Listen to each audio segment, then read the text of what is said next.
You suddenly realize that the juniors you've been closely associated with are behaving strangely. The second junior sister, who is usually known for her aloof demeanor, is acting unusually. I am merely contemplating the notion of creating a football team with you. The third disciple, who consistently sings in opposition to you, suddenly became exceedingly docile. Even your fourth junior sister, who is even more inclined to laze about than you. They are all destined daughters endowed with a system, yet the most outrageous among them is the junior sister. The peculiarities of the situation began when the system prompted you to relinquish your position as the senior disciple.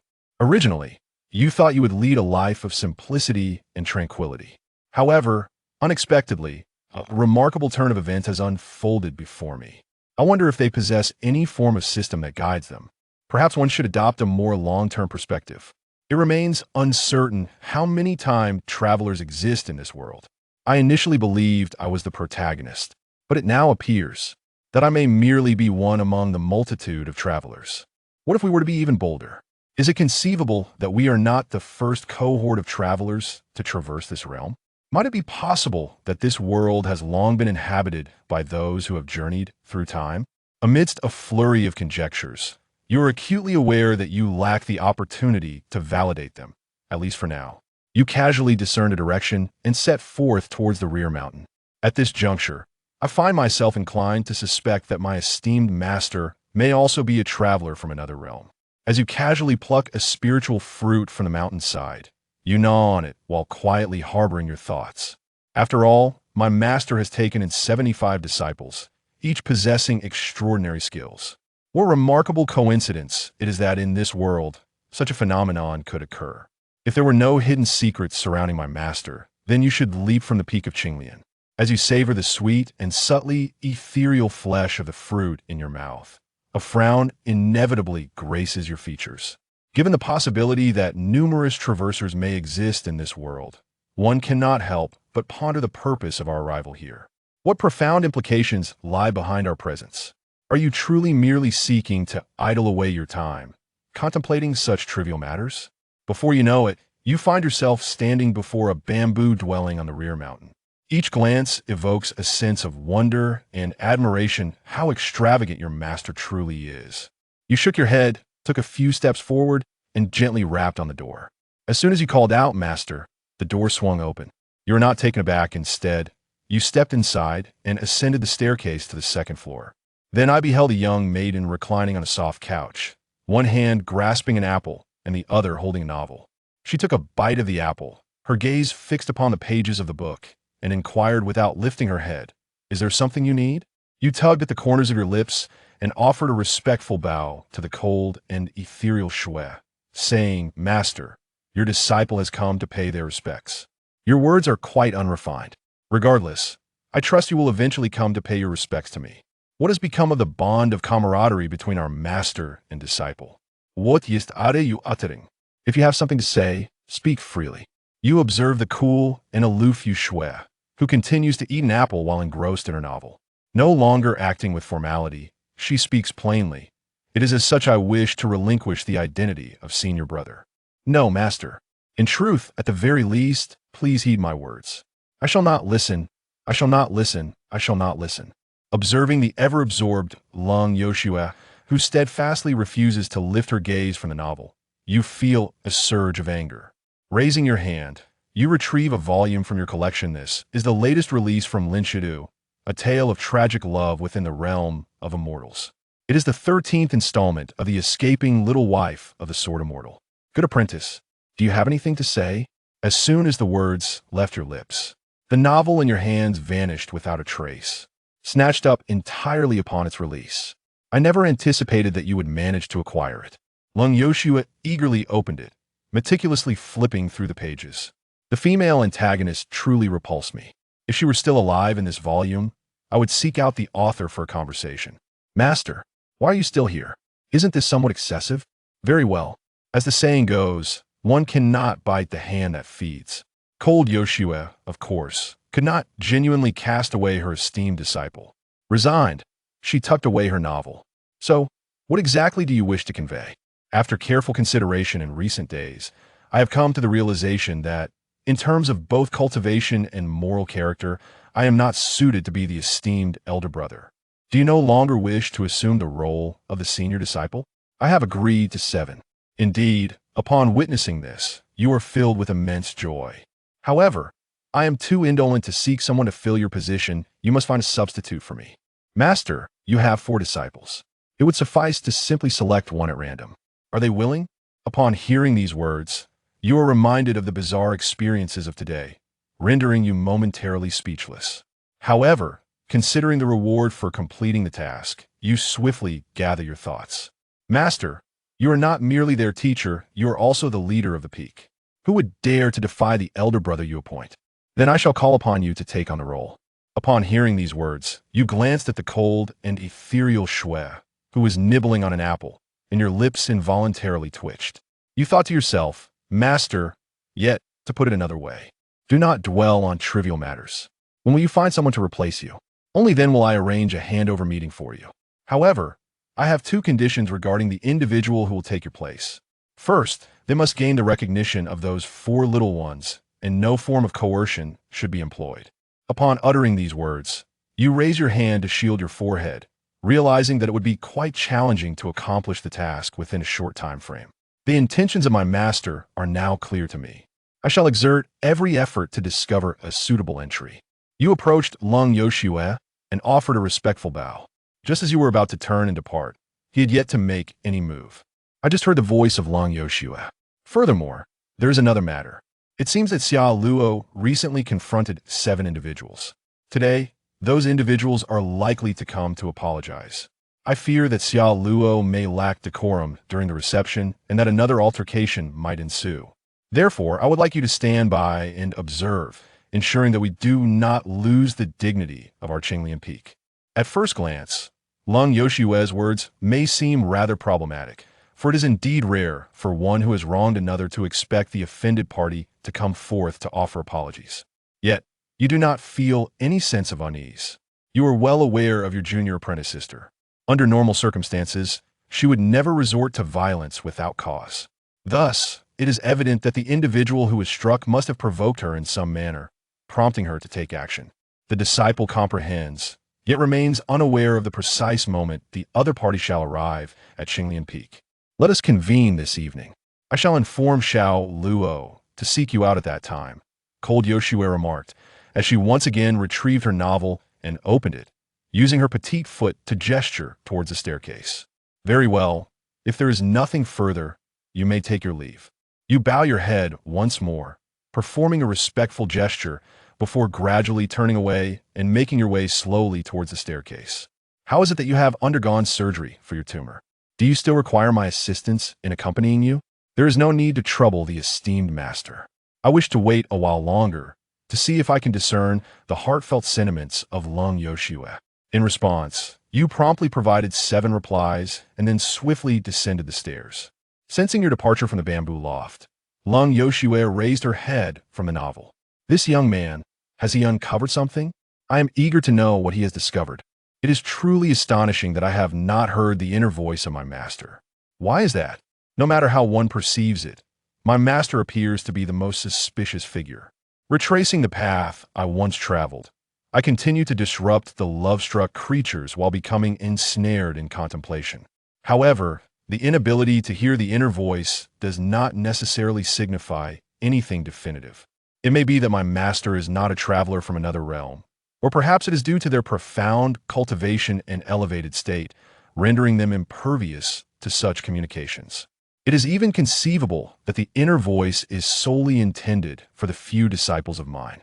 In conclusion, I still harbor doubts regarding the integrity of my master. According to the words of the Eastern Master, it seems that the master had never taken on disciples in the past. However, in the recent 2 decades, he has suddenly accepted 5 of us. Given the current circumstances, it is indeed rife with suspicions and uncertainties. The master disapproves of my resignation. Could it be that he has discerned something? When one is deeply engrossed in contemplation, they often overlook the circumstances surrounding them. Thus, upon regaining awareness from such thoughts, one finds themselves standing before the quaint courtyard atop the mountain. The aroma is tantalizing. I long to indulge. But no, I must resist. My senior brother has yet to arrive, and I cannot succumb to the temptation of stealing a taste. The teachings of martial arts emphasize focus. One must unify mind and spirit, harnessing intent to guide energy, allowing it to propel the body, and responding with agility. The scent of crispy pork chops, fragrant spirit fish, honeyed red fruits, and exquisite noodle soup wafts through the air. Fourth junior sister, this is how you practice your martial arts. You attune yourself to the heart's whispers. Time itself finds it difficult to assess my junior sister. Yet, in order to prevent this imp from truly pilfering a bite, I swiftly pushed open the door. A young girl clad in a delicate pink dress immediately caught your eye. Upon noticing your presence at the doorway, Ning Yunmiao swiftly rose from her chair, a hint of guilt flickering across her face. Surely, her senior brother has not realized my intention to indulge in a secret feast.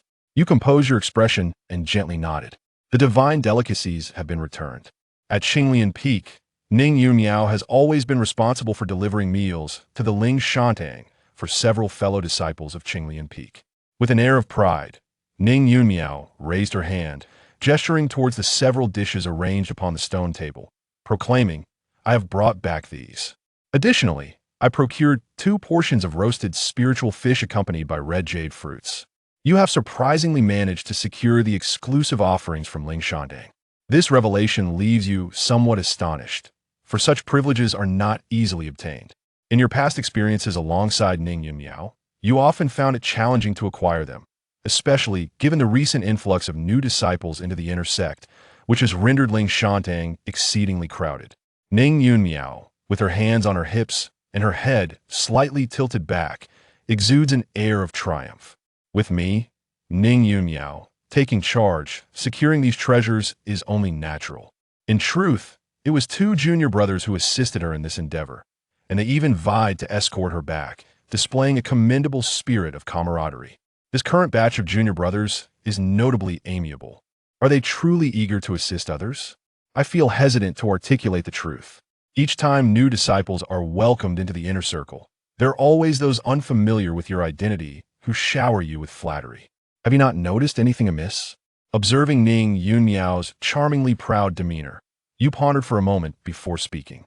Fourth junior sister, when you venture down the mountain for your training, please do not go alone. Why? Ning Yunmiao paused momentarily, then seemed to recall something, lowering her head slightly with a hint of grievance. Although my cultivation level is the lowest on Qinglian Peak, I assure you, I possess the ability to protect myself. No. What I mean is, junior sister, your beauty is unparalleled. If one were to venture alone, it would be exceedingly easy to encounter peril. Is that so? In truth, it is not as if I possess extraordinary beauty. Upon hearing your words, Ning Yunmiao, with a hand raised to scratch her head, responded in this manner. Yet, her pair of sparkling, bright eyes curved into crescent moons with a smile. Upon witnessing this scene, you cannot help but scoff internally. Fourth junior sister, your candor and simplicity.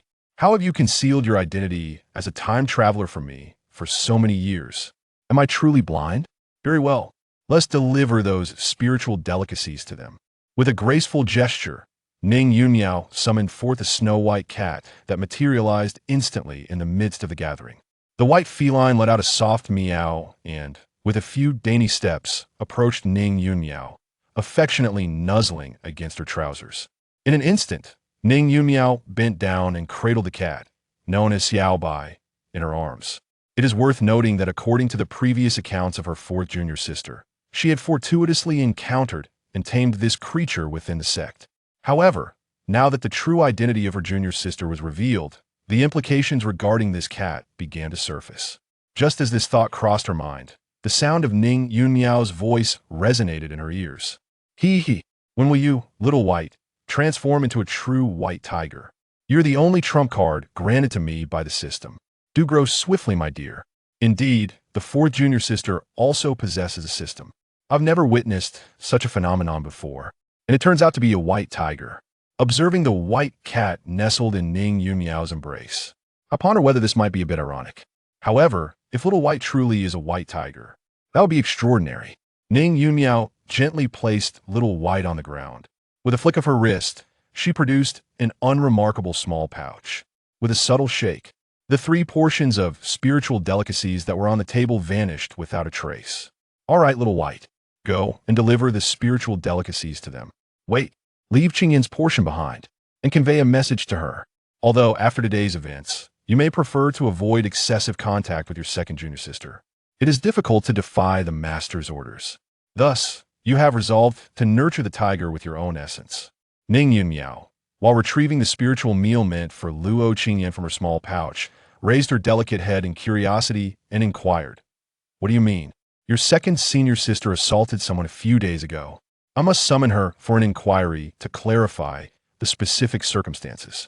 As you spoke, you produced a round stone of pale blue hue. Following customary practice, you would typically elucidate the background and consequences into the recording stone at this moment. However, in a fleeting moment of hesitation, as you perceived the fervent sentiments of Luo Qingyan, you simply stated, "Return swiftly. The elder brother and the second senior sister have quarreled." Such indifference. Ning Yunmiao took the recording stone, her thoughts racing with an uncontainable surge of curiosity. Uncertain of how much time has passed, you, tormented by the incessant chatter of your younger sister, who knows only how to indulge, have finally awaited the arrival of your second sister. Under the twilight, Luo Qingyan's figure was bathed in a radiant glow, making her appear even more like a celestial being, far removed from the mundane world. As the door swung open, Luo Qingyan had already arrived at the stone table, her pair of cool, piercing eyes scanning you, who stood frozen in place. "Senior brother, what is the matter? Are you unwell? Is everything all right?" I was beginning to worry that something had happened to you. If that were the case, I would not wish to live on. In the midst of the piercing gaze from Luo Qingyan, you silently shifted your position once more. She regarded you with a frosty demeanor and inquired, "Why?" Just 2 simple words. Do you comprehend the fear those 2 words instill in me? I had presumed that the master had encountered some peril, and I had already prepared myself for the worst. Please, do not behave like this again. Under the scrutiny of 2 enchanting women, you fell into a moment of silence, eventually snapping back to reality from Luo Qingyan's unspoken thoughts. You calmly replied, "Sit first." Yet again, only 2 words how detached. "Master brother, you are so indifferent." Yet, such a stoic master brother possesses an undeniable charm. Luo Qingyan did not respond, but gradually settled into the space beside you. "Come a little closer. If you get any nearer, I might just lose my composure." Once more, you silently shifted away from Luo Qingyan, distancing yourself. "Is it true that the senior brother has had some conflict with the second sister? The atmosphere feels somewhat peculiar. Is it inappropriate for me to remain here? Perhaps I should take my leave. May I take my red jade fruit and roasted spirit fish with me?" You cast a sidelong glance at Ning Yunmiao, who was covertly observing the exquisite dishes on the table, and chose to disregard her. Instead, you directly broached the subject, addressing your second junior sister. "Did you, by any chance, strike someone a few days ago? Your senior brother's concern for you felt somewhat novel today. Could it be that he has truly developed feelings for me? Is my beloved finally on her way to me?" Luo Qingyan, you must maintain your composure, you admonished yourself, once again tightening your fist resting upon your knee. Luo Qingyan nodded faintly, offering a response. "Why did you strike someone? Were you caught stealing a glance while bathing?" Luo Qingyan's words were concise yet profound. Ning Yunmiao's large, sparkling eyes widened in astonishment, her face a picture of shock. "So, it was you, second senior sister, who was caught peeping at someone bathing, and in a panic over the revelation, you resorted to violence?" As she spoke, she noticed the expressions on both your and Luo Qingyan's faces growing rigid. Ignoring the somewhat dim-witted Ning Yunmiao, you turned to Luo Qingyan and asked, "Are you implying that someone was spying on you during your bath? Is that correct?" At that moment, Ning Yunmiao finally grasped the implications of her earlier words, and she was instantly enveloped in a profound sense of embarrassment. "Where do you take your baths? Why would someone dare to spy on you?" Though you have internally come to terms with Luo Qingyan's actions, a tinge of doubt still lingers. Logically speaking, should not bathing be a private affair at Qinglian Peak? How could it be that you were observed? There are even whispers suggesting that the senior brother has bathed in the pond at Beihai Peak, which has piqued my curiosity to do the same. Hearing the whispers of your heart beside your ear, you are filled with doubt about the condition of your hearing. A sense of disarray envelopes you. Taking a deep breath, you struggle to swallow back the profanities that are on the verge of escaping your lips. Let us set aside the fact that I have never bathed at the Azure Sea Peak. Even if I had, why not relocate from the Green Lotus Peak? After all these years, you have for the first time entertained the notion of wandering the world with sword in hand. Luo Qingyin's heartfelt thoughts are undeniably unsettling. At present, you are consumed by the fear of being fixated upon by an infatuated woman, devoid of even a trace of the sensation of being cherished by a beauty, let alone contemplating any form of reciprocation. Upon your reminder, Ning Yumiao also sensed the discord. Indeed, senior sister, shouldn't you be bathing at Qinglian Peak? How could you be subjected to such unwarranted observation? As Ning Yunmiao posed her question once more, Luo Qingyin's expression, which had aimed to glide over the subject with an air of aloofness, became slightly rigid. Foolishness. Upon hearing the whispers of the heart resonating near your ears, a flicker of uncertainty crossed your brow. It was not the substance that instilled this doubt, but rather the tone. In that moment, you discerned anew the chilling essence of those heartfelt murmurs. By nature, such sentiments require no facade. Amidst your trepidation, Luo Qingyin's fluster, and Ning Yunmiao's curiosity, a melodious chime echoed, drawing the gaze of all present. Ning Yunmiao blinked her eyes. There are guests arriving. I shall take a look. Junior sister, accompany me. Let us see if it is the person you struck, come to offer an apology. In the solitude of the moment, the aloof Luo Qingyin rose alongside you, her brows and eyes betraying a hint of impatience. Ning Yumiao raised her hand and pointed at herself. Shall I go as well? Although the formation on the table was maintaining its warmth, waiting any longer would alter its flavor. Fool, do not come over and disturb us. For junior sister, you should remain here for now. We shall take our leave. Your voice revealed an overwhelming sense of fatigue. Grilled spirit fish. My grilled spirit fish. Come to indulge in you. At this very moment, within the grand hall of Qinglian Peak, Lu Ting and Luo Qingyin were overwhelmed by the intensity of their own thoughts. Just as they entered the hall, they beheld a middle-aged man, clad in a flowing azure robe, with strands of silver gracing his temples, seated in the guest position. It was Masterly. The young man in the azure robe rose to his feet, offering a courteous smile in greeting to the pastor's nephew.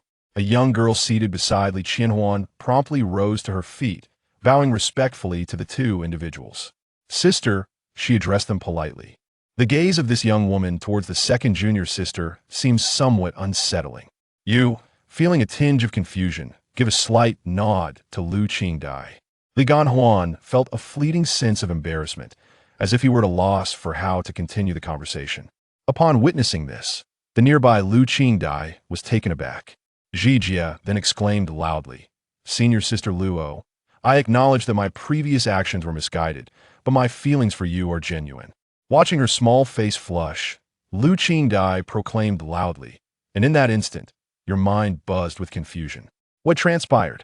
Encountering someone, you recoil, as the chilling whispers echo in your ears. You regain your composure. Qingdai. Li Ganhua furrowed his brow and cast a glance at Lu Qingdai. What nonsense are you spouting again? Lu Qingdai stubbornly lifted her gaze to meet Li Ganhua's eyes, resolutely stating, however, I truly have feelings for senior sister Luo. I must express my sentiments to her. Li Ganhua clearly found himself at a loss with his esteemed disciple. He cast a glance at you and Luo Shikinjian, contemplating. Before setting off, I had distinctly communicated my intentions to this rebellious apprentice. It's nothing. You waved your hand slightly awkwardly, then turned your head to exchange a glance with Luo Qingyan, for it was she who had been stealing glances while you bathed. The delicate face of Luo Qingyan, as cold as frost, nodded slightly. To think I regarded you as a friend, yet you conspired against me. My allegiance solely belongs to my esteemed senior brother. My mind is buzzing, and I find numerous points of contention. I am too weary to engage in internal debate. Let be destroyed. In the grand hall of Qinglian Peak, after recounting the events surrounding Shiqing, Lu Qingdai turned to Luo Qingyan and sincerely expressed, I apologize, senior sister Luo. It was my wrongdoing. I hope you can find it in your heart to forgive me. Dreaming. How will the senior brother perceive me in this manner? Luo Qingyan gazed at Lu Qingdai, her expression one of indifference. Luo Qingyan, do you truly not suffer from fractured psyche? I am genuinely concerned for you. You seem quite apprehensive about the future of this junior sister. Li Ganhua observed that Luo Qingyan remained silent and did not take advantage of her uncle's status to speak up. Instead, she spoke with restraint. Qingdai has always acted without reservation, yet I never anticipated she would resort to such actions. I am willing to offer a terrestrial-grade treasure and several bottles of elixirs as an apology. I kindly ask that you, Master Luo, grant me a favor. As the leader of a prominent faction, Li Ganhua's statements were undeniably sincere. Furthermore, he presented a gesture of apology. Most importantly, the issue of a girl observing another girl bathing does not seem particularly grave, does it? However, you, a girl, secretly observe another girl bathing. Lu Qingdai, could it be that you are also a traveler from another realm? Such advanced and abstract behavior is perplexing. Despite having processed this information, you still find it somewhat difficult to accept. Seeing that Luo Qingyan remained silent, you cease to ponder those abstract matters. Clearing your throat twice, you remarked, Junior sister, since Junior sister Lu has already expressed her stance, I believe it is best not to be overly unyielding. What are your thoughts? Master brother, so kind, so loving, so handsome. Luo Qingyan cast a faint glance at Lu Qingdai, then turned her gaze toward Li Ganhua. Uncle Li, there's no need. I have long grown accustomed to my serene and composed disciple, Li Ganhua.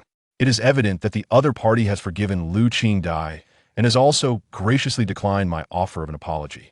I promptly responded with a smile. An apology is indeed necessary. I shall arrange for someone to deliver shortly. After all, the mischief this girl has caused is rather excessive. Without offering a token of contrition, my heart would remain unsettled. Lu Qingdai murmured softly, it's merely fate. I am simply in pursuit of my beloved Qing. You, my dear girl, let us set aside the matter of your eavesdropping for the moment. As a young lady, how could you? What has become of young girls? Is it not permissible for girls to harbor affection for other girls? Why must girls exclusively be drawn to boys? This is a manifestation of the oppression faced by women. It is an injustice.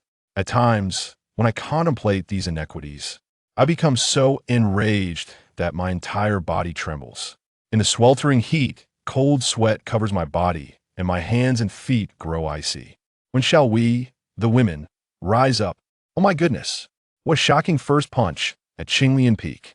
What on earth is going on? Sister Lu, are you truly not a time traveler? Li Ganhuan gazed at his eldest disciple, clearly feeling quite troubled. He truly found himself at a loss when it came to Lu Qingdai. Then Li Ganhua caught sight of Luo Qingyan, casting a glance at Lu Qingdai. Then, the previously indignant Lu Qingdai quickly sat back down obediently. Encountering someone, the noise reached the ears of my esteemed elder brother. Luo Qingyan averted her gaze, remaining silent and indifferent. To hear her inner thoughts, one inexplicably felt a domineering affection beginning to blossom. I pondered, thoughts swirling in my mind, yet you swiftly expelled that notion. Casting a glance at the composed Lu Qingdai, while secretly acknowledging the sentiment of love, I turned to Li Ganhua and smiled. Master Li, with the recent recruitment in the inner sect, might there be any extraordinary talents? Upon hearing this, Li Ganhua readily responded, indeed, there are a few promising talents. However, with the presence of these remarkable prodigies from Qinglian Peak, how could one possibly discover any further paragons? Master Li's praise was unwarranted, yet you responded with poise and dignity. It is said that your esteemed master from the East has encountered a remarkable talent in the outside world. The fact that he speaks so highly of this individual suggests that, while they may not quite rival you, they are undoubtedly quite impressive. This has piqued my curiosity about this Lin Outyin. Selected by Master Dongfeng, it seems that… Wait a moment. What is the matter, dear nephew of the pastor? Uncle Li, can you confirm that the individual in question is named Lin Aotian? Li Ganhui was somewhat bewildered. Indeed, how do you know the pastor's nephew? Luo Qingyan and Lu Qingdai also cast their gazes upon you. No, I do not recognize it. The name merely resembles that of a dear departed friend of mine. However, upon reflection, it appears that it is not. Your demeanor swiftly returns to normal as you wave your hand and smile. That's not right, that's not right. Did not the fourth junior sister mention that Lin Outyin was to go to the Qingyan sword sect? Why has he come to our Luyin sect? What has transpired? The timeline has experienced a shift. All I desire is to relax and idle away my time. Please refrain from complicating matters. You were taken aback, feeling a tinge of anxiety. Never had you imagined that within less than a day, your life and mindset would undergo such a profound transformation. So, what exactly is the cause of this upheaval? Pastor's nephew, I would like to kindly request your assistance with a matter. Lost in contemplation, Xiao Lin was abruptly roused by these words. He respectfully replied, Senior Uncle Li, you overstate the matter. If there is anything, please feel free to instruct me directly. It is said that a rare treasure may emerge in the 10,000 Great Mountains. I trust that your esteemed nephew is aware of this matter. Our Luyun sect naturally wishes to acquire this treasure for ourselves.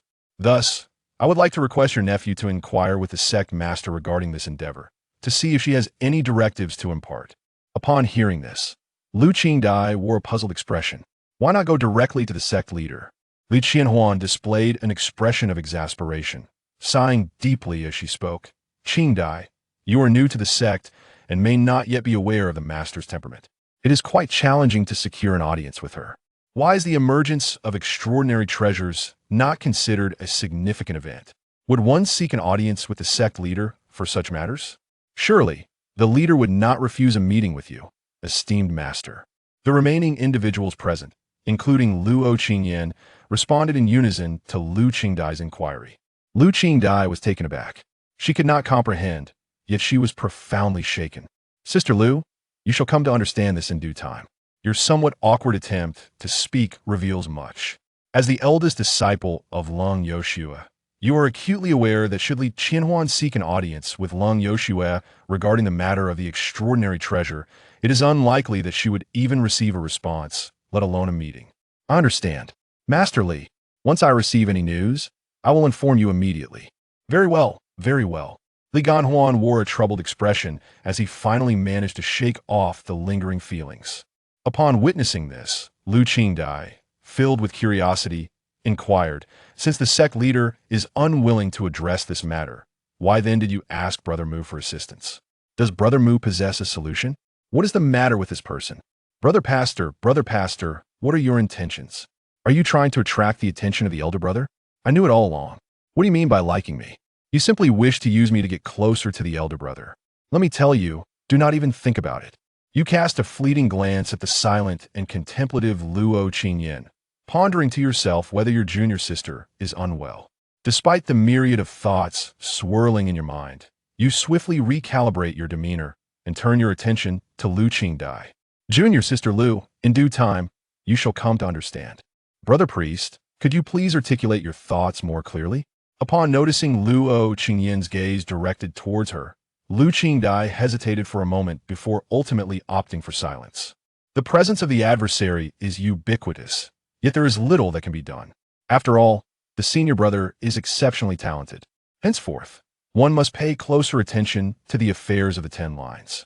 Luo Qingyan withdrew her gaze and resumed her meditation in tranquility.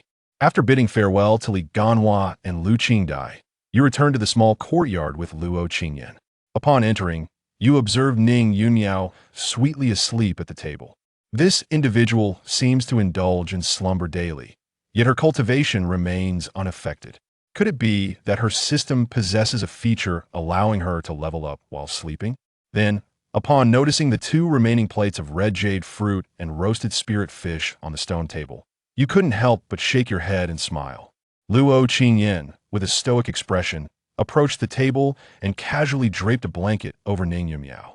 Truly, she is a fool, yet she sleeps so soundly. While she calls others foolish, she exhibits genuine concern for them. As you observe this scene, you muse that although your junior sister has grown rather infatuated, she has not altered her cold exterior and warm heart. However, seeing that Luo Qingyan was not inclined to wake Ning Yunmiao, you found yourself in a bit of a quandary. You still wish to subtly inquire about Lin Outyin's situation. After enjoying the roasted spirit fish with ruby fruit alongside Luo Qingyan, she then carried the slumbering Ning Yunmiao back to her room. I shall take my leave and return my chamber. And what of you, second junior sister? With a subtle glance, Luo Qingyan briefly looked at you before turning away and heading directly to her room. Master, see you tomorrow. I miss you. I shall dream of you. You gaze expressionlessly at the enchanting silhouette of Luo Qingyan, responding silently to the sentiments that stir within your heart for her. There is no need. Then, feigning indifference, you turn and retreat to your chamber. After meandering around your room for a while, you return once more to the entrance of Ning Yunmiao's room. You exhibit no intention of knocking instead. You push the door open without hesitation. Drawing upon years of past experience, you are quite certain that knocking from outside is unlikely to rouse Ning Yunmiao. A face-to-face encounter is imperative. Could not the fourth junior sister take the time to neatly fold her clothes? Out of the corner of my eye, I caught sight of some intimate garments carelessly discarded in the corner. Though my heart remained utterly unperturbed, I nonetheless averted my gaze and stepped towards the bed within the room. To your surprise, just a few steps away from the building, a figure suddenly appeared before it. Hey, you don't think I'm a villain, do you? I used to hold you in my arms when you were a child. Have you forgotten me? Even if you don't remember, we see each other every day when you bring the meals. Surely, you should recognize me by now. Xiaobai emitted no sound, merely narrowing those exquisite golden cat eyes. As the leaves swayed gently, you two squinted your eyes. In that fleeting moment, you sensed a profound and ancient aura emanating from the small white figure, akin to a powerful force that seemed to resonate with the essence of the seventh realm. If one were to categorize it by levels of existence, it would likely fall within the realm of the embryonic stage, subtly approaching the realm of the primordial spirit. The formidable presence from a higher dimension instinctively compelled you to summon your accompanying sword. At that moment, a soft and hazy voice of Ning Yunmiao resonated, calling out, "Elder brother." The little white creature, initially leaning slightly forward, promptly emitted a soft call and turned to bound up the seventh building. You swiftly sheathed your sword, observing the scene before you, and let out a sigh of relief. Had you been a moment slower, there would have been no need for any action. Simply the release of their individual battle intentions would have undoubtedly drawn those three individuals closer. While Gan Xiaoxi and Lu Xingqiu were manageable, the thought of being seen by Luo Qingyan was troubling. Yet, why should it matter? If she were to witness it, so be it. There is no need for concern. The second junior sister is not a Yandra. However, what if she were to develop such tendencies? After all, there are signs of split in her psyche. After finishing her affectionate interaction with the cat, Ning Yunmiao cradled the little white cat in her arms. She gazed at you, who stood before the building, and inquired with a blink, "Senior brother, have you been looking for me?" This night, slumber eludes me, and I find myself yearning for conversation. Upon regaining my senses, you, without a hint of pretext, spoke plainly. "Oh, I see." Ning Yunmiao harbored no doubts whatsoever. With a gentle nod, she blinked her bright, sparkling eyes and said, "Not a problem at all. I excel in conversation. I had thought that my senior brother was inviting me for a late-night snack, but it turns out he merely wished to chat. I feel a slight disappointment. Speaking of which, what were you and Xiaobai up to? I can't shake the feeling that something is amiss between you two." "Oh, it's nothing significant. It seems that Xiaobai may have perceived my late-night visit to your room as an ulterior motive, thus intending to issue a warning to me." Ning Yunmiao glanced at the cat nestled in her arms, her expression turning earnest.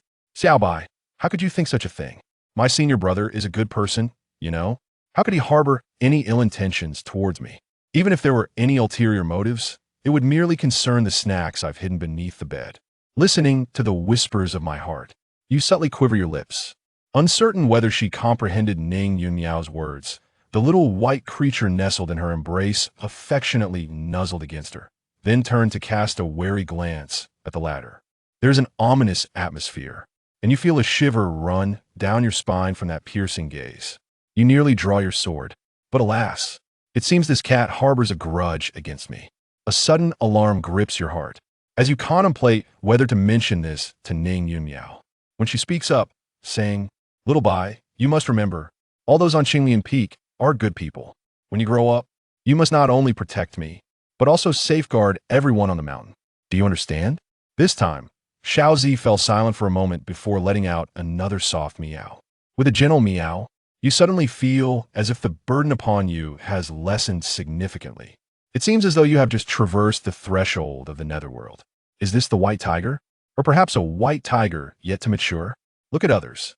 They begin their journey with a companion tiger. And what do I have? Nothing at all. You find yourself quietly pondering the disparities that exist between systems, when suddenly, Ning Yunmiao speaks up. Does the elder brother harbor some concerns? What troubles his sleep? I have already relinquished the red jade fruit and the spirit fish. Is there anything else that could trouble my senior brother's sleep? The conversation revolves incessantly around food, does it not? You can only shake your head in silence. Just as you begin to speak, before me, Ning Yunyao displayed a look of astonishment, staring blankly at the empty space ahead. What was happening? Why had the task of advancing the plotline transformed into observing Lin Aoyin's induction into the Luoyuan sect? How could he possibly have joined the Luoyuan sect? Wasn't he supposed to have joined the Qingyun sword sect? What malfunctions had occurred within my system? Chapter 17. A cause for concern upon hearing the whispers of his heart. Xiao Lin let out a deep sigh. It was evident now that the possibility of his fourth junior sister being mistaken had been eliminated. In other words, the protagonist was undoubtedly coming to the Luoyuan sect. The genuine desire to be idle weighed heavily on Xiao Lin, as he felt an impending pressure. For reasons unknown, he always sensed that being involved with the protagonist could lead to trouble. However, after a brief moment of sorrow, Xiao Lin quickly composed himself. We know, Xiao Lin, neither seek trouble nor fear it. If that protagonist wishes to come, then let him come. After all, if the sky were to fall, there would be a master to uphold it. Although his master was not particularly tall, his skills were exceedingly profound. Cough, cough. Having already achieved his objective, Xiao Lin decided to continue probing, hoping to glean more information. Why can't I sleep? I'm not quite sure. Yet, the fourth junior sister enjoys a remarkably good quality of sleep. One might wonder, as cultivators, why do they still need to sleep? This brings us to our expert. Cultivators, in fact, do not require sleep, but research from some experts in the cultivation world indicates that during nighttime, the flow of spiritual energy in the universe is more conducive to absorption through sleep. Moreover, the energy absorbed during slumber tends to be purer, better suited for the constitution of cultivators. Thus, if conditions permit, cultivators generally retire to bed at a proper hour. He just average. Hearing Xiao Lin's words, Ning Yumiao, who had come back to her senses from the system notification, raised her hand to scratch her head. What has gotten into the senior brother today? He keeps praising me. Has he perhaps stolen my snacks and now feels guilty? With this thought, Ning Yumiao displayed a wary expression. Snacks, snacks, snacks. You only think of snacks. Just wait. I shall sneak all the snacks from beneath your bed later. Xiao Lin could not help but make such a vow internally. Speaking of which, senior brother, what exactly transpired with the incident involving the second senior sister hitting someone? It was quintessentially Ning Yumiao, recalling this juicy affair. She immediately set aside the matter of Lin Aoyin and, clutching her little white rabbit, inquired. Originally intending to engage in a bit of casual conversation as a lead-in, Xiao Lin succinctly recounted the events to her. Sister Lu? Peeking at the second senior sister while she bathed? Upon hearing Xiao Lin's words, Ning Yunmiao's large eyes widened with confusion. She felt her little mind struggling to comprehend. There's no need to dwell on that. The matter has been resolved. Xiao Lin waved his hand, smoothly steering the conversation, adding, I did hear something interesting from Uncle Li, though. It seems that Uncle Dong encountered a promising talent named Lin Aoyin outside. Quite an imposing name. Wouldn't you agree? Fourth junior sister? Fourth junior sister? Fourth junior sister. Only after hearing the name Lin Aoyin did Ning Yumiao awaken from her stupor, her eyes widening as she asked, Senior brother, are you certain that Talent's name is Lin Aoyin? Yes. What of it? It's nothing, really. What could possibly be? Senior brother, you're quite peculiar.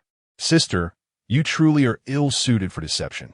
Observing Ning Yunmiao's wandering gaze and feeble voice, Xiao Lin reflected that, had he been his former self, he would have probed further. However, now that he possessed the ability to hear thoughts, he chose to feign ignorance, continuing, It is indeed intriguing that Master Dongfang has taken interest. Just who is this Lin Aoyin? Who is he? Why, he is the protagonist. It seems my system is functioning properly, but why? If this is the case, wouldn't the plot become chaotic? I have only just begun to wield my advantage. Oh dear, I shall indulge in snacks later. Ning Yunmiao lamented internally, yet she nodded in agreement. Indeed, I am quite curious. Though her expression betrayed no curiosity, only sorrow. Ning Yunmiao felt a profound sadness as she played Chopin in the rain. In that case, shall we go take a look? Xiao Lin again chose selective blindness, guiding the conversation gently, embracing the philosophy that one should face what cannot be avoided with a smile. Xiao Lin believed it wise to prepare in advance. As the saying goes, knowing oneself and one's adversary ensures victory in every battle. Thus, he resolved to take the initiative, to gather intelligence, and perhaps glean unexpected insights from Ning Yunmiao's thoughts. That sounds splendid. Upon hearing Xiao Lin's invitation, the previously sorrowful Ning Yunmiao seemed to have an epiphany and eagerly nodded. If I observe Lin Outyin, I might earn a task reward. Hee. It appears that with Lin Outyin joining the Luyun sect, completing my plot advancement tasks will become much simpler, and that sounds quite promising. Very well. It is settled then. As Xiao Lin pondered what to say next, curious about the nature of Ning Yunmiao's task reward, he suddenly heard a thud and turned to see. A novel had fallen to the ground. The cover boldly proclaimed, Xianmin tortured love, the sword of mortals escaping little wife. Oh no, I forgot to put the novel away. A look of terror instantly crossed Ning Yunmiao's cherubic face. Before Xiao Lin could react to the overwhelming thoughts bombarding him, Ning Yunmiao abandoned her white cat and, with an air of righteous indignation, pointed to the fallen novel, exclaiming, Eldest senior brother, look, this is the novel I confiscated from another junior sister today. You were right. These junior brothers and sisters are utterly neglecting their duties. Heavens, could I be a genius? How astute. I see. Xiao Lin nodded, bending down to pick up the novel, which he then stored as magical item for safekeeping. Perfect. I shall take it back and manage it alongside the others I've confiscated. No. Ning Yunmiao's bright eyes immediately dimmed. Well then, I shall not disturb you any further. Fare thee well. Wait. Please hold on. Is it that you wish to keep this novel? Is it possible? I shall take my leave now. Sweet dreams, fourth junior sister. Ning Yunmiao watched helplessly as Xiao Lin exited the room, raising her small hand in a silent farewell. Farewell, my beloved novel. I shall never forget the intimacy we once shared beneath the starlit sky, a love and youth I failed to grasp. Why are you still indulging in the pain of youth literature? With that, Xiao Lin shut the door behind him, unable to suppress a subtle smile as he stood outside the room. Even if he could hear their innermost thoughts, his junior brothers and sisters would always remain just that. There was truly nothing to worry about. With this thought, he turned to return to his room for a restful slumber. Yet, he unexpectedly collided with Lu Xingxiu, who had just entered the courtyard, his striking white hair impossible to overlook. The two stood frozen, locked in a silent gaze. Perhaps it was appropriate to feel a hint of concern after all, Xiao Lin mused, his expression unchanging. Chapter 18. Luo Qingyan in her earlier days. Luo Qingyan was not particularly fond of retiring early. After all, before her reincarnation, she relished the nocturnal hours, fully embracing the belief that midnight marked the commencement of nightlife. It was not uncommon for her to find herself awake until the early hours, with 1 or 2 o'clock merely serving as a warm-up, and 3 or 4 o'clock becoming the norm, occasionally indulging in an all-nighter when inspiration struck. Thus, when she first learned that cultivators were advised to sleep at night, she scoffed at the notion. With the aid of a system, her cultivation level had always ranked among the forefront of her peers, rendering the benefits of sleep unnecessary. Why seek slumber when the path of staying awake was invincible? However, a few years ago, on a whim, she decided to take a nap and dreamed of engaging in some unspeakable activities with Xiao Lin. From that moment onward, she found herself adhering to a routine of retiring to bed at a set hour each night. Although she had only dreamt of Xiao Lin less than 10 times since, and those dreams were refreshingly innocent, she nonetheless continued to maintain her schedule. Thus, today, as usual, Luo Qingyan found herself lying in bed at the appointed hour. Tucking herself under a cozy quilt, she habitually began to let her imagination run wild, contemplating what she and her senior brother might do together. As the saying goes, thoughts during the day manifest in dreams at night. She believed this practice would aid her in crafting a dream befitting her aspirations. It was only when her cheeks flushed from her fanciful musings that she reluctantly ceased her daydreaming, closed her eyes, and swiftly drifted into slumber. The good news was that she indeed had a dream. The unfortunate news, however, was that its content did not align with her expectations.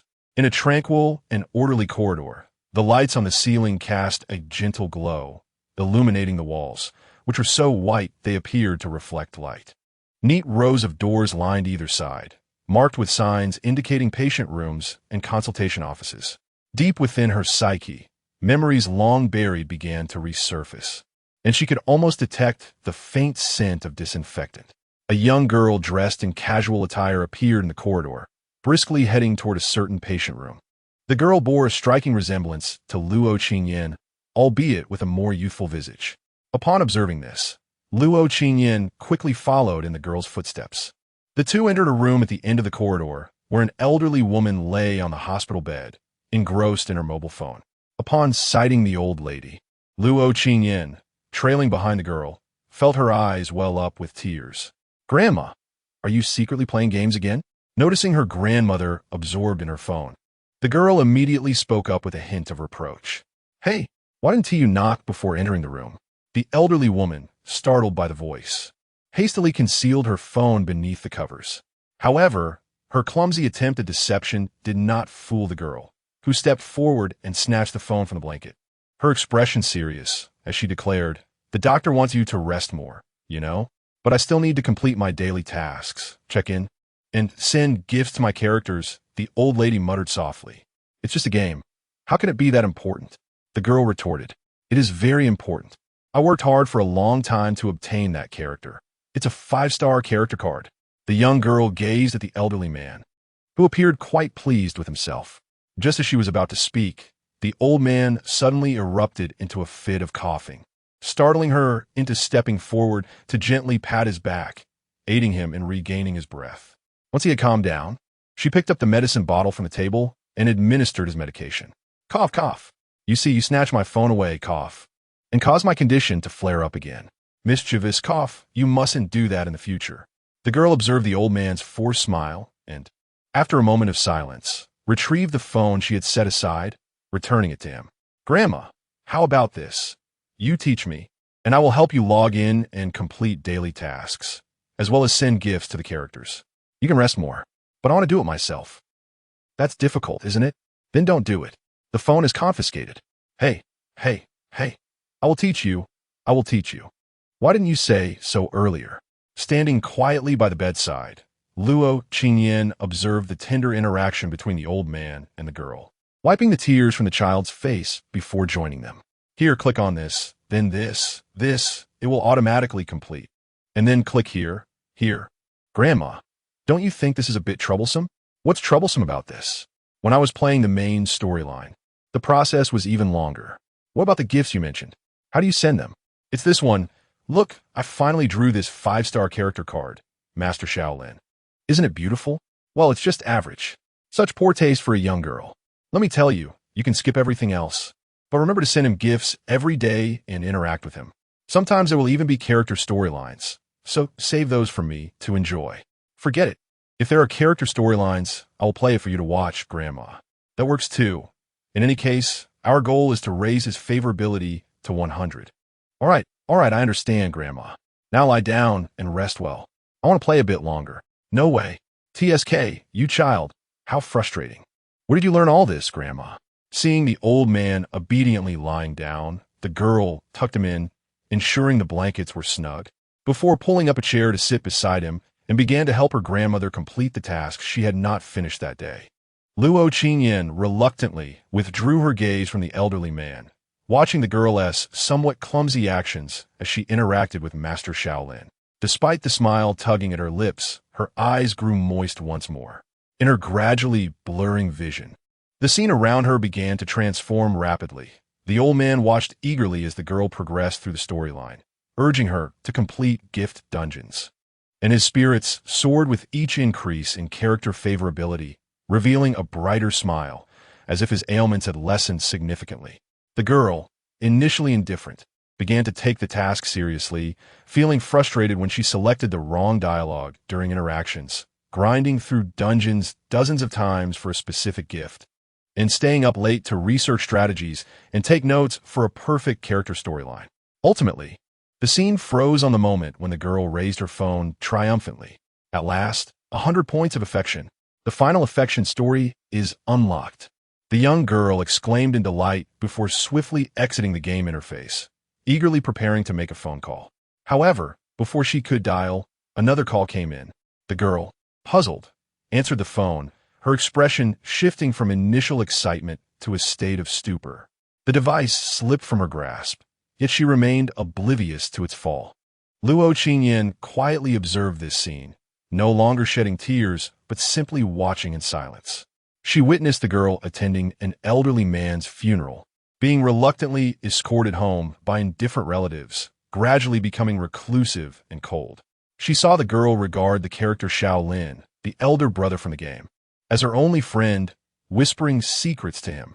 Luo Qingyan raised her hand, wishing to convey something to the girl. Then she awoke. Junior sister? Junior sister? Are you there? Hearing a voice from outside the door, Luo Qingyan sprang from her bed and hurried to the door, flinging it open. Ah, junior sister. I was just thinking about you. Wait. Your shirt. Your collar is undone. Quickly button up. Luo Qingyan seemed oblivious to Xiao Lin's words, her gaze fixed upon him, as if her eyes pierced through time and space, landing in an unknown distance. Chapter 19. Xiao Lin was not particularly inclined to knock on Luo Qingyan's door. In the past, such an action would not have stirred any concern within him, but now he feared that his knocking might be misconstrued as a signal of his affection for her, given that his junior sister already harbored an intense admiration for him. He could scarcely imagine the complications that might arise from further misunderstandings. It remains true that a young man must safeguard his own reputation while in the company of others. However, today, as circumstances were indeed peculiar, Luo Qingyan, who typically rose first each morning, had yet to make an appearance, even as the three of them had already awakened. What? Why were there three of them? This was naturally due to Ning Yunyao, who could sleep at any opportunity, still lost in slumber. As the silence from Luo Qingyan's room lingered, Xiao Lin, Lu Xingqiu, and Yu Qiaoshi began to sense that something was amiss. Consequently, after a brief election, Xiao Lin secured the majority of votes and took on the responsibility of knocking on the door. Damn, why did I agree to this folly? With such thoughts swirling in his mind, Xiao Lin raised his hand and rapped on Luo Qingyan's door. The door opened swiftly. Ah, junior sister, I came to see you. However, as he uttered those words, he found himself momentarily frozen. Before him stood Luo Qingyan, clad only in a light garment. Perhaps still under the influence of sleep, her collar slightly undone. Thus, Xiao Lin, standing before her, inadvertently caught sight of her delicate collarbone and a glimpse of a pale blue undergarment. Xiao Lin exclaimed, "Are you testing me with this? Hey, your clothing. Your collar is open. Quickly pull up." He turned away hastily, raising his voice. To his astonishment, Luo Qingyan appeared entirely oblivious to his words, seemingly unaffected by the state of her attire, merely gazing at him intently. What is going on? Is she preparing to take advantage of me? TSK, truly, the morals of society are declining. Wait, why am I not hearing her inner thoughts? Could there truly be something wrong? With that thought, Xiao Lin urgently called out again, "Junior sister?" Yet, Luo Qingyan remained unresponsive. TSK, fifth junior sister, come take a look. Xiao Lin was left with no choice but to seek assistance from Yu Qiaoshi, who stood behind him. What is there to see?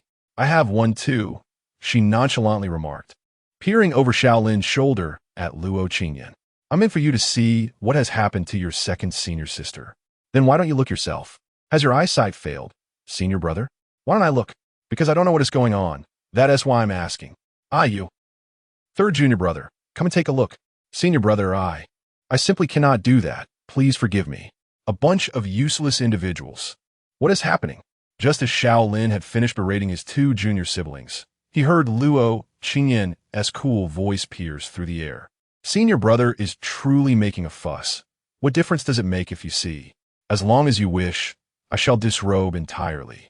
Witnessing Luo Qingyan fasten her collar, Xiao Lin suppressed his internal ire towards her and instead inquired with a raised brow, "Is everything all right?" The moment Luo Qingyan opened the door, Xiao Lin sensed an oddity in her demeanor. Having watched her grow, he felt confident in his perceptive abilities. "No," Luo Qingyan replied coldly, shaking her head. "Really?" Without hearing her thoughts, Xiao Lin found himself momentarily uncertain. "Senior brother, is there something you need?" Luo Qingyan retorted icily without offering a response. "Senior brother, I must have you. Not even the King of Heaven can thwart my desires." Xiao Lin regarded Luo Qingyan, pondering how her fervor seemed to intensify. "We merely came to check on you since you've been absent for quite some time."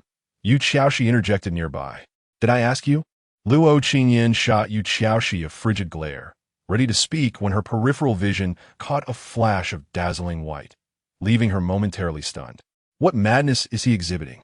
Standing a few meters away, Lu Xingxiu seemed to notice Luo Qingyan's gaze and promptly ran a hand through his striking white hair, a hint of pride evident in his expression. What senior brother says undoubtedly carries profound meaning, although I cannot fathom what dyeing one's hair white signifies. It underscores senior brother's true strength, his ability to perceive what others cannot. Third senior brother, please stop. I'm frightened. Attempting to maintain his composure in the face of Lu Xingqiu's white locks, Xiao Lin struggled to control his expression. Why did you dye your hair white then? Yu Qiaoshi pressed again, having previously failed to elicit an answer. Fifth junior sister, I've said it before. Those who understand will naturally grasp it. Lu Xingqiu replied with an enigmatic air. Reflecting on it now, this phrase often uttered by senior brother holds deeper significance, Xiao Lin remarked, rubbing his forehead in exasperation. Well, after me, Qinglian Peak has gained yet another enigma. Splendid. All right, as long as you're pleased. Third senior brother, Yu Qiaoshi shrugged, showing no intent to pry further. Her alluring gaze shifted directly to Xiao Lin. Senior brother, I require a water-based magical artifact and a fire-based one. Fifth junior sister, you should seek those from the Forging Peak. I'm not well acquainted with them, but you cannot expect me to shoulder this alone. Will you or one you? Fine, fine. Observing Yu Qiaoshi's beguiling eyes, Xiao Lin sighed internally, realizing the burdens of being a senior brother. While preparing to retrieve items from his storage artifact, I need a terrestrial grade one. That's unavailable. Xiao Lin shook his head impassively. He was being miserly. Rather, the two terrestrial grade artifacts he had received from Lung Yoshue had long been borrowed by Yu Qiaoshi, and he had yet to reclaim them. Though he could approach Lung Yoshue for replacements, he had simply forgotten. Thus, it appears that Xiao Lin truly possesses no Earth-tier magical artifacts at present. However, is it truly appropriate to conduct experiments utilizing such precious items? Nevertheless, as the eldest senior brother, he feels compelled to assist his junior sister. Lost in these thoughts, Xiao Lin turned to find Yu Qiaoshi's eyes brimming with disdain. When the notion of disdain graces such enchanting eyes, it inadvertently conveys an alternative meaning. Can you even manage this? You incompetent? This provoked Xiao Lin's ire. Yet, before he could unleash his frustration upon Yu Qiaoshi, who seemed to be relying on others, Luo Qingyan produced a fiery-hued jade spirit mushroom. Take it. With a cold demeanor, she transferred the mushroom to Yu Qiaoshi's hands using her spiritual energy. Xiao Lin gazed at Luo Qingyan, momentarily taken aback, only to be filled with joy thereafter. His fifth junior sister may scorn him, yet his second junior sister comes to her aid. Does this not imply that his second junior sister does not genuinely harbor feelings for him? How splendid! The fifth junior sister dismisses the elder brother. She should keep her distance. The elder brother is meant to belong solely to me. Chapter 20. Spirit Pet Sect life is rife with three grand illusions, one of which is the belief that she has affections for me. As a time traveler, Xiao Lin is well aware of this notion. Thus he has never harbored even a fleeting thought of such naive self-importance since his arrival in this world. However, reality has proven that caution does not always suffice, as Xiao Lin now finds himself ensnared in an illusion. albeit one that suggests she does not harbor any feelings for me. What I ought to have anticipated. Xiao Lin raised his hand to gently rub his cheek. Thank you, second senior sister. Yu Xiaoxi extended her small hand to accept the jade spirit fungus, not pondering much further, and then cast a pair of alluring eyes toward Lu Xingqiu. Third senior brother, do you possess any earth-tier magical artifacts? Indeed, I do. Lu Xingqiu nodded before glancing sidelong at Xiao Lin, his gaze beseeching. Eldest senior brother, what do you think? What do I think? I think you're a turtle-headed scoundrel. Xiao Lin's lips twitched slightly, inwardly grumbling that if you wish to give, then give. If you do not, then do not cast the burden upon me. It feels as though third senior brother's demeanor is anything but mere respect. Perhaps he harbors feelings for eldest senior brother? This is quite common in my previous world, and I never expected to encounter such dynamics here. Is your previous world perhaps a tad unconventional? Observing Yu Xiaoxi, who had shifted her gaze back to him, Xiao Lin, both astonished and dismissive, gestured. Since fifth junior sister requires it, if third junior brother has one, do present it to her. At last, Lu Xingqiu retrieved a glazed lamp and handed it to Yu Xiaoxi. Very well, we can commence now. Yu Xiaoxi set the two earth-tier magical artifacts aside, channeling spiritual energy between her verdant jade fingers as she began to trace intricate patterns in the air. Is fifth junior sister preparing to set up a formation? Lu Xingqiu inquired, leaning closer to observe Yu Xiaoxi's actions. Indeed, it is the spirit summoning gathering formation. Yu Xiaoxi gestured, and the spiritual resonance from the jade spirit fungus was instantly severed, cascading into the nascent formation suspended in midair. What? Luo Qingyan, who had also stepped forward, expressed her astonishment. Is that the formation from the spirit pet sect? Wasn't it thought to be lost to time? Your second senior sister is inquiring whether this is the spirit pet sect's summoning formation, Xiao Lin translated before he initially intended to voice his own query. However, upon considering the potential for shared understanding, he swallowed the words back. Once again, the adage rings true. A young man must safeguard himself in the outside world. Though Xiao Lin refrained from asking, Luo Qingyan's question had already been articulated through his translation, prompting Yu Xiaoxi to explain, indeed. This is the spirit pet sect's summoning gathering formation. You can actually perform this? Xiao Lin remarked with intrigue. I had thought this formation had long since been lost. Despite the dissolution of the spirit pet sect over 5 centuries ago, this did not hinder Xiao Lin and his companions from learning about this segment of history. The spirit pet sect, as its name suggests, is a sect primarily focused on utilizing spirit pets as their main combat means. However, few might anticipate that the original founder of this sect was an adept of formations, a practitioner of the upper third realm. By a fortuitous turn of events, this practitioner devised the spirit summoning formation, a technique capable of conjuring spirit companions that are exceptionally suited to the user's innate talents and foundational attributes for combat. Although relying on spirit companions as the primary mode of combat makes it arduous to approach the thresholds of the upper 3 realms, this formation has enabled those who could only linger in the lower 3 realms to catch a glimpse of the vistas of the middle 3 realms. Thus, after the establishment of the Spirit Companion sect, it rapidly flourished and expanded. One might inquire, if that is the case, how did this sect meet its decline? It is noteworthy that the fall of the Spirit Companion sect did not result in annihilation or extinction, but rather dissolution. Why would a sect, seemingly thriving, choose to disband? This was due to the emergence of an extraordinary talent 500 years ago. She, under the guise of a wandering practitioner, successfully ascended to the upper 5 realms and ultimately transcended into the realm of human immortals. Coincidentally, this human immortal was an advocate of the belief that all beings possess spirit.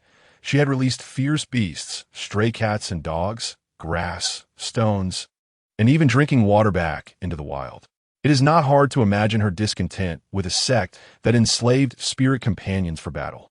Consequently, this immortal directly confronted the sect leader of the Spirit Companion sect, subduing him decisively, and subsequently compelled him to dissolve the sect.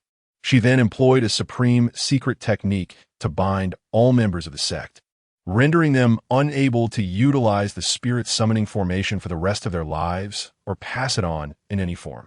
Thus, the Spirit Companion sect, established for less than 50 years, was declared dissolved, and the spirit summoning formation vanished from the annals of history.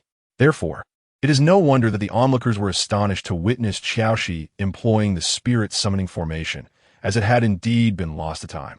Xiaoxi then gestured, casting the ethereal resonance of the glass lamp into the formation that was on the verge of completion. However, after gleaning an understanding of the formation's energy circulation from her master, she managed to recreate it. Upon hearing this, both Xiao Lin and Lu Xingqiu expressed their doubts, while Luo Qingyan voiced her questions mentally. If I recall correctly, the creator of the spirit summoning formation was a practitioner of the upper three realms. Xiao Lin blinked in surprise. Is that so? It seems to be the case.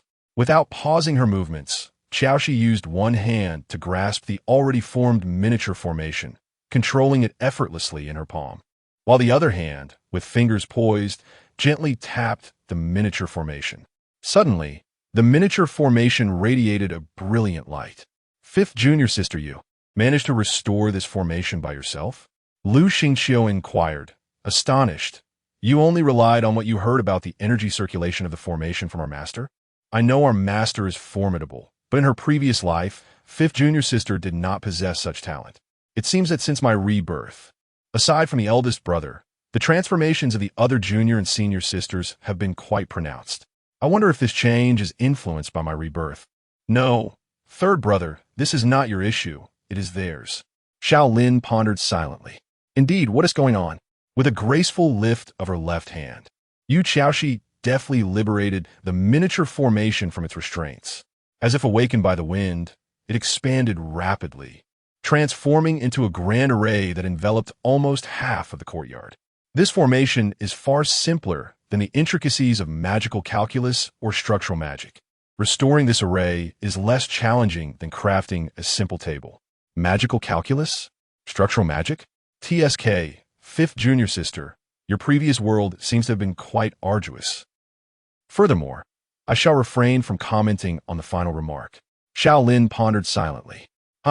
All this fuss merely to attract the attention of the senior brother? What vixen?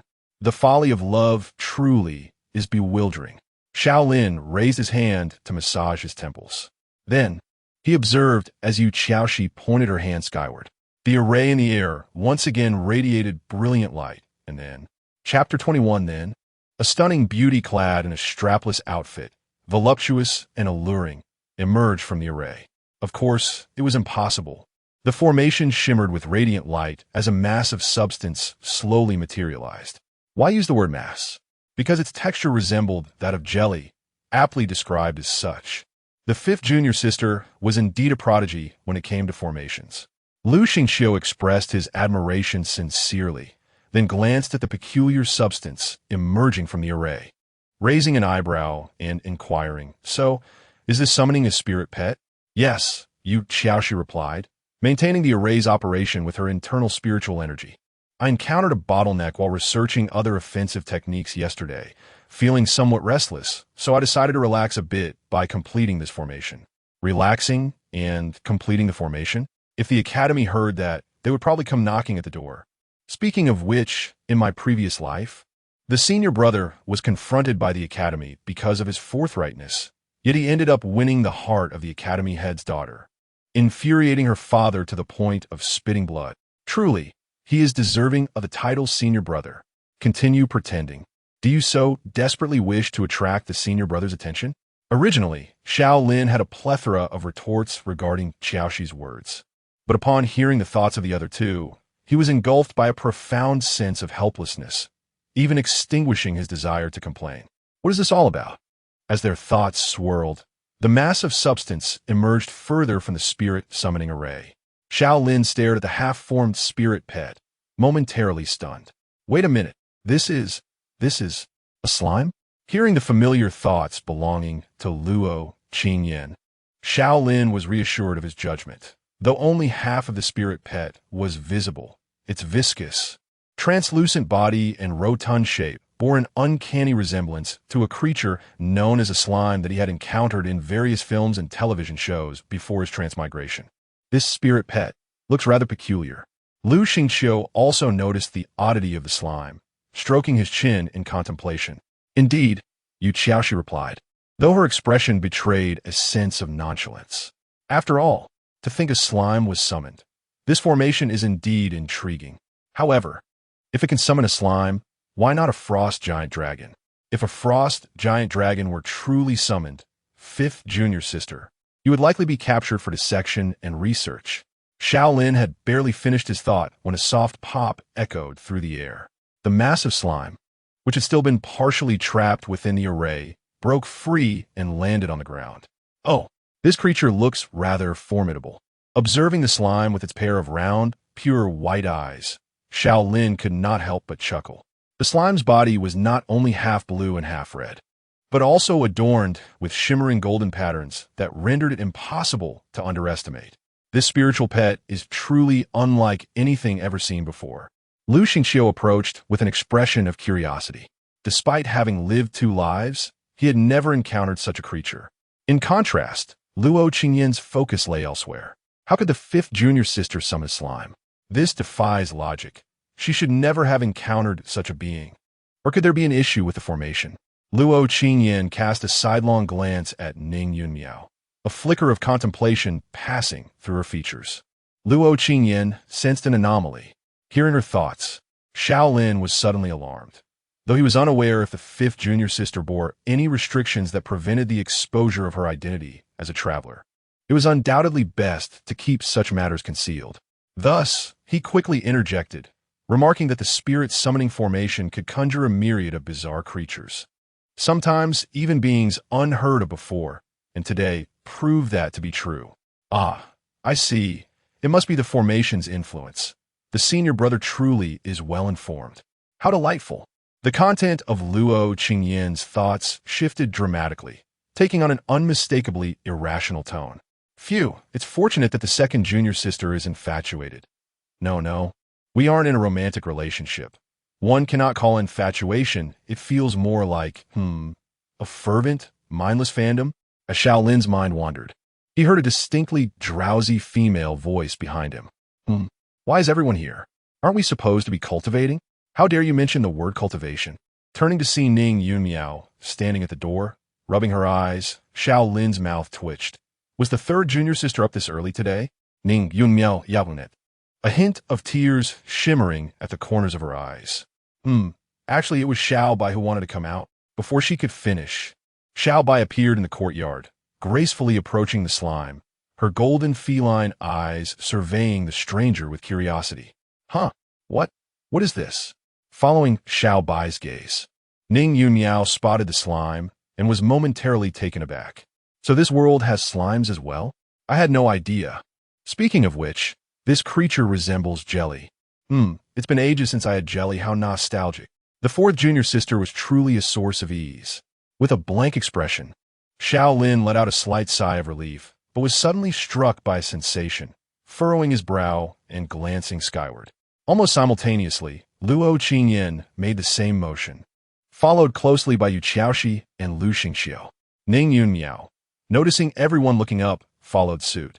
They beheld the once clear sky, now thick with ominous clouds. Within the storm clouds, purple lightning crackled with a terrifying pressure, resembling a dragon in a furious roar. What the hell? How do we summon the tribulation thunder? Xiao Lin froze in place. As a cultivator, he recognized that the lightning gathering above Qinglian Peak was indeed the dreaded tribulation thunder. The thunder born from the very essence of heaven and earth typically manifests only under 3 distinct circumstances, barring a few exceedingly rare exceptions. The first scenario occurs when a practitioner at the tribulation stage ascends to the realm of human immortals, necessitating the trial of tribulation thunder. This particular thunder is the most ferocious, comprising 7 levels, known as the 7-fold tribulation thunder. The second scenario arises when a divine beast of auspicious nature or a catastrophic beast of annihilation appears in the world, which also undergoes a trial of tribulation thunder, albeit slightly weaker than the 7-fold, consisting of 5 levels, referred to as the 5-fold tribulation thunder. The third scenario involves the emergence of formidable celestial weapons or immortal-grade artifacts. which similarly must face a trial of tribulation thunder. This type is the weakest among the three, encompassing 3 levels, known as the threefold tribulation thunder. Presently, excluding the possibilities of someone at Qinglian Peak transcending to the realm of human immortals or the appearance of extraordinary treasures at Qinglian Peak, it appears that only one explanation remains. The gazes of those present gradually converged on the slime. Could it be that this creature is a divine beast of auspicious nature or a cataclysmic beast of annihilation? Chapter 22. Can you show it some respect? What constitutes a divine auspicious beast? Allow me to provide a few examples. For instance, the Xiao Lin, which dispels misfortune and drives away malevolent spirits, safeguarding homes from harm. Or the Bai Zhe, which transforms calamities into blessings. The Pai Xiao, known for warding off evils and attracting wealth. And the Xiao Shu, whose presence grants the realization of one's most cherished wishes. Now, you dare to claim that this slime is a divine, auspicious beast? I remain unconvinced. And what are the world-destroying fiends? Let me cite a few instances. Take the Tao Tai, a creature with a human head and a goat's body, eyes beneath its armpits, tiger-like teeth and claws akin to a child's, devouring all in its path. Or the Qiong Qi, a beast the size of an ox with the appearance of a tiger, adorned with wings, that casually feasts upon 2 people. And the Tao Wu, resembling a tiger, covered in dog-like fur, with a human visage and tiger's paws, tusks like a pig's, and a tail measuring 18 feet long. Without even mentioning its deeds, its mere appearance suffices to evoke terror. Now, you assert that this slime is a world-destroying fiend? I remain skeptical. The Calamity Thunder, judging by its might, it must be the 5th level of Calamity Thunder. 5th Junior Sister, oh 5th Junior Sister, I have merely been reborn. Yet you have summoned divine beasts already? Is there something shameful about my rebirth? Lu Xingxiu gazed up at the Calamity Thunder amidst the dark clouds, a youthful visage tinged with worry. It appears to be the 5th level of Calamity Thunder, which implies that this slime is either a world-destroying fiend or a divine, auspicious beast. 5th Junior Sister, are you willing to go to such lengths to capture the attention of the senior brother? It seems you are a formidable rival. Luo Qingyin's expression grew grave. Ow, how astonishing. Is this truly Calamity Thunder? Why does it occur? Am I still dreaming? Perhaps that is the most plausible explanation. Ning Yunmiao rubbed her eyes vigorously, and upon witnessing no change in her surroundings, she began the process of opening and closing her eyes once more. At last, I have witnessed Calamity Thunder with my own eyes. Yet what is the principle behind it in this world? From the current observations, it bears a striking resemblance to an accumulation of lightning elements, resulting in a Leda phenomenon, as mentioned in the studies of magical structures. Yu Qiaoshi gazed intently at the sky, earnestly observing the spectacle. Wait, are you all out of your minds? This is Calamity Thunder, right above us, above our heads. Can you not show it some respect? Xiao Lin turned to his 4 junior siblings, feeling an urge to deliver a light reprimand to each. However, he refrained from doing so, for Xiao Lin understood that on Qinglian Peak, even if the heavens were to collapse, their master would stand firm against it. It remains true that although their master is not tall in stature, her abilities are exceedingly formidable. Yet, upon further reflection, he realized he was rather uncertain of their master's precise strength, though he had never witnessed her face to feet. Neither had he seen her engage in battle with Calamity Thunder. With this thought, Xiao Lin summoned his sword. Although this sword has not been introduced until now, it is in fact a long sword named Liu N, which displays a pale azure hue embellished with golden inscriptions. It is a genuine semi-divine artifact, despite Xiao Lin's current cultivation level being merely at the foundation establishment stage, rendering him incapable of unleashing the full potential of Liu N. Cold Yuxu insists that her eldest disciple's weapon must not be of ordinary quality. Otherwise, it would be a disgrace to her. Gold Yuxu remarked. If outsiders were to see it, they might think we cannot afford better. Initially, Cold Yuxu intended to bestow a true divine weapon upon Xiao Lin. However, considering his then current cultivation level, acquiring a divine artifact would be a sheer waste. Not only would he be unable to harness its power, but he might also find himself constrained by it. After all, the primary distinction between a divine artifact and a semi-divine one lies in the former possessing sentience. Some powerful divine artifacts may even give rise to spirit beings, making it unlikely for such artifacts to be willingly wielded by a practitioner of lower realms. Thus, Cold Waiuxu had to settle for procuring a top-tier semi-divine artifact, Liu In. Of course, even though Liu In is a semi-divine artifact, it pales in comparison to the tribulation lightning born of heaven and earth. Xiao Lin's decision to draw it forth is primarily symbolic, an indication that he is prepared for battle. As the eldest disciple, despite the implausibility of the situation, he feels an innate responsibility to shield his junior siblings from any calamity. Although he has recently discovered that his 4 junior brothers and sisters are all concealing remarkable talents, their years of companionship have not been in vain, and thus his attitude towards them remains unchanged. Well, perhaps completely unchanged is an exaggeration. After all, he must contend with his infatuated second junior sister, the frail Lu Xingqiu, who has turned gray due to his own words, the former male mage Wai Qi Ox from his past life, and the food-obsessed Ining Wai Miao. In conclusion, while his task is to relinquish his position as the eldest disciple, and he indeed wishes to do so, Xiao Lin continues to perceive himself in that role. As long as he stands, he will not allow anyone or anything to harm the disciples of Lu Yun's sect. Naturally, if escape is possible, he will prioritize it. If escape proves futile, he will resort to combat. However, it is evident that this tribulation lightning cannot be evaded. Fortunately, the current circumstances seem not to necessitate Xiao Lin's intervention. At that moment, while the 5 individuals pondered in their own ways, 5 streaks of flowing light emerged from 5 distinct mountain peaks, hovering outside Qinglian Peak. The 5 cultivators exuded an overwhelming aura of power, unmistakably 5 practitioners of the upper 3 realms. What is happening? What is Qinglian Peak scheming? A tall, square-faced man clad in black attire furrowed his brow as he gazed at the tribulation lightning. He is BILW New York N, the master of the forging peak of Lu Yun's sect, currently at the lower stage of the harmonization realm. I'm not certain, but given that the sect leader is in the back mountain, this is actually quite normal. A graceful woman in elegant attire responded with a smile. She is HYN, the master of the Danxiang peak of Lu Yun's sect, also at the lower stage of the harmonization realm. No, if this were truly orchestrated by the sect leader, it would not be such a trivial affair. A slender old man, dressed in a long robe and resembling an ordinary farmer, shook his head. He was Zhang Xinju, the master of Baichuan peak of Lu Yun's sect, currently possessing the cultivation level of the harmonious Tao upper realm. Indeed, so this is the work of those peculiar beings? A competent woman, with a long sword slung over her back and her eyes covered by a red cloth, gazed toward the small courtyard on Qingtian Peak. She was Li Qingjiu, the master of Feixian Peak, also at the harmonious Tao upper realm. It appears to be the 5th level of tribulation thunder.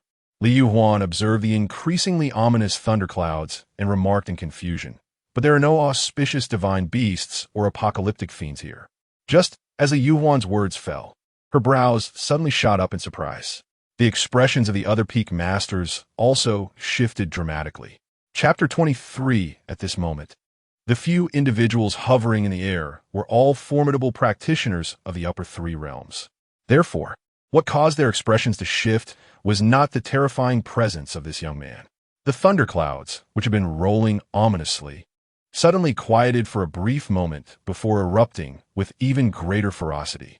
If the initial tribulation thunder resembled an enraged dragon roaring, then the present tribulation thunder appeared as that furious dragon extending its claws, ready to strike. Sevenfold, a look of astonishment flickered across Zhang Xin Zhu's spirited visage, as a large, dark red blade materialized in his slightly withered palm. The moment this blade emerged, the elder, who had previously seemed like an ordinary farmer, underwent a dramatic transformation, exuding an intense aura of lethal intent. How could it have suddenly escalated to a 7-fold tribulation thunder? Is someone breaking through? Bai Liwanyun, rather direct in his approach, clenched his fists and attempted to rush forward, only to be halted by Li Yuhuan, who swiftly blocked his path. Do not be impulsive. This tribulation thunder is likely at the sevenfold level. Many cultivators in the tribulation phase have perished beneath its wrath. Li Yuhuan admonished by Li Wanyun with a grave expression. Are we to merely watch as the tribulation descends? Bai Li Wanyun's eyes widened. Those young ones must not come a harm. Master Bai Li, what Li Fengzhu means is that we should not recklessly advance. This sevenfold tribulation thunder is beyond any of us to confront alone. He raised her hand, summoning 7 silver rings around her. Moreover, the sect leader is present on Qinglian Peak. We may not need to intervene. Indeed, with the sect leader here, our priority is simply to ensure that the tribulation thunder does not affect the other areas of Luyun's sect, Li Yuhuan remarked, drawing forth his sword and smiling at Bai Li Wanyun. Yes, that is true. Bai Li Wanyun finally regained his composure from his earlier impulsiveness.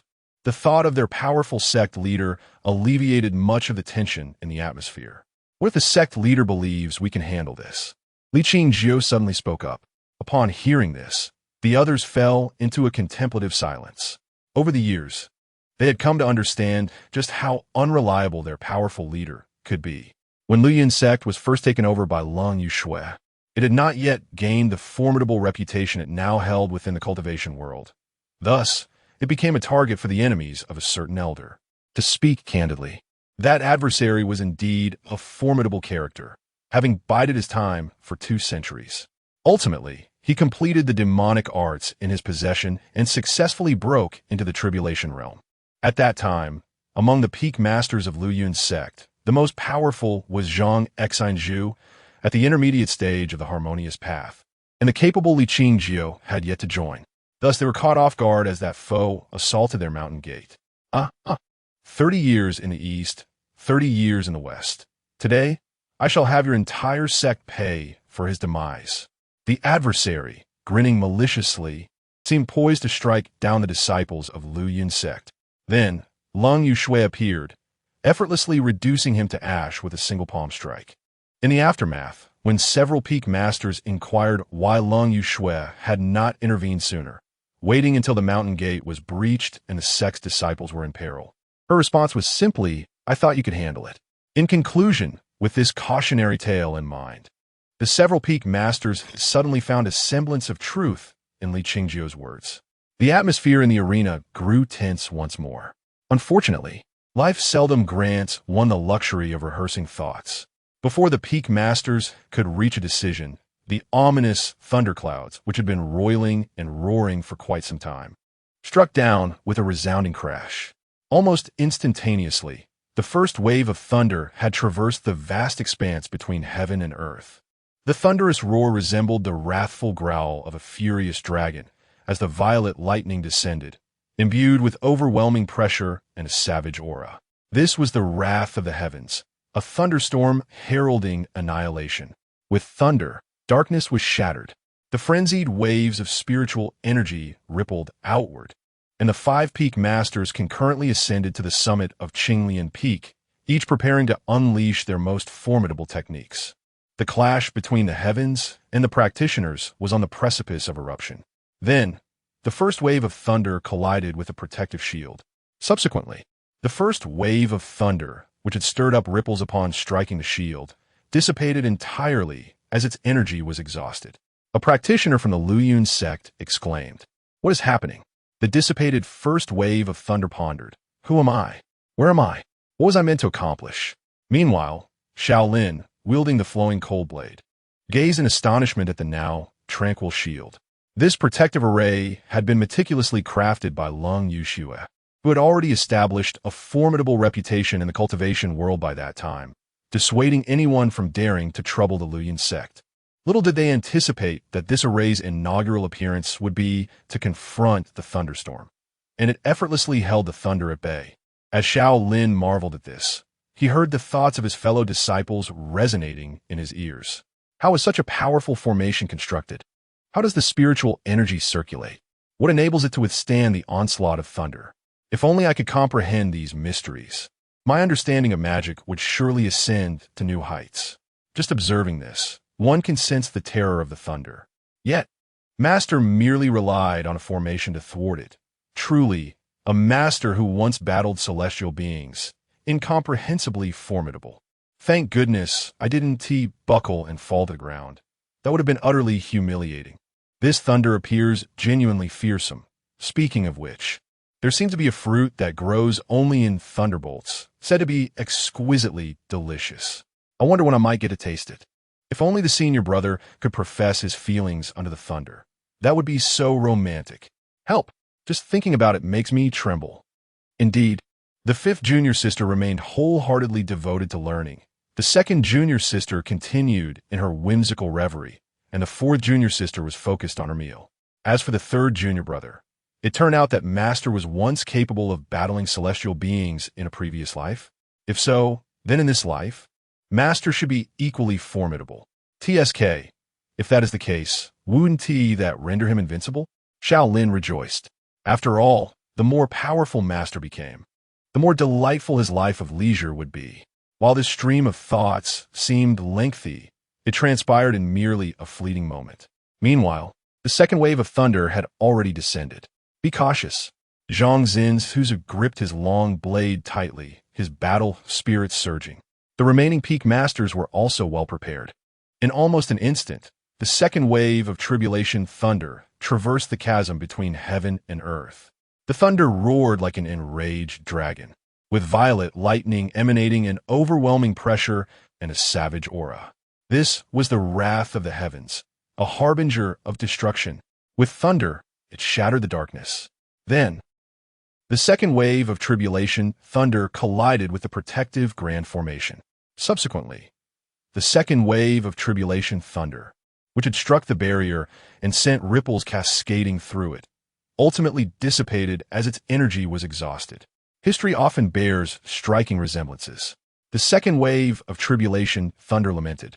After finally stirring my heart, you made me lose so completely. How frustrating. Perhaps incited by this spectacle, the third wave of tribulation thunder swiftly descended. Chapter 24. You are not permitted to strike. The thunder of tribulation had never endured such indignity. Who is it, after all? The thunder of tribulation. Born of heaven and earth, it possesses boundless might, capable of annihilating all beings. Numerous cultivators in the tribulation transcendent stage have perished under its wrath, their ashes scattered to the winds. Do you comprehend the significance of the thunder of tribulation? Yet now, it finds itself thwarted by a protective grand formation. Such a profound humiliation. The thunder of tribulation shall not permit this to transpire. My fate is determined by myself, not by heaven. With this resolute determination, the third thunder of tribulation descended. Boom! The third thunder struck the protective formation, causing ripples to spread across its surface. Compared to the previous two strikes, the duration of the third thunder's confrontation with the formation was markedly longer, producing a far more stunning display of light and shadow. Consequently, a breach was torn in the protective formation. The third thunder proclaimed, I shall prove my worth. Alarmed by the unfolding situation, several peak masters immediately prepared to employ their abilities to intercept this third thunder. However, just as they began to mobilize their internal spiritual energy, they witnessed a dog's head materializing from the fissure in the formation. The head of the dog grew larger with the wind, quickly surpassing even the height of Small Hill. Then, it opened its gaping maw and directly swallowed the still continuing third thunder. Swallowed a whole. Whole. Whole. Whole. Alas, the unfortunate third thunder barely stirred a ripple before being consumed by that dog's head. Silence enveloped the entire Luyan sect. The powerful cultivators, observing from afar, fell into an astonished silence as well. Is this even possible? Xiao Lin gazed at the dog's head, which licked its lips, still grappling with the absurdity of the scene. Before he could fully digest the spectacle, the dog's head sprang into action. It first howled towards the heavens, then, with an unstoppable momentum, charged towards the thunder in the sky. The speed of the thunder's descent was swift, but the dog's head was swifter. Before the fourth thunder could strike, the head had already reached the ominous clouds above. Accompanying the dog's head was its cavernous mouth. A woo! A deafening sound of swallowing resonated throughout the heavens and earth. The fourth thunder never had a chance to showcase its might, as it was consumed by the dog's head. Yet, the spectacle did not end there. A woo, a woo. Two more swallows followed, as the fifth and sixth thunders also met their demise within the dog's maw.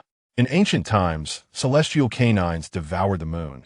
Today, a dog's head feasts upon the thunders of tribulation. All cultivators, stunned by the sight, could not help but exclaim at the wonders of the vast universe. However, just as everyone believed that this round of thunders was destined to meet such an absurd defeat, an unexpected change occurred. The seventh thunder, which had already been engulfed by the dog's head, suddenly erupted in brilliant light and rapidly expanded, unleashing a terrifying aura that shattered the dog's head into fragments. What is happening? The thunder is also a protagonist, capable of breaking through in the moment of crisis. Xiao Lin, overwhelmed with astonishment, could not help but gasp in shock. Yet, he soon realized that he had reacted too soon. As the seventh thunder of tribulation shattered the dog's head, it did not descend but instead lingered in the air, perpetually expanding and morphing into a vast sea of thunder that eclipsed even the darkest clouds. Yet, this was not the conclusion. Amidst the thunderous expanse, a colossal dragon formed from lightning gradually materialized. If the previous thunder merely echoed the fierce roar of an enraged dragon, the current seventh thunder had truly transformed into an irate dragon, a thunderous dragon. What is this? Ning Yunmiao stared in awe at the sky, where the immense thunder dragon blotted out the sun, her words faltering slightly. Oh no, my legs feel weak. I hope I won't actually collapse to the ground. That would be so embarrassing, but then again, embarrassment won't hinder my appetite. Logically speaking, although the seventh thunder of tribulation was terrifying, it shouldn't reach such extremes. Lu Xingqiu's expression darkened. In my past life, whether it was the seven tribulations I personally endured or those faced by others, none displayed such a formidable presence. This thunder is no longer solely aimed at the spirit pet summoned by the fifth junior sister. Could it be that my identity as a reborn individual has been discovered by this realm, prompting the will of heaven and earth to eliminate me? If that is the case, have I dragged everyone down with me? If it were indeed the will of heaven and earth seeking to rectify the world, it likely wasn't solely targeting you, third brother. After all, none atop this mountain are insignificant. It would be reasonable for the will of heaven and earth to obliterate anyone. Therefore, you needn't feel overly guilty. Xiao Lin comforted Lu Xingqiu internally before glancing toward the rear mountain. Why hasn't T the master revealed himself in the face of such overwhelming tribulation? Not only Xiao Lin, but the five peak masters gathered above Qinglian Peak shared the same sentiment. They despairingly realized that they could scarcely move, their limbs feeling a long-forgotten pain, as if they might burst apart at any moment. What was happening? The veins on Bailey Wanyun's muscular arms throbbed, yet he remained motionless. This tribulation, it seems to have already connected with the will of heaven and earth. Huayan's face displayed a rare hint of panic. We are encountering something we have never even heard of. Li Yuan's complexion turned ashen. The crux of the matter lies in the fact that this thunder has now locked onto us, rendering us immobile. Zhang Zinzas's long blade emanated waves of spiritual energy and murderous intent, clearly attempting to break free from the constraints. Why has it escalated to this? What is the true purpose of this thunder? Its target lies elsewhere. Li Qingjiu spoke softly. As her words fell, the group felt the pressure around them suddenly ease. Although they remained unable to move, the pain had dissipated. Yet, no one felt relieved. Instead, alarm bells rang within their minds. For in their spiritual awareness, the gaze of the thunderous dragon had not departed, but rather shifted instantly to the summit of Qinglian Peak. It was now fixed upon Xiao Lin. Senior brother, run. Be careful. Huh. Almost simultaneously, a radiant glow and an extraordinary surge of spiritual energy erupted from Luo Qingyan, Yu Xiaoxi, and Lu Xingqiu. Yet, this brilliance and ethereal energy dissipated in an instant. A figure materialized before Xiao Lin. This figure was a head shorter than Xiao Lin, appearing petite and delicate, evoking an irresistible urge to gently pat her head.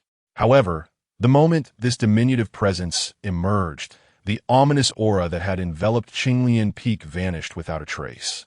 I merely wished to observe your intentions, but I did not grant you permission to act, Lung Yoshue remarked, gazing up at the colossal entity in the sky, her expression tranquil and her tone frigid. Chapter 25. What now?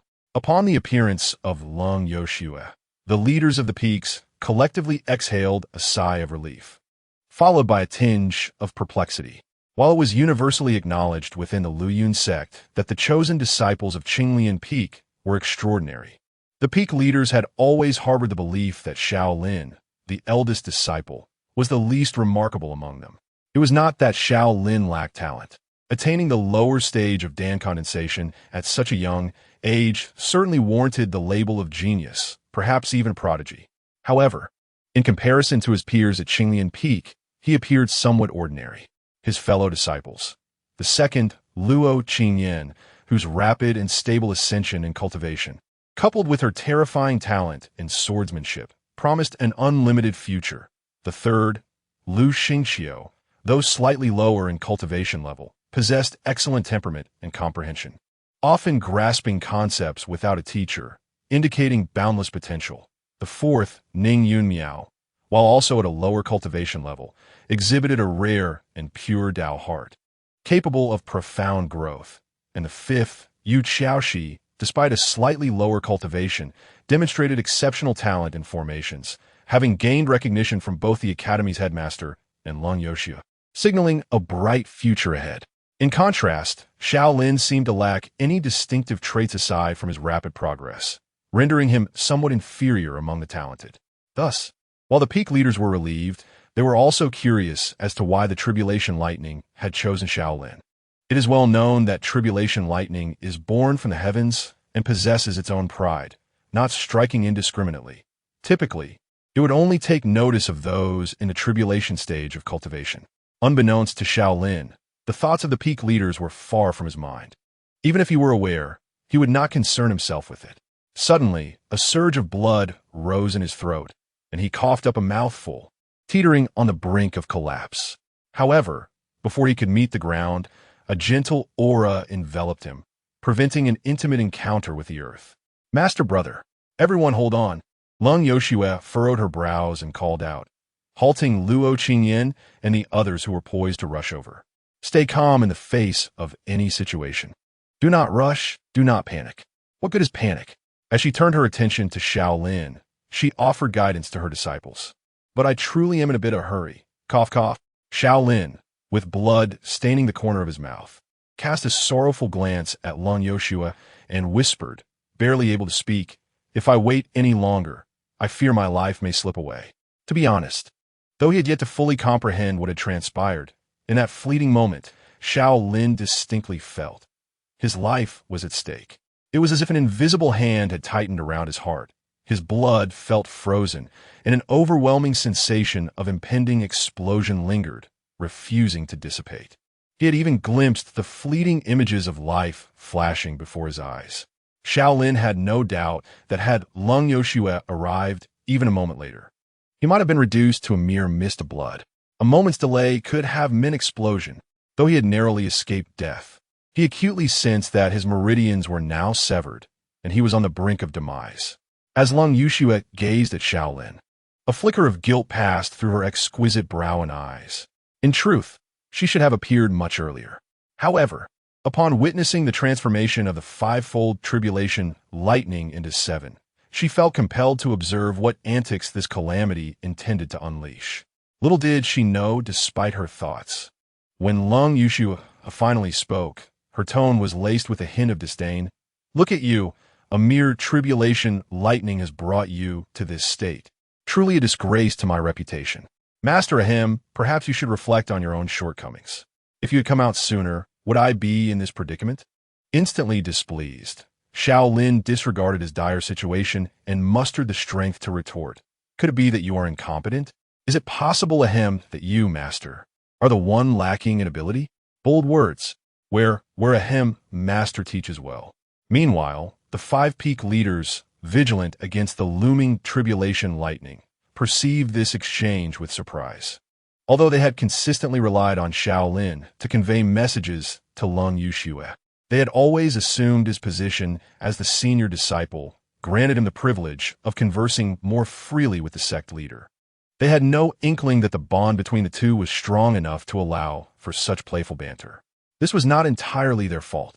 After all, they scarcely encountered Lung Yushua even once a year, the most interaction being her occasional edicts. Nevertheless, with tribulation lightning still hovering above, was it truly wise for the sect leader to remain so composed? The five peak leaders shared this concern as they gazed at the colossal dragon of thunder in the sky. In stark contrast, Luo Qinyan and the others appeared markedly more composed, perhaps due to their shared heritage. So, the teacher has frightened the tribulation lightning into an action? My teacher seems to grow increasingly enigmatic. Speaking of which, why did that tribulation lightning focus on the senior brother? Could it be that he possesses some conductive material that attracts the gathering of lightning elements?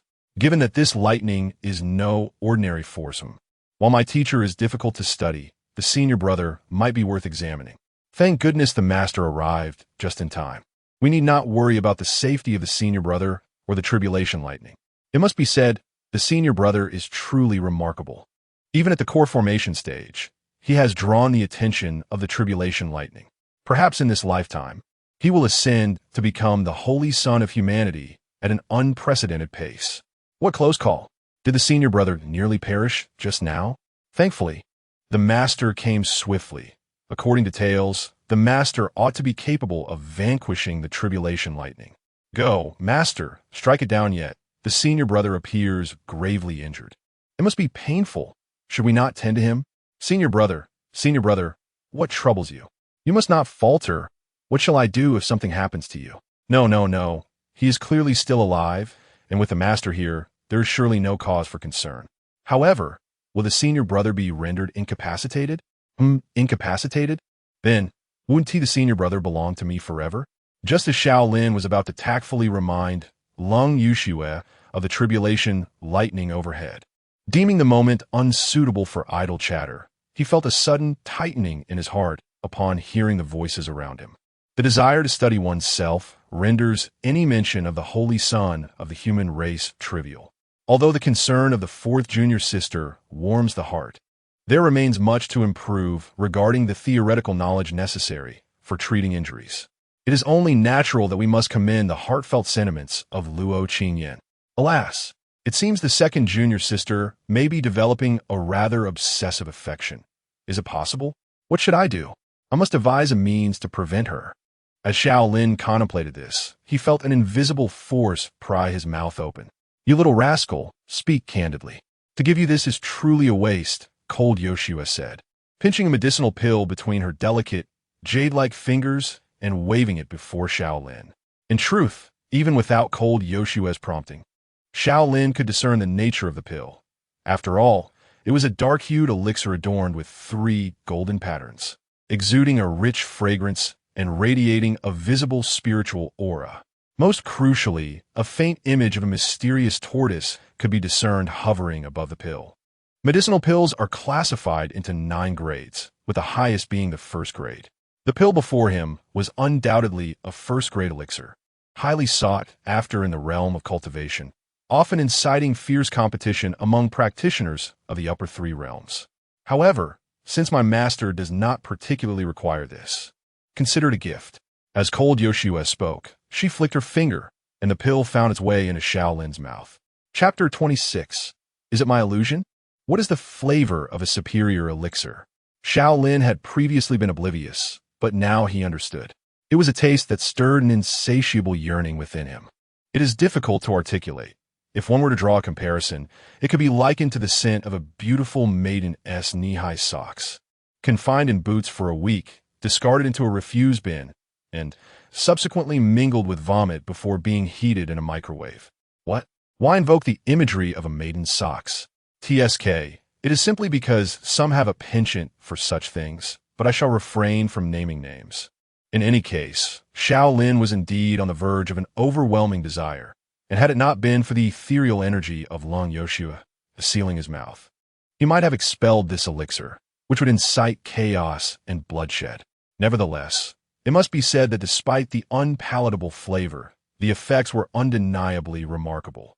The elixir transformed into a swirling amalgam of medicinal energy the instant it touched his tongue, beginning to traverse through Xiao Lin's limbs and bones. In Xiao Lin's anticipation, this should have been an exceedingly pleasurable experience, enveloping him in a gentle caress akin to a spring breeze. Yet was it truly so? Of course not. Instead, ha ha ha, Xiao Lin erupted into a fit of manic laughter, as if recalling an uproarious jest. This spectacle left those present momentarily dumbfounded. Why was the senior brother Xiao Lin laughing? As they processed this scene, the peak masters, burdened by the invisible weight of calamity, could not help but think of one individual, Dan Xiaosheng, the current master of the Dan Peak. As a sect primarily devoted to alchemy, with cultivation as a secondary focus. The elixirs produced by Dan Peak have long been recognized as superior in the cultivation community. The potions crafted by Dan Xiaosheng, in particular, have ascended to the ranks of nobility within the alchemical realm. Take the blood revitalization elixir, for instance. Most produced by others merely suffice for treating minor internal injuries with mediocre results. However, the blood revitalization elixir crafted by Dan Xiaosheng can heal any non-fatal internal injury within a quarter of an hour. What is most remarkable, however, is that sometimes Dan Xiaosheng's elixirs come with extraordinary side effects. Legend has it that a certain practitioner, paralyzed from the waist down after sustaining severe injuries in a battle against the demon clan, not only recovered his wounds after consuming a superior revitalization elixir crafted by Dan Xiaosheng, but also regained the ability to move his lower body and stood upright. Of course, the veracity of this tale is subject to debate, but it clearly illustrates Dan Xiaosheng's formidable prowess in the art of alchemy. Xiao Lin had just consumed a superior elixir crafted by Dan Xiaosheng, and even the 5 peak masters, who were practitioners of the upper 3 realms, found themselves envious. So why did Xiao Lin laugh? This was due to a peculiar habit of Dan Xiaosheng, who delighted in adding various seasonings during the alchemical process, an enthusiasm rooted in his youthful passion for culinary arts. Regrettably, according to the feedback from those who have consumed the elixirs crafted by Dan Xiaosheng, it seems that his understanding of culinary arts is somewhat unconventional. The dark spices, when combined with medicinal herbs, create some wondrous chemical reactions. Thus, just now, Xiao Lin almost lost control, and at this moment, he is laughing heartily. Ha ha! Master, what is happening to me? Ha ha! Help! Ha ha! While Xiao Lin laughs uproariously, he turns to Lung Yoshue for assistance. This is a normal phenomenon. Have you not noticed that your body is improving? It is improving. Ha ha ha! But, ha ha ha ha ha! I find it so hard to laugh. Endure it. If you cannot withstand this little hardship, how can you dare to call yourself my disciple? Then, Master, ha ha ha ha, could you possibly, ha ha ha, put down the recording stone? Ha ha, I cannot comprehend what you are saying. Ignoring Xiao Lin's protests, Lung Yoshue pointed a recording stone at him and proceeded to take multiple comprehensive shots before turning her gaze towards the thunderous dragon overhead. Finally, oh, sect leader, if you do not look over soon, I shall collapse. Li Yuan, witnessing this scene, felt tears of emotion welling up within. After all, the Thunder Dragon is currently gazing upon Lung, Yoshue, and Xiao Lin at the peak of Qinglian Mountain, while a few peak masters, hovering above, inadvertently shielded them from the dragon's scrutiny. In other words, the dragon's gaze was as if it were directly upon them. Although they were no longer feeling that terrifying pressure due to Lung Yoshue's presence, being watched by such a colossal being still made everyone, except for Li Qingjiu, feel a tinge of unease. Do not just stand there, come down. Does it look impressive up there? Very well, sect leader. The peak masters immediately descended to the summit of Qinglian Mountain, though Li Qingjiu was reluctant to leave until He Yun pulled him down. So, what do you wish to do? As the view expanded, Lung Yoshue gazed up at the Thunder Dragon and coldly inquired. It must be said that although she appeared petite and adorable, when serious, her delicate features exuded an air of aloofness that looked down upon the world. At that moment, everyone on Qinglian Peak experienced a peculiar illusion that the diminutive Lung Yoshue was the enormous entity soaring above the heavens, while the overshadowing Thunder Dragon appeared relatively insignificant in comparison. Of course, it seems somewhat inappropriate to say everyone considering Xiao Lin, who was laughing uncontrollably, found it impossible to empathize with them. In fact, due to his position right behind Lung Yoshua, he inadvertently undermined the cold, proud demeanor she was trying to project. Lung Yoshua seemed to notice this as well. Her expression slightly stiffened as she continued to gaze at the Thunder Dragon, saying, "Will you not speak? Must I personally come over to inquire?" The Thunder Dragon remained unresponsive, merely circling in the sky, emanating a terrifying aura and pressure. "Allow me to speak directly," Cold Yoshua remarked with a cold laugh, her petite figure soaring into the air, just as the spectators held their breath. Anticipating an imminent confrontation between the cultivator and the tribulation thunder, they suddenly realized. Was it merely an illusion? Had the dragon shrunk in size? Ning Yunmiao, cradling the small white creature, gazed upward at the thunder dragon and murmured to herself. Soon, she discovered that her earlier perception was indeed accurate. As Cold Yoshua ascended higher and higher, the thunder dragon appeared to diminish in size, transforming within mere breaths from a colossal entity capable of blotting out the sky to a mere speck in the high heavens. Chapter 27. Unfathomable portrait of the master. The colossal thunder dragon transformed into a mere speck in the high sky, while the ethereal Cold Yoshua also became a tiny, soaring into the heavens. To continue witnessing the ensuing events, even monetary offerings would prove futile. One could only ascend alongside Cold Yoshua. However, those capable of following, whether the eminent figures observing from a great distance or the 5 peak masters congregated atop Qinglian Peak, were keenly aware of Cold Yoshua's temperament and thus refrained from risking confrontation. Those unaware of her nature, lacking the capability to pursue, could only gaze wistfully at the distant spectacle. Ultimately, the mysteries unfolding in the skies appeared to be known solely to Cold Yoshua herself. The 5 peak masters, witnessing their sect leaders' prolonged absence, convened briefly before dispersing to tend to their respective duties. Some comforted the sect's populace, others engaged in public relations, some replenished the protective array's energy, and others continued their lessons with disciples, while a few resumed their labor. In the blink of an eye, everything seemed to revert to the moments preceding, as if the earlier scenes had merely been an illusion. Of course, there were discernible differences. For instance, surrounded by the reflection stone, Xiao Lin remained in fits of laughter, showing no signs of cessation. "Senior brother, are you all right?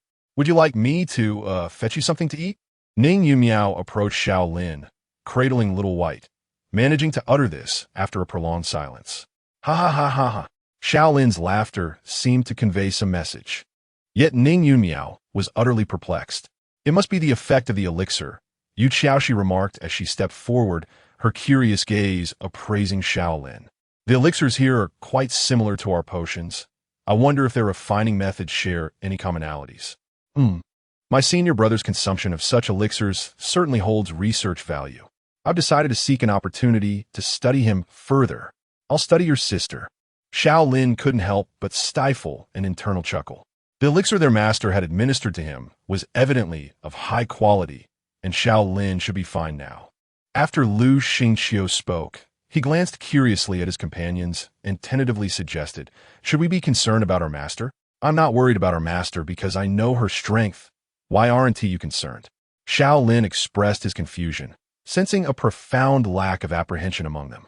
"Indeed, if I were unaware of your hidden depths, I too would harbor doubts.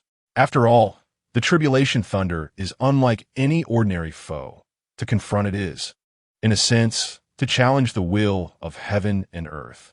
Moreover, our master is currently unaccounted for. Even her strength would warrant some concern from her disciples. However, in this moment, didn't our master just repel the tribulation thunder with sheer momentum? And judging by the reactions of Uncle Zhang and the others, it seems our master has no fear of the tribulation thunder," Yu Xiaoxi interjected. Upon hearing those words, Xiao Lin, although unable to discern the heart's voice of the other, comprehended that this was indeed the genuine sentiment of Yu Xiaoxi. After all, the 5th junior sister always perceived matters with such unerring directness, never considering circumstances such as using lightning to feign weakness. With a ceaseless smile adorning her lips, Ning Yunmiao immediately echoed, Indeed, Master will be fine. There is no need for us to worry. In the narrative, the Master is portrayed as a formidable ally in the latter stages, having even engaged in battles with celestial beings for the protagonist. Truly remarkable. A mere flash of lightning. How ludicrous. Could it be that the Master intersects with the protagonist in the story? This Xiao Lin quietly noted this crucial piece of intelligence. The Master is indeed powerful. Luo Qingyan remained as succinct as ever, yet Xiao Lin found himself somewhat disinclined to delve into her thoughts, for since earlier, her inner musings had been echoing incessantly in his ears. The elixir is ineffective. I shall care for the senior brother for a lifetime, thankfully. It seemed that as the matter at hand was of importance, Luo Qingyan's thoughts ceased their repetitive prayers. The Master is one of the few 5-star character cards in the game, and the character description clearly states invincibility beneath celestial beings and undefeated above them. How could a trifling lightning strike possibly contend with the Master? Indeed, within the realm of the second junior sister, this world was akin to a game, and I must be one of its character cards. Is the Master also a character card? I wonder if the Master's illustration is alluring. Such thoughts, utterly inappropriate, spontaneously emerged in Xiao Lin's mind. Of course, this was purely from an appreciative perspective, devoid of any unhealthy implications. A gentleman appreciates beauty without succumbing to lust. His feelings are genuine, yet restrained by propriety. He admires beauty, not objectifies it. Upon this realization, Xiao Lin abruptly found his smile vanish. He arrived like a tempest, yet departed with a graceful wave of his sleeve, leaving no trace behind. In an instant, a peculiar sensation of being toyed with by a scoundrel enveloped him. Away. He hastily cast this strange notion from his mind. With a gentle motion, he dispersed his spiritual energy. Senior brother, are you all right? Upon noticing the cessation of laughter, Ning Yunmiao was the first to turn and inquire with concern. Yes, I am well, Xiao Lin replied, swiftly preparing to capture the nearby image stones in one fell swoop. However, just as his hand was raised, those stones, as if receiving a sudden command, transformed into streaks of light and soared into the sky, vanishing in the blink of an eye. Damn! Xiao Lin gazed at his empty palm, silently cursing. Senior brother, are you unscathed? Lu Xingqiu asked with concern. How is the effect of the elixir? I am fine, completely intact. In fact, I feel that the flow of spiritual energy within me has become even more smooth and unimpeded. This elixir is indeed remarkable. Not having captured the image stones, Xiao Lin refrained from dwelling on it further, and, after savoring the sensation, smiled and spoke. Although I am pleased that the senior brother is unharmed, it is indeed a pity. However, upon hearing Luo Qingyan's heartfelt voice, the smile on his face inevitably faltered. Therefore, senior brother, why did the tribulation lightning target you just now?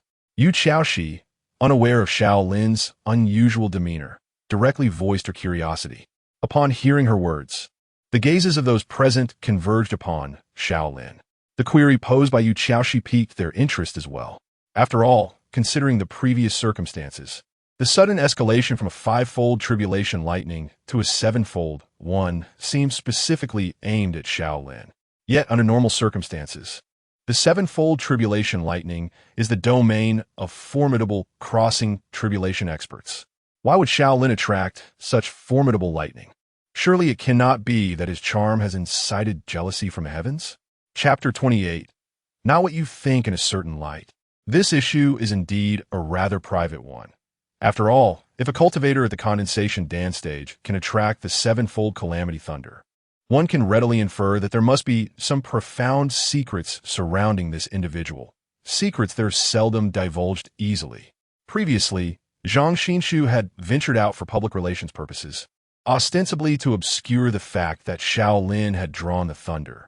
Although this rationale was not particularly convincing, Zhang Xinshu, as the principal public relations officer of the Luoyuan sect for many years, was nonetheless quite experienced. To return to the matter at hand, when faced with Yu Xiaoxi's inquiry, Xiao Lin promptly responded with an honest admission of ignorance. Although he had entertained numerous conjectures internally, he possessed no evidence to substantiate any of them. Thus he could only respond in such a manner. I see. Yu Xiaoxi nodded, somewhat regretfully. The others likewise nodded in agreement, with Ning Yunmiao even positing the possibility that perhaps the senior brother had made some oath or had engaged in some nefarious deeds. Then she received a light rap on the head from Xiao Lin. In any case, no one questioned his response. Typically, Xiao Lin's answer would be hard to believe. After all, how could one claim ignorance after having attracted the sevenfold calamity thunder? Yet, Xiao Lin genuinely did not know, and the others naturally accepted his explanation. Everything unfolded quite logically. Then it was Xiao Lin's turn to counterattack. By the way, I seem to recall that each of you was emanating a strange light just now. Xiao Lin looked inquisitively at Yu Xiaoxi, Luo Qingyan, and Lu Xingqiu, feigning curiosity. What was that? Yes, what was that? Ning Yunmiao, prompted by this reminder, recalled the earlier scene and promptly joined in the inquiry. However, unlike Xiao Lin, whose curiosity was feigned, Ning Yunmiao's interest was genuine. I'm quite curious, she remarked. Upon hearing this question, Lu Xingqiu's expression visibly stiffened.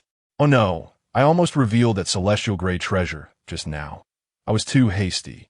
With my current strength, even if I had used it, it would have been ineffective. Yet, how could I remain calm witnessing my senior brother about to be struck by lightning? Celestial grade treasure? Goodness, such an item is a treasure even among top-tier sects, and this lad has somehow acquired one. Is this the advantage of a reincarnator? Xiao Lin cast a nearly imperceptible glance at Lu Xingqiu. Fortunately, my master arrived in time. Otherwise, I would have had to use that dimensional experience card, which is a one-time use.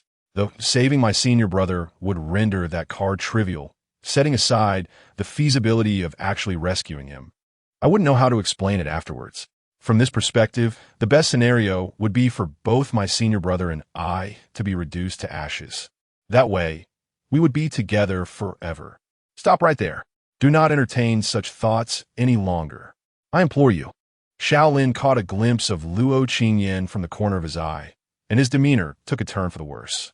I'm unfamiliar with the second senior sister and the third senior brother, but I was just about to unveil my trump card. Observing that Luo Qingyan and Lu Xingqiu remained silent, Yu Xiaoxi candidly stated, however, I cannot elucidate too clearly, for everyone harbors their own secrets.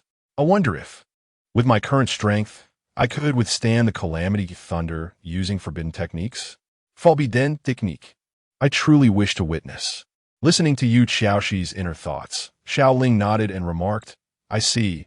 Then I shall refrain from further inquiries. I presume the situation is similar for the second junior sister and the third senior brother? Upon hearing this, Lu Xingqiu and Luo Qingyan promptly nodded in agreement.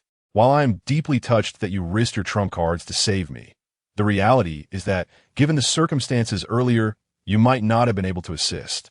Xiao Ling gazed earnestly at Luo Qingyan and the others, adding, since they are trump cards, they should be employed only when truly necessary and effective, and not be easily exposed.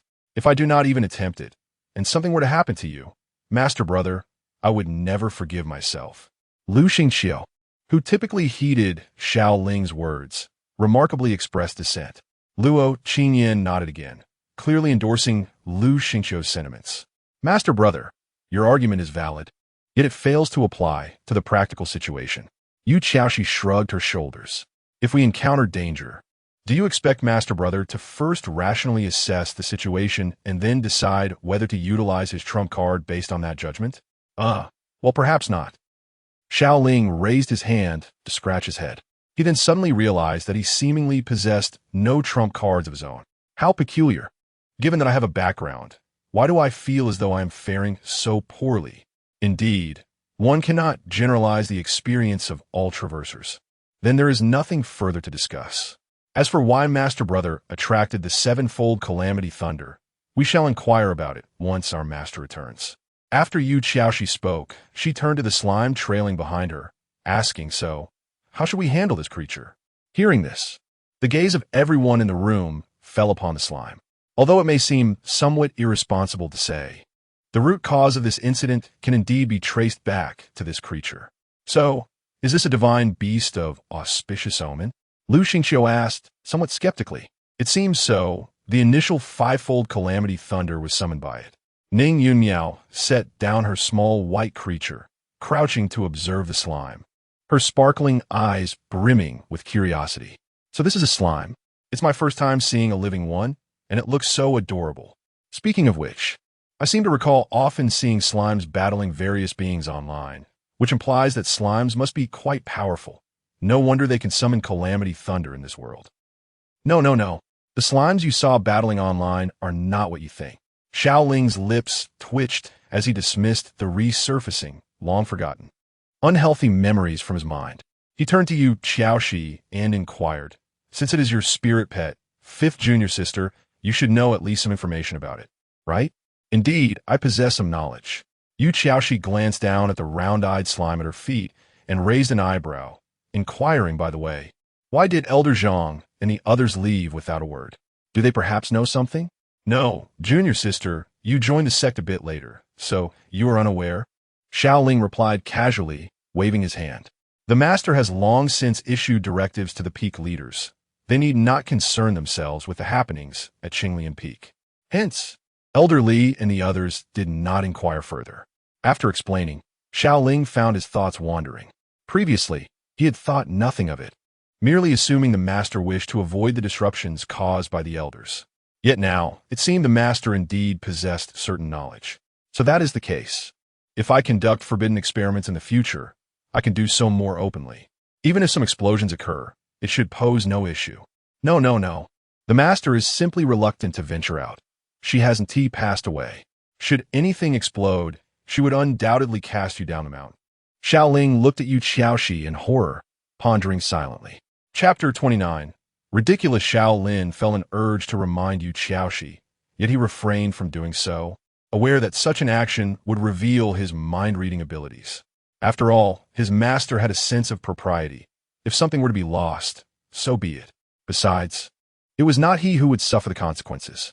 As a senior who had been cast down the mountain numerous times, Xiao Lin merely cast a sympathetic glance at Yu Xiaoxi. Unaware of Xiao Lin's gaze, Yu Xiaoxi turned her attention back to the slime and remarked, "In my perception, this spirit pet seems to possess the combat power of the condensation Dan realm." "Wow!" exclaimed Ning Yunmiao, her face instantly lighting up with envy. "I wonder when my little Bai will achieve combat prowess equivalent to the condensation Dan realm, dear sister. Do you not understand your own pet at all? Your cat is already exhibiting the aura of the nascent soul realm. Who knows if that is its full potential? It might even be capable of battling those in the upper three realms," Xiao Lin thought as he glanced at the little Bai, who was perched beside Ning Yumiao. Licking its paws, he felt a surge of envy, nearly moved to tears. "What else?" Lu Xingqiu inquired further. "Well, it seems to possess some attack methods akin to spells." Yu Xiaoxi replied. "Skills, huh? There are skills? Little Bai has none of those. Spells? Truly an impressive spirit pet." Xiao Lin chuckled to himself, thinking, among us, "You truly know nothing," he cautiously suggested to Yu Xiaoxi. "Shall we give it a try?" "Certainly." Yu Xiaoxi did not decline. She promptly raised her hand and pointed forward. "Go ahead, little one, use bind." A simple and unadorned skill name. Discombastil Pokemon? Is this how one commands a spirit pet in battle? Did not the ancient text state that spirit pets and their masters could communicate directly through their minds? Xiao Lin chose to disregard Lu Xingqiu's evident disconnection from their conversation and focused intently on the slime. The term bind, combined with the presence of a slime, evoked some rather unsettling memories. Then he witnessed the slime bounce and twist its body, momentarily swaying before sprouting 8 tentacles. Hey, Xiao Lin observed the tentacles swirling in the air, his expression unchanging. This spell requires a target for a more effective demonstration." Otherwise, Yu Xiaoxi's words were interrupted by a cool, feminine voice. "That is dangerous. It is unnecessary," Luo Qingyan interjected calmly. "Surely, this fellow does not intend to engage in any unsavory antics with the slime to attract senior brother's attention? Don't even think about it. Looks like second junior sister has watched quite a bit before her transmigration." Xiao Lin cast a surprised glance at Luo Qingyan, nodding to himself in acknowledgement. In this regard, he recognized Luo Qingyan as a woman of discernment. Indeed, Yu Xiaoxi conceded, and she proceeded to showcase the slime's other skills to the group. In summary, it essentially revolves around the duality of fire and water. However, the fire and water conjured by the slime exhibit a remarkable finesse akin to that of a practitioner wielding spells, and their potency is considerable. Should a cultivator at the Dan Formation realm suddenly confront such an onslaught, they might very well sustain significant injuries. Ultimately, drawing from my perception, it appears that this entity is named Slime. Thus, it has been affectionately dubbed Little Red. Following this naming, everyone dispersed, for the matters at hand had reached a conclusion.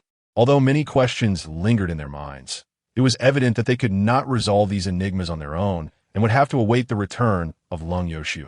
With that, it was time to attend to their respective duties. As for the recent thunderous tribulation, it seemed not a single soul paid it any heed. Several hundred miles away from the Luyan sect, amidst a vast sea of clouds, a simple wooden boat glided gracefully through the ethereal expanse, though it appeared unadorned. The speed at which it traversed the cloudscape and the faint azure glow surrounding it indicated that it was, in fact, a highly esteemed flying artifact. At this moment, within this airborne vessel, two individuals occupied its space. One was an elderly Taoist clad in a purple robe, his hair and beard white as snow, exuding an aura of celestial grace that perfectly embodied the common man's perception of a venerable sage. This elder, named Dongfang Yu, was the esteemed leader of the Beihai Peak at the Luyan sect, a formidable figure in the realm of tribulation. Beside Dongfang Yu sat a youth, Lin Outyin, whose bright eyes and radiant smile revealed a strikingly handsome visage, albeit tinged with a hint of shyness. Outyin, did you witness that thunderous tribulation just now? Dongfang Yu inquired suddenly. Indeed, Master, Lin Outyin replied respectfully. Judging by its trajectory, it seems the tribulation was aimed at our Luyan sect. Dongfang Yu chuckled amiably. Oh, why is that? Lin Outyin asked, perplexed. How would I know? It's likely just some commotion stirred up by those little monsters from Qinglian Peak, Dongfang Yu remarked, stroking his white beard thoughtfully. Little monsters? Lin Outyin echoed with a chuckle.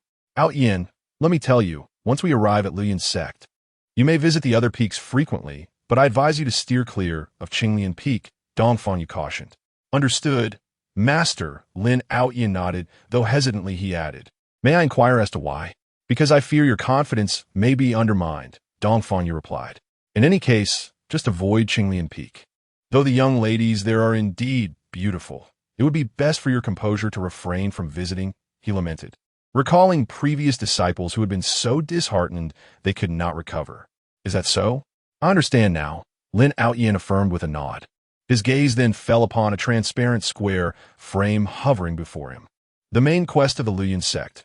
Unseal the world-destroying beast suppressed within the Luyan sect. The side quest of the Luyan sect. Pursue Ning Yumiao of Qinglian Peak and become her Dao partner.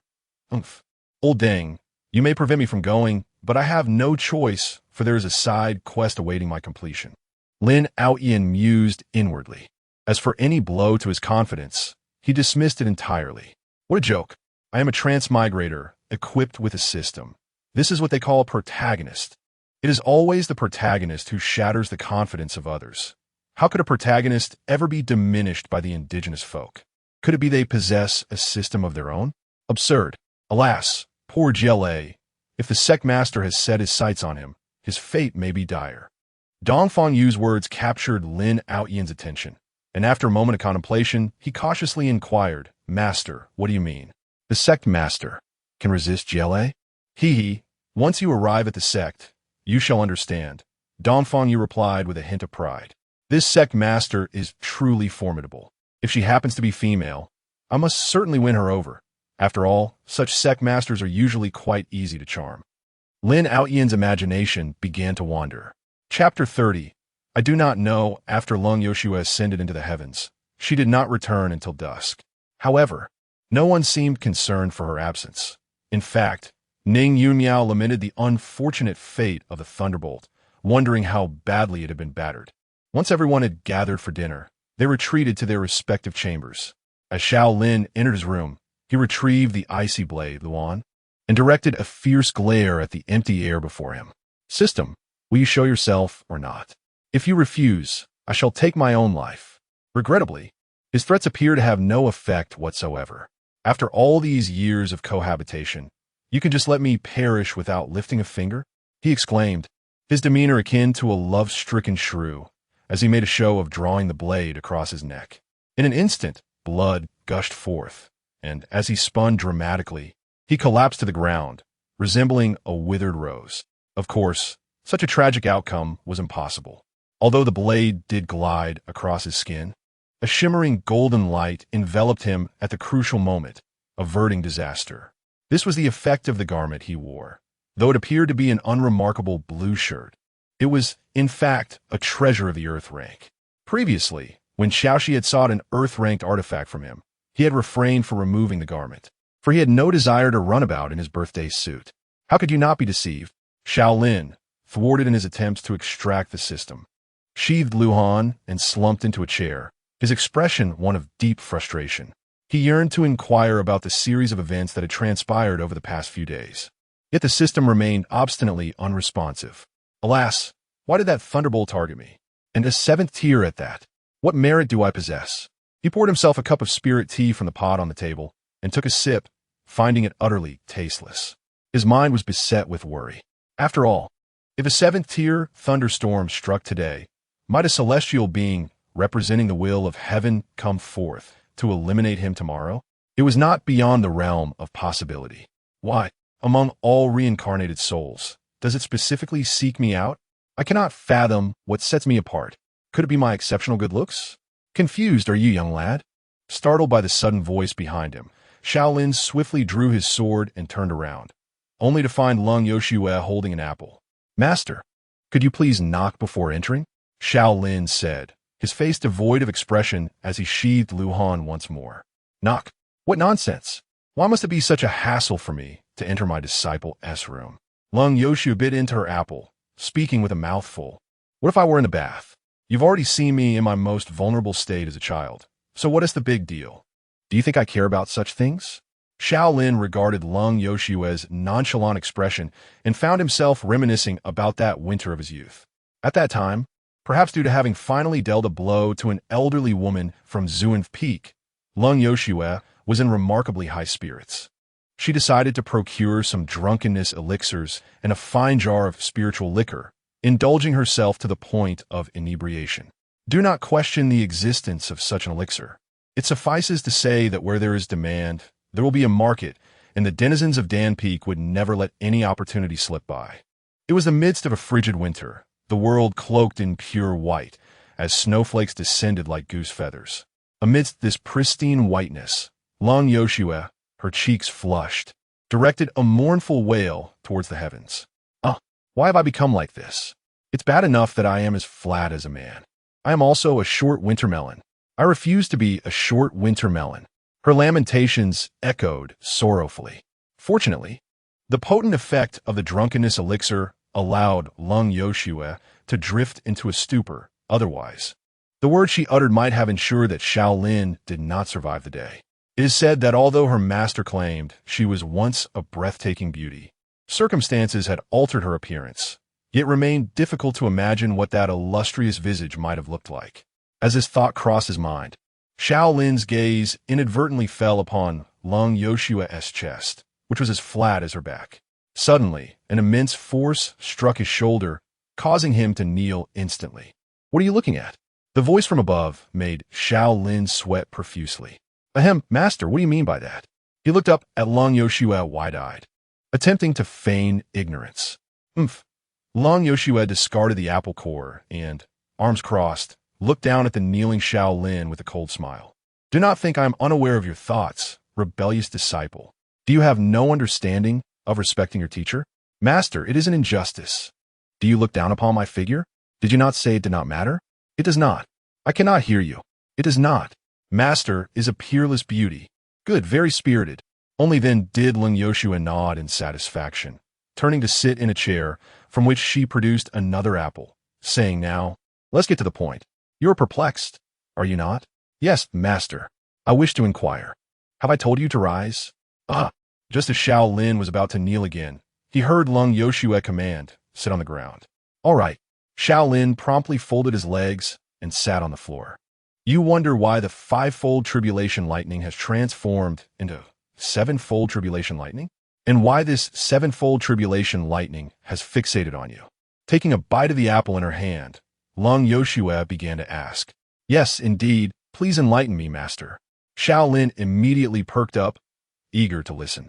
"I can only say, those who understand will understand. Those who do not, even if I explain, you will not comprehend." Xiao Lin stood there, bewildered. What is happening?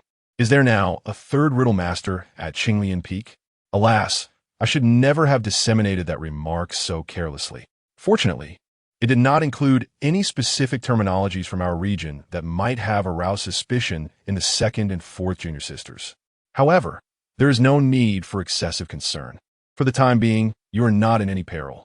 After swallowing the pulp of the fruit, Lung Yoshue continued, "Phew, that is a relief." Xiao Lin immediately exhaled deeply. Nevertheless, as I have often stated, although our master is not tall in stature, her skills are remarkably high. If she assures that all is well, it is highly likely that it is indeed so. Yet, just as Xiao Lin was about to voice his inquiries, he heard Lung Yoshue suddenly declare, "In a while, I must step out. During my absence, you are to keep a close watch on those rebellious disciples. Do you understand? Is this for my sake, master?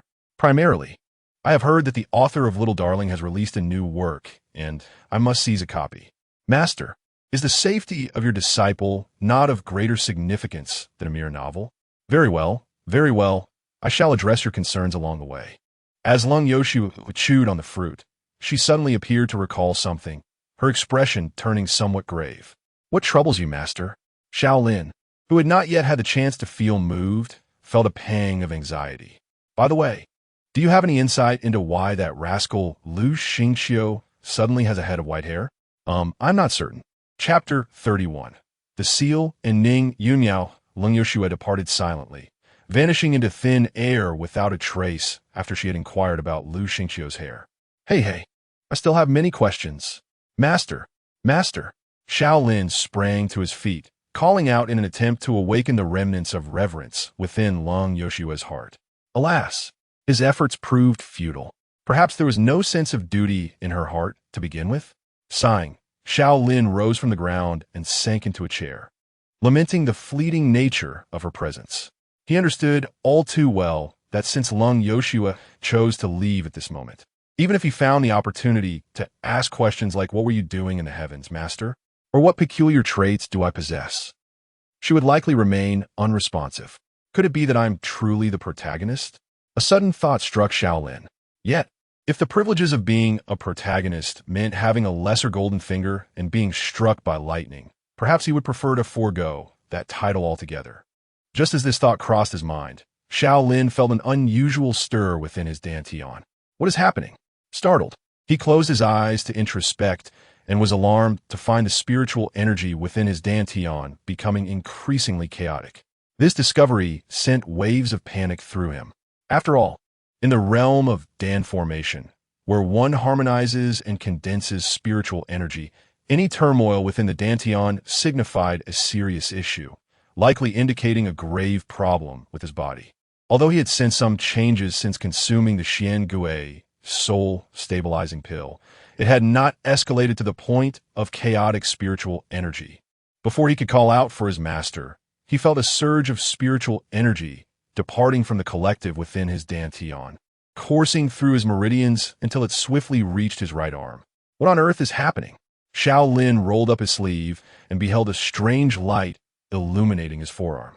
The light quickly transformed into intricate patterns, inscribing themselves upon his skin. Xiao Lin gazed at the mark resembling a bull's head on his right forearm, pondering what wondrous development this could signify. Ning Yumiao had once again retired to bed early.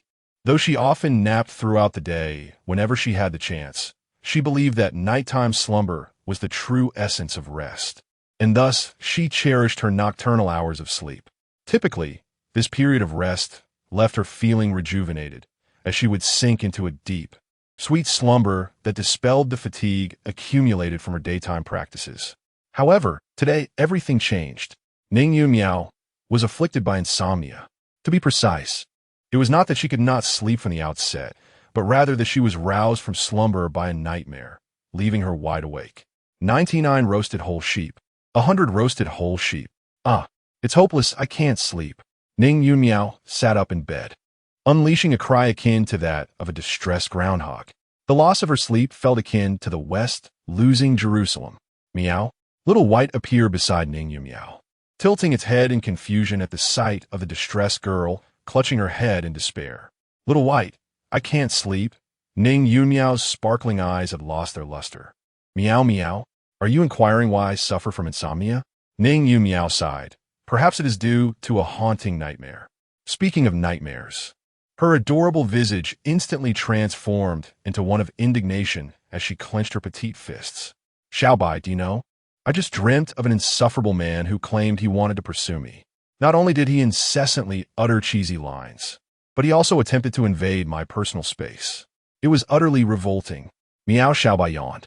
Fortunately, it was merely a dream. If I were to encounter him in reality, I would undoubtedly deliver a resounding blow. Ning Yun Miao waved her small fists as though confronting the very man in question. However, after a few vigorous motions, she promptly lowered her hands. Ugh, I'm already famished, and if I continue to move about, I shall be even hungrier. But no, I've already indulged in a late-night snack. It would be rather impolite to eat again. Muttering to herself, Ning Yun Miao grasped her elevated right hand with her left. Miao observing her expression of anguish.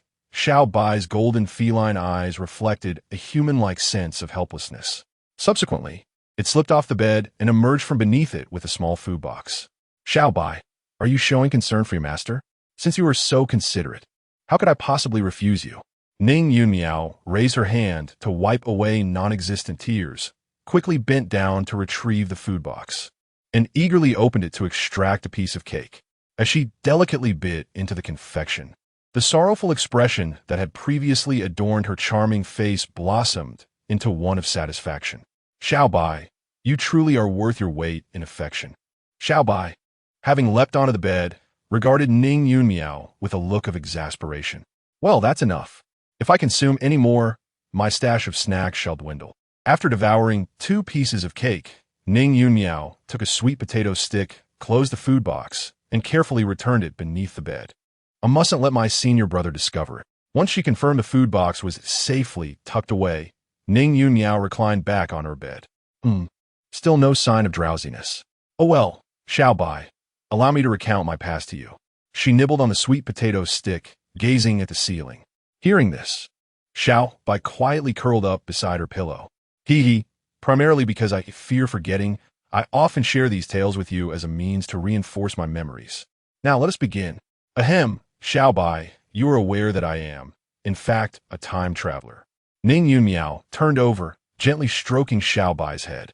I used to be the child of a wealthy family, wanting for nothing, even after graduating from university. I could simply stay at home, indulging in food and watching Korean dramas without a care in the world. Envy me, perhaps? Xiao Bai meowed in acknowledgement. Then one day, while I was immersed in a novel, I suddenly found myself transported into this literary world. Isn't it marvelous? Isn't it, dear kitty? Ning Yun Miao continued to munch on her sweet potato stick while scratching Xiao Bai's chin, causing the cat to squint in bliss. However, before long, Xiao Bai sensed the soft hand's movement cease. Opening its eyes in confusion, it found Ning Yun Miao with reddened eyes. Little Bai, you must imagine how heartbroken Mom and Dad would be if they knew I was missing. They love me the most. Perhaps it was due to a nightmare, or perhaps the sudden onset of insomnia, or maybe the shock of the thunder I encountered during the day. In any case, the usually solitary Ning Yun Miao, who had always discreetly wiped her tears, found herself weeping openly in front of others for the first time, even if that other was merely a cat. In contrast to Little Bai, the now softly sobbing Ning Yun Miao appeared more like a pitiful little kitten. After a moment of silence, Little Bai approached her and gently nudged his head against hers. I'm fine, Little Bai. Ning Yun Miao raised her hand to wipe the tears from her face. My 2 brothers will take good care of Mom and Dad. I have always been like a lucky charm at home. My presence or absence makes little difference. Taking a bite of the sweet potato fries she had clutched even while crying, Ning Yun Miao sniffled and smiled at Little Bai. And I am quite happy living here. Everyone at Qinglian Peak is wonderful, especially the senior brother. We get along famously, and every time we go to snatch the spirit meals together, it's always such fun. Let me tell you, Miao, just as little by observed Ning Yunmiao rapidly regain her composure, marveling at her untainted heart. He suddenly noticed her expression turn blank. What does this task mean? Ning Yunmiao stared at the panel that had appeared before her, her expression frozen in confusion. Chapter 32. A subtle change in my right arm. It was yet another morning when Xiao Lin, having stayed up late due to an inexplicable mark on his right hand, awoke later than usual. Upon opening his door, he beheld Ning Yunmiao seated on a stone bench in the courtyard, lost in thought. Am I still dreaming? Xiao Lin pondered, rubbing his eyes vigorously and repeatedly blinking. The outcome was evident. He had not yet shaken off the remnants of slumber. Was there something amiss? Another possibility crossed his mind, and in an instant, he appeared before Ning Yunmiao, propping himself on the table, and inquired, "Fourth junior sister, what has happened? Where is the master? Is the Luyun sect facing annihilation?" "Huh? What are you talking about, senior brother?" Ning Yunmiao, jolted from her reverie, stared at him in bewilderment. "Nothing has happened. Why are you awake so early?" Xiao Lin wore a grave expression. Though he had risen late, it was still just past the hour of the hare. Far too early for Ning Yunmiao. Ordinarily, he would expect her to remain asleep for at least 2 more hours. The fact that she was awake at this hour compelled him to contemplate further. I had a bit of insomnia last night," Ning Yunmiao admitted, scratching her head. "Though I eventually fell asleep, I was startled awake by a dream involving that guy from before. I can't believe it. Was it a recurring dream? How is it possible to pick up where I left off? That guy? In a dream? What on earth?" Xiao Lin blinked, pondering for a moment before asking, "So, fourth junior sister, you suffer from insomnia?" "Indeed. Shall we visit Uncle He at Danxiang Peak for a consultation?" "Senior brother, I'm perfectly fine. There's no need for that." Ning Yunmiao replied with a look of grievance. "Is it so peculiar to wake up early just once? Why must everyone question my health? What kind of image do you all have of me? An image of a lazy pig who only eats and sleeps." Xiao Lin silently mused. "Then why did you have insomnia?" he inquired, taking a seat opposite her. "Not quite. I had 2 consecutive nightmares that startled me awake," Ning Yunmiao confessed. "Perhaps it also has something to do with that new task weighing on my mind." "New task? It seems you experienced quite a lot last night." Xiao Lin's lips twitched. What exactly were those nightmares? Upon hearing Ning Yunmiao's thoughts, he felt a surge of curiosity about the content of her dreams. If indeed it was a dream that resumed seamlessly after an interruption, it might not be an ordinary dream. After all, the nature of dreams varies widely, and for cultivators, their realms can manifest numerous phenomena. Tales abound in the cultivation community of celestial beings bestowing blessings in dreams, hidden treasures discovered in dream realms, masters imparting teachings in slumber, and fateful encounters with fairies, all of which are widely circulated. Although no one can substantiate the veracity of these rumors, the sheer volume and prevalence of such whispers suggest they are not entirely unfounded. In fact, within the contemporary realm of cultivation, there exists a practitioner capable of wielding dreams as a means of combat. Chao Mengde, the leader of the Du Xian Sacred Ground, one of the 6 major sects, is said to possess a formidable ability that allows him to take lives within the realm of dreams. Indeed, it involved a scenario where an individual expresses a desire to pursue me and makes inappropriate advances. Ning Yunmiao, ever eager to answer questions, refrained from referring to the dream as scoundrel with the derogatory term lower man. Xiao Lin placed his hand upon the stone table, his long index finger gently tapping the surface. He could hardly fathom how such dream content might harbor any hidden significance or omen. Could it be that his 4th junior sister is about to encounter a romantic entanglement? Yet, according to her sentiments, the man within the dream hardly appeared to be a suitor who would evoke feelings of exhilaration. "Ah, eldest senior brother, do not fret. I assure you, I am perfectly fine." Sensing Xiao Lin's contemplative state, Ning Yunmiao raised her hand dismissively. "It's merely a sleepless night, a nightmare at worst. What's the big deal?" Regardless, Xiao Lin felt compelled to advise her to remain vigilant and to communicate with them promptly should any situation arise. Recognizing that he could not derive any conclusions on his own, he decided to impart his counsel to Ning Yunmiao. sleeplessness, and nightmares. Perhaps it would be prudent to report this to the master later. Have Qin Yin and the others commence their training? Xiao Lin inquired, having resolved internally. Yes, they departed at the hour of the hare. Ning Yunmiao confirmed with a nod. I truly admire their dedication. I struggle to rise even at 8, let alone at 6. What a torment it is to awaken early. What is our 4th junior sister preparing for now? Xiao Lin asked again. Well, I actually have a question for you. Eldest senior brother. Ning Yunmiao hesitated for a moment, her gaze slightly evasive as she began to respond. Is it inappropriate for me to ask so directly? Yet without direct inquiry, I find myself at a loss regarding how to fulfill this task. The penalty for failure is the loss of taste. Such a cruel punishment. I must accomplish this task. The notion of losing one's sense of taste is indeed a dreadfully severe consequence for Ning Yunmiao. Suddenly, Xiao Lin comprehended why she had been waiting for him so early. However, what sort of task could it be? With ears perked, he regarded Ning Yunmiao and smiled. Feel free to ask whatever is on your mind. Well, it's just, Ning Yunmiao raised her hand to gently scratch her cheek, her eyes darting as she evidently deliberated her choice of words. What does it mean to awaken a new ability in your right arm? Do you possess some newfound power? Can your right arm now shoot webs? Or can a snap of your fingers obliterate the world? Why would you think of shooting webs or snapping fingers? Xiao Lin chuckled, yet the mention of a new ability in his right arm piqued his interest. He raised an eyebrow and casually glanced at his right forearm concealed beneath his sleeve. Just last night, a mark resembling a bull's head had appeared there. In this light, it seems that the new ability mentioned by the 4th junior sister is indeed this mark. So, she has received the task of assisting me in mastering the mark? TSK, her system is rather intricate. It is as such, senior brother.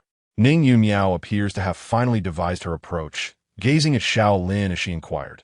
I simply wish to know if you have had any recent insights, or perhaps developed any new combat techniques. I have been feeling somewhat stagnant in my cultivation lately, and I hope to glean some inspiration from you, senior brother. Phew. This reason should suffice, right? It is reasonable. I can only pose the question this way for now. As for specifics regarding my right arm, I truly do not know how to articulate that. I cannot very well ask if your right hand has evolved, can I? Evolution indeed. And if it were reasonable, your unsolicited concern for cultivation matters is already quite unreasonable. Xiao Lin pondered expressionlessly, and after a moment's reflection, he nodded and said, in fact, just yesterday my right arm underwent some changes. Chapter 33. I truly have an idea typically. Should a peculiar mark suddenly appear on one's right forearm, it is advisable to refrain from disclosing such matters to outsiders, for the true significance of this mark remains uncertain. What if it signifies that one is a harbinger of calamity? Such a revelation could indeed lead to dire consequences. From a certain perspective, this matter transcends issues of trust. After all, one cannot ascertain whether revealing this mark to others might bring about adverse repercussions for them. For instance, could it result in a streak of misfortune? Thus, Xiao Lin initially intended to confide in only cold Yoshue. As the saying goes, although his master may be petite in stature, her abilities are formidable. If she cannot resolve this, then it is best to seek a tranquil place to await reincarnation. As for whether his master might harbor some ulterior motive regarding this mark and perhaps turn against him, Xiao Lin could not articulate his reasoning. Yet he felt a sense of assurance. To be candid, Xiao Lin harbors a profound trust in cold Yoshue. The peculiarity lies in the fact that this trust is inexplicable, having manifested the very first day he encountered her. He even speculated that perhaps in a past life, he had some connection to cold Yoshue. In summary, Xiao Lin had intended to pay a visit to cold Yoshue that morning to greet her and seek her insights regarding the mark. However, now that Ning Yunmiao seemed to have received a task related to this mark, Xiao Lin felt inclined to experiment a bit. After all, if Ning Yunmiao's system had prompted her to assist him, it surely would not lead to any complications by showing her the mark. Unless, of course, Ning Yunmiao's system wished to bring him harm. As for whether his 4th junior sister would betray him, well, it would be quite impressive if she could avoid being harmed by others. Changes? What changes? Ning Yunmiao immediately inquired upon hearing his words, while she could disregard other tasks. This one was of utmost importance to her. She was prepared to sacrifice everything for the sake of her taste buds. In summary, is that a mark has suddenly appeared on my right hand. As Xiao Lin spoke, he rolled up the sleeve of his right arm. The mark, resembling a bull's head and in a pale blue hue, appeared before them, approximately the size of a quarter of a palm. Wow, how cool! Ning Yumiao exclaimed, her eyes sparkling. I want one too, but I prefer a cat shape, not a bull's head. You think this is a tattoo? You wish for a cat shape? Xiao Lin's lips twitched as he continued. The emergence of this mark seems to be connected to the Xiangui Ning Hundan I ingested previously. What kind of pill is that? The Xiangui Ning Hundan. Oh, what is that? Well, it is the pill my master administered to me yesterday. Oh, so that pill has such an effect? I merely mentioned that to present a possibility and seek your counsel on what it might entail, not to assert that this is the effect of the Xiangui Ning Hundan. Alas, why did I expect my fourth junior sister to assist me in this matter? Xiao Lin silently shook his head. Apart from the confusion surrounding the origin of the mark, another enigma lingered. What purpose did this mark serve? Surely, it was not merely for aesthetic appeal. It could be, though. It looks truly delightful. Just imagine how adorable it would be if it were a pink cat head. You should stop. Xiao Lin suppressed the urge to deliver a playful knock on Ning Yunmiao's head and continued. Junior sister, you mentioned inspiration earlier. I am curious if you have any insights regarding this mark that might provide me with some inspiration. Let me see. Upon hearing this, Ning Yunmiao immediately leaned forward, scrutinizing the mark on Xiao Lin's hand with utmost seriousness. She was now certain that this mark on his right hand was indeed her mission target. Thus, for the sake of her own taste buds, she would give it her all. However, despite her lofty ambitions, after a prolonged examination, Ning Yunmiao remained utterly perplexed. Open sesame? In the end, she blurted out such a phrase. Xiao Lin blinked, suddenly feeling that discussing this matter with his junior sister might be a waste of time. Urgent command? Transformation? A mark concealing dark powers? Avada Kedavra? Hey, why is Avada Kedavra even in this? Seeing Ning Yunmiao seemingly ready to continue her attempts, Xiao Lin hurriedly interjected, Junior sister, I don't think it's anything like that. Then what should we do? Ning Yunmiao looked at Xiao Lin with a face full of helplessness. Big brother, I came to you for assistance, not to have you ask me what to do. Xiao Lin took a deep breath, gazing at Ning Yunmiao's adorable little face and smiled gently. Never mind, junior sister. Given our intellect, it may be quite challenging to unravel this mystery. Perhaps we should consult our master? Yes, that seems wise. Ning Yunmiao nodded earnestly, showing no signs of guilt or shame. It's the quickest way. I almost forgot about master. If master resolves this issue, my taste buds will be saved. Hooray. Then let us go see master together. All right, let us go. Wait, let me grab something to eat. Skipping breakfast is not an option. And bring me some too. Sure. At Qinglian Peak, in front of the bamboo house on the back mountain, Xiao Lin and Ning Yunmiao stood before the tightly shut door, their expressions somewhat intricate. Just moments ago, they had consulted Lung Yoshue about the bull-headed mark. And guess what? There is no problem. It can indeed serve as a means of attack. How to use it? I'm not sure. You grew it yourself, so figure out. All right, enough. Don't disturb me. Go on, go on. Such was Lung Yoshue's response. We'll let down. Our master didn't resolve our issue at all. Ning Yumiao's face fell, lamenting the precarious state of her taste buds once again. At least we know that this mark is harmless, Xiao Lin remarked with a look of resigned familiarity. After all, he had anticipated the occurrence of such a situation prior to his arrival. So what shall we do now?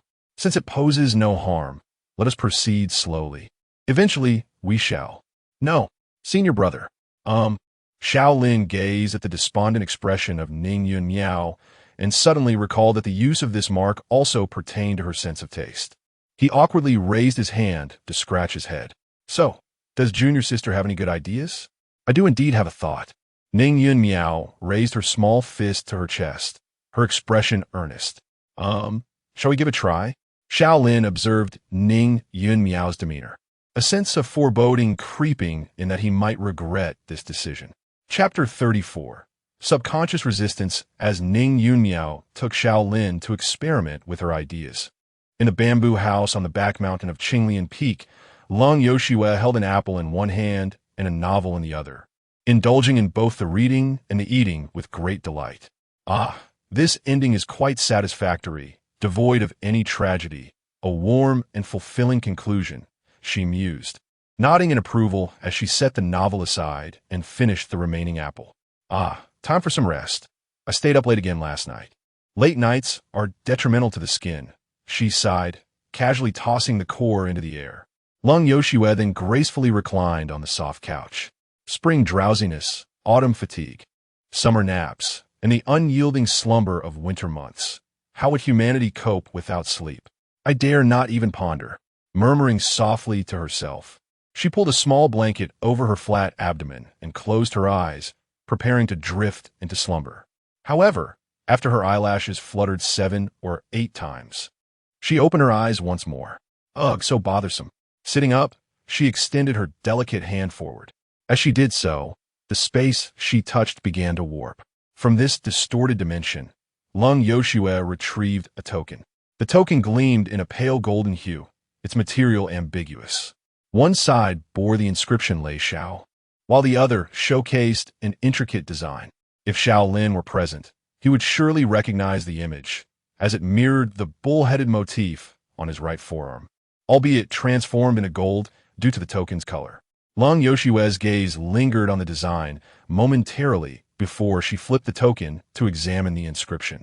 As she moved, faint flashes of lightning danced across the token, purple currents swirling. So annoying, go away, she muttered irritably, tossing the token aside, allowing it to be consumed once more by the distorted space. She needed to resolve matters with that boy, and not to seize the opportunity to rest. Reclining back onto the soft couch, she once again pulled the blanket over her abdomen, closing her eyes to succumb to sleep. Before his transmigration, Xiao Lin had heard from a bald, formidable master about a miraculous training regimen. 100 push-ups, 100 sit-ups, 100 squats, followed by a 10-kilometer run each day. At the time, Xiao Lin merely found it amusing, never imagining such a regimen would befall him. Yet today, it had indeed manifested in his reality. How do you feel, senior brother? Ning Yumiao inquired eagerly as Xiao Lin completed his 100 push-ups. Xiao Lin contemplated briefly before honestly shaking his head. Not all. What? How can this be? Ning Yumiao's face instantly morphed into one of sorrow and anguish. I painstakingly devised this method after much thought. In truth, your painstaking efforts were unnecessary, Xiao Lin remarked with a slight twitch at the corner of his mouth. Fourth junior sister, I believe we may be misguided in our approach. Perhaps we should consider an alternative method. Wait, we haven't finished yet. We could still try sit-ups, squats, and running. Ning Yumiao hastily interjected. No, fourth junior sister. I believe the method of strengthening from your hometown is not effective. Xiao Lin resolutely declined, unwilling to waste any more time. What? What should we do then? Ning Yumiao's sparkling eyes suddenly dimmed. Well, it seems that, in the short term, it may be somewhat challenging to awaken the abilities of this mark. Xiao Lin thoughtfully chose his words, gazing at Ning Yumiao. Fourth junior sister, you need not be anxious. Understanding such matters often depends on opportunity. Once I have mastered the utilization of this mark, I will certainly seek you out immediately to see if you can find inspiration for my insights. Xiao Lin's words were, in fact, a subtle probe, hoping to discern the time limit of Ning Yumiao's task. If the deadline was imminent, he would be willing to invest more time in discovering how to use the mark. Although it might not yield results, it was certainly better than waiting idly with slim prospects. Well, it seems that this is the only way forward. Ning Yumiao looked sorrowful. I can't let senior brother be burdened with my experiments. He has his own life to lead. Besides, the deadline for this task is still 6 months away. There should be ample time, right?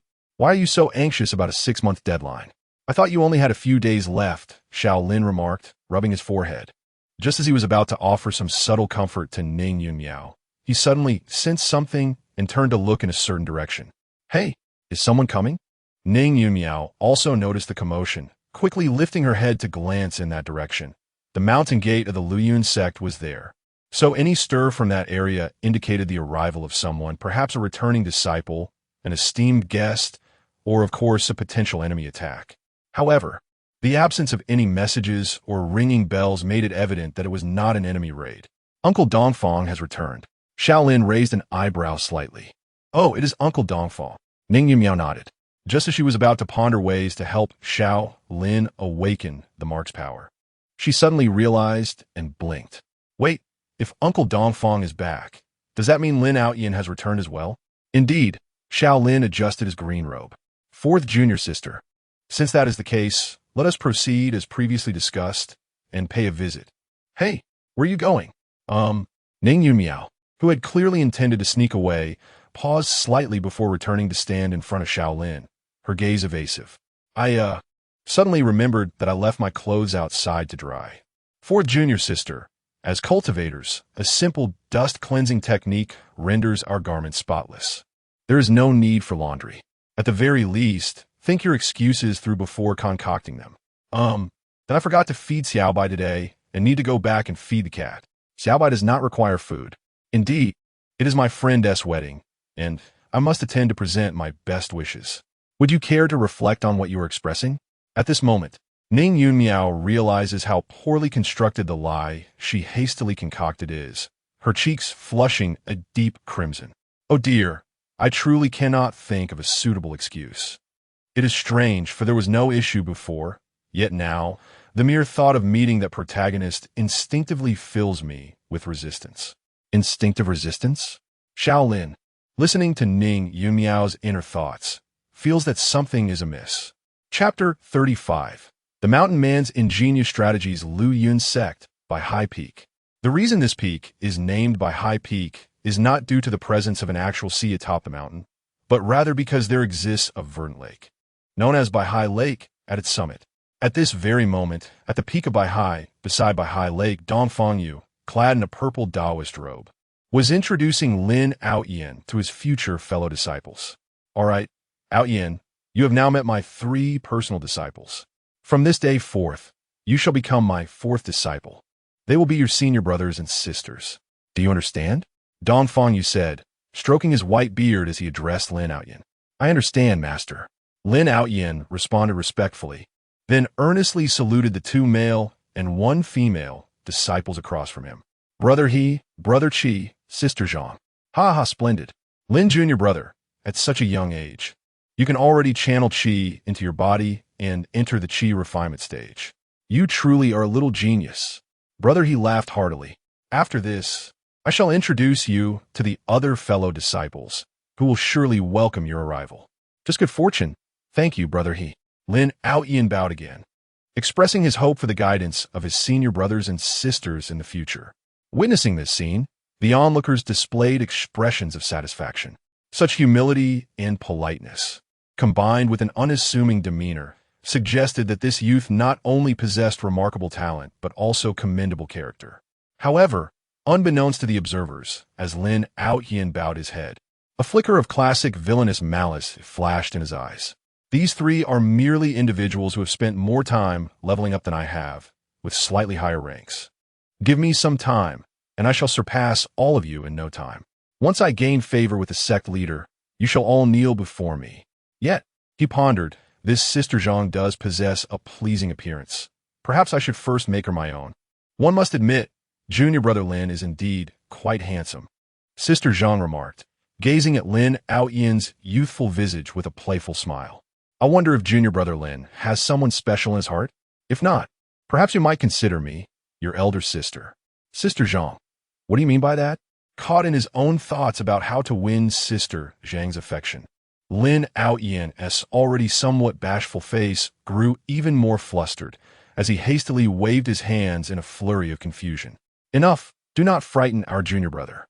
Everyone, disperse. I shall take Outyin to familiarize himself with Bai Hai Peak, Dongfang Yu concluded, prompting his 3 personal disciples to prepare to leave. At that moment, Lin Outyin suddenly spoke up. Senior brothers and sisters, you mentioned that my ability to channel Qi at such a young age makes me a little genius. Does that imply there are even more formidable talents within the sect? Upon hearing this, the expressions of those present momentarily stiffened and even Brother Qi, who had remained silent until now, displayed a look of profound anguish. The genius of this sect must be that disciple from Xiao Peak mentioned by the old man, right? But why does Brother Qi appear so distressed? As Lin Aoyan deliberately posed a question, seeking information about Xiao Peak, a seed of doubt began to blossom within him. Brother Lin, do not take it to heart. In our sect, being recognized as a genius may be rather challenging. After all, in terms of cultivation, one must typically begin channeling qi into their body by the age of 8 to stand on equal footing with the prodigies from Xiao Peak, sighed Brother He dismally. Channel qi at 8? Lin Aoyan was momentarily taken aback by this revelation. Although he was a transmigrator, he had gleaned some knowledge about the cultivation world during his journey back with Dongfang Yu. Thus, he comprehended the significance of channeling qi at such a tender age. 8 years old. At that age, one might not even grasp the concept of cultivation, yet to channel qi? No, calm down, Lin Aoyan. Regardless of how extraordinary you may be, you remain merely a local native. With the aid of the system, you can cultivate in a single day. But those without such a system, how far can their strength truly extend? How laughable. As Lin Aoyan's thoughts whirled, he turned towards Brother Qi, perplexed, and inquired, what is Brother Qi's reaction to this? Upon hearing the question, the expressions of those present stiffened once again. Oh, what a trivial matter. It's merely a 30,000-word love letter to Sister Luo, and after waiting half a year, he discovers she hasn't even glanced at it. What's the big deal? Can't he move on already? Sister Zhang, clearly a forthright individual, boldly addressed the awkward atmosphere. You ugh. To everyone's surprise, Brother Qi's eyes turned red at her words, and he swiftly turned away, covering his face as he fled.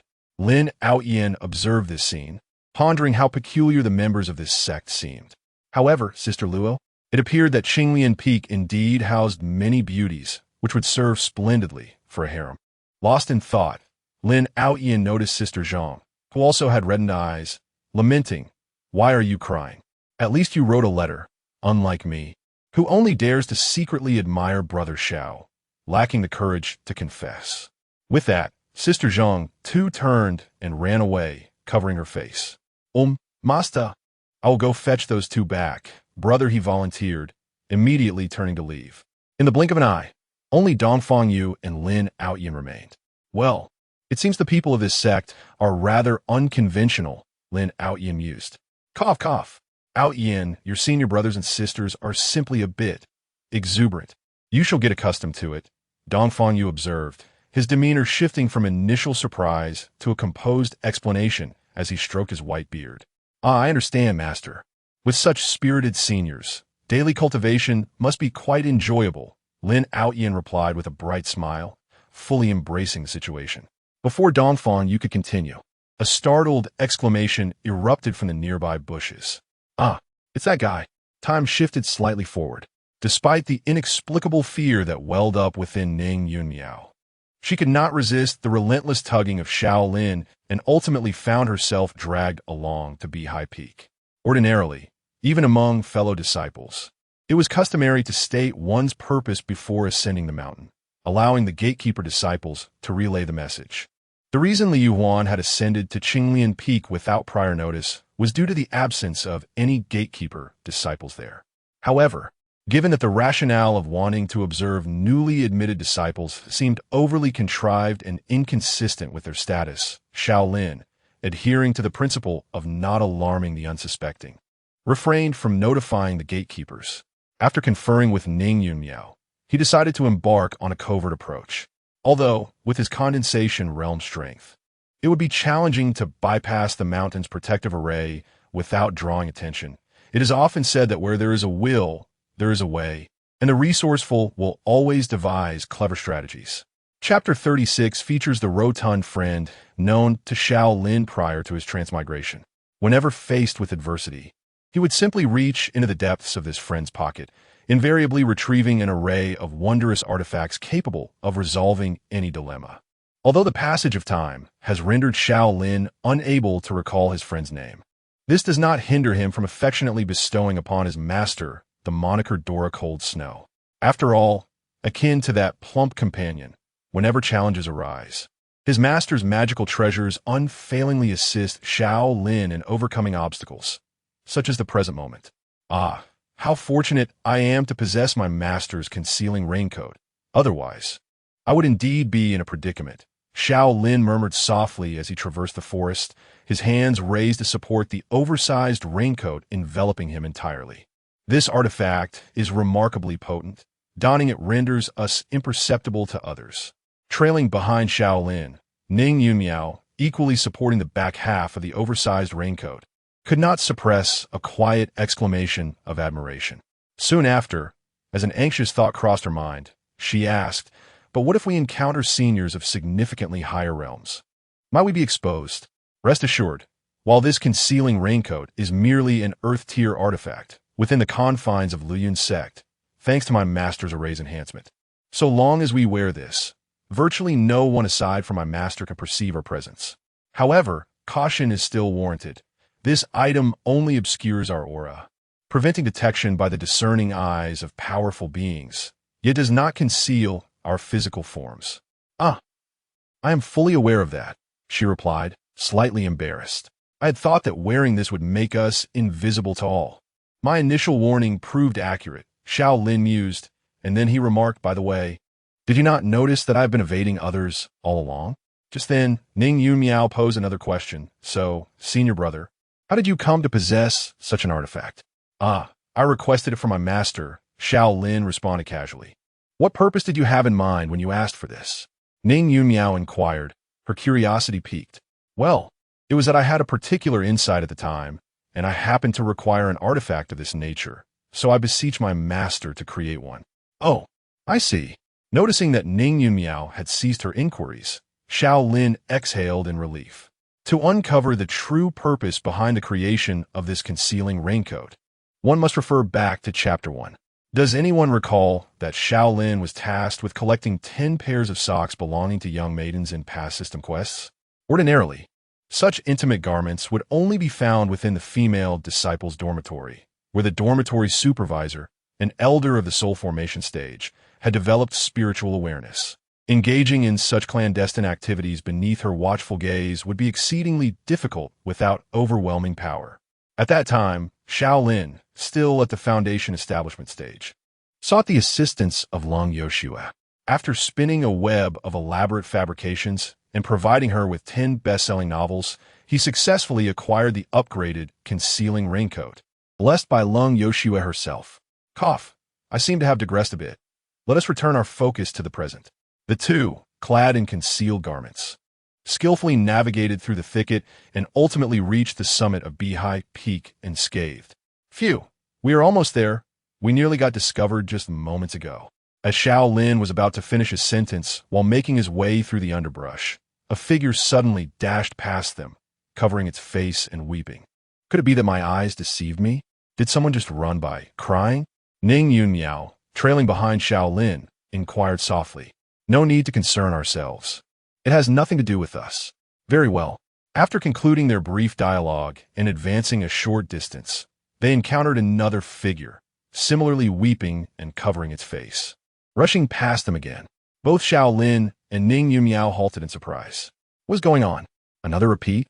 Master brother, could we be trapped in a time loop?" Ning Yunmiao's expression shifted to one of alarm as a thought struck her. "Please do not conflate the plot of a television drama with our reality." Xiao Lin thought expressionlessly, gesturing ahead, stating, "No, look, we have already arrived. That person beside Master Dongfang should be Lin Outyin." Is that so? I see. Why don't you come and take a look? I am watching from here. How can you see from there? Come over." Xiao Lin tugged Ning Yunmiao closer to him. At that moment, he was unaware of the profound consequences that his decision would entail, nor the lengthy period of regret that would follow. For as Ning Yunmiao was pulled towards Lin Outyin, her cherubic face transformed instantly from reluctance to shock. "Huh? Fourth junior sister?"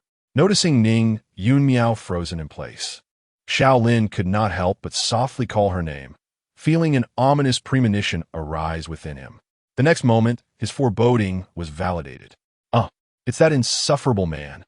Not only Xiao Lin, but also Dongfang Yu and Lin Outyin turned their gazes toward the source of the exclamation.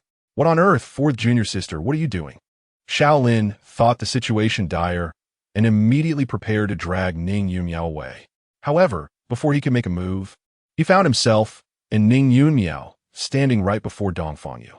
In the presence of a formidable figure at the Tribulation Crossing realm, the two, merely at the core formation and foundation establishment stages, attempting to flee, was as improbable as Ning Yunmiao voluntarily sacrificing her sleep to cultivate. Two esteemed disciples. What brings you here? Dongfang Yu inquired with an impassive expression. On this, before Xiao Lin could concoct a plausible excuse.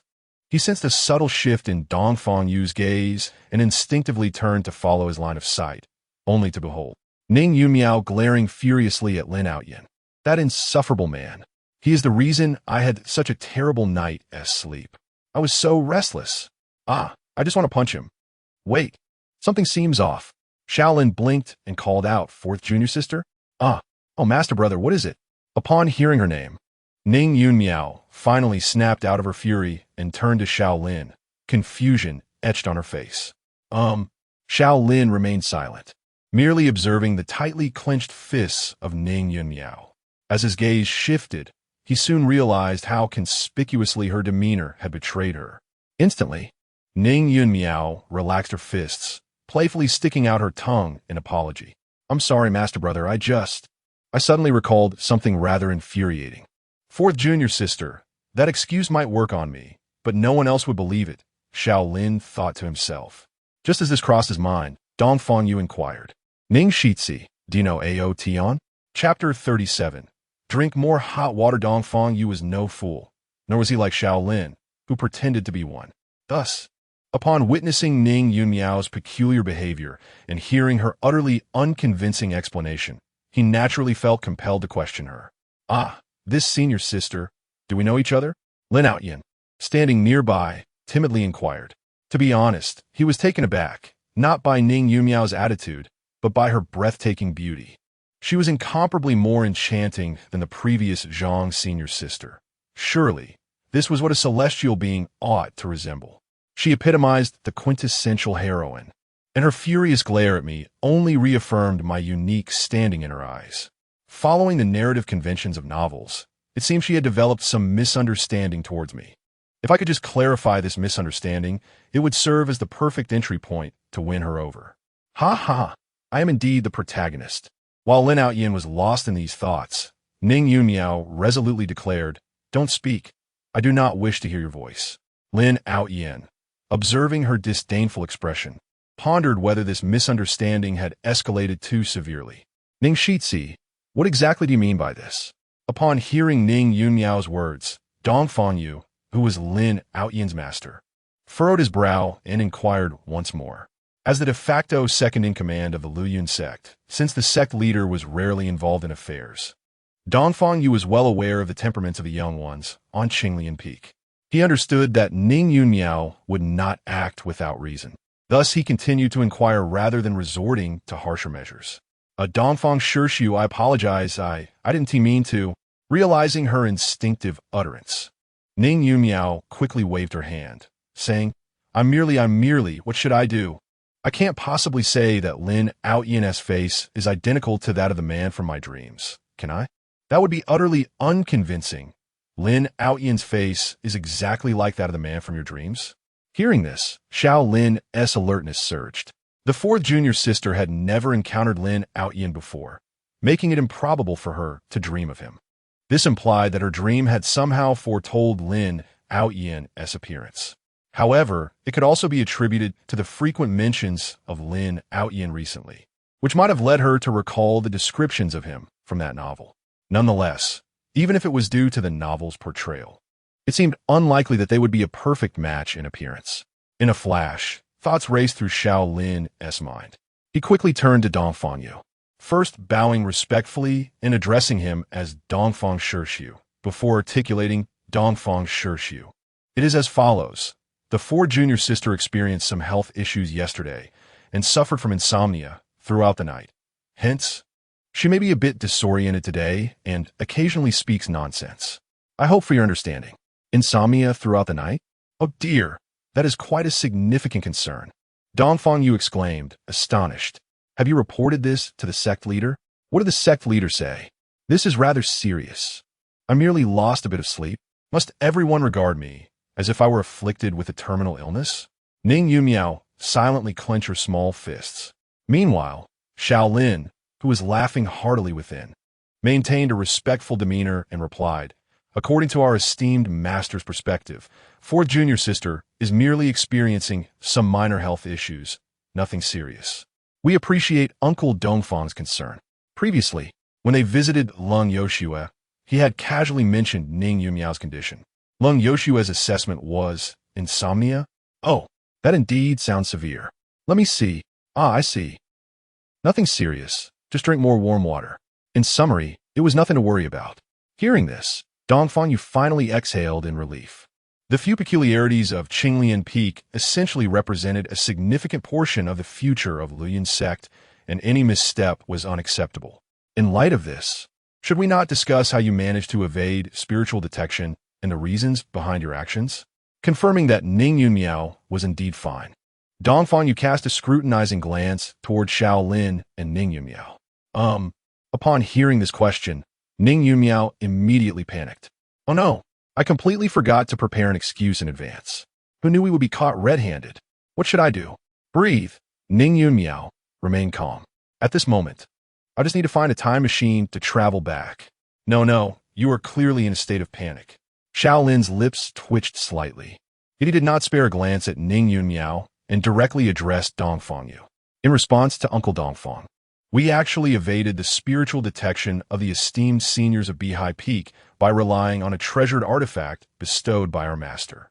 The reason for our actions is that we intended to capture a 7-feathered celestial crane from Beihai Peak to take back with us, which necessitated such a strategy. Ning Yumiao had not considered this matter. However, Xiao Lin had certainly thought it through in advance. What? Do you intend to capture one to eat? Upon hearing this, Dongfang Yu immediately glared with astonishment. The 7-feathered celestial crane, known for its exquisite form and graceful flight, resembled a rainbow suspended in the sky and was a rather precious spirit beast. Owing to the presence of Beihai Lake, Beihai Peak had garnered the favor of several such cranes since the inception of the sect, allowing them to establish a home there, thus adding a remarkable sight to the peak. Although some culinary experts within the cultivation community had studied the 7-feathered celestial crane, revealing its exquisite taste and fragrant flesh, the members of Luyuan's sect were all cultivated individuals who understood the rarity of such spirit beasts, and coupled with their lack of gluttonous desires, none had attempted to capture one for a taste, until Ning Yunmiao's arrival. On that day, as the newly initiated disciple Ning Yunmiao accompanied Xiao Lin to record her entry at Beihai Peak, she found herself waiting alone outside the Grand Hall. Observing a celestial crane soaring through the sky, resembling a rainbow, she suddenly became curious about the flavor of such a bird. Subsequently, Xiao Lin spent the better part of the day apologizing profusely. Master Dongfang, this occasion differs from the last. It is truly due to my 4th junior sister's ailment and her insatiable craving that I took the liberty of bringing her along to catch one. Please, Master Dongfang, punish me. As Xiao Lin spoke, he knelt on one knee, clasping his fists and lowering his head. Beside him, Ning Yunmiao, though perplexed, followed suit, kneeling and bowing her head in acknowledgement of their wrongdoing, beseeching Master Dongfang for punishment as well. Ah, I see. Upon learning that Ning Yunmiao was unwell, Dongfang Yu's anger slightly abated. He surveyed the 2 kneeling figures before him, then waved his hand dismissively, saying, "Very well, since that is the case. You may go and catch one to bring back, but remember, this shall not become a habit." Oh, Ning Yunmiao's spirits lifted at his words, and she eagerly grasped Xiao Lin's arm, exclaiming, "Master brother, let's go and catch one." The taste of the vibrant crane was something she could never forget. However, having caused her master brother to apologize profusely in the past, she had restrained herself. Now, with the opportunity to procure another, she was filled with anticipation. Yet, as her eagerness met Xiao Lin's gaze, which seemed to convey a silent warning to think carefully before proceeding, Ning Yunmiao quickly regained her composure, returning to her kneeling position of contrition. "Thank you, Master Dongfang." By the way, is this a new disciple of yours? Rising to his feet, Xiao Lin casually pulled Ning Yunmiao up from the ground while directing a seemingly indifferent glance at Lin Outyin, smiling as he inquired. Chapter 38. Well, ever since Lin Outyin traversed into this world, he has always believed himself to be the protagonist of this realm. In his eyes, the so-called protagonist is one who can turn misfortune into fortune, escape calamity unscathed, and have treasures chase after him, with beautiful fairies falling head over heels for him. In other words, he perceives all enchanting beauties as rightful members of his harem. At this moment, witnessing Xiao Lin seize Ning Yunmiao's arm and lift her up, and seeing that she did not resist this action, he immediately condemned the audacious individual who dared to touch his woman. Nevertheless, despite his inner thoughts, upon hearing Xiao Lin's inquiry, he quickly donned a bashful smile and shyly replied, "Yes, I am Lin Outyin. Greetings, senior brothers and sisters. Ah, so you're Lin Shidi. I am Xiao Lin, a disciple of Qinglian Peak. You may call me Xiao Shixiang from now on." Upon hearing Lin Outyin introduce himself, Xiao Lin reciprocated with his own introduction. Then, glancing at Ning Yunmiao, who wore an expression of resolute refusal to introduce herself, he helplessly added, "This is my junior sister, Ning Yunmiao. Lin Shidi, you may address her as Ning Shiji." The moment Lin Outyin heard the name Ning Yunmiao, his spirits soared. So this is the maiden I am destined to pursue? Ha ha ha. Indeed, she shall be one of my harem members. Resolute in his decision, Lin Outyin promptly bowed to Xiao Lin and Ning Yunmiao, then turned to Ning Yunmiao, scratching his head with a bashful grin and saying, "By the way, Ning Shiji, you are truly beautiful. I have never encountered such a stunning sister before." In Lin Outyin's perspective, in this ancient cultivation world, complementing the beauty of the opposite sex should be a rare occurrence. Thus, he believed that such a remark would yield a remarkable effect on this evidently naive girl. Perhaps, with just this single statement, he could win her over. After all, weren't the protagonists in those novels often able to make the female characters' hearts flutter with just a few words, leading them to eventually offer themselves? Lin Outyin thought as much. However, when he saw Ning Yunmiao's face twist into an expression of disgust, as if she had just consumed a cockroach, he stood there dumbfounded. What is happening? This is not how the script is written. Help, help. In that nightmare I had yesterday, this guy said the same thing. He must be that insufferable man from my dream. With this thought, Ning Yunmiao swiftly sidestepped, hiding behind Xiao Lin. Xiao Lin glanced back at Ning Yunmiao, who resembled a little chick cowering behind its mother hen, and felt a sense of exasperation. However, while a mere resemblance could be explained through literary coincidence, the fact that their words were identical left little room for explanation. If what the fourth junior sister claimed was true, then there seemed to be only one possibility. Her previous dream was a prophetic one. The earlier reluctance to meet Lin Outyin could have been influenced by this premonition. Goodness, although this is a world of cultivation, this turn of events is quite peculiar. I sent it. Could it be that the true identity of the fourth junior sister is that of a prophet? As Xiao Lin pondered these thoughts, he heard Dong Fengyu's voice resonate. All right, Ao Tian, it would be best not to disturb Ning Shiji today, as she is unwell. With a sigh of resignation regarding the trials faced by heroes at the hands of beautiful women, Dong Fengyu added, "You should hasten to capture the celestial crane and return. For Ning Shiji requires peace to recover." Understood. Xiao Lin promptly turned to comply, then glanced at Lin Ao Tian, remarking, "It is truly impressive that you, junior brother Lin, have reached the qi refining stage at such a young age. How can one from Qinglian Peak, a prodigy in their own right, comment on the talents of others? I would simply be grateful if you do not discourage this new disciple." Dong Fengyu mused internally, preparing to usher them along when Lin Ao Tian interjected, "Senior brother Xiao, you flatter me. May I inquire when you entered the qi refining stage?" "I imagine it was significantly earlier than I." Lin Ao Tian spoke with a tone of reverence and admiration, perfectly embodying the aspirations of a newly initiated disciple towards a senior. However, his true intention was to witness Xiao Lin falter. In his eyes, since Xiao Lin had just praised his talent, it was likely that Xiao Lin's own aptitude was somewhat inferior. It was improbable that Qinglian Peak despite having an 8-year-old genius, will be devoid of ordinary disciples. Surely, the vastness of the mountain would not only harbor a handful of prodigies without a single regular disciple to balance it out. That would be utterly absurd. Moreover, he had previously inquired of Dongfang Yu, who had informed him that a 12-year-old entering qi refining was already quite rare, as practitioners typically hone their skills in the body refining stage first, leading most to reach qi refining between the ages of 16 and 20. Thus, Lin Ao Tian felt assured of his advantage. His conviction strengthened even further upon observing Xiao Lin's momentary display of embarrassment. Xiao Lin scratched his head, glancing at Dongfang Yu before saying, "Your senior sister Ning entered the qi refining stage at 8.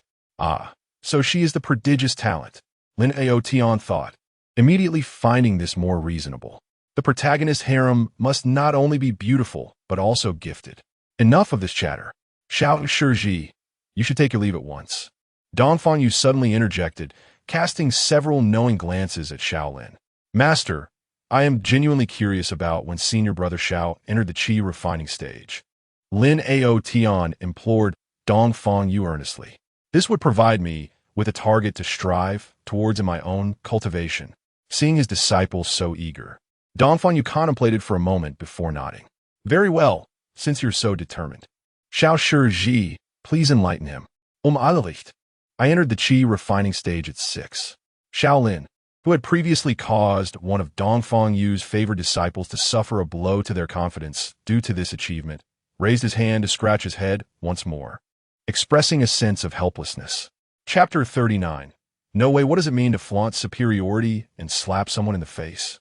Xiao Lin, having perused various popular novels before his transmigration, comprehends this all too well. However, since his arrival in this realm, he is yet to engage in such ostentatious displays, primarily due to the amicable atmosphere of the Lingyun sect, characterized by harmony, camaraderie, and mutual assistance. Ever since he ascended to the position of senior brother, no one has openly contested his authority, let alone challenged him. Hence, opportunities for him to revel in such moments of triumph have been absent. The closest he has come to experiencing anything remotely akin to a display of superiority perhaps lies in the reverence and admiration shown by new disciples upon learning of his past triumphs during their initiations. Nevertheless, Xiao Lin finds himself incapable of deriving any sense of accomplishment, superiority, or exhilaration from such occurrences. Thus, during his more than 20 years of cultivation, today presents the most proximate scenario to flaunting superiority, albeit it appears as though the other party is willingly presenting their face for him to strike. Regardless, the outcome remains unchanged. Yet, observing Lin Aoyan's expression, a blend of shock, confusion, and embarrassment, Xiao Lin feels naught but tranquility, akin to the awkwardness of boasting in public. Aoyan, if you truly wish to set a benchmark, perhaps Xiao Shi's nephew is an excellent choice, remarked Dongfang Yu, lightly stroking his beard. In fact, most disciples within the sect regard him as a target to aspire towards. You possess considerable potential. You might consider attempting to catch up to Xiao Shi's nephew's pace in breaking through to the foundation establishment stage. By the way, when did you achieve that breakthrough? Xiao Shi's nephew?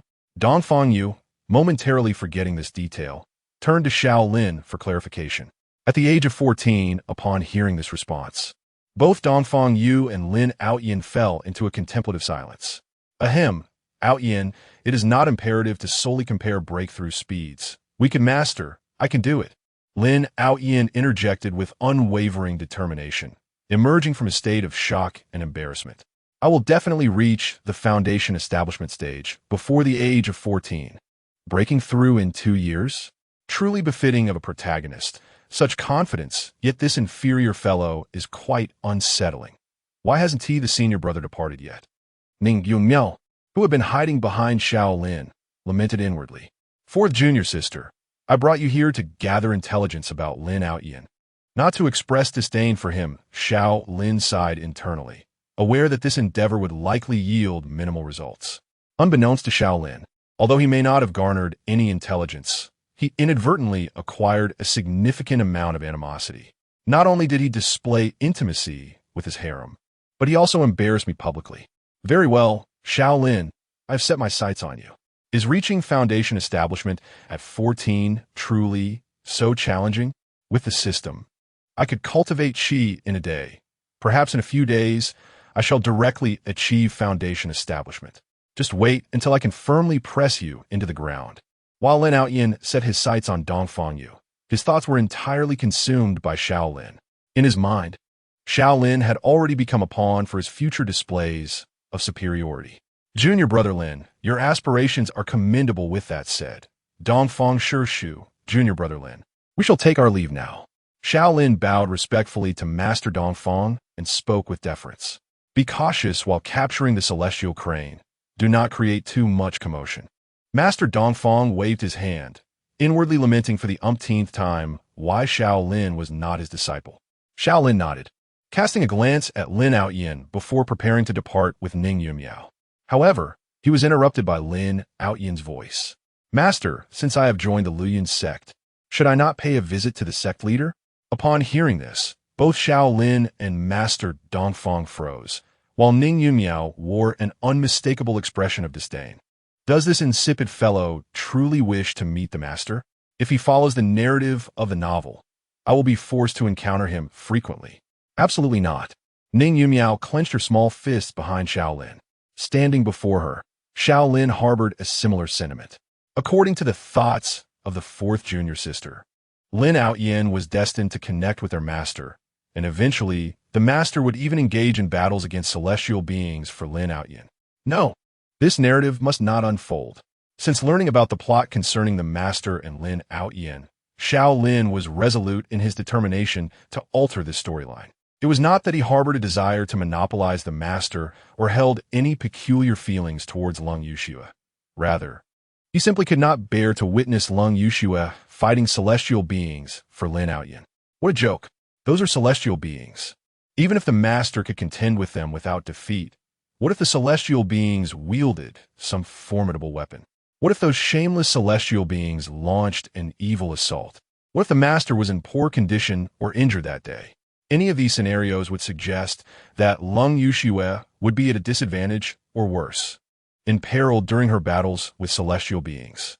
Thus, Xiao Lin concluded that unless absolutely necessary, it was best to avoid confrontation with celestial beings altogether. Engaging in conflict for the sake of Lin Outyin was clearly not a matter of necessity. Junior brother Lin, actually, just as Xiao Lin was about to voice his thoughts, Master Dongfang interjected. Outyin, I can understand your desire to meet the sect leader. However, in our Luyun sect, it is no simple feat to have an audience with the leader. Even your master, finds it challenging to secure a meeting. What? Lin Outyin was momentarily taken aback. If I cannot even meet them, how can I hope to win their affection? Flustered, he sought to argue further, but realized he lacked a suitable justification. The only asset he could present was his talent. Yet, at present, his performance in the Luyun sect seemed far from remarkable. Why is this not as I envisioned? Logically, my talents should astonish the entire sect, prompting the leader to take notice and accept me as a disciple, providing me the opportunity to win her affection. Lin Outyin was fraught with agitation, yet maintained an appearance of bashful humility on his face. So, will I have the chance to meet the sect leader in the future? Hearing the esteemed master speak of the extraordinary prowess of the sect leader, I find myself yearning for a glimpse of this remarkable individual, even if only from a distance. At this moment, Dongfang Yu displayed a hint of hesitation. Before turning to Xiao Lin and saying, Nephew Xiao, you have also heard the request. If it is not too much to ask, could you convey a message to the sect leader and elucidate the circumstances? Chapter 40. Oh, how annoying. Ultimately, Xiao Lin and Ning Yunmiao returned empty-handed. However, for Ning Yunmiao, the experience was indeed quite fruitful. She had finally acquired the vibrant, multicolored crane that she had longed for. How could this not be considered a significant achievement? She felt as though she had struck gold. Senior brother, are you truly planning to inform our master that Lin Ao Tian wishes to meet her? Ning Yunmiao inquired, drawing closer to Xiao Lin, who was holding the meticulously prepared crane in his left hand, her magical artifact following closely behind. Please no, I certainly do not wish to encounter that inferior man every day. It was evident that the nightmare had left a profound impact on her. Xiao Lin turned to look at Ning Yun Miao, who gazed at him with eager eyes, and a playful thought crossed his mind. Raising an eyebrow, he teased, "What? Does junior sister Ning imply that you do not want me to relay Lin Shidi's request? Why is that?" Caught off guard by the question, Ning Yun Miao, who had not considered fabricating an excuse, hesitated. I mean, senior brother, you understand."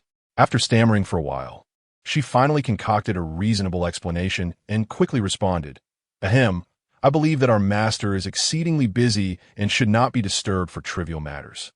"What leads you to express that our master is so busy? Busy reading novels, perhaps?" Xiao Lin thought to himself.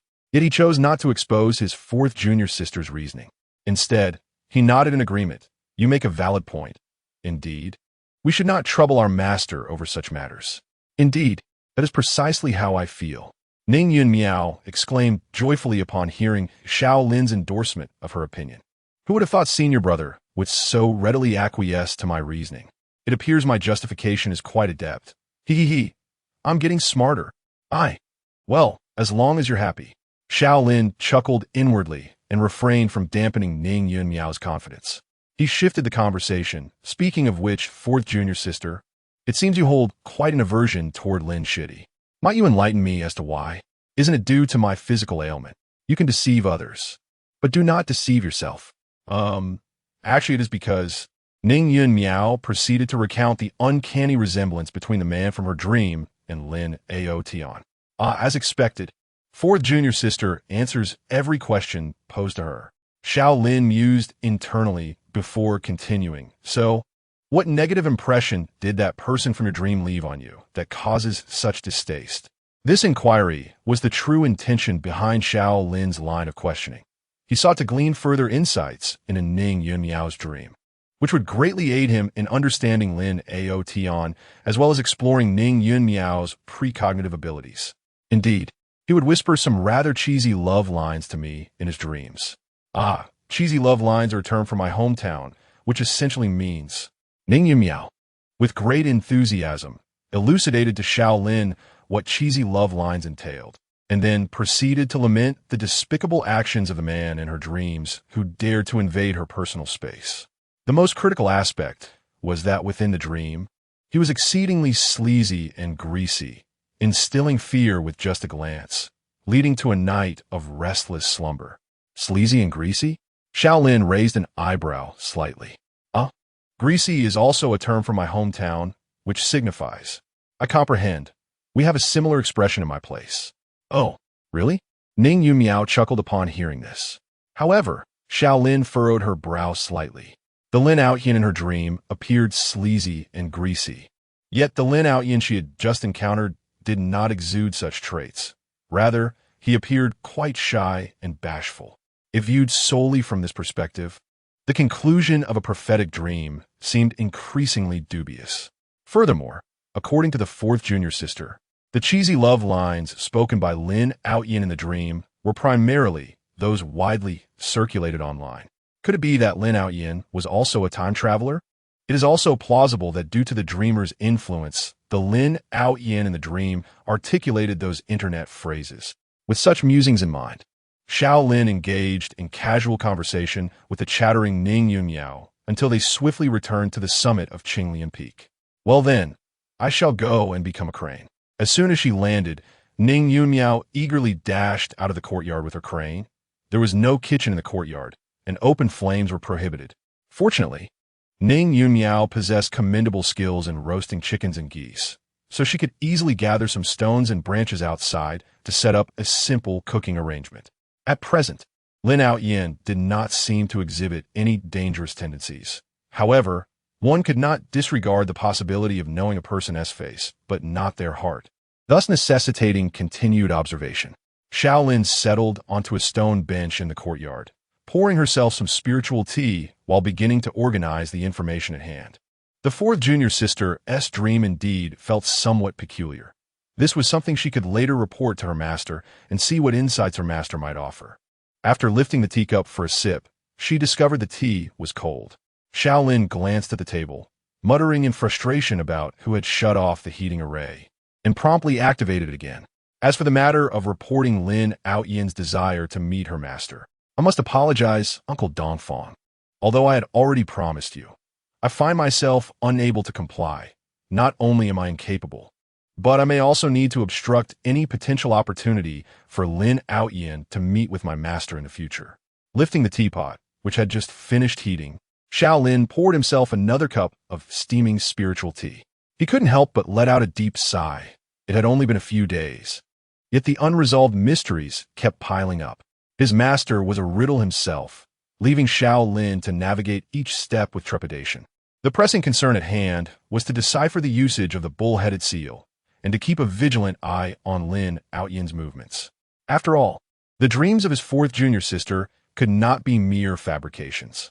There was also the question of whether Lin Aoyin was a time traveler, and his deviation from the plot to arrive at Luyan's sect was indeed peculiar. Sighing again, Xiao Lin felt the weight of being the elder brother was exhausting. He longed to resign. Wait, he had intended to resign already. Oh, how bothersome.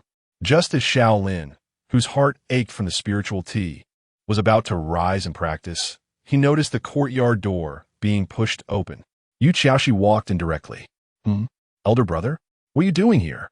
She exclaimed, visibly taken aback upon seeing Xiao Lin seated on the stone bench. Raising her gaze to the sky, she questioned, It's not mealtime yet. Surely you aren't waiting for food?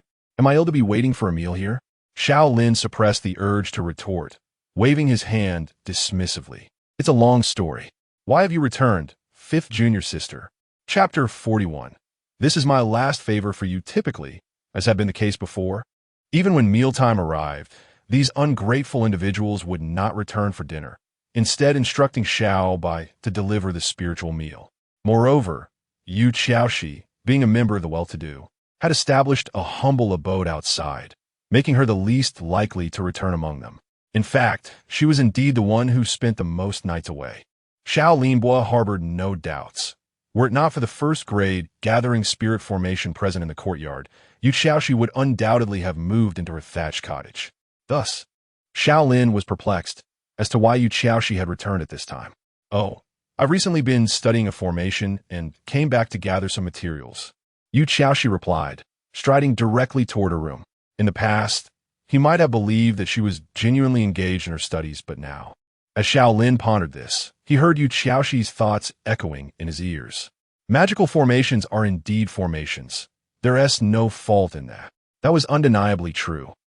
Xiao Lin affirmed inwardly. By the way, senior brother, what brings you here?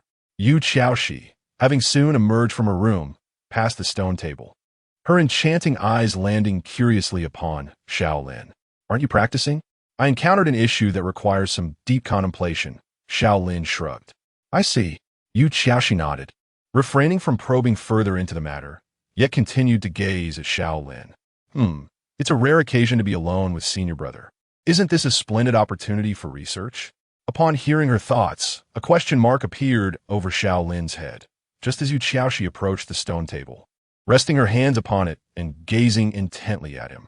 Senior brother, this is a unique opportunity. Allow me to study you. Are you out of your mind? Xiao Lin could no longer contain himself. Senior brother, it is inappropriate to insult a fellow disciple. Is studying a fellow disciple then acceptable? What is there to fear? I have no intention of dissecting you. If you truly intend to do so, that would not be research. It would be a violation of a fellow disciple. TSK. Senior brother, will you permit me to conduct my research? And if I decline, then I shall be quite disappointed in you.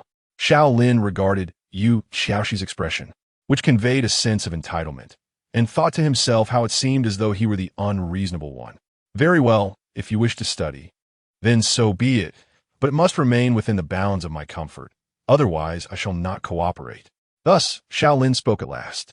It was not that he was particularly indulgent toward his fifth junior sister, but rather, he was genuinely curious as to why he had attracted the attention of the seven-layered Calamity Thunder.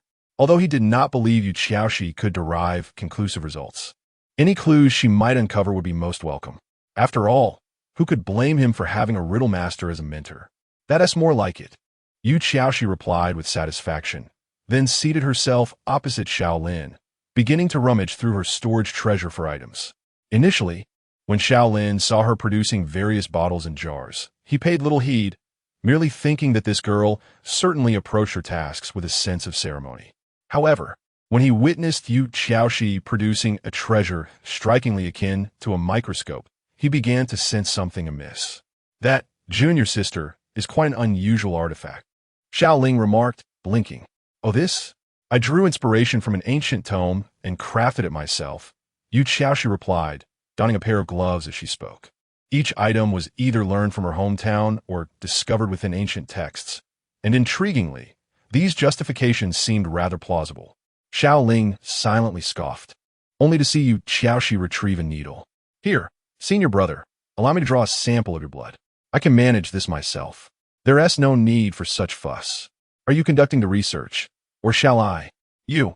Very well, let us proceed. Extend your hand. On Qinglian Peak, Lu Xingqiu sat cross-legged upon a stone beneath the waterfall. Had any cultivators been nearby, they would have observed the surrounding spiritual energy of heaven and earth fervently converging upon him, likely indicating a significant breakthrough. Lu Xingqiu was on the verge of transcending realms. However, the influx of spiritual energy soon slowed and ultimately ceased. It was then that Lu Xingqiu opened his eyes. Phew, after 3 attempts without issue, I should have a 90% chance of breaking into the condensation realm. He carefully attuned himself and murmured, yet, since senior brother advised me to take this breakthrough seriously, it's probable I may encounter difficulties. Thus, merely relying on my current sensations feels insufficient. I ought to seek some elixirs from Master He. Having gleaned hidden insights from Xiao Ling's previous reminders, Lu Xingqiu had not considered soliciting assistance, such as requesting someone to protect him. For in his view, since senior brother had not mentioned it, it was best to confront these challenges alone. Perhaps the tribulations I face during this breakthrough will yield tremendous benefits. Resolute, Lu Xingqiu recalled another matter. By calculating the timing, the ferocious beast that had been suppressed at the Luyun sect was likely to break free soon. In his past life, with his master presiding, he had faced no significant dangers. This life should similarly escape any major turmoil. Yet, as Lu Xingqiu gazed at the cascading waterfall before him, he furrowed his brow slightly. Since my reincarnation, many events have shifted, notably the noticeable changes among my senior and junior sisters. If that is the case, might the emergence of the ferocious beast also bring about some alterations? With this thought, his first impulse was to consult senior brother. However, he quickly dismissed the notion, realizing that such an action would expose his identity as a reincarnate. Nonetheless, precaution against the beast causing chaos was essential. After a moment of contemplation, Lu Xingqiu decided to seek counsel in a more discreet manner. I shall begin with my master. Reflecting upon it, my descent into the path of demonic cultivation began with the emergence of the ferocious beast. Suddenly, memories of those distant times flooded back, and a bittersweet smile crept across Lu Xingqiu's still youthful visage. At that moment, the senior brother must have sensed it and subtly warned me, yet I paid no heed to his words. How laughable I was back then. He reached out to cup a handful of water, splashing it upon his cheeks, inhaling deeply as visions of an adversarial world resurfaced, accompanied by the overwhelming scent of blood that seemed to linger in the air. However, those images soon dissipated, transforming into the silhouette of a young man. Third brother, there are too many of them. I cannot hold them off for long. This time, you must listen to me and flee as far as you can. Do not worry about me. They will not harm me, and the bond of our brotherhood has long since severed. I will not forgive you. Thus we have become strangers. This is my final act of assistance to you. As the echoes of that fateful conversation reverberated in his mind, Lu Xingqiu could no longer discern whether the traces upon his face were from the water or tears. Chapter 42. Stop. Please stop before his transmigration. Xiao Lin had undergone numerous physical examinations, from school health checks to those required by his job, thus accumulating a wealth of experience in this regard. However, he never anticipated that upon arriving in this world of cultivation, he would once again face a physical examination. Xiao Lin, the memories of my past life are suddenly assaulting me. Left, up, right, down, that should suffice, right? He lowered his hand that had been shielding his left eye and inquired of Yu Xiaoxi, who stood nearby in front of the sign. It could be said that in the same world, with the same dreams, history often bears striking resemblance. At this moment, the sign beside you, Xiaoxi, bore an uncanny similarity to the vision test charts Xiao Lin had encountered before his journey. The few distinctions might lie in the fact that the iconic Ava is replaced by a series of arrowed symbols. Perhaps in Yu Xiaoxi's original world, this was the vision test chart they utilized? That seems adequate. We have tested nearly everything that needed testing. Yu Xiaoxi produced a small notebook and a noticeably modified brush, nodding as she wrote. I was just about to ask, is it truly necessary for cultivators to undergo vision tests? Xiao Lin raised his hand to massage his temples. This vision test chart was crafted based on ancient texts and secret techniques, embedded with a unique formation, specifically designed for assessing the vision of practitioners. As Yu Xiaoxi spoke, she swiftly gathered the various examination tools. But does my vision relate to attracting lightning tribulations? Junior brother. Upon hearing this question, Yu Xiaoxi immediately turned to Xiao Lin with a serious expression, stating earnestly, when we seek to explore certain matters, we must maintain a meticulous attitude, considering all possibilities. You may believe that attracting lightning tribulations is unrelated to vision, but do you possess any evidence to substantiate that? It seems I do not. Hence, this test is indeed essential. Only by definitively proving the lack of correlation between the two can we completely eliminate that possibility. So, after testing, is there any connection between attracting lightning tribulations and my vision? At present, there appears to be no connection. Xiao Lin watched as Yu Xiaoxi diligently wrote in her notebook. Thinking to himself, fifth junior sister, the magical world you came from seems to be steeped in academic rigor. But can a theoretical framework truly elucidate and deduce the mysteries of this world? What precisely does fifth junior sister study? How to scientifically cultivate? Lost in thought, Xiao Lin suddenly noticed Yu Xiaoxi sitting directly in front of him. Junior brother, she said, adjusting the bridge of her nose with a hand. Hey, you don't have glasses there. Don't gesture into thin air. Xiao Lin's lips twitched. Yu Xiaoxi appeared oblivious to her instinctive habit, continuing.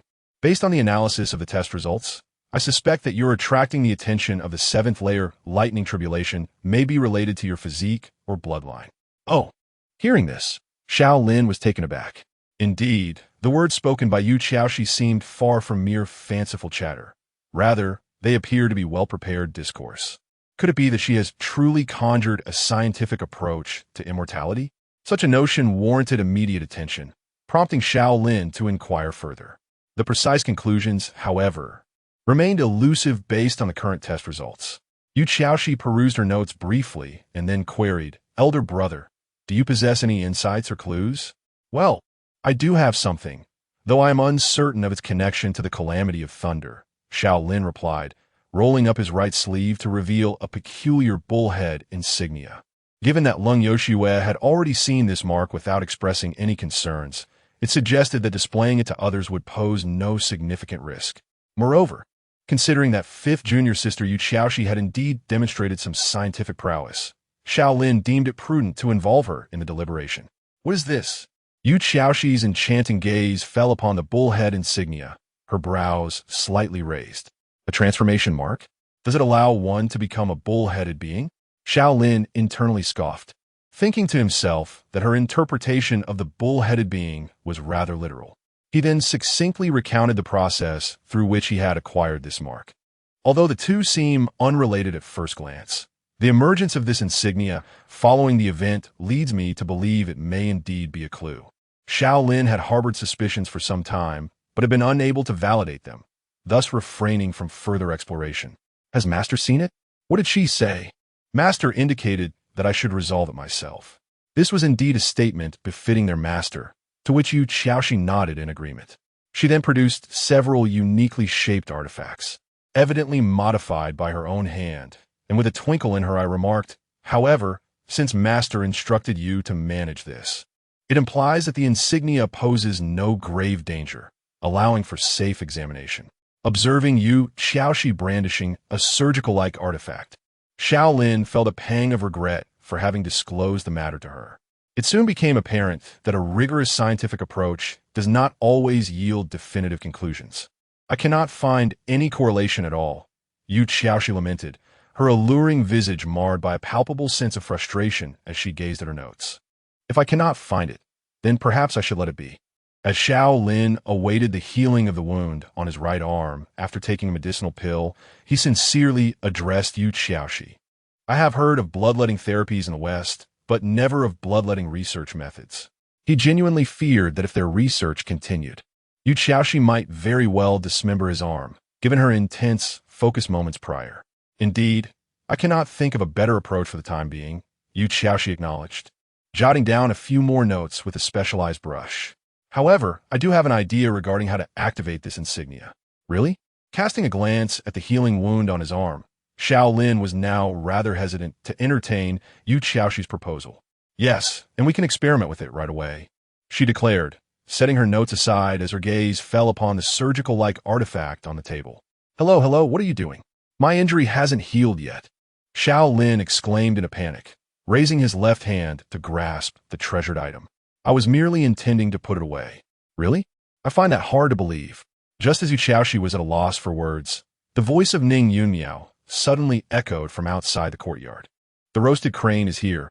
Huh. As Ning Yunmiao, holding a food box, opened the courtyard door, she was met with the sight of Xiao Lin, wielding a small knife, with several cuts adorning his right forearm. Her pair of sparkling eyes immediately dimmed. Stop. Please stop. Senior brother, don't be foolish. I can give you all the snacks from under my bed. Senior brother, don't take such drastic measures. Chapter 43. What? At the summit of Qinglian Peak. In the courtyard, beside a stone table, Xiao Lin, Yu Xiaoxi, and Ning Yunmiao sat in a circle. Goodness, I thought senior brother was going to take his own life. You startled me, Ning Yunmiao remarked, nibbling delicately on a crane leg.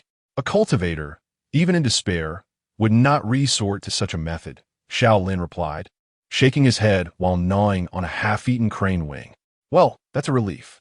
However, I just inadvertently revealed the location of my snacks.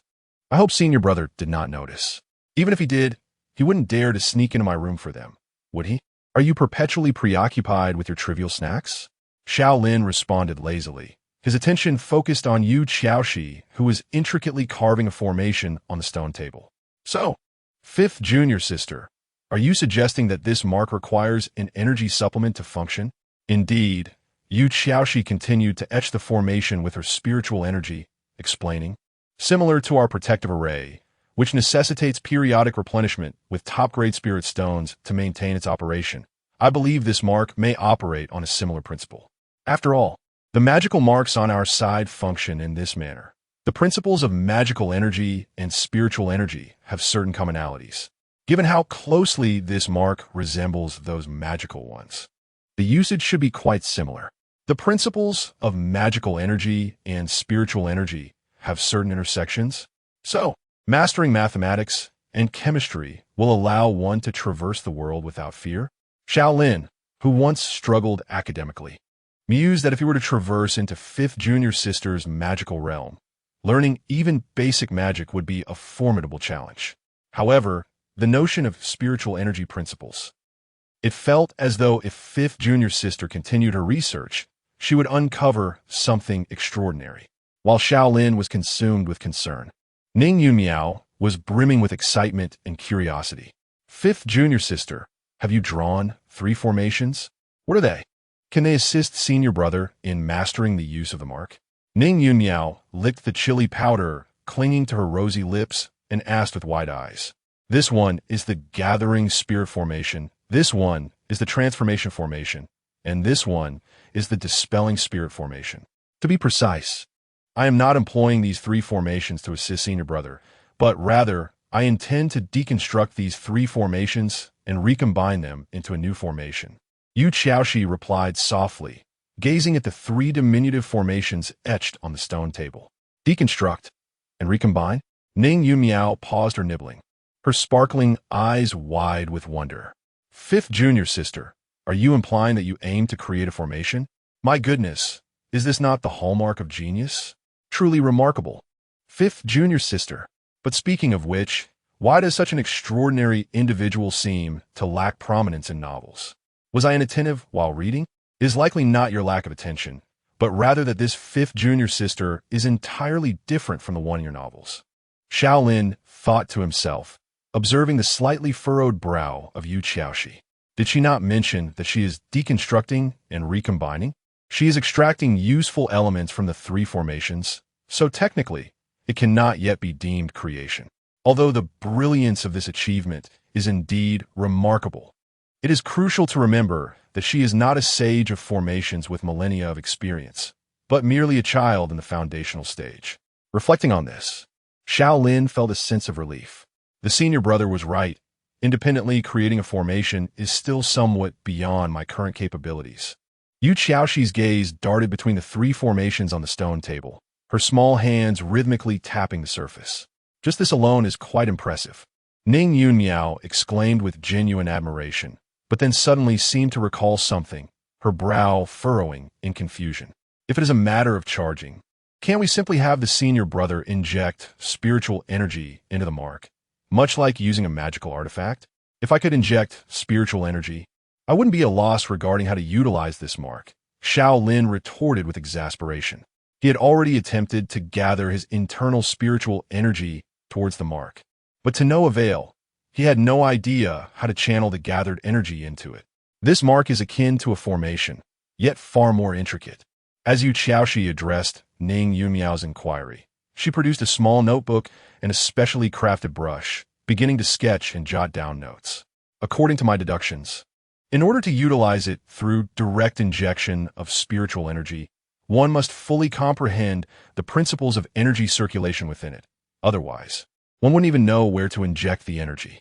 Upon hearing this, Xiao Lin nodded vigorously, then, in a moment of realization, exclaimed, "So, you have grasped the principles of energy circulation within this mark?" "Not exactly. The principles are somewhat complex, and I find them difficult to comprehend," Yu Xiaoxi replied, her gaze fixed on her notebook. "However, after conducting tests on the mark, I have a general idea of how to inject spiritual energy into it." Then, fifth junior sister, why not simply convey the method to the senior brother? There is no need for such convolutions. Ning Yunmiao interjected eagerly, hoping to ease her own culinary anxieties.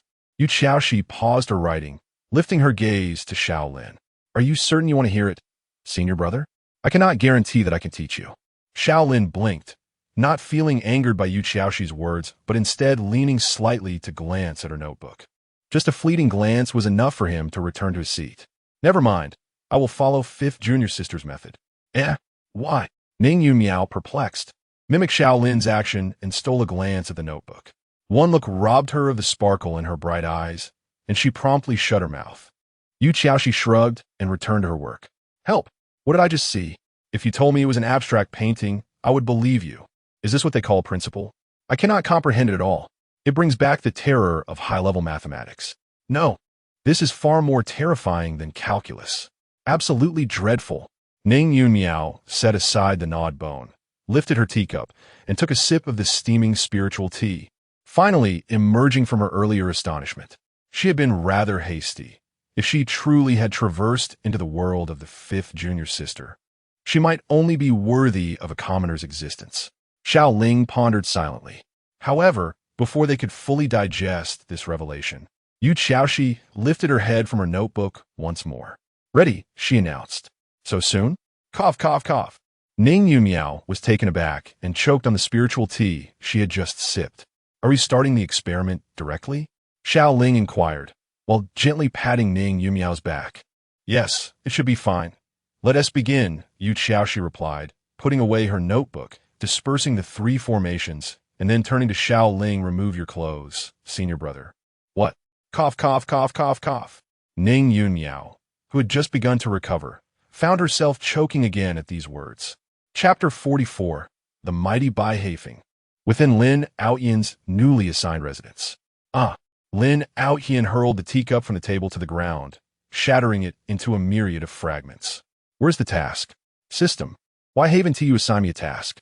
I yearn to advance to the foundation establishment stage. Do you comprehend? I demand to break through now." With a face contorted with rage, Lin Outyan bellowed, yet still saw no response from his system. Unable to contain his fury, he smashed the teapot to the floor. After this act, he felt a slight easing of his anger. However, the image of Xiao Lin flickered in his mind, reigniting the flames of fury within him. What does it mean? Why must I report to the sect master in his presence? Lin Outyin clenched his fists, his eyes gleaming with unrestrained murderous intent and wrath. In this moment, he was devoid of the shyness and timidity he had previously displayed before others. In truth, given his temperament, it was inherently challenging for him to conceal his emotions, to mask his inner turmoil and present a different facade. Yet, one must concede that he was fortunate. On the day his system activated, he acquired a skill known as face change. In essence, this skill allowed him to showcase any expression he desired as long as he focused and directed his attention, without revealing any flaws. Thus, throughout his journey, his bashful demeanor deceived everyone. Even the seasoned Oriental you was left oblivious. Calm down, he is merely a pawn. There is no need to be enraged. I am a protagonist. After several internal reassurances, Lin Outyin managed to quell his anger once more. As he began to gather the shards from the floor, he contemplated his future actions, pondering when the next task would be released. Perhaps it would be prudent to first complete the task related to that enchanting Ning Yumiao. As thoughts of the delightful girl, akin to a playful kitten, surfaced, Lin Outyin-'s mind conjured images that were decidedly inappropriate. Does a frail body speak nonsense to me? Once I have her in my grasp, feeling parched and slightly overwhelmed, Lin Outyin took several deep breaths to steady himself. Nevertheless, it seemed imperative to establish a rapport with the sect master. He had inquired and learned that the current sect master was a woman, intensifying his desire to pay her a visit. However, he was not inclined to wait for Xiao Lin to report. He wished to take the initiative. Concerning these women, orchestrating chance encounters to leave a lasting impression could only benefit my pursuit of them. With this determination, Lin Outyin left the room, brimming with ambition, preparing to set off for Qinglian Peak. Yet he soon returned. One can only fly with a spirit tool after reaching the Foundation establishment stage. What the hell? Am I not the protagonist? Why does it feel as if this world is conspiring against me? Kicking the table leg in frustration, Lin Outyin felt a sense of turmoil. According to that old fool's words, having those fools lead me would surely be met with refusal. Orchestrate a chance encounter? I can't even get there, let alone create one. Huff, huff, huff. It's all right, there must be a way. Lin Outyin took several deep breaths again and sat down in a chair.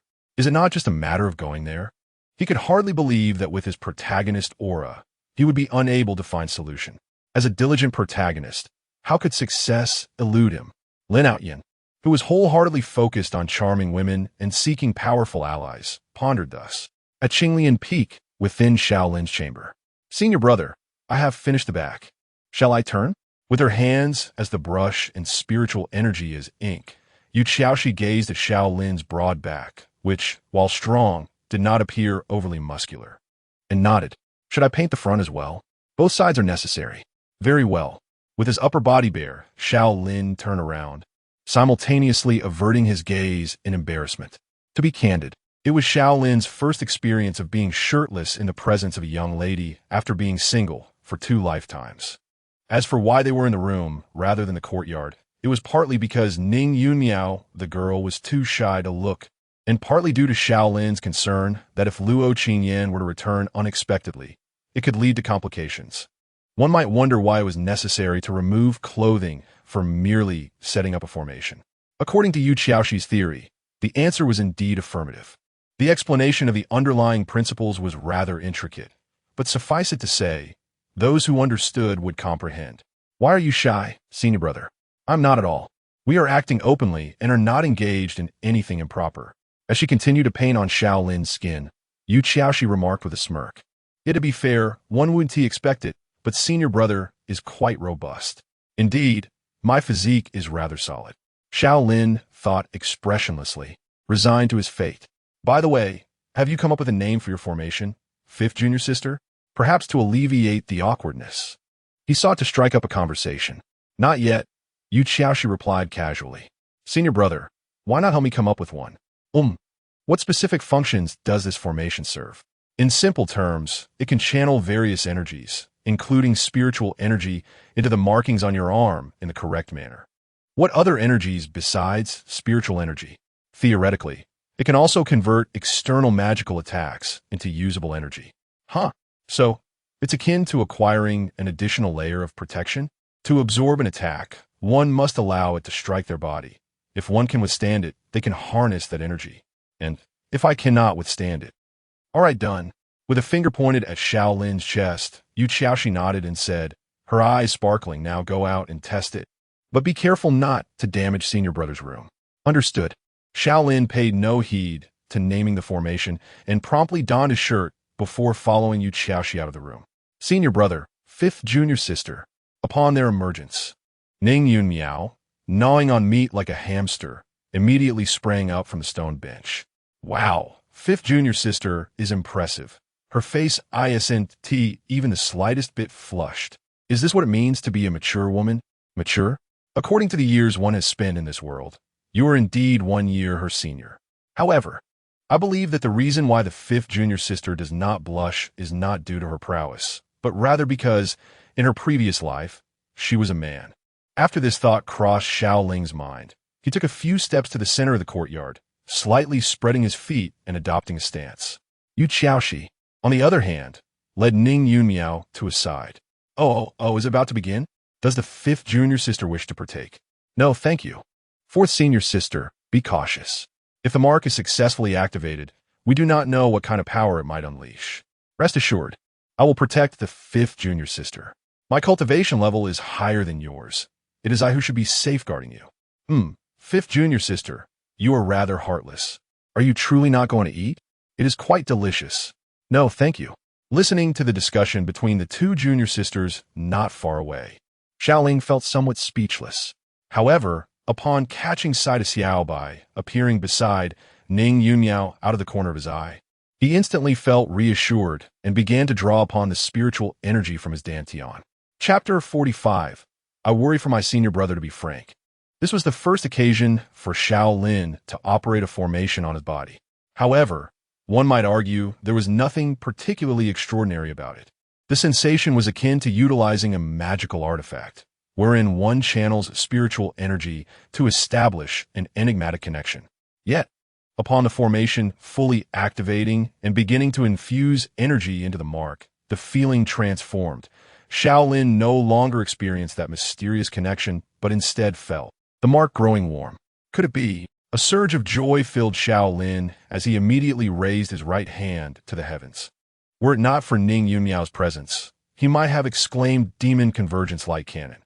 If Ning Yunmiao recognized this technique, his identity would surely be compromised. It's coming. Ning Yunmiao, with unchewed crane meat still in her mouth, stared wide-eyed, her face alight with delight. At last, my sense of taste is preserved. And then, nothing followed. What was happening? The sensations indeed indicated a response. Xiao Lin placed his right hand before his eyes, murmuring in confusion. Senior brother, what if there is a delay in the mark's response? You might easily be struck on the head by its attack. Upon hearing Ning Yunmiao's thoughts, Xiao Lin became alert, promptly adjusting his wrist to direct his palm towards the sky. What went wrong? Let me see. Yu Xiaoxi stepped forward without a word, ready to peel off Xiao Lin's garment. Hey, fifth junior sister, calm down. Fourth junior sister is still here. Xiao Lin quickly raised his hand to stop her. TSK, elbow, come with me inside. Eager to uncover the reason, Yu Xiaoxi did not insist further, but instead dragged Xiao Lin toward his room. Alas, my sense of taste has turned perilous once more, leaving Ning Yunmiao to sorrowfully consume the roasted rainbow crane. On the back mountain of Qinglian Peak, Lu Xingqiu was unceremoniously thrown from the second floor of the bamboo building, landing with a thud. Normally, as a foundation establishment practitioner, falling from such a height would pose no danger. Even without any learned agility techniques, one could rely solely on the physique of a cultivator to land safely. However, if the dantian and all meridians were sealed, one could only meet Lu Xingqiu's fate. Master is truly ruthless. Rubbing his sore backside, Lu Xingqiu couldn't help but exclaim. Indeed, he had just been subjected to cold Yoshua sealing his dantian and meridians before being cast from the second floor. And the reason? You sensed a terrifying aura there? I shall investigate. Who do you think you are fooling? It's calm and serene. There is no aura to be felt at all. Lu Xingxiu, are you jesting with me? Off you go. Despite his preparations, when Lu Xingxiu attempted to use the pretext of sensing a dreadful aura to prompt cold Yoshua to pay closer attention to the sealed beast area, he was still caught off guard when he was tossed down. It was primarily too swift. However, judging by Master S demeanor, he must be aware of the existence of the seal. Indeed, with Master S formidable prowess, how could he possibly remain oblivious? In this light, it appears I have been overly apprehensive. Lu Xingxiu brushed off the dust from his attire, contemplating for a moment, then resolved inwardly. Nevertheless, it would be prudent to inform senior brother and the others at an opportune moment. With his mind set, Lu Xingxiu could not resist casting a glance at the bamboo building. On Qinglian Peak, only Master and senior brother exhibited minimal changes. Master, in particular, had barely altered, still passionately absorbed in novels, averse to venturing outside, and reluctant to engage with others. Oh, wait, Master does meet with us, especially with senior brother. Speaking of which, Master had shown a certain favoritism towards senior brother in the previous life. Could it be because senior brother was his first disciple? Meanwhile, Ning Yunmiao, who had been waiting on a stone bench with Little Bai in her arms, hastily set the creature down upon seeing Yu Xiaoxi and Xiao Lin emerge from their room. Rising to greet them, the current dilemma, Xiao Lin glanced at Yu Xiaoxi, who was diligently sketching with a special brush in her small notebook, and pondered what precisely had gone awry. Senior brother, what are you doing here? Ning Yunmiao pouted slightly. Yet, we truly have no inkling of the issue's origin. Xiao Lin silently lamented, gently shaking his head. I distinctly sensed a reaction from the mark when I activated the formation, which confirms that fifth junior sister's reasoning is sound. Indeed, Ning Yunmiao nodded, her brow furrowing. But if that is the case, where lies the problem? Did I not mention it? The issue is our ignorance of the source of the problem. Xiao Lin shrugged. Ning Yunmiao immediately donned a sorrowful expression. Woo-woo, my sense of taste. This shouldn't be the case. At this moment, Yu Xiaoxi finally ceased her writing, looking at her notebook in confusion. My deductions are evidently flawless, and they have been effective in successfully channeling spiritual energy into the mark. How could there be no reaction? I don't know. Xiao Lin sighed deeply, equally at a loss. The hope we had glimpsed has once again been dashed, although I am not particularly anxious. Fourth junior sister is quite distressed. While deep in thought, Xiao Lin suddenly observed Ning Yunmiao, seemingly struck by an idea, raising a delicate finger and suggesting, do you think it's possible that the mark accepted the spiritual energy, yet it was not the energy it desired? Perhaps it requires a different kind of energy, such as, the five elements spiritual energy? Yu Xiaoxi lifted her head, her eyes sparkling. Practitioners, through various unique methods of spiritual energy manipulation, can wield five-element spells, and the spiritual energy sustaining these spells is known as five-element spiritual energy. Having been influenced by the practitioner, it has transcended its pure form to take on the shape of the five elements. Indeed, the magical mark also necessitates the corresponding elemental force for activation. How could I have overlooked this? If it concerns five-element spiritual energy, I believe we should first experiment with lightning. Xiao Lin nodded. That makes sense. Yu Xiaoxi nodded in agreement, resuming her writing and sketching in the small notebook. Hey, thus, my conjecture proves to be accurate. Ning Yunmiao appears to be somewhat out of sorts. Furthermore, I can comprehend the initial attempt with thunder, but is there truly thunder among the five elements? Thunder belongs to wood, naturally fitting into the realm of the five elements. Otherwise, how could the Thunder Sect's spells be conjured? Xiao Lin shook his head, remarking, Fourth junior sister, such fundamental knowledge should indeed be known. So it is thus. Upon hearing this, Ning Yunmiao raised her hand to scratch her head, evidently a bit embarrassed. However, fourth junior sister, your inference is quite astute. It is impressive that you could deduce this. Xiao Lin sincerely praised her again. It's not that remarkable. Upon hearing this, Ning Yunmiao immediately lifted her small face, her large eyes transforming into crescent moons with a smile. Right. It must be like this. Yu Xiaoxi ceased her actions, her face alight with excitement as she gazed at Xiao Lin. However, converting spiritual energy into the 5 elemental energies requires additional components.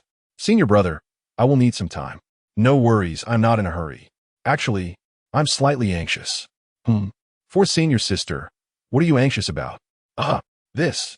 I am concerned on behalf of senior brother. Chapter 46. Spare me. Having reached a conclusion, the 3 individuals dispersed. Yu Xiaoxi departed the courtyard to pursue her research. Xiao Lin left to commence his training, and Ning Yunmiao sought a suitable place to rest. Later that evening, they reconvened in the courtyard, joined by Lu Xingxiu and Luo Qingyan. This gathering was not prompted by newfound appreciation for camaraderie and shared meals, but rather by a summons from Lung Yoshua, compelling them to assemble. Is everyone here? Ning Yunmiao inquired as she prepared to distribute the spiritual meals from her food box. Upon hearing Lung Yoshua's voice, she promptly set the box down and took her seat with decorum. Lung Yoshua, clutching a novel, sidled over to stand behind Xiao Lin. You rise. Xiao Lin turned around, a look of confusion adorning his face. What? Do you wish for your master to stand while speaking? Xiao Lin observed the expression of disapproval on Lung Yoshua's face, his lips twitching slightly. Initially, there had been no chairs around the stone table in the courtyard, but upon Lung Yoshua taking a disciple, someone from Baichuan Peak had been dispatched to provide chair. Consequently, there were now precisely 5 chairs, leaving no place for Lung Yoshua to sit. Yet Xiao Lin, being a respectful and devoted disciple, wasted no time in rising to offer his seat, patting the chair before bowing respectfully. Master, please. Lung Yoshua appeared quite pleased, nodding as she settled into Xiao Lin's chair. The eldest senior brother is so sycophantic, haha. The eldest senior brother, who respects his master, is admirable. I genuinely sense that the relationship between the master and the eldest senior brother is even closer than in previous lives. What does the teacher wish to discuss? My research is at a critical juncture. May I depart? Ignoring the murmurs around him, Xiao Lin unceremoniously fetched a large stone from nearby and sat behind Lung Yoshua. I have summoned you all for a matter of some importance, Lung Yoshua stated, surveying her 4 disciples with a composed demeanor. Master, please proceed. Xiao Lin's voice resonated from behind her. This is quite significant. A few days ago, when that woman from Xian'an Peak sent me a letter, I should have consulted you all, Lung Yoshua began, producing an apple from an unknown source and taking a bite, but I was engrossed in a novel nearing its climax. And thus, I forgot about it. The 4 individuals seated together, alongside the somewhat distant Xiao Lin, exchanged glances, uncertain of how to respond. The notion of forgetting an important matter in pursuit of a novel's conclusion was one issue. However, the way Lung Yoshua referred to the elder from Xian'an Peak left them at a loss for words. As one of the esteemed peaks comprised entirely of women, Xian'an Peak possessed a profound heritage and formidable strength. The current leader of Xian'an Peak was a veritable powerhouse, having achieved the status of a human immortal, a true authority. Thus, cold Yoshua may refer to the esteemed figure as wife-mother. Yet Xiao Lin and the others dare not casually engage in this topic. Fortunately, cold Yoshua refrains from insisting that they all address her as wife-mother, instead continuing, that wife-mother has a closed-door disciple, you all know, right? Gu Qingqing. Luo Qingyan promptly responded, yet the assembly cast curious glances at her, astonished that the typically reticent figure had chosen to speak. Xiao Lin was equally taken aback. However, his astonishment stemmed from the memory of his elder brother once praising that wretched woman in his presence, a name he vowed never to forget. Upon realizing this inner turmoil, Xiao Lin stood dumbfounded. What? I praise her? My second junior sister is slandering me. After a brief internal lament, Xiao Lin suddenly recalled fragments of his past associated with the name Gu Qingqing. My second junior sister's breakthrough was remarkably swift. I thought I might finally catch up to you. What a stroke of luck. I heard that not long ago. Gu Qingqing of Xian'an Peak also advanced to the foundation establishment stage, which means I have now fallen to 4th among the younger generation. Truly impressive, that Gu Qingqing. These fragments encapsulated Xiao Lin's recollection of Gu Qingqing. Heaven be merciful, he had merely been youthful and impetuous, with a competitive spirit still unrefined, thus paying attention to the younger generation's standings. At that time, according to his own rankings, Gu Qingqing from Xianin Peak had surpassed him, prompting him to mention her. As for praising her, given his systematic advantages, he had not advanced as swiftly as Gu Qingqing. Was there any fault in offering a compliment? Absolutely none. Who could have anticipated that a mere casual remark, a fleeting compliment, would etch such a profound impression in Luo Qingyan's mind? Sister, I implore you, spare me. Xiao Lin wept internally. Gu Qingqing? That name seems somewhat familiar. It appears in novels. Gu Qingqing, one of the unattainable beauties from my past life, who held unrequited feelings for my elder brother. Among those, she was the most infatuated. I wonder if this life will bring any change. Why is this still ongoing? I must return to my research. Hey, third junior brother. One may indulge in food, yet must not speak frivolously. How did she become one of the unattainable beauties? And one among many? Am I to be perceived as a central air conditioning unit in my past life? Xiao Lin's lips twitched uncontrollably. Indeed, it was that Gu Qingqing, nibbling on an apple. Cold Yoshua nodded, interpreting the sentiments of that esteemed figure. Gu Qingqing might be grappling with some issues of mindset, hence her desire to engage my disciples in a friendly spar. Issues of mindset, prompting her to seek our sparring? Ning Yunmiao blinked her large, sparkling eyes, pondering the connection between these circumstances. This is a long story, and I shan't waste breath on it. You shall come to understand in due time. Cold Yoshua waved her empty hand. Why? Luo Qingyan's tone was imbued with evident discontent. The second junior sister's implication was clear. Why should we extend our assistance to the disciples of Zuin Peak? In contrast to the past, Xiao Lin, this second junior sister, now displayed a remarkable confidence and composure in her translations, executing her task with remarkable swiftness. After all, what he was doing was simply voicing heartfelt sentiments. Alas, I maintain a cordial relationship with that matron. Given her disciples' pressing needs, I cannot refuse, Long Yoshua asserted with an air of righteousness. Is that all? Xiao Lin's voice, laced with skepticism, echoed behind Long Yoshua. What else could it be? Are you questioning me? Certainly not. I wouldn't dare. Xiao Lin promptly shook his head in denial. Regrettably, he was unable to read Long Yoshua's thoughts. Otherwise, he would have understood her silent addition. Since that matron has softened her stance and now addresses me as sister and has even gifted me several rare novels, I must, to some extent, accord her a measure of respect. Chapter 47 indeed. Fully leveraging her esteemed reputation, Master Long Yoshua nodded in satisfaction as she rendered Xiao Lin speechless. She continued her discourse, stating, in accordance with the principle of mutual assistance and collective development, my disciples, namely you, must engage in a duel with Gu Qingqing. As her gaze swept over the four disciples before her, she inquired, do you possess confidence? Indeed, Ning Yunmiao promptly raised her small fist, responding with spirited fervor.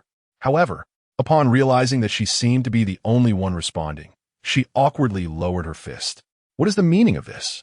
Do you not comprehend the words of your master? Witnessing this, Long Yoshua furrowed her brow. Xiao Yunmiao has demonstrated commendable spirit. Follow her example and repeat after me. Do you have confidence? I do. I cannot hear you. Speak louder. I do. Excellent. Such vigor. With that, Long Yoshua relaxed her brow, taking a bite of the apple in her hand. The pressing issue was that Gu Qingqing had but one individual, thus we should send forth only one champion. Who will volunteer? I will. Almost as soon as Long Yoshua's words fell, Luo Qingyan boldly stood up. That won't do. Long Yoshua promptly rejected her. Why not? Luo Qingyan frowned. Master, allow me to go. I wish to teach that vile woman a lesson, so that our senior brother knows she is no match for me. You. Oh dear. This. Xiao Lin looked at Luo Qingyan, whose gaze was resolute, completely at a loss for words. What the predicament? It is widely acknowledged that you are my most formidable disciple. To pit my strongest disciple against her strongest disciple places us on equal footing with that wretched woman. Long Yoshua swallowed the fruit in her mouth, scoffing. That wretched woman is unworthy. Upon hearing Lung Yoshue's explanation, the others in the room fell into a state of speechlessness. Some may wonder why Xiao Lin, as a senior brother, is not the strongest among the disciples. Is this not rather embarrassing? Indeed, it is quite the embarrassment. Although Xiao Lin's cultivation realm is but a minor tier below Luo Qingyan's, and both are the most lethal and powerful sword cultivators among their peers. Luo Qingyan possesses a distinctly significant advantage. She has begun to develop her own understanding of the sword path. In other words, she has embarked on the pursuit of her unique sword way. It is essential to recognize that merely discovering one's sword path is no trivial feat, as not every sword cultivator achieves this.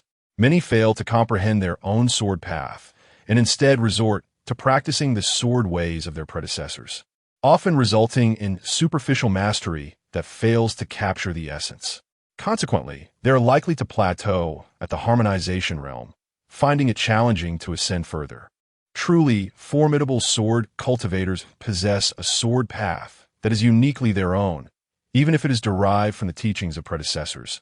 They infuse their understanding into it, thereby breaking free from the constraints of the harmonization realm and striving toward the tribulation realm and beyond, even to the realm of transcendent beings.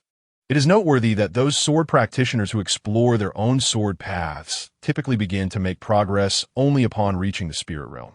After all, once practitioners cultivate their spiritual consciousness, they gain significant assistance in comprehending the heavens and seeking their own path.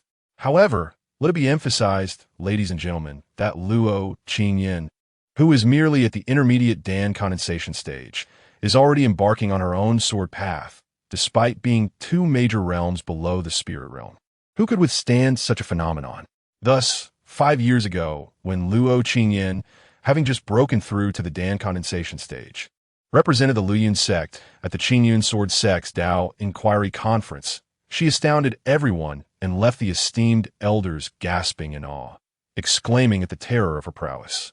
Moreover, it is worth mentioning that at that time, all 5 individuals initially hesitated to attend the conference, to the extent that Lung Yushue was even prepared to coerce Xiao Lin into participating. Ultimately, Luo Qingyan voluntarily offered herself and went to the Qingyun Sword Sect, showcasing her abilities impressively. This has since left the people of Qinglian Peak perplexed, unable to comprehend why Luo Qingyan, who seemed least likely to partake in such an event, would do so. Do not misunderstand. Luo Qingyan did not step forward merely because she saw Xiao Lin being pressured by Lung Yushue. In truth, she had wished for Xiao Lin to attend, wanting the entire cultivation world to witness her senior brother's splendor. As for why it ended up being the entire cultivation world recognizing her own brilliance, that was merely the result of a system task.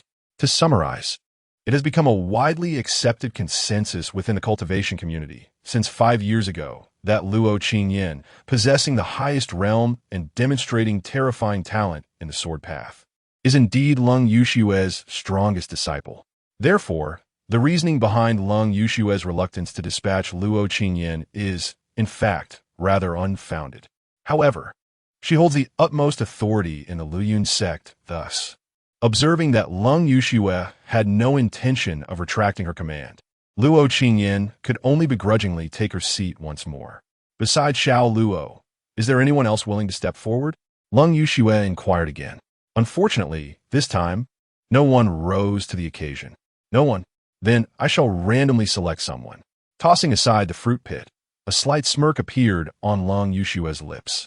Upon hearing this, all eyes in the hall turned toward Xiao Lin, whose heart sank at that moment, ready to speak. Yet, alas, it was too late. Oh, since everyone is looking at Xiao Lin, it indicates that you all wish for him to go. Xiao Lin, it is you, the choice of the crowd. Lung Yushue's voice rang out swiftly, leaving no opportunity for Xiao Lin to respond. What crowd choice? Lung Yushue, you are heartless. Xiao Lin lamented internally, preparing to struggle against his fate, only to see Luo Qingyan stand up once more. I oppose. Letting my senior brother meet that despicable woman? Absolutely not. Apologies. Gu Qingqing, though we have never met, it seems I have inadvertently made an enemy for you. My sincerest apologies. Xiao Lin began to internally express his regrets to Gu Qingqing. And your reason? This time, Lung Yuxue did not immediately dismiss her, but turned to Luo Qingyan. However, it was evident that Luo Qingyan struggled to articulate a suitable justification. Consequently, she cast her gaze toward Xiao Lin, unable to find a reason for himself. He could hardly expect me to provide one. Xiao Lin's lips twitched slightly as he pondered for a moment before rising to his feet, resignedly stating, "Since the master has spoken, I must comply. I shall confront my ancient friend and second junior sister. You need not persist any longer. Indeed, senior brother, you truly wish to see that woman, that wretched creature. Is she truly so admirable? After all these years of longing for her, you scoundrel." Xiao Lin gazed at Luo Qingyan, who displayed a hint of grievance, and could not help but wonder what on earth was transpiring. Chapter 48. One cannot help but admire the remarkable efficiency demonstrated by the Qinglian Peak, as the decision regarding the candidates was reached with astonishing swiftness after only a brief discussion. With the selection finalized, Lung Yuxue promptly turned to depart, showing no inclination to inquire about her disciples' progress in cultivation, to clarify their doubts, or to express any concern for their well-being. The only remnant she left behind for Xiao Lin and the others was perhaps the discarded fruit core. "If there are no further matters, I shall take my leave," she stated. Hardly had she vanished from her seat than Yu Qiaoxi, eager to return to her studies, was the first to rise. "One moment, fifth junior sister. I have something to discuss," Lu Xingqiu interjected. "What is it? Can you be brief?" Yu Qiaoxi replied with directness. "It may not be appropriate. I apologize for taking more of your time, fifth junior sister," he said, somewhat remorsefully. "You certainly ought to apologize," Yu Qiaoxi sighed and sat back down. "Should we also listen?" Ning Yunmiao raised her hand to inquire. "Yes, it would be wise for everyone to hear this," Lu Xingqiu responded, proceeding without delay to the crux of the matter. "Yesterday, while I was cultivating in the mountains, I sensed an exceedingly terrifying aura near the pile of rocks halfway up the mountain." "Terrifying? Just how terrifying?" Ning Yumiao pressed. At her question, Lu Xingqiu found himself momentarily at a loss for words. "Fourth junior sister, I am pleased you wish to engage, but with your interjection, how am I to continue? What dreadful aura?" Fortunately, Xiao Lin, attuned to Lu Xingqiu's thoughts, skillfully redirected the conversation. "I am not entirely certain," Lu Xingqiu replied, visibly relieved, yet maintaining a serious demeanor as he recited his prepared lines. "Powerful, brutal, ancient. Although that aura manifested for but an instant, it imparted such feelings to me. That description should suffice, I hope. After all, the fierce beast from my past life evokes similar sensations, though I wonder if it can exude the same aura while sealed. Nonetheless, since our master initially believed me, I trust that eldest senior brother will as well." "Believe? Believe what? Are you implying that you're deceiving us? But what exactly is this fierce beast? Why would such a creature emerge?" Xiao Lin was taken aback by Lu Xingqiu's thoughts. After a moment's contemplation, he queried, "Third junior brother, what do you mean?" "I mean that the pile of rocks halfway up the mountain may conceal something," Lu Xingqiu continued, striving to maintain his narrative. Yet, before he could introduce the concept of a fierce beast, Ning Yunyao's astonished voice interrupted. "Wait, third junior brother, are you suggesting a fierce beast?" Lu Xingqiu turned to look at Ning Yunyao in surprise. "Fourth junior sister, you possess such insight? You can connect the dots to a fierce beast?" "No, she is not insightful." Xiao Lin regarded Ning Yunyao with an impassive expression. "I remember now. In the novel, it appears that the Luyun sect once encountered a fearsome beast, and according to the timeline, it seems to have occurred quite recently. However, in the narrative, this was merely mentioned in passing, indicating that the beast was effortlessly vanquished by the master, so it should pose no issue, right?" With this thought, Ning Yumiao let out a sigh of relief. Speaking of which, in the game's event involving the hunting of fearsome beasts, it seems that one of the locations was indeed the Luyun sect. TSK, at that time, I was so focused on obtaining rewards that I overlooked these details. Luo Qingyan evidently recalled something as well. Could it be true? Xiao Lin felt that since awakening his telepathic abilities, life had become increasingly intriguing. A multitude of troubles remained unresolved, And now a fearsome beast appeared? Why not send a celestial being to confront me directly? Well, if the seventh calamity thunder could find me, it is not entirely implausible for a celestial being to seek me out. Ahem, I'm still a child, innocent and unrestrained. May the celestial being grant me mercy. Fourth junior sister's words do represent a possibility. With someone engaging in the conversation, Lu Xingqiu was able to bypass much of the hassle and delve straight into the matter. Upon reviewing the ancient texts, I discovered that this aura indeed bears a striking resemblance to that of a fearsome beast. Although one cannot definitively conclude, it is highly likely that the pile of rubble harbors something extraordinarily perilous. What did the master say? Yu Xiaoxi inquired. Well, the master's stance is that there may be an issue, but currently, there is no problem. At this point, Lu Xingqiu's voice inevitably lowered. Isn't that sufficient? Since the master said there is no issue, third senior brother, you need not worry. Yu Xiaoxi stood up again, stating that if there were no problems, she would take her leave. What do you mean? Luo Qingyan turned to Lu Xingqiu and articulated 4 words. Second junior sister implies that since the master said there is no issue, what do you hope to accomplish by informing us of this matter? Xiao Lin swiftly translated the sentiment. In truth, I merely wish for everyone to remain vigilant regarding that pile of rubble halfway up the mountain to see if any problems arise. Lu Xingqiu spoke earnestly, acknowledging that the master, being busy with myriad affairs, might occasionally overlook such matters. I primarily want to ensure that the first senior brother is informed in advance. No, let's set aside the master's busy schedule. What use is it for me to know about the fearsome beast? I can do nothing about it, my friend. Xiao Lin felt a profound sense of helplessness. But didn't the master say there was no issue? Yu Qiaoxi expressed some confusion. Well, since third senior brother has put it that way, then we can simply remain observant, right? It isn't a troublesome matter. Ning Yunmiao raised her hand slightly, suggesting softly, indeed, it must be a fearsome beast. Keeping an eye on it would be prudent, as it might allow us to detect issues early and alleviate the master's burdens. Precisely. Luo Qingyan nodded gently. What if that creature emerges and inadvertently harms the first senior brother? Such beings should be eradicated in their infancy. Thank you for your concern, second junior sister. Xiao Lin internally expressed his lack of sentiment, ultimately voicing his opinion that third junior brother's viewpoint was also valid. The sooner we detect the issue, the sooner we can eliminate it, as it is, after all, not a troublesome matter. Very well then. Upon witnessing the unanimous support for the decision, Yu Qiaoxi deemed it inappropriate to voice any further objections. She nodded in acquiescence and inquired if there were any other matters to address. With none forthcoming, she declared her intention to depart. Wait a moment. I must first indulge in the spiritual meal. I managed to procure 5 exclusive portions today. Fourth senior sister, kindly bring them over for me. Time slipped away swiftly, and in the blink of an eye, 2 days had elapsed. According to Yu Qiaoxi, converting spiritual energy into the 5 elemental energies without the intervention of cultivators proved to be somewhat challenging, necessitating additional time. Thus, Xiao Lin refrained from pressuring her. Furthermore, he was preoccupied with preparations for his upcoming duel with Gu Qingqing. Life seemed to return to a state of tranquility until an unexpected visitor arrived. Chapter 49.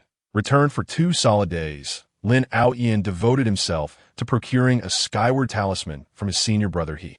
The talismans are categorized into 4 grades: gold, black, purple, and blue, with the skyward talisman being the most rudimentary blue-grade talisman. Its sole purpose is to elevate the user into the air, allowing for aerial travel. However, the speed afforded by the skyward talisman pales in comparison to that of flying with a magical artifact. Since successful foundation establishment enables one to fly with a magical tool, such talismans are rather scarce in the grand sects, deemed too trivial to warrant keeping in stock. Although the Luyun sect ranks as the 7th among the 6 major sects, it possesses a certain depth and prestige, making it equally challenging to locate a skyward talisman within its inner sanctum. Fortunately, senior brother, he had a modest understanding of talismans, allowing Lin Aoyan to cultivate a favorable rapport with him and successfully acquire one. Today marks a turning point. By aligning himself with the sect leader, Lin Outyan's future endeavors will undoubtedly become more promising. He sought out a secluded corner of Beihai Peak, gazing towards Qingshan Peak, a smirk forming on his lips as visions of future triumphs in the cultivation realm danced in his mind. Here I come, my little beauty. He infused the meager spiritual energy within him into the blue talisman, feeling an immediate lightness beneath his feet as he ascended into the air. Wahoo! Liftoff! After confirming his direction, Lin Outyan, brimming with excitement, traversed the protective formation of Beihai Peak and soared towards Qingshan Peak. Luckily, disciples wielding the identity tokens of each peak could pass through the formation without alarming anyone. Otherwise, Lin Outyan's ascension plan might have been cut short. However, after flying for some time, he soon found himself in a rather unfortunate predicament. He was lost, surrounded by a sea of mist. How could he possibly navigate? On that day, many disciples flying with magical artifacts according to the Luyun sect's artifact flying regulations in the fog heard a furious wail echoing through the air. Qingshan Peak. Sitting cross-legged upon a stone, Luo Qingyan opened her eyes and gazed at two birds nestled closely together on a nearby tree, a gentle smile gracing her lips. So adorable, little bird couple. Yet, the moment she recalled that her senior brother would soon engage in a spar with that wretched Gu Qingqing, her smile vanished. Her gaze towards the birds darkening. You flaunt your affection before me, knowing I cannot have my senior brother, do you? The two birds, blissfully preening one another's feathers, suddenly sensed an invisible menace in the air, prompting them to flee in alarm. Witnessing this scene, Luo Qingyan retracted her gaze to the air before her. To others, it appeared as mere emptiness, but to her, lines of text materialized within that space. The way of a sword, where the blade points, all can be severed. Current comprehension progress. Understanding. Progress to entry level. 81. Indeed, the renowned swordsmanship of Luo Qingyan, who has shaken the cultivation world and emerged as the strongest disciple under Long Yushua, was not derived from her own insights. Rather, it was a reward bestowed upon her by the system as she maintained her aloof persona for 3 consecutive years. The ascension is painfully slow at this rate. Will she ever grasp the entry level? Glancing at the 81 progress, Luo Qingyan felt a surge of frustration. Although the system had placed the path of the sword at her feet, fully mastering it demanded her own relentless effort. Currently, the only method she had discovered was to practice incessantly, repeating the motions ad infinitum. It was excruciating, to say the least. Thus, upon seeing the progress, her irritation peaked, even fostering a fleeting thought of wanting someone to thrust a sword through her. Then, as if responding to her sentiments, she lifted her gaze skyward. The welcoming bell chimed on its own, and shortly thereafter, a figure descended from the heavens, crashing face first before her. Who is it? Luo Qingyan rose, her icy gaze fixating upon the figure sprawled on the ground.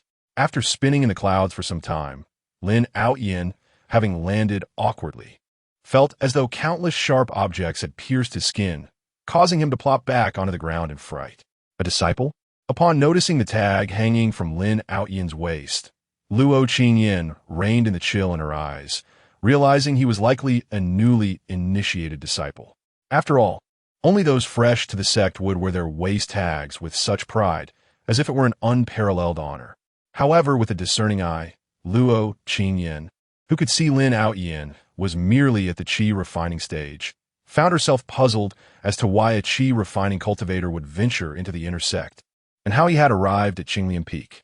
Contemplating this, she promptly inquired, which peak?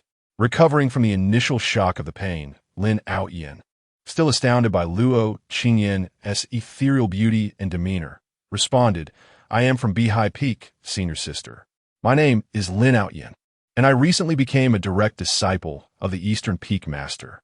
As he spoke, Lin Outyan hoped that revealing his status as a direct disciple of Dongfang, you would alter her perception of him. Regrettably, Luo Qingyan showed no reaction to his words and continued to press. How did you arrive? Why?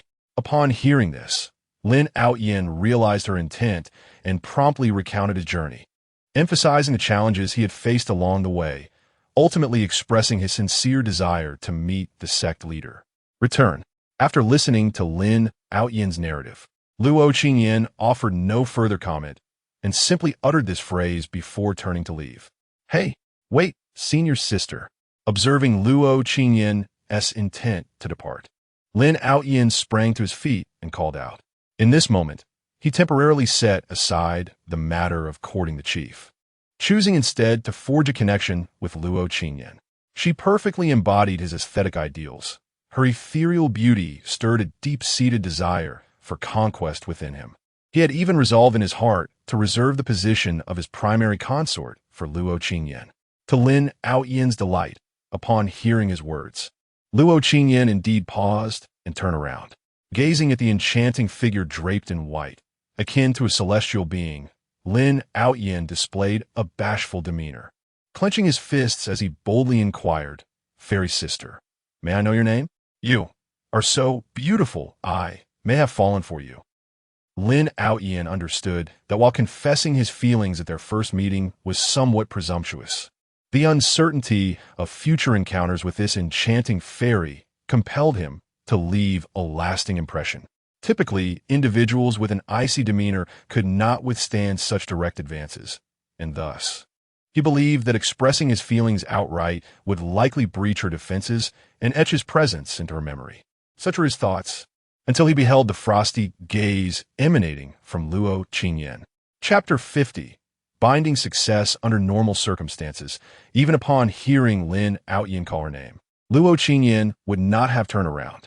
The sole reason she did so was the recollection that this junior had arrived via a flight talisman, and she was concerned that he might not have prepared a means for his return.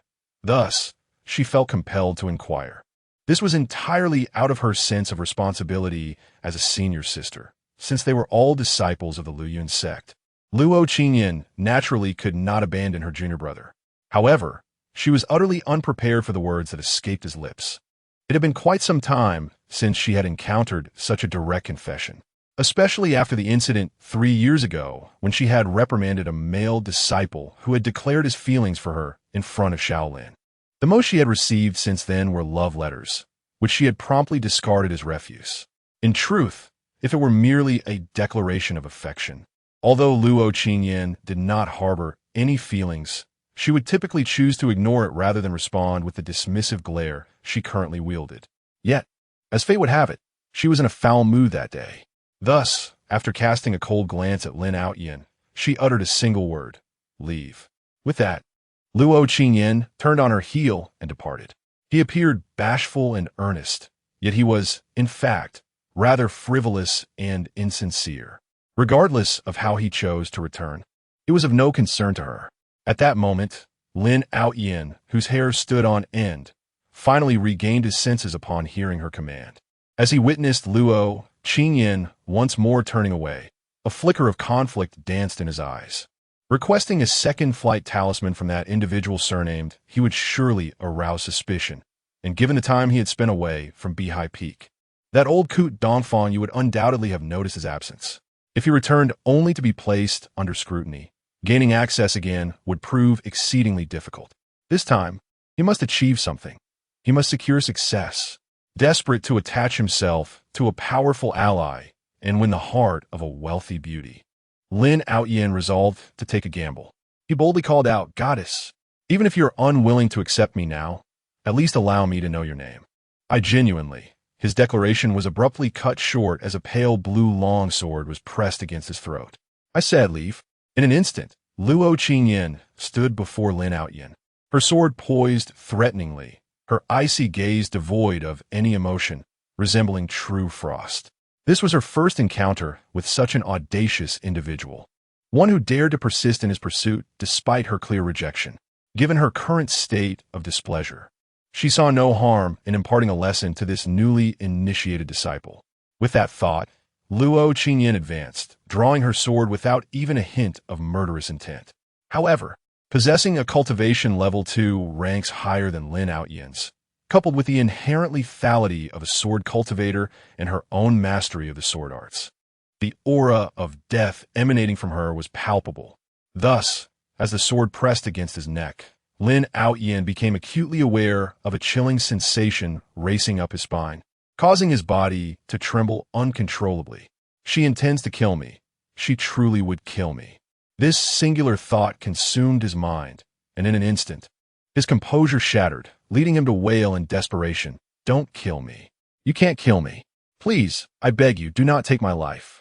As she gazed at Lin Outyen, who was weeping profusely, Luo Qingyan furrowed her brow, pondering how someone capable of entering the inner sect at the Qi training stage could be so pitiful. Was it true that the elders accepted anyone?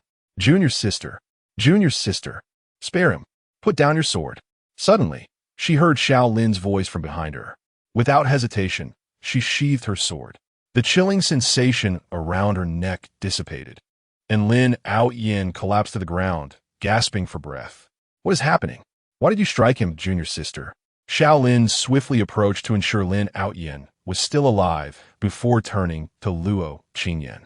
His concern was not for Lin Outyen's well-being, but rather the implication that if Lin Outyen were to perish at her hands, Luo Qingyan would bear the grave accusation of harming a fellow disciple. Such a charge would be a serious offense in any sect, and even if Lung Yushua sought to protect her, Luo Qingyan would still face considerable trouble. He was persistent. Luo Qingyan succinctly recounted the earlier events. Persistent? Understanding the situation from her thoughts, Xiao Lin cast a bewildered glance at Lin Outyen, who was trembling on the ground. This fellow directly confessed to junior sister? Just moments ago, he praised senior sister for her beauty, and now he has turned his attention to junior sister? He appears so unassuming with his thick brows and bright eyes. Indeed, one should not judge by appearances. At that moment, Ning Yunmiao and Lu Xingqiu arrived, drawn by the sound of the bell. Thanks to the efforts of the fifth disciple, Yu Qiaoshi, the protective formation of Qinglian Peak now not only summoned the bell for visitors, but also pinpointed their location, addressing the severe shortage of personnel on the peak. What is this fellow doing here?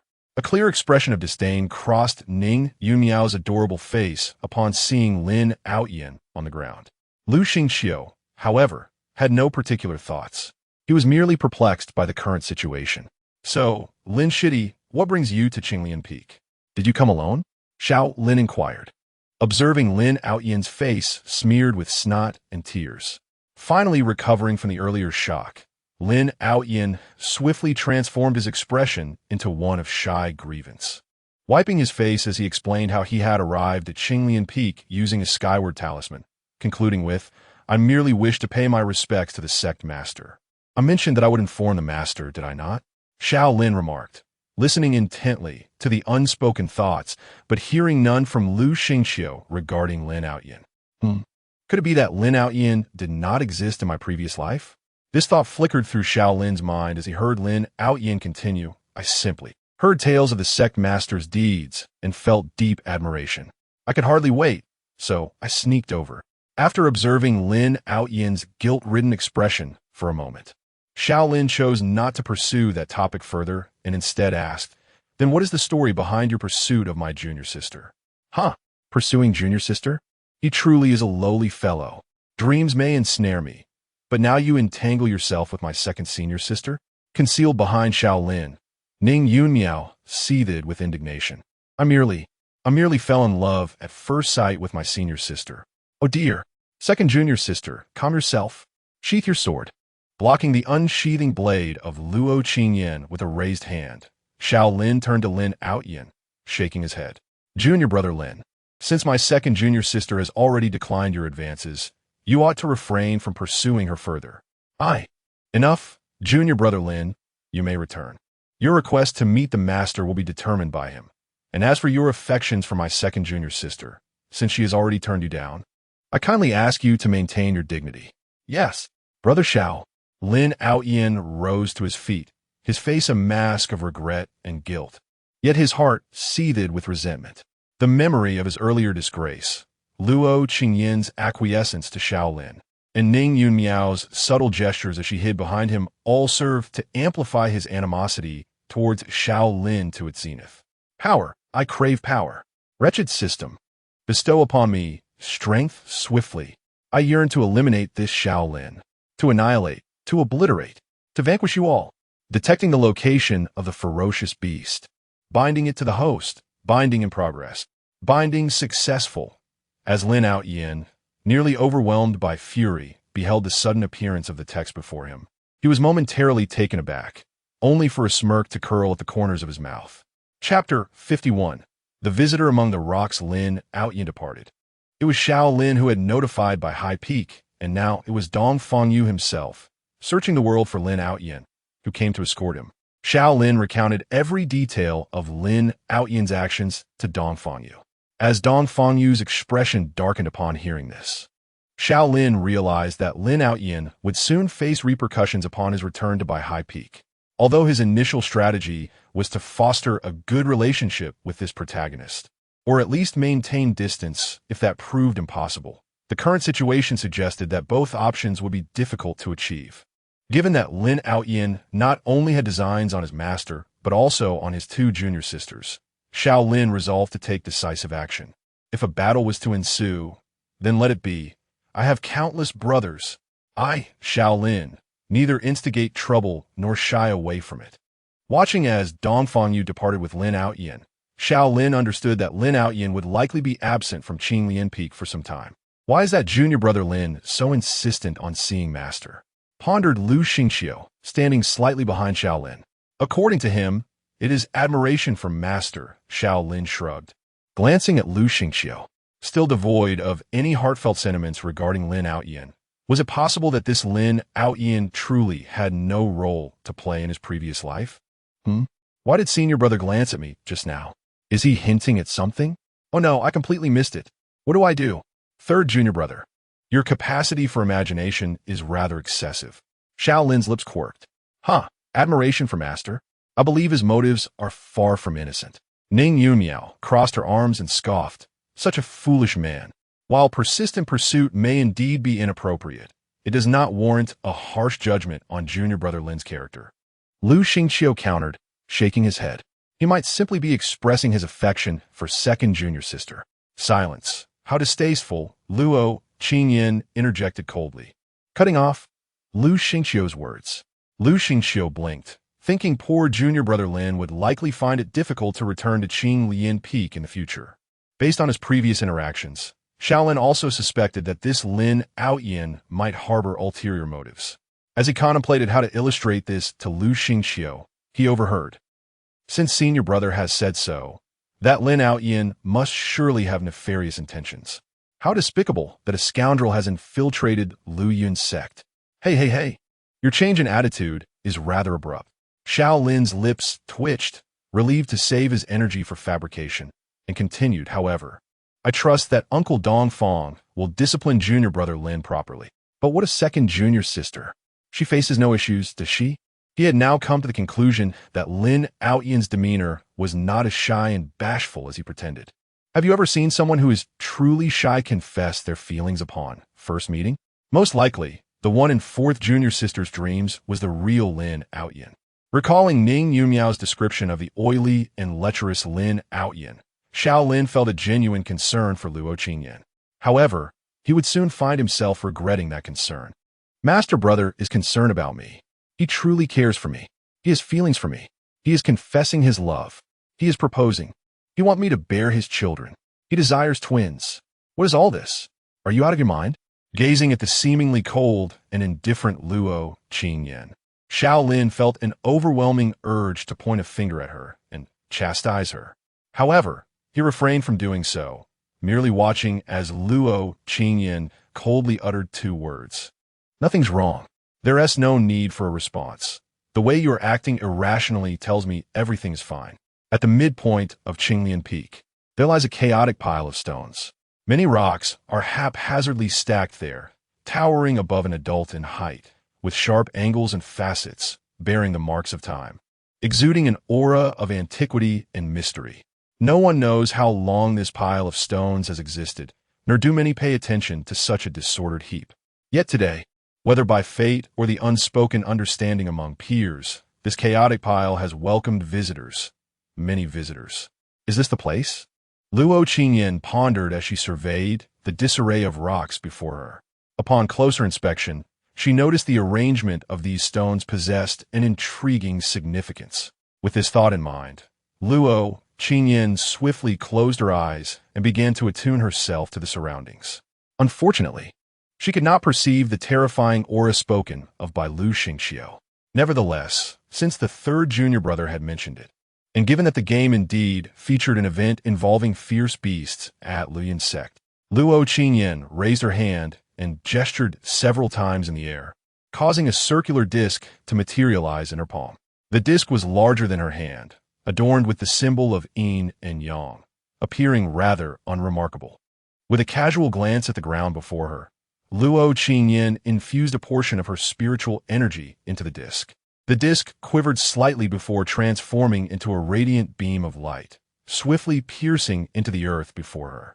After placing this system reward at the designated spot, Luo Qingyan turned and departed from the area. The chaotic pile of stones returned to a state of tranquility, only to be met by the next visitor. Phew! Though uncertain of its efficacy, doing nothing feels rather unsatisfactory.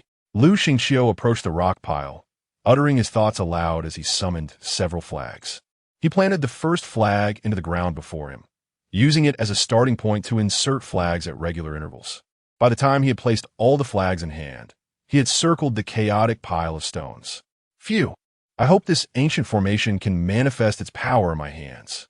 Speaking softly to himself, Lu Xingqiu formed hand signs and began to chant obscure and cryptic syllables. As he recited, the flags he had placed near the stone pile emitted a faint glow. Gradually, all the flags faded from sight, as if they had never existed. With a deep breath, Lu Xingqiu, his pallid complexion and perspiring forehead betraying his exhaustion, retrieved the prepared spirit pill and consumed it. This act momentarily replenished the depleted energy within his dantian. In truth, the most effective and reliable method would have been to utilize the spell of annihilation. However, a flicker of determination passed through his eyes as he gently shook his head. Since the day of my rebirth, I vowed never to resort to those nefarious techniques. Master brother, I shall not let you down. Silently affirming this within his heart, Lu Xingqiu turned and departed. The chaotic pile of stones once again fell into tranquility, awaiting the arrival of the next visitor. Chapter 52. Do not mistake imagination for reality. Is this the place? Stifling a yawn and cradling the diminutive creature, Ning Yunmiao paused before the stones, cautiously glancing around, wondering if the ferocious beast might awaken prematurely. I am far too insignificant to serve as its morsel. Meow, Xiao Bai emitted a sound, though it was unclear whether it was meant to encourage its owner or to mock her. Despite her fleeting glance, Ning Yunmiao felt utterly impotent in this situation. She mused aloud, lifting Xiao Bai to her face. Do you possess any means to prevent that beast from emerging? Her query was posed with the casual demeanor of one who had nothing to lose. Yet to her surprise, Xiao Bai, after a moment's contemplation, wriggled free from her grasp and alighted on the ground. Xiao Bai, do you truly have a solution? Ning Yunmiao was taken aback. Xiao Bai paid her no heed, taking several steps forward before raising its paw to commence digging. Xiao Bai, what are you doing? Are you relieving yourself? Ning Yunmiao crouched down. Curiosity etched across her face as she observed the cat. The feline's digging slowed momentarily before it resumed its task, clawing at the earth. Xiao Bai, you've never done this before. Have you awakened to some new instinct? Though, it seems rather inappropriate to do so here. Shall we find another spot? Xiao Bai, why are you ignoring me? Speak to me. Meow. Xiao Bai, your language is quite foul. Remember, I am your master. Such insolence is unacceptable. Finally ceasing its excavation, Xiao Bai regarded the small hole with a gaze that exuded a profound sense of existential ennui. A golden glimmer flickered across its forehead, and as the light faded, several strands of fur fell away. Observing the fallen hairs settle into the tiny pit, Xiao Bai then pawed the displaced soil back into place. What on earth are you doing? Wait, are you exerting yourself to thwart the beast's emergence? Upon hearing this, Xiao Bai's digging became noticeably more spirited. But, Xiao Bai, will this truly be effective? Are you merely going through the motions? Meow. Xiao Bai could no longer restrain itself, and turned to Ning Yunmiao, meowing emphatically. Xiao Bai, your manner is truly unbecoming. You are no longer the obedient kitty I once knew. Xiao Bai pressed the freshly covered soil down with its paw before turning away, ignoring its owner entirely. Hey, Xiao Bai, wait for me. The rocky pile fell silent once more, only to welcome another visitor. Is there truly a ferocious beast hidden here? Xiao Lin circled the stone formation, still unable to believe the reality before him. A beast dwelling on the mountain I traverse daily? Who could accept such a notion with ease? However, having heard the sentiments of his two junior sisters, Xiao Lin understood that this had become an undeniable fact, no matter how reluctant he was to accept it. It was of no consequence. Alas, having received this news in advance, it would be remiss to leave everything for the master to bear. One must take some initiative. Xiao Lin squatted on the ground in a rather unrefined manner, his face etched with worry. Yet, it seemed there was little he could do. Was he to excavate from this spot all the way to the lair of the ferocious beast and eradicate it? Upon uttering this thought, Xiao Lin couldn't help but chuckle to himself. Well, perhaps a token gesture would suffice. The rest would have to be entrusted to the master. Shaking his head, he retrieved a black orb, roughly the size of a basketball, from his storage artifact.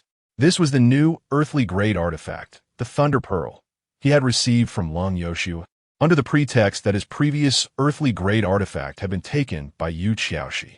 Indeed, he recognized that the name was rather lackluster, devoid of sophistication. It was beyond alteration. Moreover, he wasn't ashamed to admit that this Thunder Pearl not only bore a rather pedestrian name, but its function was equally unimpressive. Simply put, it was meant to explode. As an earthly-grade artifact, it eschewed all extravagance and flamboyance. Art was explosion, art was Patrick Star. Furthermore, it was a one-time use. Once detonated, it was rendered utterly useless. Thus, Xiao Lin had always suspected that when Lung Yoshua had gifted him this bomb, her laughter was not born of joy. Nevertheless, at least this explosive could have its detonation conditions set, which was rather intelligent. Xiao Lin infused a sliver of spiritual energy into the Thunder Pearl, configuring its settings, and then summoned Lu Han to dig a sizable pit. Let us give that ferocious beast a little explosive surprise, shall we? He remarked to the Thunder Pearl before placing the earthly-grade artifact into the pit and subsequently refilling it with the excavated earth. There, that should do it. The rest could be left to the master. With Lu Han retracted, Xiao Lin brushed off his hands and turned to depart. The pile of rubble returned to its tranquil state, soon welcoming the next visitor. Nothing about this seems particularly perilous, Yu Qiaoshi observed the pile of stones, shaking her head. Besides, hadn't he the master assured them there was no cause for concern? Yet, her third senior brother would have no reason to deceive them. And given that the eldest brothers had all spoken, similarly, Yu Qiaoshi produced a specially crafted brush and rolled up her sleeves, preparing to engage earnestly. With that, she began to array formations around the pile of rubble. As she wove her intricate patterns, time drifted by slowly. After 2 hours, Yu Qiaoshi departed the site, leaving the pile of stones once more in serene stillness. This time, it appeared no further visitors would come. Another day passed, and on this particular morning, as Xiao Lin opened his door, he was greeted by the exuberant approach of Yu Qiaoshi, accompanied by Luo Qingyan and others trailing behind her. Over the past few days, they had all become aware of the mark Xiao Lin bore, and knew that Yu Qiaoshi was devising a method to activate this mark. Thus, seeing everyone gather around, Xiao Lin realized that her endeavor had reached a successful conclusion. The fourth junior sister truly values her sense of taste, rising early once again. Casting a glance at the exuberant Ning Yun Miao, Xiao Lin turned to Yu Qiaoshi with a smile, saying, "It's done, fifth master." However, before he could finish his sentence, Yu Qiaoshi abruptly pushed him into the room. "Enough chatter, senior brother, quickly, undress." With that, she prepared to close the door. Yet, she sensed something amiss. Was there a chilling aura targeting me? Blinking in confusion, Yu Qiaoshi turned to look outside, her enchanting eyes sweeping over the excited Ning Yumiao, the curious Lu Xingqiu, and the perpetually frosty-faced Luo Qingyan. Suddenly, she realized that the ominous presence had vanished. Just an illusion. No. It was not an illusion. Xiao Lin, who had been intently watching Luo Qingyan since Yu Qiaoshi had pushed him inside, was certain that not long ago, Luo Qingyan had indeed directed a killing intent towards Yu Xiaoxi. It was no playful jest, it was genuine malice. However, the murderous intent had flickered away in an instant, which was why Yu Xiaoxi had not detected it. It seemed that the second junior sister had considered their camaraderie and wisely restrained herself. Xiao Lin looked at Luo Qingyan, feeling greatly relieved. Then he heard Luo Qingyan's inner thoughts. Senior brother wants me to bear him twins. What can this shameless woman possibly compare to? When did I ever say I wanted you to bear me twins? Do not confuse your fantasies with reality. Chapter 53. An indignity to culture believing that the murderous intent she sensed was merely a figment of her imagination. Yu Xiaoxi prepared to shut the door, seeking to cultivate a private world for the two of them. However, just as her delicate hand reached for the door, Luo Qingyan stepped forward, halting her actions. Purity. Luo Qingyan gazed earnestly at Yu Xiaoxi and pronounced the word with great seriousness. What does that mean? Yu Xiaoxi, bewildered, turned her attention to Xiao Lin. Yet this time, Xiao Lin was unexpectedly silent.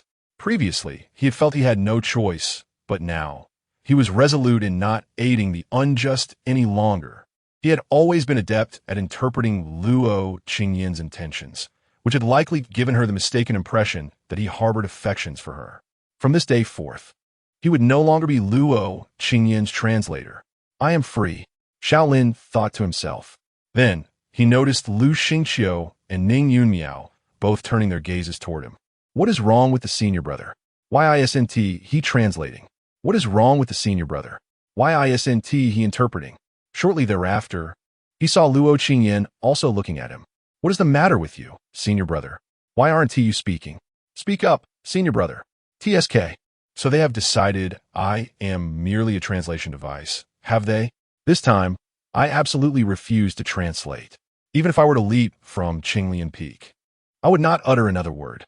Xiao Lin thus resolved and acted accordingly.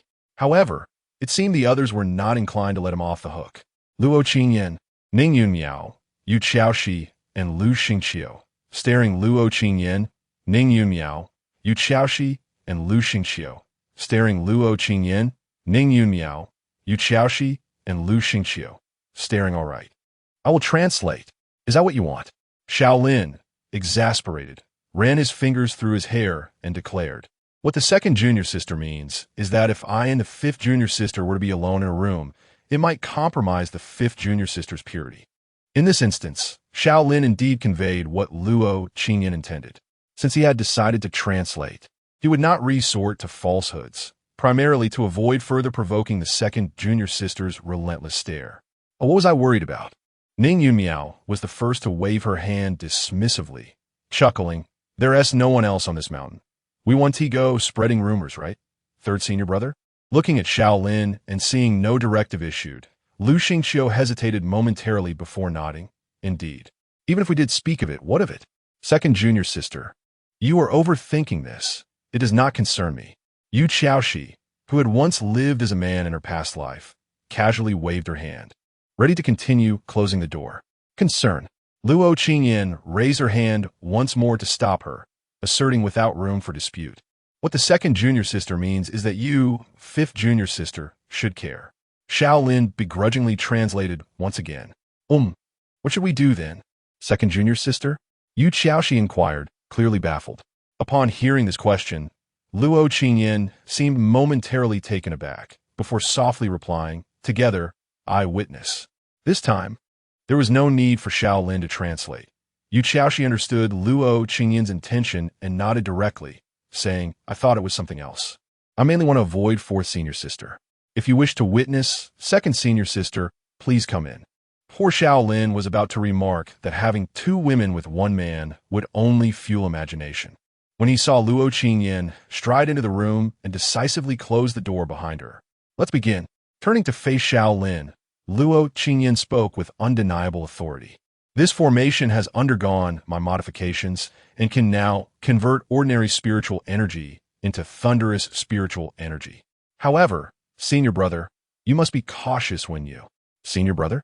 Why is your face so red? Yu Xiaoxi, with her petite hand tracing patterns on Xiao Lin's chest, looked up and blinked, teasingly asking, Are you shy? Surely not. Of course not. Would you like me to fetch a mirror for you to see? That won't be necessary. Thank you. The blushing Xiao Lin shook his head, firmly declining his fifth junior sister's kind offer. Oh, senior brother, physical appearances are merely superficial. Cultivators should not concern themselves with such things. Continuing to draw, Yu Xiaoxi first admonished Xiao Lin and then expressed her confusion. Moreover, you weren't shy last time. What is different today? What is different? What do you think? Xiao Lin glanced at the impassive Luo Qingyan beside him, his ears filled with her relentless inner thoughts since she had entered the room. Initially, her thoughts were scathing remarks about Yu Xiaoxi being a flirt, taking advantage of the situation, declaring Yu Xiaoxi her greatest rival in matters of the heart. Had it not been for the formation aiding senior brother's cultivation, she would have drawn her sword in anger. However, once Xiao Lin removed his outer garments, the content of those thoughts shifted dramatically, to say the least. To describe it in 4 words, utterly disgraceful. Another 4 words would suffice: vulgar and obscene. Xiao Lin could hardly fathom that a young lady could conjure such scandalous thoughts within her mind, thoughts that, if put to paper, would surely cause great trouble. As a result, the once single nobleman felt his face burn with embarrassment. Such disgrace to decorum. How utterly shameful. And why did she maintain such a frigid expression while entertaining those rebellious thoughts? Was it a deliberate contrast? Oh, I see. As she circled to Xiao Lin's side, continuing her delicate tracing on his arm, Yu Xiaoxi seemed to have an epiphany. It must be because second senior sister is here, which is why you are feeling shy. Exactly. Hurry and send her away, fifth junior sister. But senior brother, look at second senior sister. She is a young lady with no discernible expression, clearly not thinking of anything like that. Why should a grown man like you feel shy? Don't let her deceive you. You have no idea what she has in mind. I can hardly bring myself to speak of it. As Xiao Lin raged internally, he saw Yu Xiaoxi rise and clap her hands, declaring, "All right, it's done." So quickly? Draw a bit longer. Since Xiao Lin had removed his outer garment, this was the only thought Luo Qingyan could muster. All done. Thank you, fifth junior sister. Without a moment's hesitation, Xiao Lin swiftly donned his clothing. Let us hurry outside and give it a try. I have a strong feeling this time we will succeed, said Yu Xiaoxi as she swiftly opened the door and stepped out first. Xiao Lin followed closely behind, with Luo Qingyan being the last to exit the room. It is worth noting that before turning to close the door, Luo Qingyan took a moment to glance nostalgically around Xiao Lin's room, inhaling deeply with a hint of enchantment, before finally shutting the door. Of course, this is not a matter of great significance. The primary concern lies in whether Xiao Lin can successfully activate the mark. After all, he is counting on this artifact as a trump card in his battle against Gu Qingqing. Chapter 54. In a modest courtyard. The 5 disciples of the Qinglian Peak gathered together, divided into 2 factions. On one side stood Xiao Lin alone, while the other consisted of the remaining 4. Are you ready, junior brothers and sisters? Yes, senior brother. I can't hear you. Yes, senior brother. At that moment, Ning Yunmiao, who had been echoing Xiao Lin, suddenly furrowed her brows as a yellow square began to materialize in her mind. Beside her, Luo Qingyan also seemed to recall something significant, feeling an instinctive unease. Xiao Lin swiftly changed his words. Ahem, everyone be cautious. I'm about to activate the mark. All right, senior brother. Meng Gruen, Lu Xingqiu, nodded earnestly, his curiosity intensifying. In my past life, the senior brother did not awaken this mark. Has he begun to change because of my reincarnation? No. Third junior brother. Do not be overly naive. Our so-called changes have little to do with you. I did not awaken this mark in my previous life. Perhaps because I was targeted by the 7-fold calamity thunder before reaching the dam formation stage. Xiao Lin could not help but ponder this silently. Go for it. Senior brother, Ning Yunmiao, having freed herself from the memory of the yellow square, waved at Xiao Lin. My taste buds are entrusted to you. Luo Qingyan maintained her stoic demeanor. If, by any chance, the senior brother encounters an accident while activating the mark and becomes paralyzed, I could care for him for a lifetime. Senior brother, my senior brother, so well built, how enticing. Yet, her inner thoughts seemed rather corrupted. Do you remember the precautions I mentioned earlier? Yu Xiaoxi appeared quite composed, earnestly inquiring. I remember. Then let us begin. Good. Xiao Lin nodded, proceeding to mobilize the spiritual energy within him, channeling it towards the array on his body. It is coming, it is coming. As he sensed the profound resonance and the spiritual energy flowing from the array, tinged with a hint of thunderous aura, Xiao Lin's heart soared with joy. This indicated the array was effective. Then, he noticed a radiant glow emanating from his surroundings, colors intertwining and flashing in a dazzling display. Hey, what is happening? Xiao Lin's expression stiffened. This array has amalgamated numerous components from various other arrays. Perhaps I did not handle the connection process well, but it is not a significant issue. Yu Xiaoxi calmly replied. Didn't I just tell the senior brother? This array might present some trivial, harmless glitches. Is this truly a trivial issue? As Xiao Lin heard the whispers floating past his ear, wow, senior brother looks like one of those disco lights now. He was about to voice some complaints when he suddenly felt a warm sensation emanating from the mark on his right forearm. The mark is reacting. Startled, Xiao Lin hurriedly raised his hand towards the sky to avoid harming anyone or damaging the courtyard. In comparison to before, the temperature radiating from the mark was evidently much higher. However, after waiting for a moment, Xiao Lin realized he still had no impulse to launch any projectiles. As he pondered in confusion, he felt a powerful aura emanating from within him, one that was formidable, savage, and ancient. Why did these words resonate so familiarly? The four onlookers nearby also sensed the energy radiating from Xiao Lin, momentarily taken aback, with Lu Xingqiu's expression shifting dramatically.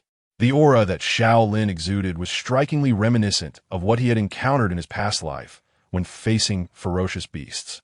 Lo Qingyan observed the scene with a slight frown before glancing at Yu Xiaoxi. It should not be an issue related to the formation. Everyone should remain calm. Yu Xiaoxi gently shook her head, her enchanting eyes shimmering subtly. Moreover, it appeared that this aura was linked to that mark. As her words fell, the four witnesses beheld a phantom materializing behind Xiao Lin.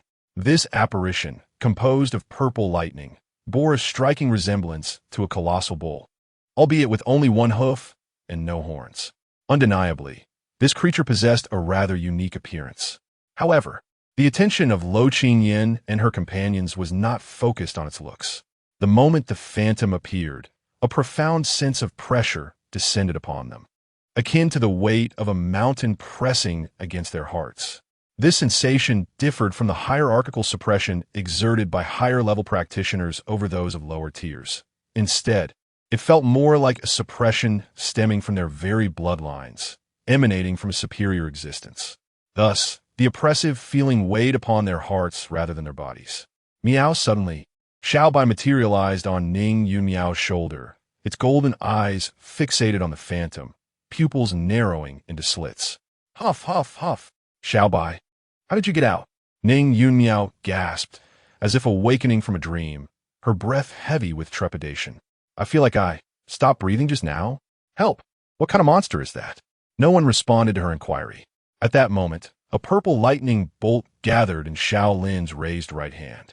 It was powerful, fierce, and imbued with a sense of annihilation, as if it sought to obliterate all existence. The phantom of the strange beast let out a resonant roar, seemingly heralding the end of the world. In the next instant, the lightning shot skyward, akin to a sword slicing through the heavens. It soared upward for 10 meters before vanishing without a trace. The phantom behind Xiao Lin appeared to be choked, retching a few times, and then quickly deflated like a punctured balloon, ultimately disappearing from sight. Xiao Lin blinked at the sky, raising his hand once more, hoping to rekindle the prior moment. Unfortunately, it was a futile endeavor. Broken mirrors are difficult to restore to their original state. The atmosphere in the arena turned somewhat awkward, until, Ning Yunmiao's jubilant exclamation shattered the silence.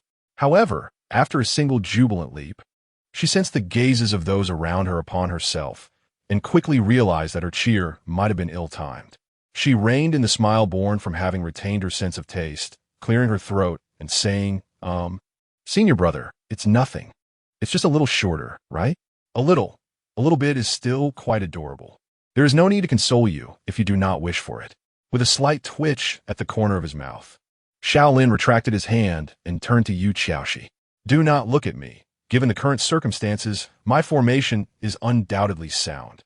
Yu Xiaoxi, quite satisfied, took out a small notebook to jot down her thoughts. Could it be, senior brother, that you are the one lacking? What does my capability have to do with you? Besides, I am certainly capable. My abilities are of no concern to you. Xiao Lin cast a sidelong glance at Luo Qingyan, but did not take offense at Yu Xiaoxi's words. After all, he had grown accustomed to her almost negligible emotional intelligence. And aside from her choice of words, her response did indeed clarify his doubts. His current cultivation level was insufficient to unleash the full power of this mark. It was akin to providing a Qi refinement stage practitioner with a celestial artifact. Even if they could wield it, its might would only resonate at the level of a mere magical tool. Alas, it appears that utilizing this mark as a trump card against Gu Qingqing may not be realistic. Sigh. Ever since the second junior sister's blow to his ambitions, he had seldom paid attention to the younger generation. He was unaware of Gu Qingqing's current cultivation level. Chapter 55. The disciple of the diminutive winter melon as one of the peaks among a sect, an academy, a temple, and 2 sacred places. Xian'envi Peak stands as a uniquely remarkable sect. This distinction arises not only from its exclusive assembly of female practitioners, but also from the fact that each successive leader of Xian'envi Peak has been a breathtaking beauty. One might question how practitioners could be concerned with physical allure or the beauty of others. However, the multitude of male practitioners would retort, "Mind your own business. You are merely a reader, and you have overstepped your bounds." Thus, it follows that, given the lineage of stunning leaders, the successor, known as the Saintess of Xian'envi Peak, must also possess beauty. Indeed, this is the case. Gu Qingqing, at the tender age of 25, a cultivator at the nascent soul stage, possesses a graceful figure and skin that rivals the purity of snow. Her delicate visage, unadorned by cosmetics, is more than enough to captivate hearts. It is said that after the esteemed poet of the Academy beheld Gu Qingqing, he composed the exquisite verse, "Her beauty eclipses the ancients and moderns alike. Even the lotus blushes in her presence," which he presented to her. Gu Qingqing's beauty is thus evident. However, later on, upon witnessing Luo Qingyan's performance at the Qingyun Sword Sect's Tao Conference, that same poet bestowed the verse upon her, declaring that it had finally found its true owner. Yet, this matter held little significance for Gu Qingqing. Upon learning of it, she did not dwell on it excessively, merely cursing the poet to be torn asunder by errant swords, without any overly drastic actions. What truly occupies Gu Qingqing's thoughts is solely one matter: the opinion of her master, the current leader of Xian'envi Peak, the celestial being Gu Xing. Perhaps it is due to Gu Xing's timely intervention that saved her from the jaws of a ferocious beast in her youth, preventing her untimely demise. Perhaps it is because Gu Xing took her in when she was homeless, imparting to her the secrets of cultivation, guiding her on her path to enlightenment. Or perhaps it is because Gu Xing has always cared for her with utmost diligence, treating her almost as her own child. Or perhaps, simply because Gu Xing is indeed exceptionally beautiful. In any case, while Gu Qingqing might disregard the opinions of others, she holds Gu Xing's views in the highest regard. And it could be said that she has always drawn her motivation for cultivation from the desire to make her master proud. Objectively speaking, she has indeed excelled. She began cultivating at the age of 10, established her foundation at 16, and reached the nascent soul stage by 25. Her rapid advancement places her among the top ranks in the history of Xian'envi sect, and even within the current generation, she stands at the forefront. Moreover, at the age of 18, she mastered the sect's supreme technique, the 9 heavens Xian'envi skill, to the 3rd level, a feat her master only comprehended at the age of 21. In summation, Gu Qingqing is undoubtedly a prodigy, the treasured jewel of Xian'envi Peak, and a source of pride for Gu Xing. Yet, it is uncertain when it all began to change. The praise that Gu Xing once showered upon her has suddenly shifted to others. The diminutive winter melon's 3rd disciple, Lung Yoshua, has reportedly comprehended the 5th level of the flowing cloud step to immortality recently, a testament to her formidable talent. Gu Qingqing, you must strive even harder. The diminutive disciple, originally possessing an untainted heart, reveals that the concealed potential of the Lu Yun sect is indeed profound. Her future achievements are likely to be extraordinarily high. Qingqing, you must strive diligently. Today, old Zhu lamented once more, expressing regret for not having brought Yu Xiaoxi back to the academy sooner, allowing the diminutive disciple to claim her instead. TSK. Although Yu Xiaoxi remains inconspicuous at present, she is destined to become a master of formations in the future. Although you may not delve into the realm of formations, you must not tarnish the reputation of our Xian NV peak when facing her. Thus, exert yourself more.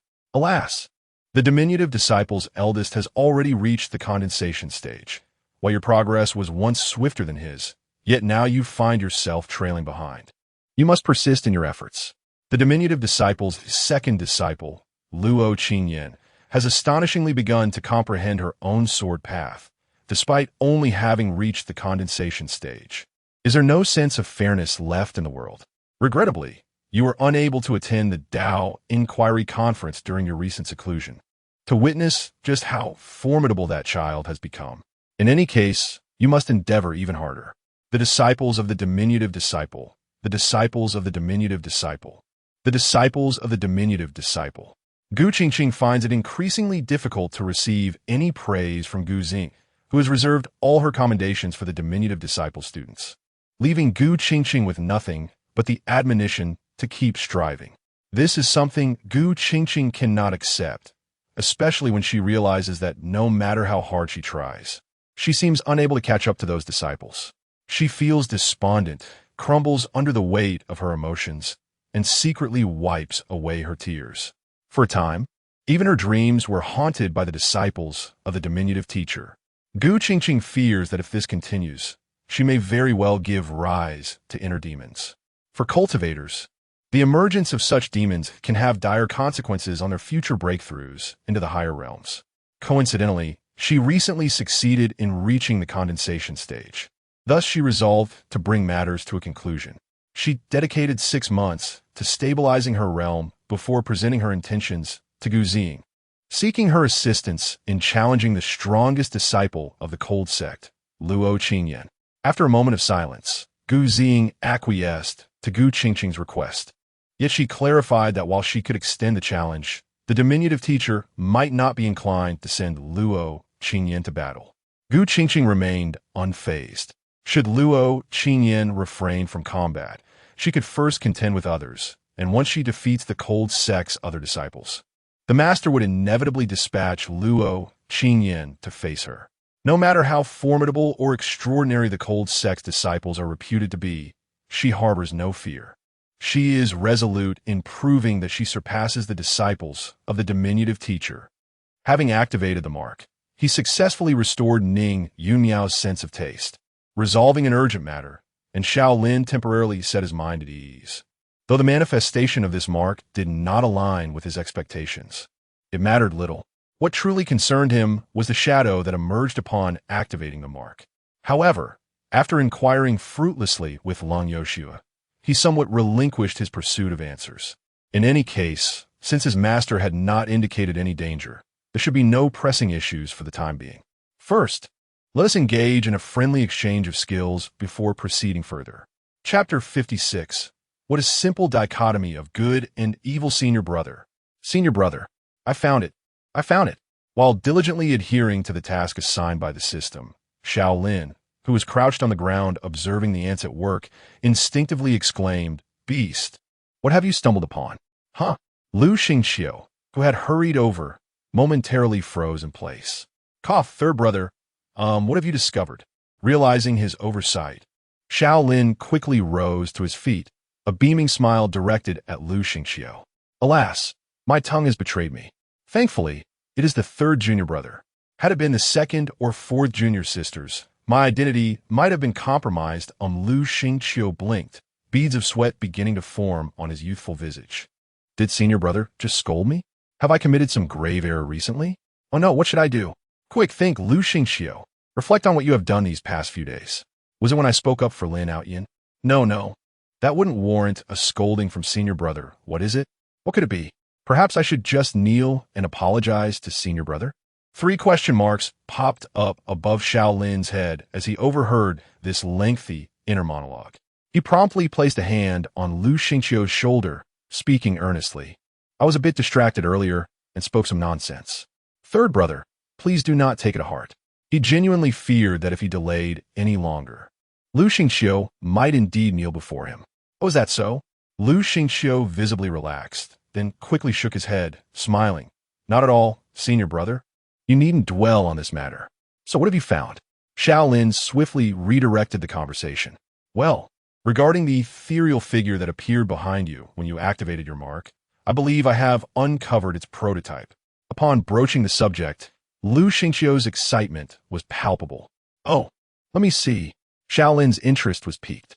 Previously, Lu Xingqiu had volunteered to investigate the true nature of that apparition, and Xiao Lin had not deterred him, not expecting that he would actually uncover something. Senior brother, please take a look. Without hesitation, Lu Xingqiu produced a scroll, deftly unfurling it. Before them appeared a stunning ink wash painting. The central figure depicted a colossal bull, its body a deep azure hue, devoid of horns, possessing but a single hoof. Despite its peculiar appearance, the bull exuded a menacing aura, particularly accentuated by the tempestuous winds and roaring thunder depicted in the background, rendering it akin to a world-devouring beast. Wait, a world-devouring beast? Third brother, this is actually a divine, auspicious creature, is it not? Xiao Lin swiftly recognized that this was indeed the apparition he had encountered when activating his mark, turning to Lu Xingqiu with urgency. Lu Xingqiu's smile instantly faltered. Senior brother, given its appearance, do you truly believe it to be auspicious? It is indeed unlikely. Xiao Lin quickly accepted the reality, casting another glance at the artwork in Lu Xingqiu's hands, and sighed, forget it. Third brother, what kind of beast is this? In response to the elder brother, this fearsome beast is called Kuei-Nyo, also known as the Thunder Beast. It is an ancient apocalyptic creature, said to herald storms and lightning upon its emergence. Historical texts indicate that this beast is highly likely to be the steed of the ancient thunder god. Lu Xingqiu swiftly recounted the information he had gathered. An ancient apocalyptic creature. The term apocalyptic is already formidable, let alone one from antiquity. Xiao Lin couldn't help but marvel inwardly. Having lived in this realm for over 2 decades, Xiao Lin was well-versed in the distant ancient era. It was rather cliche to summarize. It was an age when immortals traversed the land, and various ferocious and divine beasts were born in abundance, such as the renowned 4 divine beasts, which are ancient mythical creatures. The survival of humanity from that ancient period is no small feat. With a casual sigh, Xiao Lin rolled up his sleeves, gazing at the mark on his right arm, and said expressionlessly, so, my true form is actually an ancient apocalyptic beast? Elder brother, even if you're an ancient apocalyptic beast, I will forever stand by your side. I was merely jesting. Do not take it to heart. How could I possibly be an ancient apocalyptic beast? Such creatures lack a dantian, and their cultivation methods differ entirely. Xiao Lin couldn't help but rub his forehead. However, if elder brother truly is an ancient apocalyptic beast, perhaps humanity has long misunderstood these creatures. They may not be the calamities spoken of, but rather auspicious beings? Do not be so absurd. Just because it pertains to me, it is good? Is this a simplistic view of good and evil? With a mind full of incredulity, Xiao Lin quickly continued. All jokes aside, this mark should indeed be related to Kuei-Nyo. It manifested after I was targeted by the lightning, and since Kuei-Nyo is a thunder beast, this could be the reason for the emergence of this mark? Indeed, that is quite possible. Upon hearing Xiao Lin's analysis, Lu Xingqiu promptly abandoned the notion of elder brother being an ancient apocalyptic beast and began to follow Xiao Lin's line of thought. Moreover, while this mark is related to Kuei-Nyo, since Kuei-Nyo is the steed of the ancient thunder god, it is not beyond possibility that elder brother bears this mark due to a connection with the ancient thunder god. Well, let us be bold. Perhaps I am the ancient thunder god. Embracing the thought that was harmless to entertain, Xiao Lin cheerfully mused inwardly, then waved his hand, saying, enough of this. We certainly cannot decipher this mark for now, since Master has not indicated any issues, and I can currently utilize this mark. We shall set it aside for the time being. As the saying goes, One should not burden oneself with excessive debts, given the numerous unsolved mysteries already surrounding him. Xiao Lin did not mind adding one more. Whatever will be, will be. If you have the capability, summon an immortal to confront me. Yes, elder brother. Lu Xingqiu voiced no dissent, promptly putting away his drawings and producing a stack of rice paper filled with tiny characters, presenting it to Xiao Lin. Elder brother, I have also gathered nearly all the information regarding the ancient friend. Please take a look. So soon? Xiao Lin exclaimed in surprise as he accepted the rice paper and began to read. 2 days ago, he successfully activated the mark, and he began to prepare for the upcoming battles, intending to gather intelligence on Gu Qingqing. As a result, Lu Xingqiu confidently patted his chest and said he would take care of it, which delighted Xiao Lin, who was more than happy to delegate the task. Gu, a fellow cultivator, had broken through to the Dan condensation stage 6 months ago and was likely still at the lower level of that realm. She practiced the profound technique known as Nine Heavens Profound Maiden Skill from Xiannu Peak and favored the use of a spear as her weapon. Xiao Lin glanced at the report, while Lu Xingqiu busily highlighted the key points in a hushed tone. They are all at the lower level of Dan condensation, and she has only just reached it 6 months ago, while I have already accumulated experience for 2.5 years. This gives me the advantage. Xiao Lin smiled as he reviewed the report. Master brother, do not be complacent, Lu Xingqiu cautioned, surprisingly contradicting Xiao Lin's sentiment. Chapter 57. All mockery. Upon hearing Lu Xingqiu's words, Xiao Lin, who had just felt a sense of relief, immediately donned a serious expression. The third brother did not follow my lead, indicating that the matter was indeed quite grave. Third brother, what do you mean by that? Xiao Lin promptly inquired. According to the information I gathered, the esteemed ancient Taoist has engaged in battle on 4 occasions. The first was during the foundation building stage. Lu Xingqiu began to elaborate extensively. However, Xiao Lin was completely unresponsive, for he recognized it as mere nonsense. The true reason. In a previous life, the ancient Taoist was renowned as the foremost individual to battle beyond his realm, particularly in the realms of nascent soul and embryo formation, having defeated numerous cultivators above his level. In the realm of soul formation, he even triumphed over 2 Harmony Realm practitioners, although those Harmony Realm cultivators were not particularly formidable. The fact that the ancient Taoist could conquer them in the nascent soul stage was astonishing enough. I see that indeed. Xiao Lin's countenance grew increasingly grave. Just as Lu Xingqiu's inner thought suggested, even the weakest Harmony Realm cultivators were not to be trifled with by those in the nascent soul stage. This was not merely a gap across a single major realm. It represented a qualitative shift, the disparity between the middle 3 realms and the upper 3 realms. Only by comprehending the great Tao could one enter the Harmony Realm, and even if one grasped the Tao of predecessors, those in the Harmony Realm could easily overwhelm nascent soul practitioners. A Harmony Realm cultivator might assert, I'm not targeting anyone. I merely state that all below the Harmony Realm are insignificant. Thus, it was indeed impressive that the ancient Qingqing could defeat Harmony Realm cultivators while in the nascent soul stage. Xiao Lin felt a sense of crisis. Although he did not particularly care about winning or losing, Lung Yoshue had previously issued a directive, stating that if he were to lose, he would never be able to relinquish his position as the senior brother. Why must the master use this as leverage? I have already begun to contemplate a long-term strategy. Of course, his notion of a long-term strategy did not imply surrender, but rather the desire to fish for larger gains. Since relinquishing his title as senior brother seemed unlikely at present, he could afford to wait a while. After all, this task was not time-sensitive, meaning he could complete it at any moment, such as upon reaching the tribulation stage, thereby directly stepping into the realm of human immortals. However, Xiao Lin felt he could not wait that long. He would resubmit his resignation as soon as the opportunity arose. Though it appeared that the likelihood of Lung Yoshue's agreement was exceedingly slim.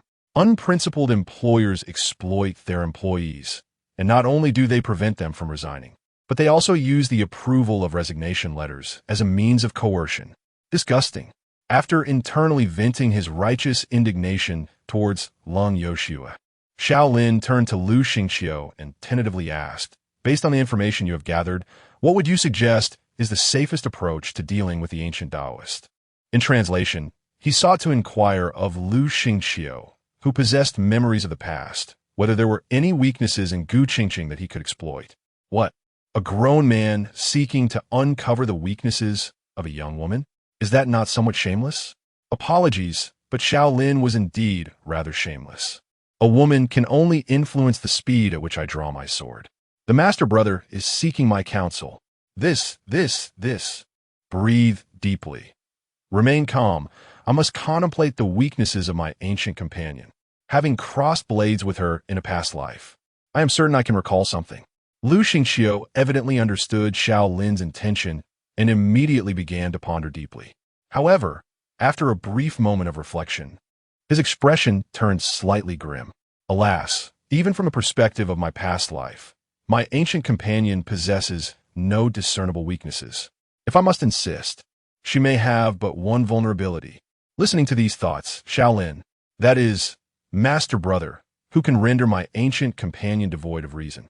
Listening to these thoughts, Xiao Lin, that time when master brother went missing within the secret realm, and our revered teacher happened to be absent, my ancient companion, risking the loss of her entire cultivation and becoming a mere shell of her former self, recklessly ventured into the secret realm to rescue master brother. Listening to these thoughts, Xiao Lin, splendid. I apologize, master brother. I truly cannot conceive of any countermeasures. Knowing that the current master brother likely cannot provoke ancient Qingqing into losing her composure, Lu Xingqiu struggled internally for a moment before lowering his head in apology. No matter. It was merely a casual inquiry. Naturally, Xiao Lin held no grievances against Lu Xingqiu, waving his hand dismissively and returning to the documents before him, which you have already organized to great assistance for me. Oh, master brother, regarding these matters, I could indeed provide some explanations for you. Just as Lu Xingqiu sought to redeem himself, a voice laced with barely concealed anger echoed. Assemble, master teacher. Xiao Lin and Lu Xingqiu exchanged glances, instantly recognizing the source of the voice. Atop Qinglian Peak, within the small courtyard, all the inhabitants of Qinglian Peak gathered here. Unlike the last occasion, this time, Xiao Lin finally had a seat. After the previous meeting, he had procured a stone chair from Baichuan Peak, designated as Cold Yoshua's throne. Another notable difference was that this time, Cold Yoshua wore an expressionless face, clearly indicating her ire. Observing that Cold Yoshua had no intention of speaking, the five of them exchanged glances, and soon their gazes converged upon Xiao Lin. Xiao Lin, was master brother meant to be utilized in such a manner? I had suggested against assuming this master brother role.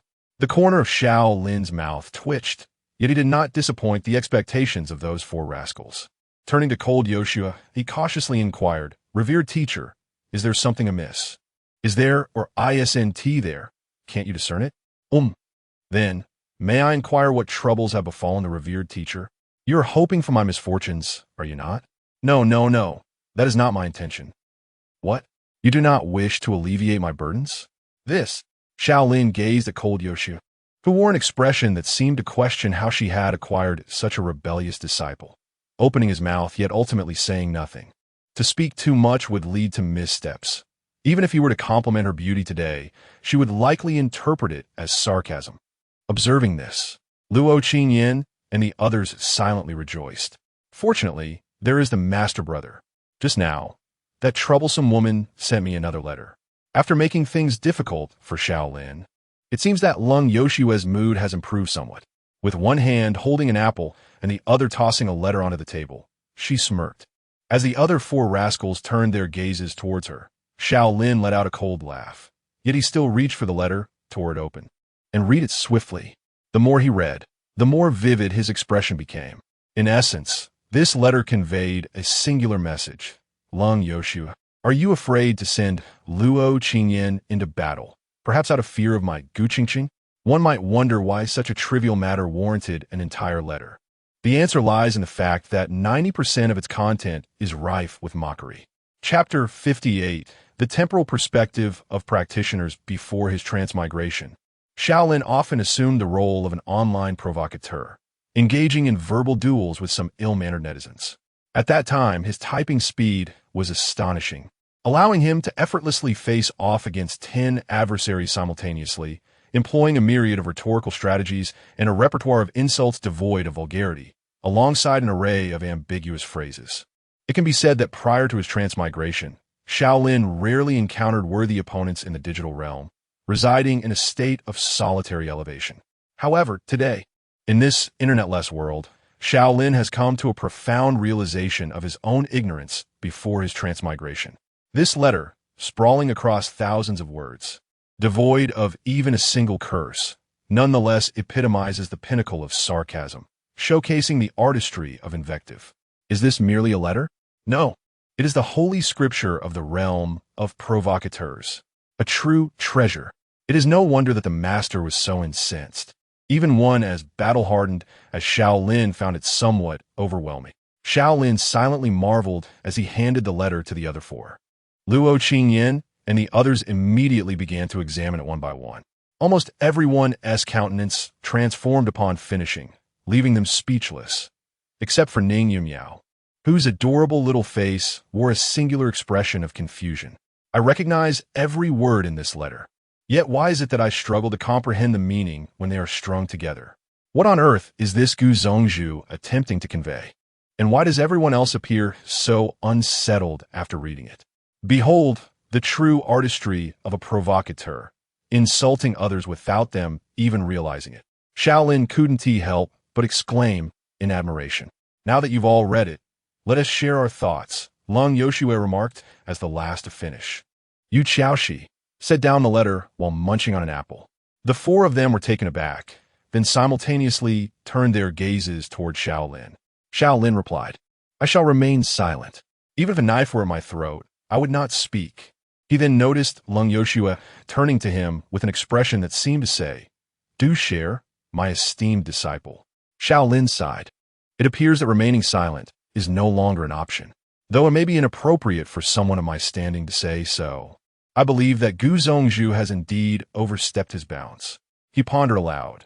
However, this precisely illustrates that Gu Zhongzhu finds himself at a loss against the master, which is why he seeks to provoke her into sending second junior sister into battle. MHM. Lung Yoshue appeared somewhat pleased with Xiao Lin's remarks, sneering. That scoundrel wishes to employ provocation? Huh, I shan't be fooled. Upon witnessing her reaction, Xiao Lin felt a wave of relief wash over him. He had navigated this conversation successfully. Then, he heard Lung Yoshue continue. So, Xiao Lin, what do you propose I do in response? 2 question marks instantly appeared above Xiao Lin's head. How should one respond? How could he possibly know? Master, I believe you are placing an undue burden upon me with such a challenging question. I think you should draft a letter to Gu Zhongzhu, beseeching him to cease his insults, and I shall dispatch Luo Qingyan to engage in battle immediately. Impudent, she retorted. Then I have no choice. Rebellious disciple. Cold Yoshua scolded Xiao Lin, but chose not to elaborate further. She tapped her fingers on the table. Though her provocative tactic failed, it successfully incited my ire, prompting me to prepare a fitting response.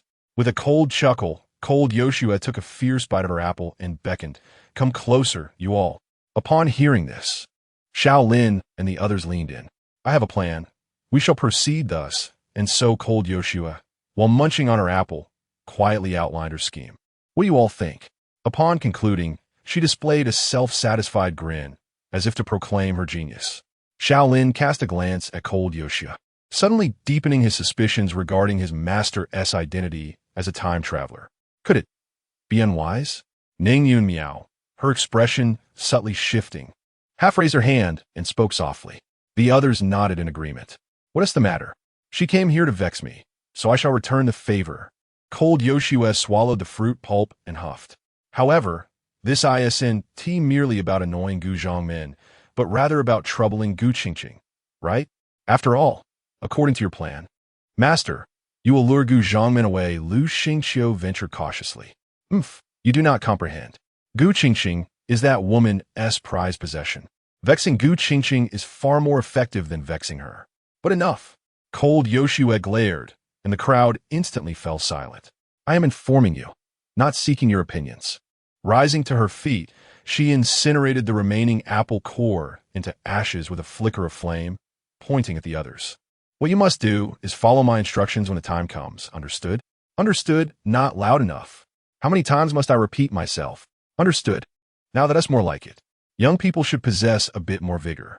Cold Yoshua nodded in satisfaction, then turned to Xiao Lin, instructing, transcribe my plan into several copies and deliver one to Zhang Xinju and the others tomorrow, ensuring they cooperate fully.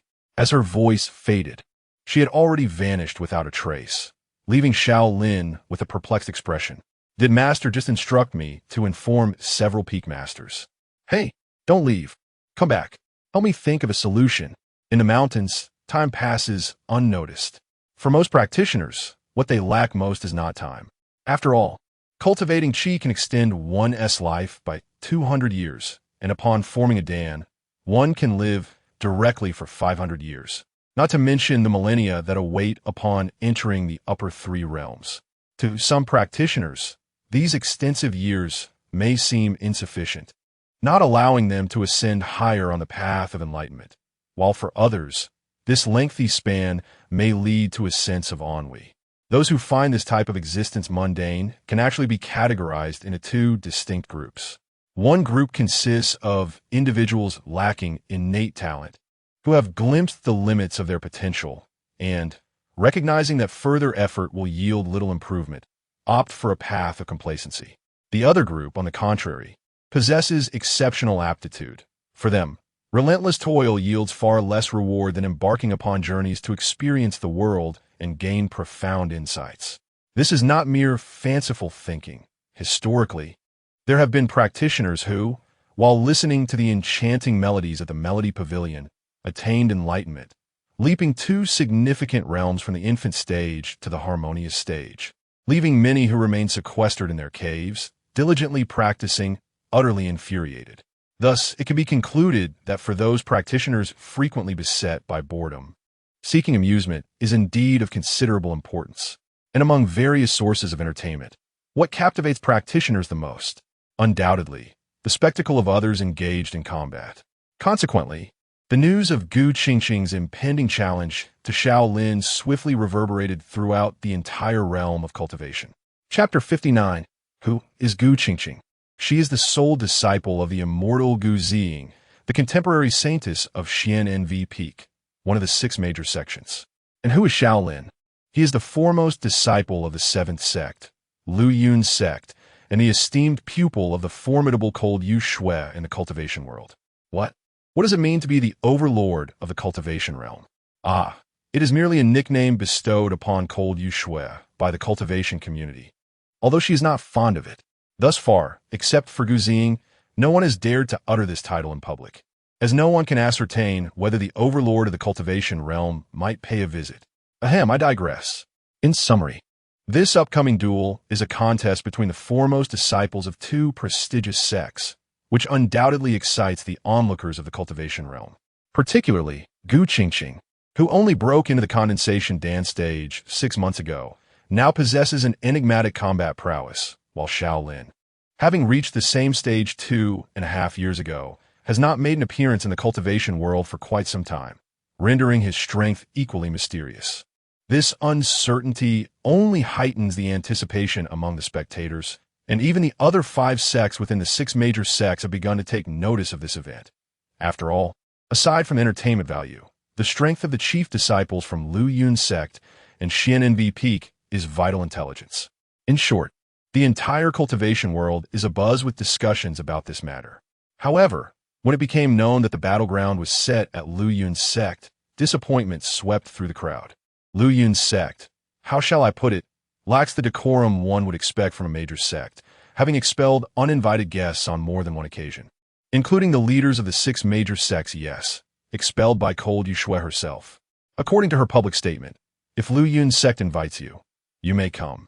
But if you arrive uninvited, and if I am in a good mood, it may be overlooked, but if I am not, it is a blatant provocation against Lu Yun's sect, as if you wish to engage me in a duel. Unfortunately, the public relations representative of Lu Yun's sect, Zhang Xinju, announced that during the sparring session, any uninvited guests would be turned away. With this announcement, aside from a few reckless individuals. The vast majority of cultivators who initially wished to join the fray reconsidered. It's time to disperse. One's life is paramount. Nevertheless, although the proceedings may be unseen, the community remains closely attuned to the situation, for at least the outcome will be revealed. Despite Liu Yun's sect's usual reluctance to publicize such events, should Gu Qingqing emerge victorious, Xian and V Peak would undoubtedly proclaim it widely. Conversely, if Xian and V Peak remain silent after the duel, it is highly likely that Gu Qingqing has suffered defeat. Liu Yun's sect, Qinglian Peak. Within a rather humble thatched cottage, Yu Qiaoxi sits at the table, perusing her notebook while sipping delicately from a steaming cup of beast milk. She, Yu Qiaoxi, resides in the vicinity of Qinglian Peak at the Liu Yun sect, leading a solitary existence. Each day, apart from her cultivation, she immerses herself in various studies, to which she is deeply devoted. Novels do not capture her interest, and her indulgence in spirit liquor is limited to mere sips. At the stroke of midnight, she retires to slumber, ensuring she obtains a full 3 hours of restful sleep. Prior to resting, she consistently enjoys a cup of warm beast milk, followed by half an incense stick's worth of reviewing her research notes. Once in bed, she swiftly drifts into a deep sleep, remaining undisturbed until dawn, resolutely refusing to carry fatigue and stress into the following day. Even the senior disciple of Qinglian Peak asserts that she is quite normal. Well, that last statement is now subject to doubt. In any case, due to the progress of a new study, Yu Qiaoxi decided to spend the night in a small thatched hut this evening. There's still a lingering sense of something amiss, yet she cannot quite discern what it is. Yu Qiaoxi set aside her empty cup, furrowing her brow as she gazed at the small notebook in her hand, appearing quite troubled. Naturally enchanting, her slight frown rendered her even more captivating, exuding an array of charm. However, no one was present to appreciate this moment. It would be best to await the results of tomorrow's experiments before drawing any conclusions. Yu Qiaoxi cast a glance at a medicinal cauldron beside her, shimmering with a kaleidoscope of colors, lost in contemplation. If the esteemed master of Danxiang Peak, He Yun, were to discover that the earth-grade cauldron she had gifted to Yu Qiaoxi had never been used for alchemy even once, she would surely be heartbroken. Suddenly, a blob of viscous substance leaped onto the table, 2 tentacles emerging from its rotund body, ensnaring Yu Qiaoxi, or rather ensnaring the cup, which it then drew into its form. As it gently wriggled, the cup re-emerged, looking completely revitalized. Once again, the slime born from the spirit-gathering summoning array, Xiao Hong, made its appearance. Perhaps many had forgotten about this little divine beast that had attracted the wrath of 5 layers of thunder. In any case, the author had only just remembered. Nevertheless, that is of little consequence. Xiao Hong, where have you been frolicking today? Yu Qiaoxi inquired, reaching out to stroke Xiao Hong. The round, sparkling eyes of Xiao Hong twinkled, emitting an unintelligible sound in response. Oh, I see, Yu Qiaoxi nodded, completely at a loss for understanding. Upon receiving a reply, Xiao Hong joyfully leaped into Yu Qiaoxi's embrace. It seems you have grown a bit stronger? Yu Qiaoxi mused, glancing down at Xiao Hong with a slight raise of her brow. If this had been some time ago, she might have felt compelled to conduct immediate research on Xiao Hong. However, she had since abandoned that notion, having already undertaken a thorough and meticulous study on Xiao Hong the day she brought it home, only to arrive at no conclusive findings. The only certainty she possessed was that Xiao Hong was not of the same variety as the slimes from her own world. At the very least, their bodily compositions differed. Yet, beyond that, she found herself unable to delve further. Even as she had embarked on a series of investigations regarding Xiao Hong's ability to produce sounds, its increasing intelligence, and the gradual strengthening of its aura, all of which had yielded no progress whatsoever. It seems that my understanding of this world remains insufficiently comprehensive. As I watched the little red one dozing off in my embrace, my thoughts wander to the companions I once had in my original world. The frost dragon Gran. The image of that magnificent creature fills my mind, and a palpable sadness emerges in my gaze. In those days, we shared laughter, fought side by side, and traversed the entire continent together. If it were not for my need for salvation, Gran would not have fallen. The pain is excruciating.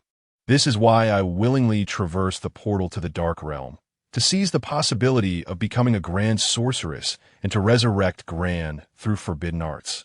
However, it now appears that returning to my original world may take a considerable amount of time. I turn my gaze to the moonlight streaming through the window and let out a soft sigh.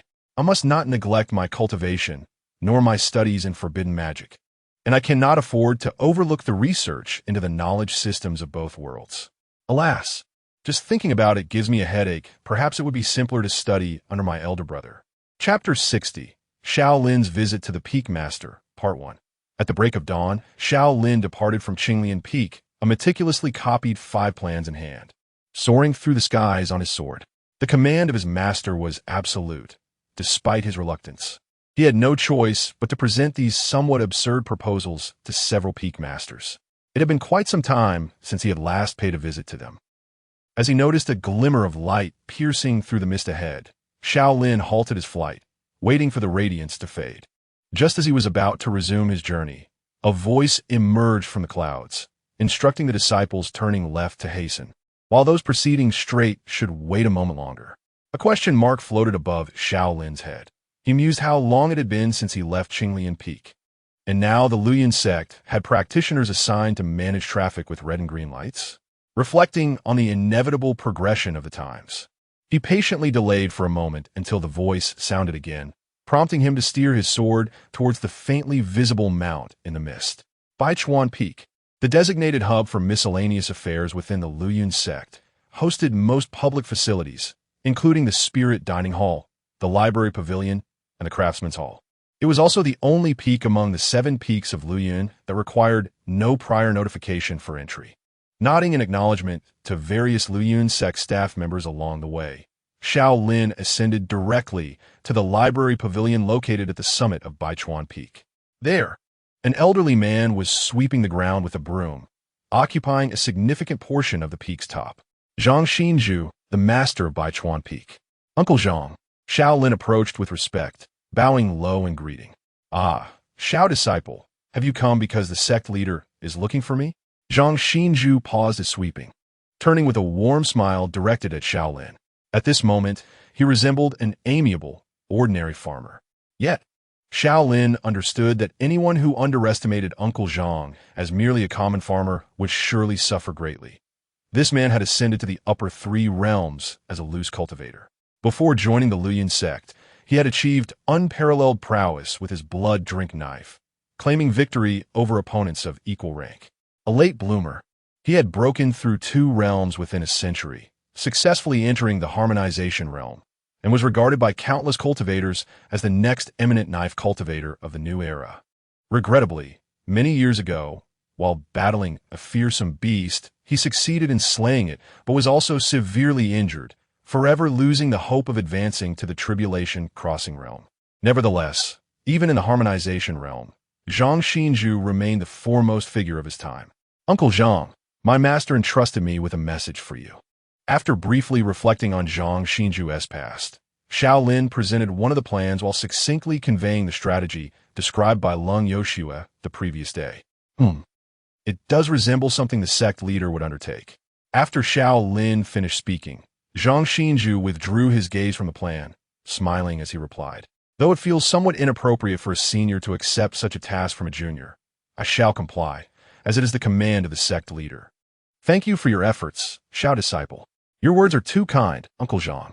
With a casual remark, Uncle Zhang is indeed easy to talk to. Just as Xiao Lin was about to take his leave, he noticed Zhang Xinju pulling out a painting from his sleeve. "Xiao Shizizi, this is my distant niece. I mentioned her to you 5 years ago. Due to certain circumstances, she too has embarked on the path of cultivation and is currently practicing in the Tiana sect. Look at this girl. She is well endowed and appears quite capable of managing a household. How about, cough cough, Uncle Zhang? I'm not considering a partner at this time." "But you said the same 5 years ago," Zhang uncle replied. Uncle Zhang. "I must inform the other uncles, so I won't disturb you any longer. Farewell. Xiao Shizizi, I have other portraits of this child. Would you like to see them?" Observing Xiao Lin fleeing as if on a sword, Zhang Xinju silently rolled up the painting with a long sigh. "Alas, Cuehua, I have done my best. Escaping from Baichuan Peak and abiding by the rules of the road while flying on his sword for a while, Xiao Lin soon arrived at Danxiang Peak. This mountain is specifically designated for the cultivation of spiritual herbs and the refining of elixirs within the Luoyuan sect. After reporting to the gatekeeping disciples, Xiao Lin quickly made his way to the summit of Danxiang Peak. Uncle Zhang is still preoccupied with that matter. Xiao Lin recalled the woman in the portrait, conservatively estimated to weigh around 200 pounds, and his face twitched slightly. He resolved to avoid encounters with Uncle Zhang for the foreseeable future. "Senior brother Xiao, the peak master is inside," said the guiding female disciple as she led Xiao Lin to a room in the grand hall. "Thank you for your guidance," Xiao Lin replied with a slight smile. The guiding disciple, upon seeing Xiao Lin's smile, blushed noticeably and timidly responded, "You're too kind, senior brother Xiao," before hastily turning to flee. Xiao Lin, not harboring any vain thoughts about his looks, adjusted his attire and raised his hand to knock on the door. "Gumin." Upon receiving the response, Xiao Lin promptly pushed the door open and entered the room. One would expect that the dignified and graceful peak master, He Yun, would have a room that reflected her elegance. However, the reality was quite the opposite. He Master's room appeared dim and cramped. The dimness arose from the closed windows and the lack of illumination, while the cramped space was due to the accumulation of various items. There were basins filled with water, ropes, cloth, and some indescribable objects, making it so that even the room, which could accommodate several basketball games, required Xiao Lin to navigate carefully to avoid obstacles. He Yun, who was intently focused on a cauldron hovering in the air, made a gesture for silence. Xiao Lin immediately fell silent. Observing He Yun's graceful demeanor and the chaotic state of the room, alongside the cauldron emitting dark smoke, and felt a disconnection in the scene before him. However, the fact that the daughter of the Dan Peak Master was now the Peak Master of our Luoyuan sect was already a significant discontinuity. Indeed, this He Yun, originally named Dan Yun, is the daughter of Dan Xiaosheng, the Master of Dan Peak. As for why the daughter of the Danfeng sect master would come to Luoyuan sect to serve as a Peak Master, Xiao Shiji, please pass me that basin of water. Master He, is this also an herbal ingredient? Indeed, it is foot-soaking water, the most crucial component in my alchemical formula. Now, hand me that rope. And this rope is a pig-tying rope specifically used for binding pigs. And that white spirit incense, the individual grains of it. This white spirit incense is actually the excrement of a spiritual sparrow. That piece of cloth, yes, that one. Why is this cloth so filthy? I had them take turns wrapping it around their feet without washing it. Hence it is naturally dirty. All right, now that we have gathered all the ingredients, Xiao Lin observed he in tossing those 4 items into the cauldron, inwardly grateful that he had encased his hands in spiritual energy while handling them. Once again, he marveled at Master He Yun's remarkable talent, which far surpassed her predecessors, as her unconventional understanding of alchemy had compelled even his own father to expel her from Danfeng. Chapter 61. Xiao Lin's Visit to the Peak Master, Part 2. Due to He Yun's preoccupation with concocting a new type of elixir she was researching, Xiao Lin's endeavors progressed smoothly in her company. After leaving behind the proposal and reiterating Lung Yoshua's plans, He Yun, engrossed in managing the flame, nodded in comprehension. Hastily, Xiao Lin departed from Danxiang Peak, a sense of déjà vu washing over him. After a brief wait at the traffic lights, Xiao Lin arrived at Lanyue Peak. This mountain stands as one of the 2 combat peaks of the Luoyuan sect, characterized by its inclusivity, whether one prefers blades, firearms, axes, or whips. All may cultivate their skills here. The versatile Peak Master Li Yuhuan had already prepared suitable training programs for every discipline. Speaking of Li Yuhuan, aside from his eclectic martial arts prowess, one cannot overlook the story of his induction into the Luoyuan sect. Initially, he was a wandering cultivator who, while on a journey, caught the attention of a formidable demonic cultivator in the tribulation stage, who wished to take him back as a consort. Upholding the principle of righteousness, Li Yuhuan staunchly refused the advances of the 200-pound demon. Just as the demon, enraged and intent on force, prepared to act, Lung Yoshua fortuitously passed by, dispatching the demon with a single strike and saving Li Yuhuan. Henceforth, he became a member of the Luoyuan sect. Reflecting on these tales heard from Lung Yoshue, Xiao Lin entered Li Yuhuan's abode, only to encounter a furious Lu Qingdai and a helpless-looking Li Yuhuan. Sensing the tension, Xiao Lin instinctively prepared to retreat. But before he could move, Lu Qingdai spotted him. "Senior brother Xiao, you've arrived just in time. Please help us adjudicate this matter." Without hesitation, she seized Xiao Lin and, hands on her hips, demanded, "Senior brother, what do you think?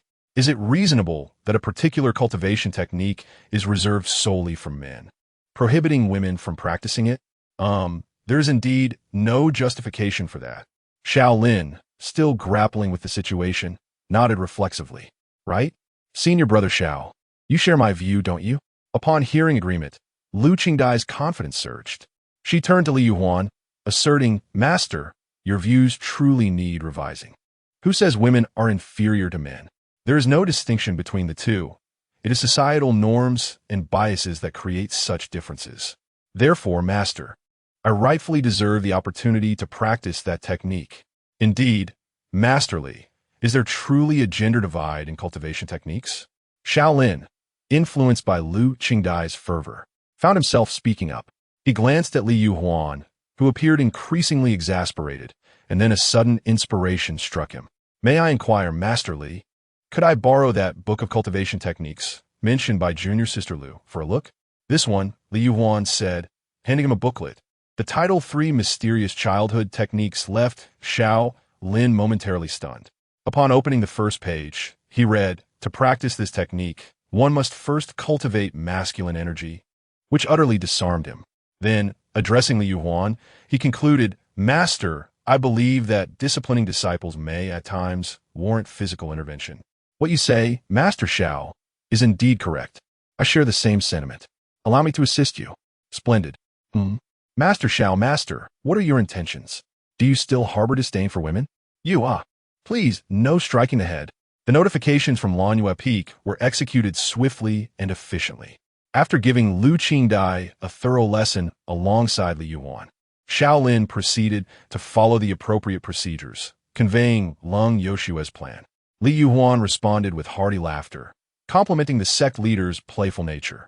Subsequently, Xiao Lin made his way to the artifact refining peak. As its name suggests, this peak is responsible for crafting various magical treasures and weapons. The story of the peak's master, Bailey Wanyun, is also quite notable. He is not a casual cultivator, but hails from the esteemed martial arts sanctuary, Wuxing Mountain. Blessed with exceptional vitality and considerable talent, Bailey Wanyun was once designated as the successor by the sect leader of Wuxing Mountain. However, unable to endure the boisterous camaraderie of the burly practitioners who exercised without restraint, he resolutely departed Wuxing Mountain and joined the Flowing Cloud sect, which was in need of disciples. At Bailey Wanyun's side, Xiao Lin encountered an obstacle. Upon reviewing Lung Yoshue's plan, Bailey Wanyun vociferously condemned the proposal, deeming it unkind to treat a junior in such a manner. He firmly stated that even if the sect leader personally requested it, he would not comply. Yet, perhaps moved by the despondent figure of Xiao Lin, not long after his departure from the artifact refining peak, a bruised and battered Bailey Wanyun pursued him, declaring his willingness to assist. When Xiao Lin inquired about the cause of his injuries, Bailey Wanyun merely attributed it to an unfortunate fall, assuring that it was of little consequence. Xiao Lin could only muse that even upon reaching the harmonization realm, one must tread carefully while walking. After bidding farewell to Bailey Wanyun, Xiao Lin promptly arrived at Bihai Peak. In contrast to Qinglian Peak, this peak resembles a true main peak, as it is responsible for the registration of inner disciples and the management of rewards and penalties within the sect. Meanwhile, Qinglian Peak, which is essentially the sect's main peak, bears no responsibility for any affairs and has become almost a private domain for Xiao Lin and his companions. The current master of Bihai Peak, Dongfang Yu, is the only remaining elder from a previous dynasty among the peak masters and does not come from a casual cultivation background, leaving little narrative to recount. Regarding Lung Yoshue's plan, he had no objections, only expressing a resigned remark on how the sect leader's enthusiasm often manifests in peculiar ways. Before taking his leave, Xiao Lin inquired about Lin Outyan's circumstances, feeling somewhat reassured upon learning that the individual had been confined for 2 years, at least for the foreseeable future. That fellow would not be causing any disturbances. Finally, Xiao Lin arrived at the last mountain peak, Feixian Peak. This peak is one of the two formidable summits of the Luoyuan sect. In contrast to the Lanyue Peak, the disciples of Feixian Peak are exclusively sword cultivators. This highlights the unique prowess and lethal nature of sword cultivators. Essentially, any sizable sect will designate a separate peak for sword practitioners, and there are even sects like the Qingyun Sword Sect, which is composed entirely of sword cultivators. The reason Xiao Lin placed Feixian Peak at the end is not arbitrary. It is rooted in a certain trepidation he harbors towards the peak's master, the blind female sword practitioner, Li Qingjiu. Chapter 62. The sword broken by thunder. Strangely enough, Xiao Lin could not precisely articulate why he harbored a fear of Li Qingjiu. If pressed, he could only attribute it to an instinctive feeling. Whenever Li Qingjiu gazed upon him, it felt as though she were contemplating devouring him whole. Let there be no misunderstanding. This sentiment bore no romantic undertones. Rather, it could be likened to a ravenous wolf eyeing a substantial piece of meat, an expression of sheer desire. As for why Li Qingjiu, with her eyes bound by red cloth, could still perceive others, it is best to leave the complexities of cultivators' abilities unexamined. In any case, during their previous encounters, Xiao Lin often found himself burdened by the sensation of being a mere morsel, which left him in a state of distress. He was uncertain how to broach the subject with Li Qingjiu.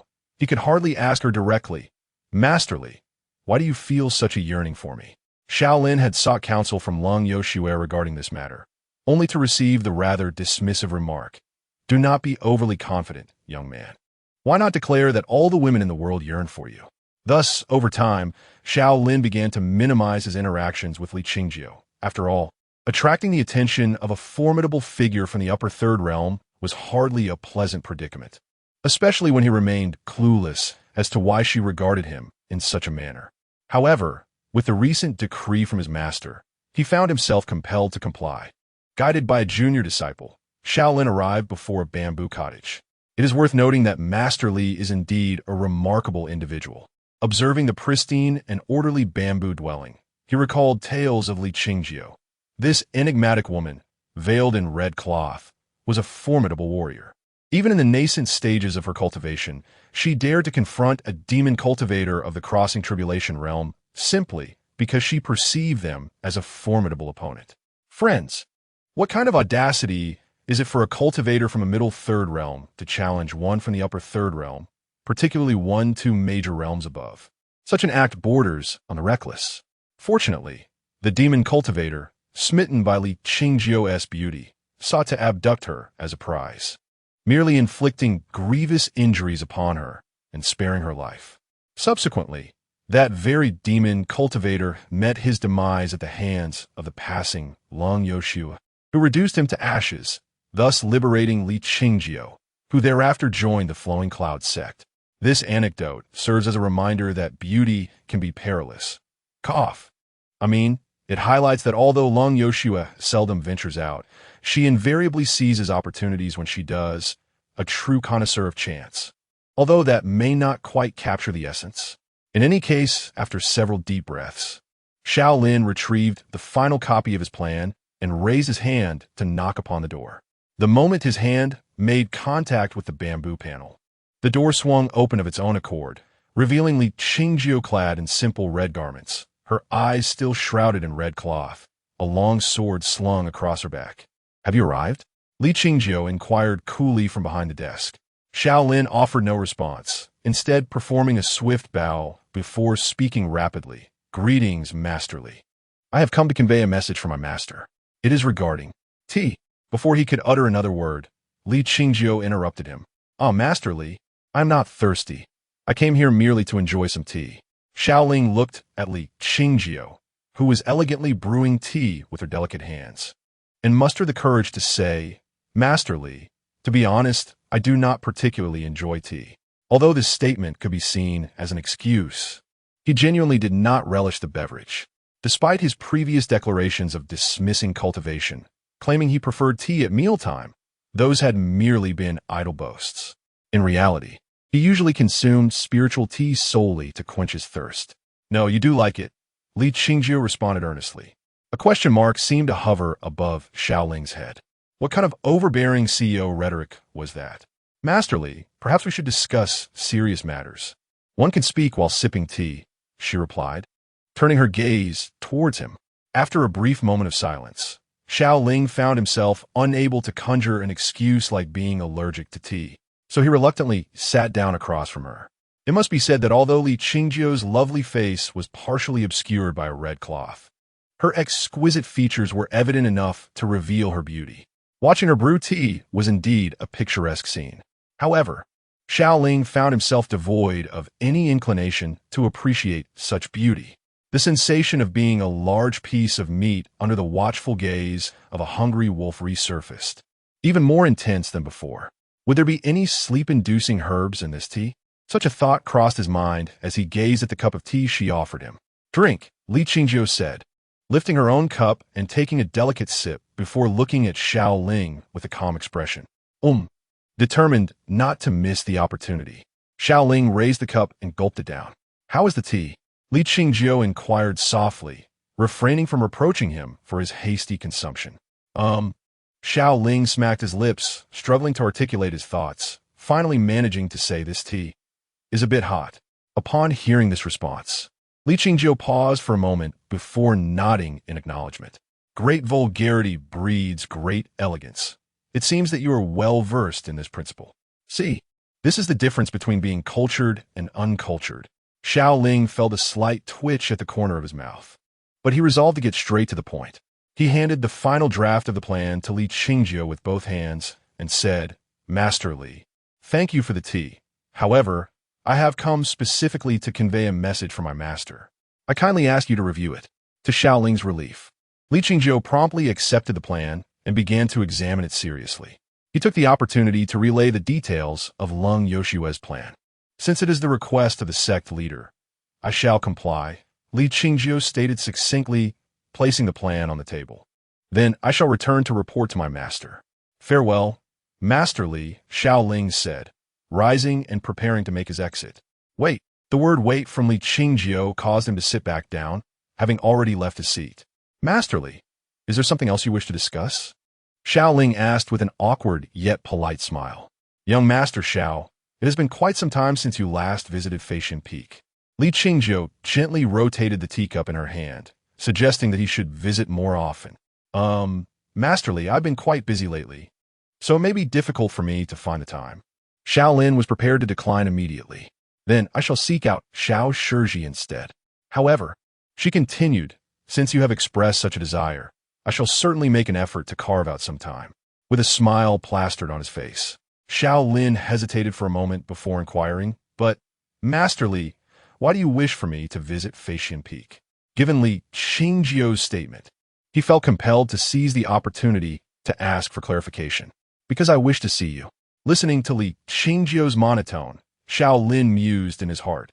Was my master implying? Just as he was about to further question her, he noticed Li Qingjiu wave her hand, signaling him to leave. "All right, off you go. But do remember to visit often." "But, no need to see you off." Witnessing Li Qingjiu's resolutatuna, Xiao Lin was suddenly struck by a feeling akin to being toyed with by a capricious woman, summoned at will, dismissed just as easily, leaving him in a state of longing.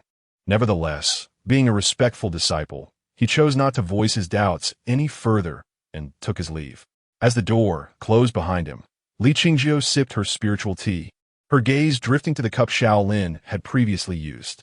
Out of sight, yet her heart understood. Bound by a red cloth over her eyes, she was able to perceive things hidden from others. When gazing at Leng Yoxue, she saw an endless abyss. Upon looking at Zhang Zinch, she beheld a bloodied long knife, half unsheathed. Yet when she looked at Xiao Lin, what met her gaze was a broken sword enveloped by thunder. Though shattered, the sword's spirit surged with vitality, unwavering and eternal. This embodiment of resilience was precisely the path Li Qingjiu had long sought. Destruction leading to rebirth, life emerging from the brink of death. Chapter 63. How could one be so petty on this day? The sky was bright and clear, and Gu Qingqing, the current saintess of Xian'an Peak, arrived at the territory of Lu Yun's sect with her spear in hand. The heavens, in their mercy, had granted her to the long-awaited day she had yearned for, an opportunity to prove herself to her master. Indeed, the Lu Yun sect was shrouded in mist and clouds. As she approached the 7 peaks entwined with fog, Gu Qingqing could not help but exclaim.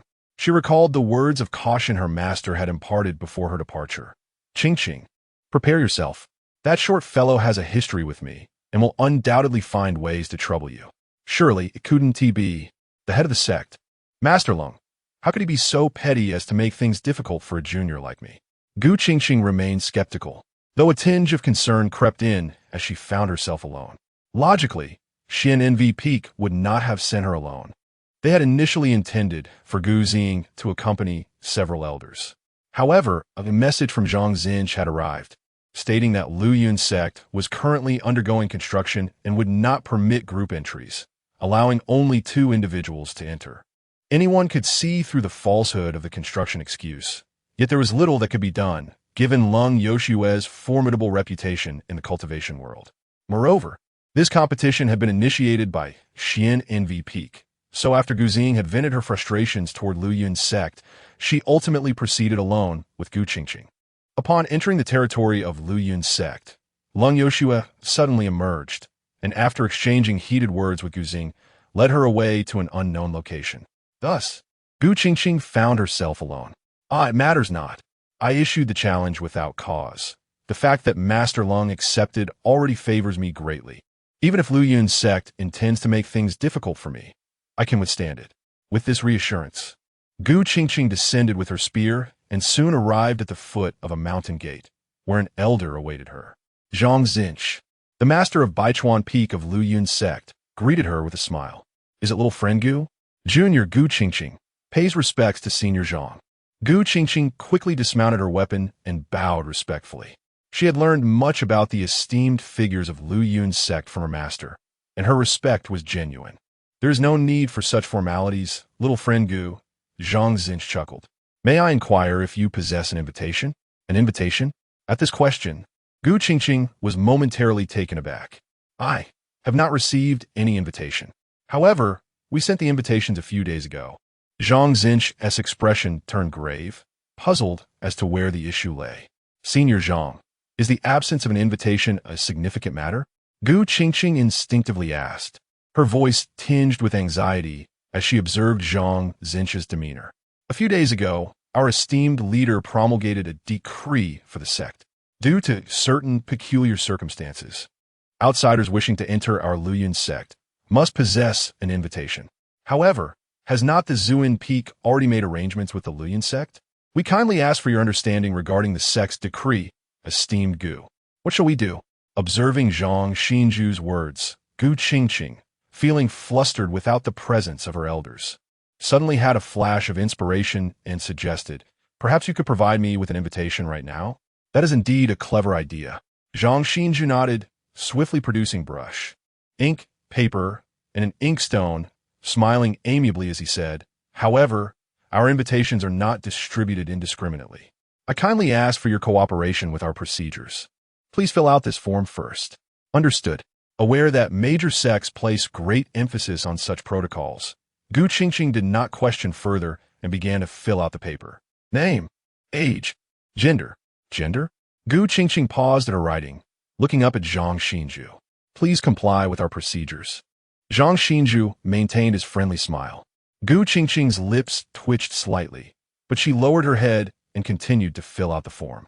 After half an hour, Gu Qingqing finally completed the document, which included her preferences beyond cultivation, the 3 practitioners she admired, and her criteria for a partner, and handed it to Zhang Xinju.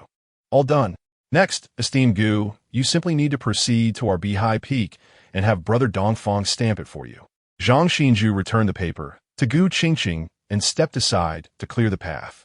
Thank you, Senior Zhang.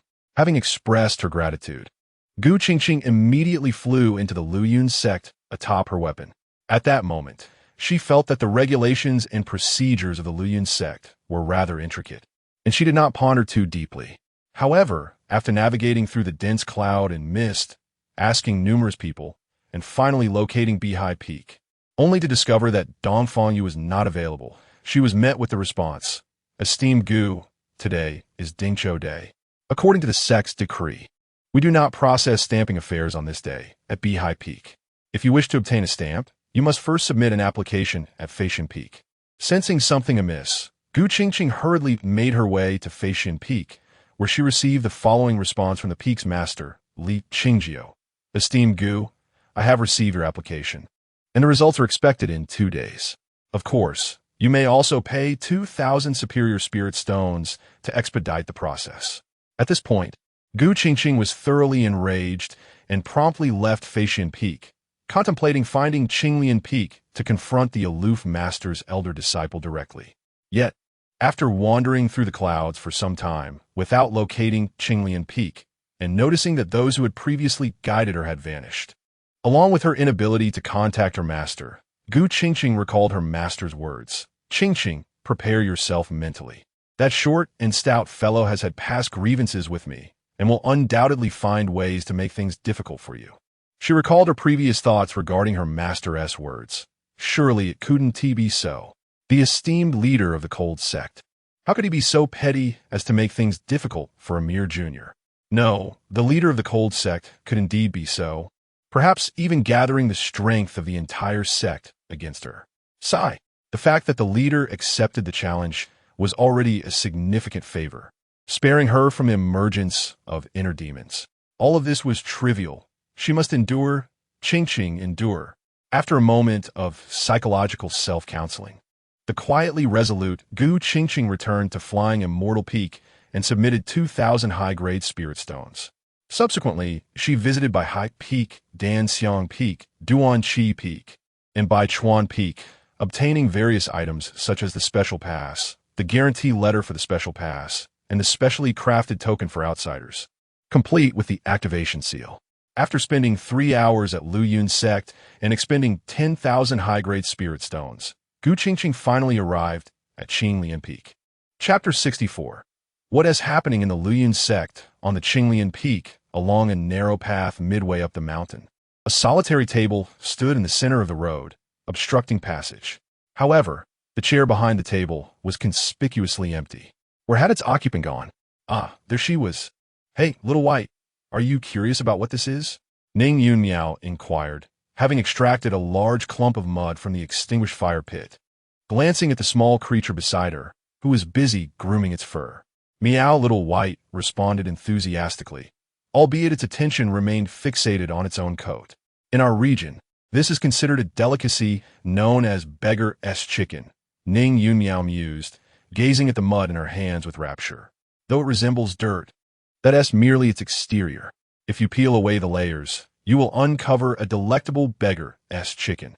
At this thought, Ning Yun Miao swallowed hard and swiftly placed the mud-filled beggar's chicken alongside 4 others she had meticulously arranged. No, I must save these to share with senior brother and the others. After second senior sister, third senior brother, and fifth junior sister decline, I shall claim the remaining 3 for myself. Muttering to herself, she then produced a handful of high-grade spirit stones and a blueprint, beginning to position the stones around the 5 beggar's chickens according to the diagram. With the array, I learned from the master at the Ling Shantang. The flavor of these chickens will reach its zenith. They shall evolve into the invincible ultimate beggar's chicken. Once she had arranged the spirit stones, Ning Yun Miao infused one of them with spiritual energy, causing the remaining stones to emit a radiant glow, enveloping the 5 chickens. "Phew, now I just have to wait half an hour," she said, gazing adoringly at the chickens within the array, wiping her eyes and sniffing. "At last, I succeeded. This was so difficult. If the paper was too thin, it would tear, and if the mud was too thick, it wouldn't cook properly. Plus, I had to monitor the fire. Oh, I finally did it. Little White." She joyfully scooped Little White into her embrace, overwhelmed with emotion. Poor Little White, caught in her grip, wore a look of utter disinterest. Some may wonder why Ning Yumiao was not napping in the afternoon, but instead preparing beggar's chicken. The truth was, according to the plan devised by Long Yoshua, she needed to serve as the first line of defense on Qinglian Peak, waiting for Gu Qingqing to arrive. Since Gu Qingqing could appear at any moment, Ning Yumiao dared not sleep. Coincidentally, she had caught a few wild mountain chickens on her way to bed a few days prior. So she seized this opportunity to prepare some beggar-esque chickens to savor. All right, back to waiting for Gu Qingqing. After reveling in her excitement, Ning Yunmiao cradled Little White and exited the woods, returning to her seat behind the table. As she stroked Little White, she sighed, "Alas, Gu Qingqing hasn't arrived yet. She must be detained by the uncles." Master S' plan is indeed quite effective. It's just unfortunate for Gu Qingqing. Just as she pondered this, a figure descended from the sky, landing not far ahead. It was none other than Gu Qingqing, the current saintess of Zuan Peak. However, in stark contrast to her initial arrival at the Luyun sect, the current saintess of Zuan Peak bore an expression that unmistakably conveyed two words: irritation. After all, even with a mindset of patience while navigating the required processes, the incessant back and forth between several peaks and the repetitive, overlapping tasks inevitably strained her composure. The pervasive mist of the Luyun sect rendered the art of flying with a spirit vessel quite troublesome, and during her recent excursions, she had come perilously close to mishaps on several occasions. Fortunately, she had finally arrived at Qinglian Peak. A sigh of relief escaped her lips. It was almost over. Qingqing remained calm. As she steadied herself, Gu Qingqing gazed ahead and was momentarily captivated by the exquisite beauty of Ning Yumiao seated behind the desk, only to furrow her brow in contemplation. Upon entering Qinglian Peak, Gu Qingqing had distinctly sensed the pull of an array, indicating that regardless of her point of entry, she would inevitably land here. It was well known that the cold sect master possessed unparalleled mastery of formation techniques, and indeed, it was no trivial matter. If only Gu Qingqing were aware that this effect was actually a result of Xiaoxi's modifications, she would undoubtedly have a different perspective. However, should I be asked to fill out more forms or affix further seals, I shall not endure it any longer. Taking a deep breath, Gu Qingqing strode purposefully towards Ning Yumiao. "Is that Gu Qingqing? She appears quite irate. Oh dear, I had hoped not to be assigned first." Ning Yumiao felt a surge of anxiety as she observed Gu Qingqing approaching. This unfortunate tension further constricted the poor little bai's neck. "What may I call you, fellow cultivator?" Gu Qingqing inquired, halting before the desk and directing her gaze towards Ning Yumiao. "Greetings, fellow cultivator Gu. You may simply call me Ning," the increasingly anxious Ning Yumiao responded, only to later realize the awkwardness of her own words, wishing she could slap herself in that moment. "Ning, is it?" Gu Qingqing deduced Ning Yumiao's identity with a glance at this so-called pure-hearted disciple of her master. "Is there anything more I need to write, or anyone from whom I should obtain a seal?" No, that one be necessary." Ning Yumiao shook her head. Upon hearing this, Gu Qingqing let out a breath of relief, her demeanor softening considerably. Following the instructions from the last sect master of Bailey Peak, she retrieved a stack of identity tokens and documents from her storage treasure, placing them upon the desk. "I would appreciate it if you could provide me with an invitation." Seeing Gu Qingqing's irritation dissipate, Ning Yunmiao felt a wave of relief wash over her. After a brief pause, she hesitantly recited the lines from the plan. "Fellow cultivator Gu, it seems that the activation mark for your specially issued identity token has not been fully stamped. You may need to—" "Oh no!" Her words were abruptly cut short as Gu Qingqing, upon hearing the phrase about needing to go somewhere, swiftly brandished her spear and swept it across the nearby thicket. Do not misunderstand. Gu Qingqing did not intend to attack Ning Yumiao directly. She merely used the spear to lash out at the surrounding trees to vent her frustration. There is a limit to what one can tolerate. Do not take liberties with me. Gripping her spear, Gu Qingqing radiated fierce determination.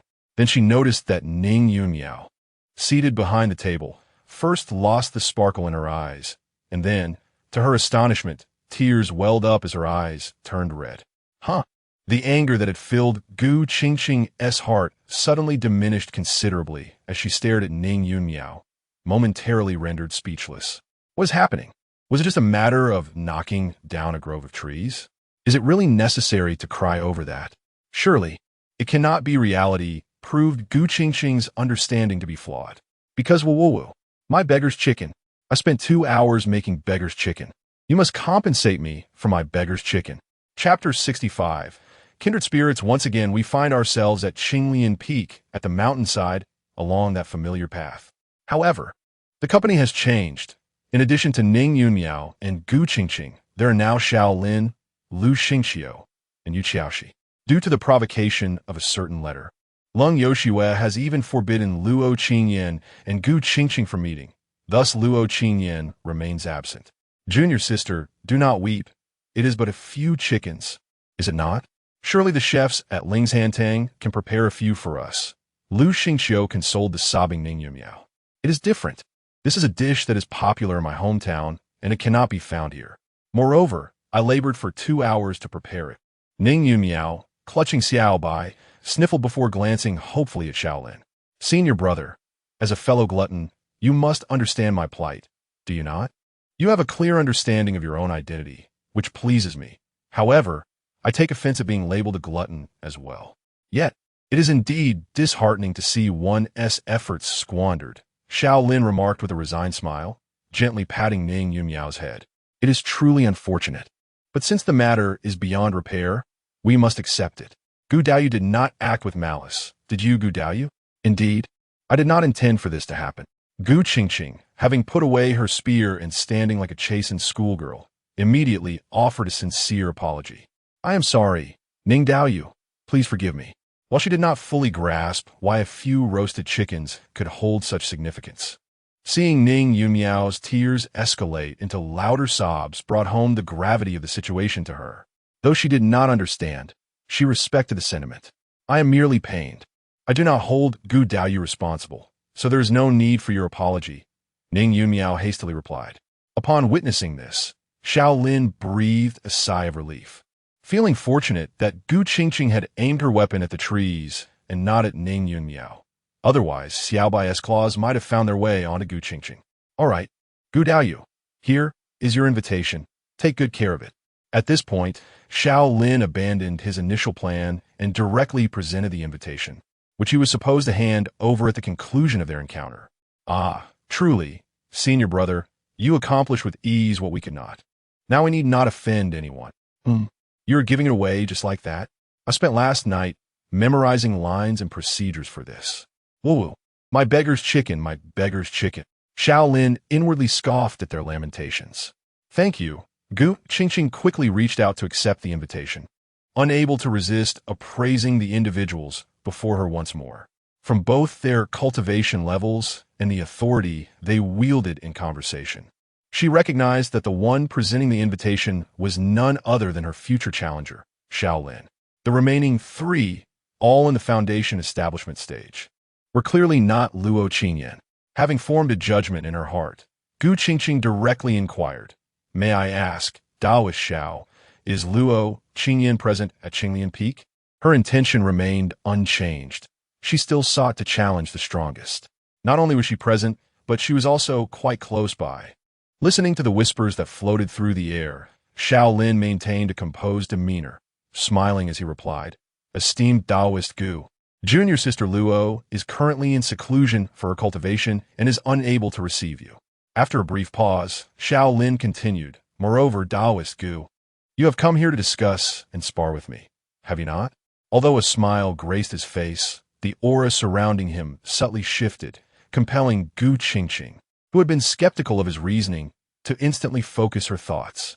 Indeed, Daoist Xiao speaks correctly. I hope you will generously impart your wisdom during our exchange. Gu Qingqing said earnestly, performing a respectful bow. Your words are too kind, Daoist Gu. I dare not presume to teach. Our sparring will merely serve as mutual affirmation of our respective learnings. Xiao Lin returned the bow, observing the proper etiquette without fail. It was no jest. Having served as the eldest senior brother for many years was no trivial matter. Although he often jested within the sect and was rather informal with his younger siblings, when representing his position before outsiders, he conducted himself with utmost propriety. After all, due to his master's shortcomings, he had been called upon frequently to represent the sect, affording him ample opportunities for practice. Of course, it would be even better if Leng Yoshue were willing to shoulder her responsibilities. Wow, The senior brother is so handsome. Is this the same senior brother who once jostled with me in the cafeteria? Truly, only he can embody the role of senior brother. Being a senior brother is indeed quite troublesome. Thankfully, he bears the burden so that I could focus on my studies. This lifetime senior brother remains so reliable. Why did he wish to relinquish this title not long ago? Who else could possibly undertake such a heavy responsibility? A group of rascals. If you had any sense of competition, I would have already completed my task and ascended to the infant transformation realm. Sighing at the daunting task of relinquishing the title of senior brother, Xiao Lin hesitated for a moment before turning to Gu Qingqing, expressing his apologies. Esteemed Taoist Gu, your predicament is not a result of intentional obstruction by our Luyun sect, but rather a misunderstanding between my master and your revered teacher. Please take a look at this. Curiously, Gu Qingqing accepted the letter he offered and unfolded it, immediately recognizing the handwriting of her master. After reading a few lines, her expression transformed dramatically. No wonder her master had warned her to be cautious of the Luyun sect today. With a somewhat distracted gaze, it seemed he had already dug a pit for her. Master, how could you speak so harshly of the cold sect leader? Who wouldn't be upset? I understand now, senior brother Xiao. Understanding is all that matters, he replied, relief washing over him. The two, victims of their respective masters' rivalry, exchanged a knowing smile, feeling a sense of mutual empathy. There exists an eccentric master. Just as Xiao Lin was preparing to exchange a few more pleasantries, he suddenly became alert upon hearing a distant whisper of thoughts. He promptly addressed Gu Qingqing, saying, "Friend Gu, let us leave it at that for now. We shall reconvene for our philosophical discussions later. Junior brother Lu, please escort friend Gu to her quarters." Gu Qingqing and Lu Xingqiu exchanged glances, both perplexed by Xiao Lin's abrupt silence.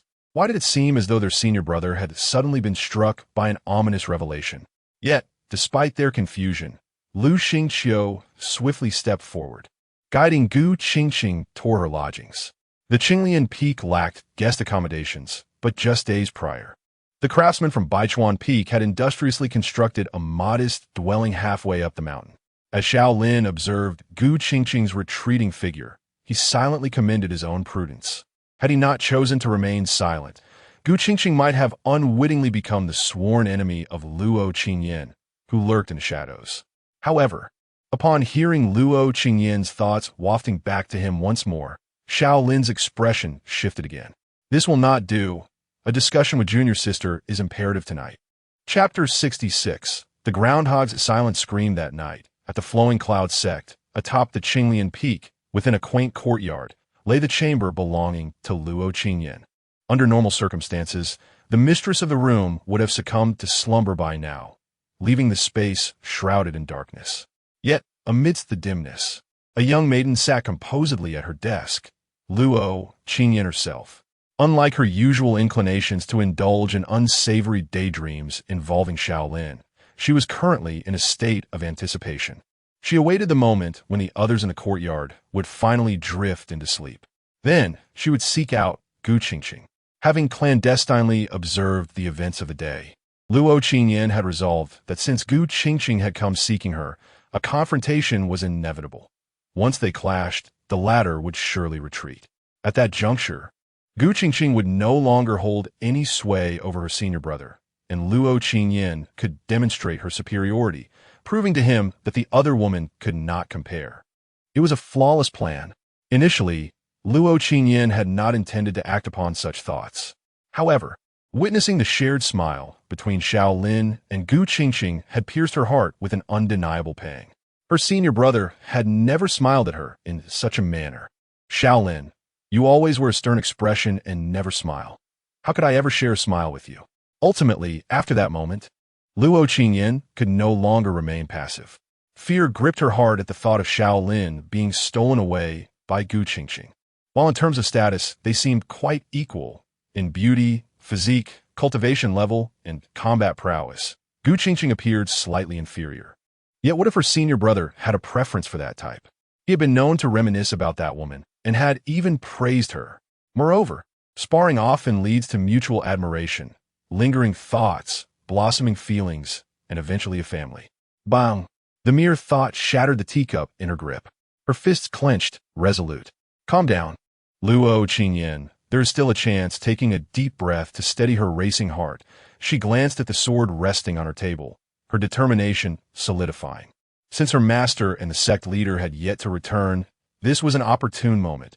If she could engage that woman in combat beforehand, she might prevent her senior brother from falling for anyone else with this thought in mind. Luo Qingyan turned to gaze at the moonlight outside, confirming that her senior brother and the others should have retired for the night. She grasped her sword and rose, making her way to the door. Vile woman, prepare to meet your fate, she silently proclaimed, raising her hand to open the door, only to find Xiao Lin standing before her. Ah, second junior sister. It's late, huh? Quickly shutting the door, Luo Qingyan took a moment of silence, drawing in several deep breaths, convinced that her method of opening the door must have been flawed. Once more, she raised her hand to open the door, and there stood Xiao Lin again. Second junior sister, it's late, hey. At least let me finish my sentence. As Luo Qingyan prepared to close the door once more, Xiao Lin swiftly raised his hand to stop her, hastily proclaiming, Senior brother, I intend to sleep. Luo Qingyan replied coldly, Oh, it is rare to hear you articulate so many words. You must be genuinely anxious. Listening to the incessant echo of why is senior brother here? Why is he here? In his mind, Xiao Lin's lips twitched as he pointed towards the room, suggesting, Shall we discuss this inside? I'm going to sleep. Luo Qingyan reiterated frostily. If senior brother wishes to enter my room, I would be delighted. However, your presence now displeases me. Come another time. I promise to show you everything you wish to see. You may do as you please. I never expressed any desire to see or do anything. Xiao Lin's lips twitched again, and he decided to lay his cards on the table. Is it not rather late for you, second junior sister? What do you intend to do? Practice. Practicing at this hour? Is that permissible? TSK, this individual. Xiao Lin regarded the indifferent Luo Qingyan, hesitating for a moment before finally voicing his suspicion. Second junior sister, you aren't planning to seek out ancient friend Gu, are you? Startled by the shrill outcry that echoed in his ears, Xiao Lin was momentarily dazed until Luo Qingyan swiftly inquired, Why? Could it be that senior brother possesses mind-reading abilities? No. A more plausible explanation would be that senior brother and I are of one mind. Congratulations. You have successfully avoided the correct answer. Xiao Lin mused, then proceeded to articulate an excuse he had long prepared. I noticed you seemed somewhat unsettled today, and upon reflection, I felt compelled to come and speak with you. As for why I suspected you might seek out ancient friend Gu, I suppose it is merely intuition. After all, you had volunteered to confront ancient friend Gu previously, indicating a keen desire to engage in a spar with him. Naturally, you would not overlook this opportunity. I wonder if my intuition is correct. And then he was met with another wave of frantic squeals in his mind. Senior brother has guessed my intentions? We are indeed of one heart and mind. Senior brother truly has feelings for me. What should I do? What should I do? Senior brother, let us conceive a child right now. No, let's have twins. Success. Forcing himself to disregard Luo Qingyan's fervent thoughts, Xiao Lin inhaled deeply. Realizing that the lovesick Luo Qingyan had not probed further into his prediction, but had instead become erratic. Such preemptive actions to thwart her plans could only be explained when Luo Qingyan was genuinely about to act. Otherwise, it would be exceedingly difficult to justify how he could foresee her actions. Thus, he resorted to this flimsy rationale. Xiao Lin had contemplated employing a hidden guise to follow Luo Qingyan or concealing himself near Gu Qingqing's abode, waiting for Luo Qingyan to approach before intervening. This would seem a tad more reasonable.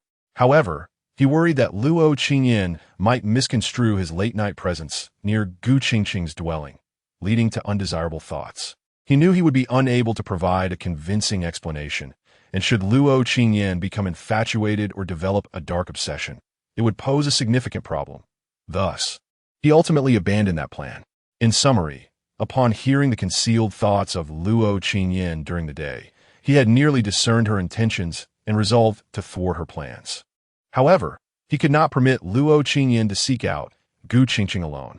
After all, Aside from the potential damage to the already dwindling reputation of Lu Yun's sect, if the news of its disciples assaulting guests at night were spread, there is the added embarrassment of having just asserted that she was in seclusion only for her to subsequently engage in a brawl. Furthermore, given that there were no elders present at Qinglian Peak at this moment, he could not allow Luo Qingyan to act recklessly. Sparring, in essence, is merely a form of combat, and such altercations can easily escalate. Instances abound where participants, in the heat of the moment, have lost restraint, resulting in severe consequences. Formal discussions and debates are relatively safe, provided there are elders supervising, as they would not permit the sparring parties to inflict genuine harm upon one another. Should the situation take a turn for the worse, they would intervene immediately.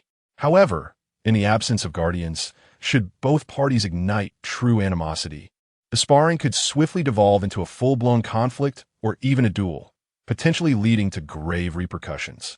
This was particularly concerning given Luo Qingyan's current perception of Gu Qingqing, as Xiao Lin feared that her initial move might very well be a lethal one. Thus, Xiao Lin resolved to intercept Luo Qingyan in the courtyard. Chapter 67. I have one too much against you. The lights in Luo Qingyan's room flickered back to life. At the round table, Xiao Lin and Luo Qingyan sat facing each other. The overall layout of this room was nearly identical to Ning Yunyao's, with only slight variations in the arrangement of the furniture. The once present pink dolls were absent, replaced instead by a collection of books. As for whether the love torture of the Immortal Gate, the Sword Immortal's escaping little wife, was among them, Xiao Lin remained uncertain. Huff, huff, huff.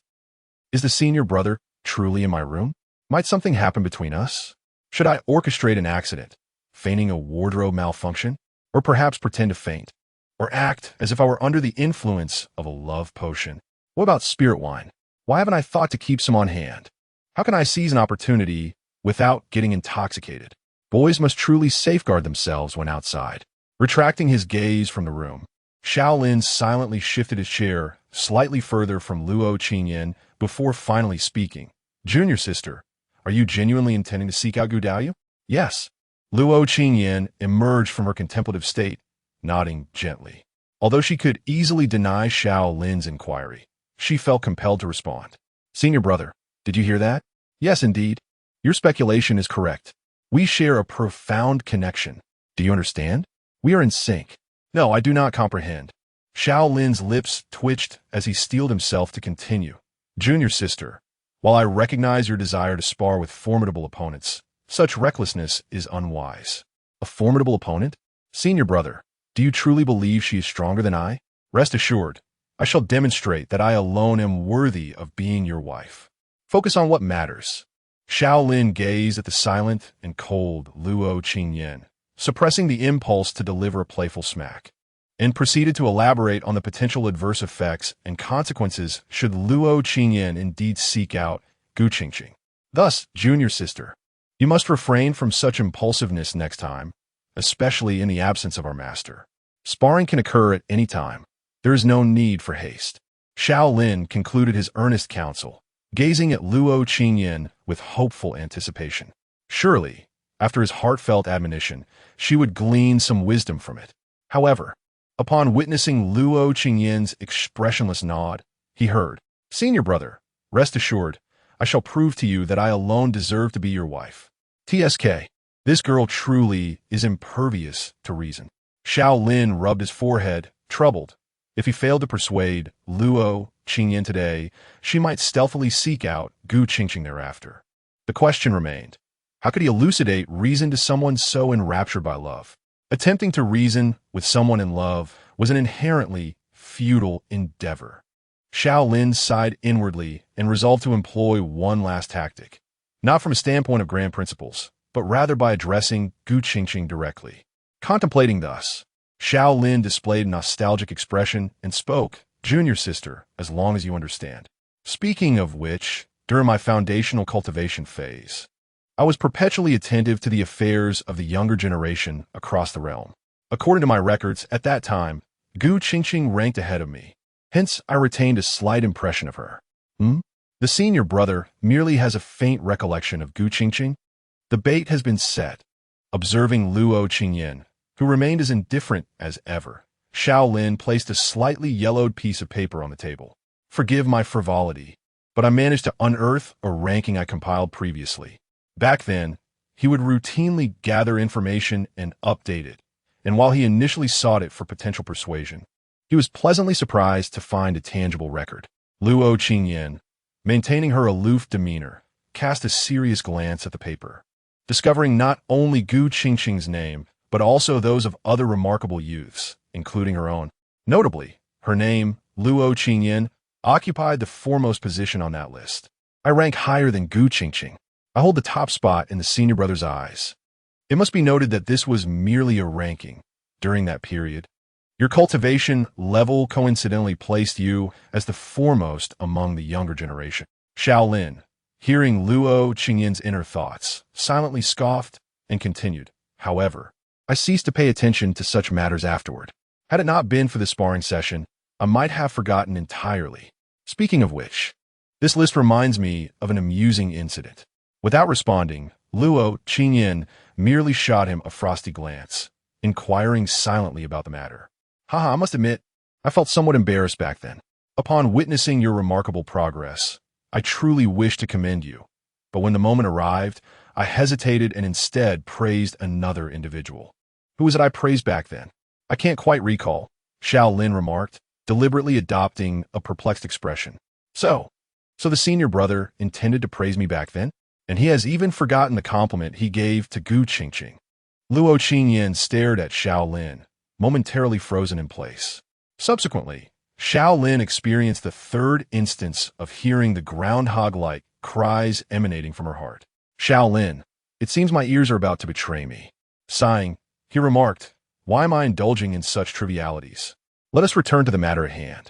Noticing the desired effect had nearly been achieved, Xiao Lin rose and concluded, Junior sister, you must refrain from such impulsiveness in the future. Impulsiveness? What is there to be impulsive about? Gu Qingqing? Huh, merely a clown. What can Gu Qingqing possibly compare to me? I surpass her in every aspect.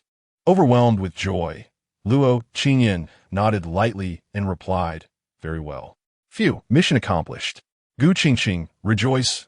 I have diminished one formidable adversary for you. Although, the emergence of this formidable foe seems to be somewhat related to me. Xiao Lin exhaled deeply, disregarding Luo Qingyan's fervent internal pleas to stay, and took his leave. After all, when I declare my intent to depart, junior sister will only nod coolly in response. What Xiao Lin did not anticipate was that as soon as he departed from Luo Qingyan's chamber, an unforeseen event would transpire. Chapter 68. Thunder resounding from the sword as Xiao Lin stepped away from Luo Qingyan's chamber and descended the stairs. He was abruptly struck by the eerie stillness enveloping his surroundings. The wind had ceased its gentle caress, the birds had hushed their melodies, and the leaves that had fallen from the trees hovered in midair, suspended in time. Even the cacophony of sounds had vanished, as if an unseen hand had pressed the pause button on reality. What is happening? Is this some sort of trick? In an instant, Xiao Lin gripped his weapon tightly, channeling the spiritual energy within him, and bellowed, Master, Master, do not observe any longer. Come forth. Your disciple is frightened. Save me, Master. I am afraid. Help. In such an unforeseen predicament, one must not succumb to panic, but rather call upon their master. It is said that although his master, cold Yoshue, is diminutive in stature, her prowess is unparalleled. Generally, she can manage most situations, particularly within the domain of the Luyin sect. However, should she remain unresponsive, that would warrant concern. And now, that seemed to be the case. Alas, the master had not appeared. This left Xiao Lin contemplating three possibilities. With his spiritual energy at the ready, he surveyed his surroundings cautiously. The first possibility, the current predicament was indeed orchestrated by his master, thus her absence. The second possibility, although the situation bore danger, it lay within her control, prompting her to observe from the shadows. The third possibility was that a celestial being had descended to confront him. After all, apart from celestial beings, Xiao Lin could scarcely fathom who else could orchestrate such a spectacle beneath cold Yoshue's very gaze. It appeared that the third scenario was the most probable. With a sense of urgency, he retrieved several medicinal pills from his storage artifact and consumed them, reasoning that his master would not allow him to remain in such a state of distress without intervention. Surely she would not? He pondered. Perhaps, perhaps not. Uncertainty lingers. I shall wait a moment longer. With every muscle coiled and prepared for action, Xiao Lin clung to this thought as he lingered in anticipation. Yet, nothing transpired. What is going on? Has someone ensnared me within this space?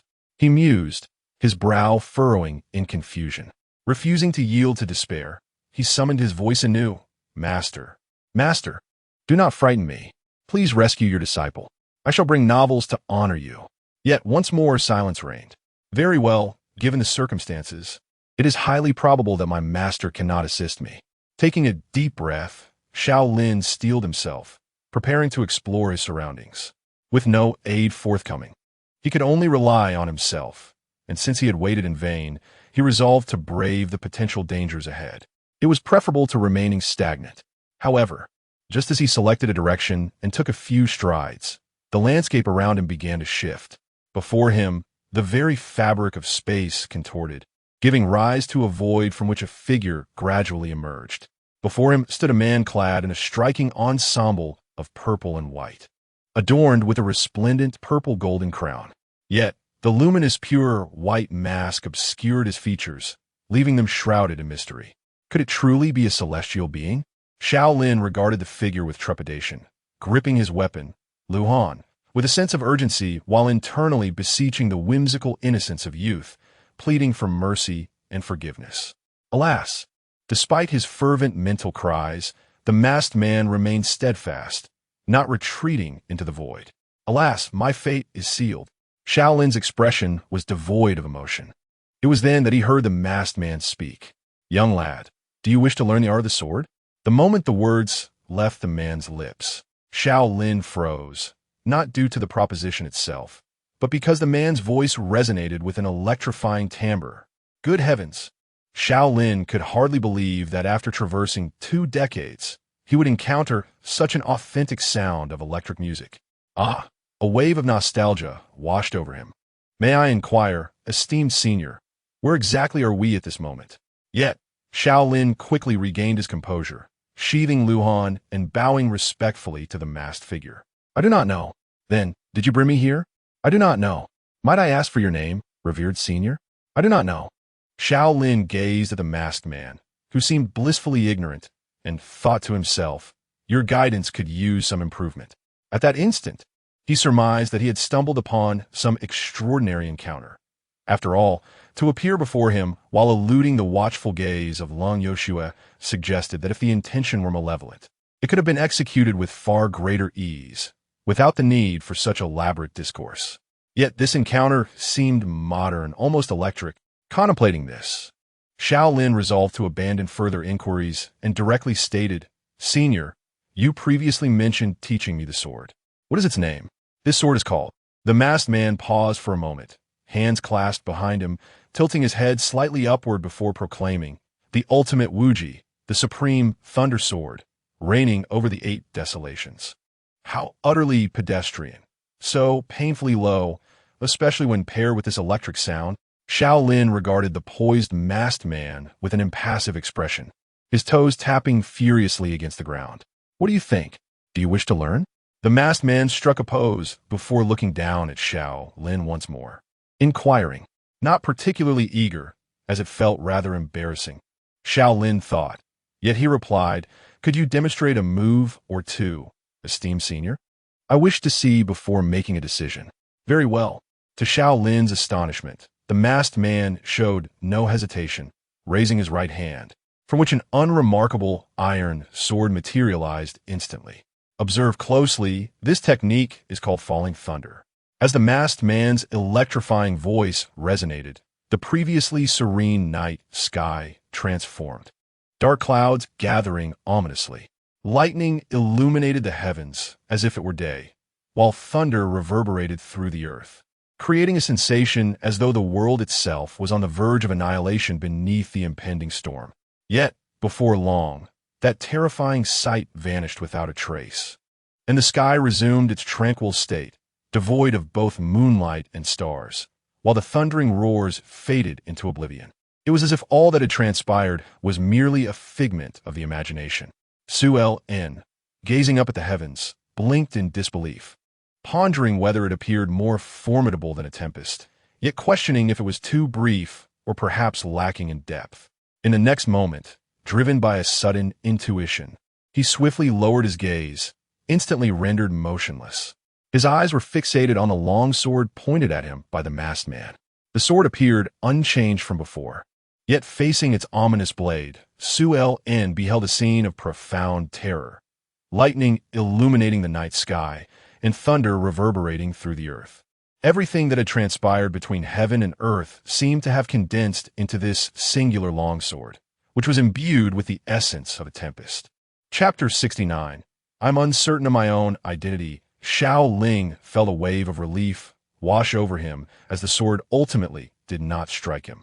Just as the masked man was poised to unleash his attack, the luminous white mask upon his face dimmed unexpectedly, as if he had recalled something important, prompting him to retract his stance swiftly. The crackling energy that had enveloped the long sword vanished with this movement. What is happening? Xiao Lin snapped back to reality from his astonishment, observing the masked man who stood with his sword sheathed, a look of confusion etched on his face. No, if that sword had been unleashed, my energy would have been completely depleted. The masked man shook his head, his voice resonating with a distinct electric timbre. Notably this time, the electric tone seemed considerably subdued, allowing the human inflections to emerge more clearly. Insufficient energy, is it? Then refrain from using the electric voice. Conserve your power. Xiao Lin felt a slight twitch at the corner of his mouth, reflecting on how abstract his encounters had truly become. However, you felt the power of my previous strike, did you not? Are you still keen on learning swordsmanship from me? The masked man, having sheathed his long sword, stood with his hands clasped behind his back. My ultimate, invincible thunder sword, which sweeps across the realms, consists of 3 forms. The lightning strike is merely one of these forms. The other 2 are. Thank you, esteemed elder, for imparting your swordsmanship. I am eternally grateful.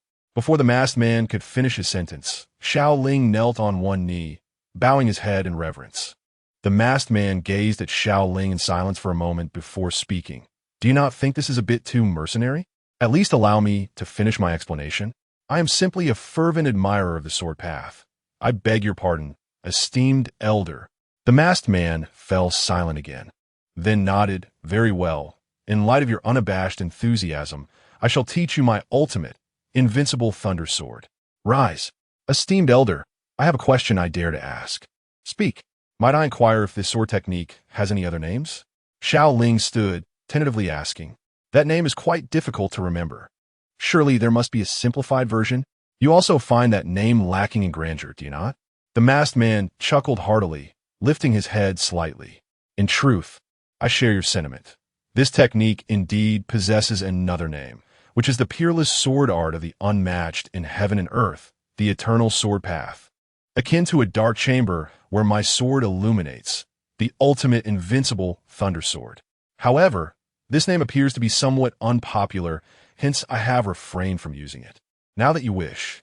Yet, on another note, esteemed elder, the earlier name did seem quite commendable. You, young man, exhibit a lack of decorum. You have embarrassed your elder.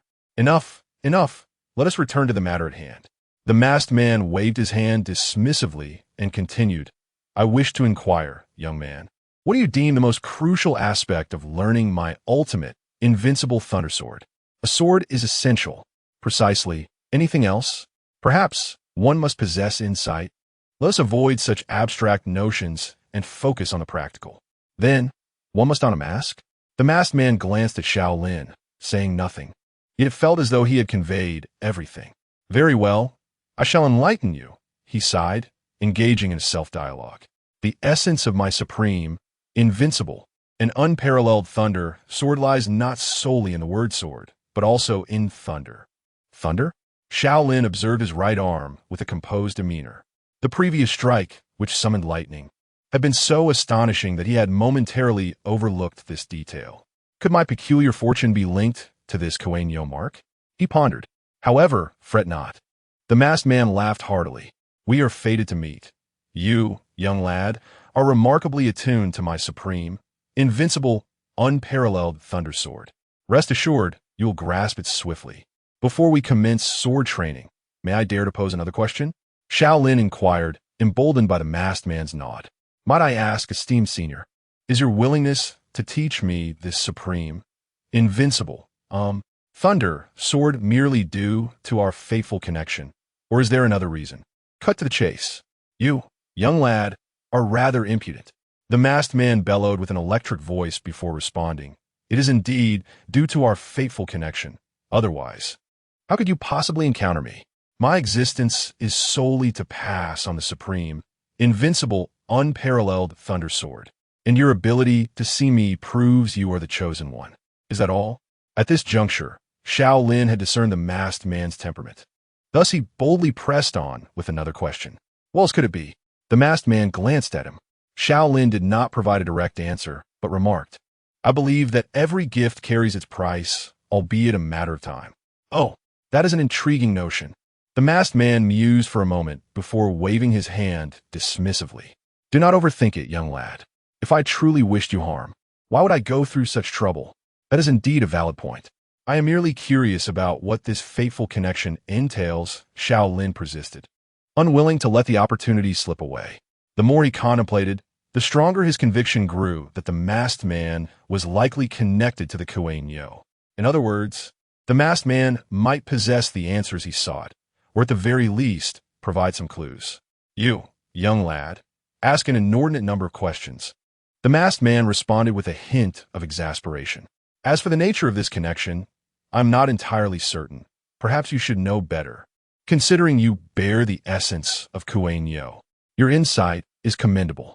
Upon hearing this, Xiao Lin rolled up his sleeve to reveal the Kuei Nyo mark.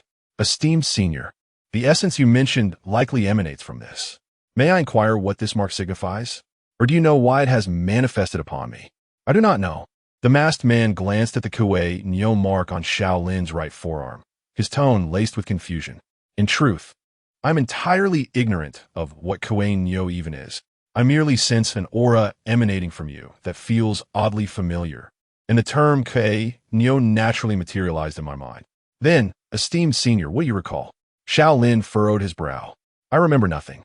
The masked man shook his head, then added, or to be more precise, aside from the knowledge that I must pass on the ultimate invincible thunder sword, which sweeps across the 8 realms, I possess no concrete memories. I do not even know who I am. Chapter 70. The fist has hardened while Xiao Lin conversed with the masked man in an enigmatic realm. Atop a towering mountain, a voice of approval echoed through the air. Well done, author. That female character is nothing but a mere jester. She deserved to be pierced by a sword long ago. Seated upon a stone, Lung Yoshue closed the novel in her hands, nodding in satisfaction. She then glanced at the small array depicted on the final page of the book, and, with a casual wave of her hand, conjured an identical formation upon the ground before her. Reaching into the distorted space, she retrieved a substantial bag of high-quality spirit stones and cast it onto the array, exclaiming, well written. By the way, could the male protagonist be a tad more assertive? I prefer a more domineering character. Upon finishing her words, Lung Yoshua flicked her wrist, and the array immediately erupted in a brilliant radiance, causing the bag of spirit stones to dissipate into nothingness. This was the product of a collaboration between the Academy and the Linshue Fairy, known as the Reward Array. As the name suggests, when one finds a novel particularly delightful, they can replicate the array from the book's final page to reward the author with spirit stones. Both the stones and messages would be directly transferred to the author, making it exceedingly convenient. Initially, the reward array was capable of transporting any item. However, due to some readers sending hazardous objects in dissatisfaction with the content, the Academy swiftly modified the array to limit its transfers solely to spirit stones. What a waste! The Lian sect is truly fortunate to have you as its leader, remarked a woman seated opposite Lung Yoshue with a hint of disdain. She appeared to be around 30 years of age, stunningly beautiful, and her loose azure attire did little to conceal her remarkable figure. Despite her mature allure, a youthful essence lingered in her demeanor, creating a unique charm. She was Gu Xing, the current leader of the Xian NV sect, a formidable figure among the immortals. Well, that pales in comparison to you, my dear. Teaching a disciple only to foster inner demons. Lung Yoshua shot a sidelong glance at Gu Xing, pondering whether the woman had gained some weight. With that thought, she couldn't help but glance down at herself. My view is unobstructed. Darn it. Huh. Resorting to discussing students. How petty of you, Gu Xing retorted, puffing out her chest. But fear not. I possess a magnanimous spirit, so I shall not hold it against you. Lung Yoshua silently clenched her small fist. It's hardened indeed. What use is size? When it moves, it burdens one, becoming a liability. Let me tell you a story about a diminutive individual. Once, there was a short girl who saw apples hanging from a tree and yearned to taste them. Alas, she was too short to reach them, so she declared, "Those apples must surely be rotten." Hey, just as you finish one round, you want to start another? Seeing Gu Xing raise her hands to shield her head, Lung Yoshua let out a cold laugh and withdrew her fist. Matters solvable by fists need not waste breath. Thus, you have chosen to accompany me without a care for your precious disciples' well-being at the Flowing Cloud sect? Cold Yoshua inquired, her voice laced with skepticism. That girl has been honing her skills with me on the mountain.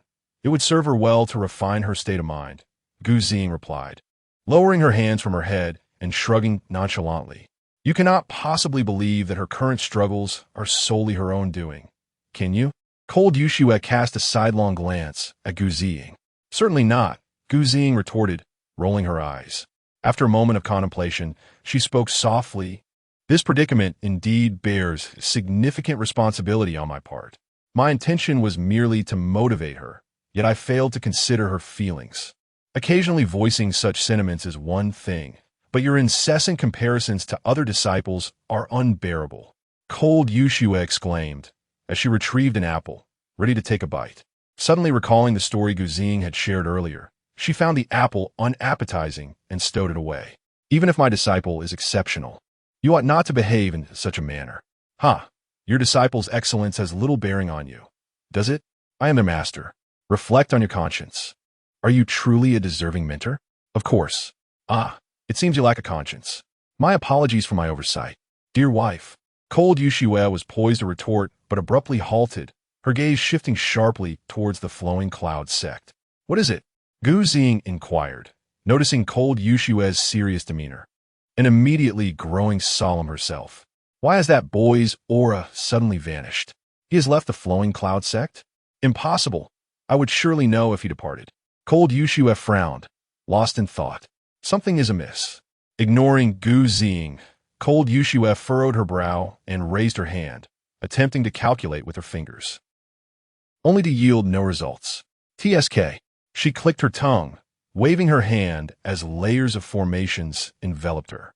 This diminutive gourd has not only grown stronger, but has also improved in the intricacies of formations. Is it not said that such mastery becomes increasingly difficult with time? Is there no justice in the world? Gu Xing, observing this scene, could not help but scoff inwardly.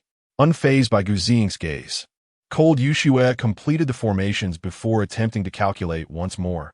Yet again, she found herself unsuccessful. My temper. Cold Yoshua sprang from her perch on the stone, reaching into the distorted space and retrieving a pink tortoise shell. Oh my, how grand! Still favoring a pink tortoise shell. Are we? Gu Xing instinctively mocked, only to pause as her gaze fixated on the pink shell. Wait, is this not the treasured artifact of the heavenly mechanism pavilion that was lost 8 centuries ago? How did it end up in your possession? And why has it turned pink? Cold Yoshua disregarded Gu Xing's inquiry, muttering obscure incantations. She tossed the pink shell into the air and caught it deftly. As an ancient and profound aura emanated from it, indecipherable symbols began to materialize upon its surface. At the sight of these symbols, Cold Yoshua's previously furrowed brow finally relaxed. TSK, why has it arrived so swiftly this time?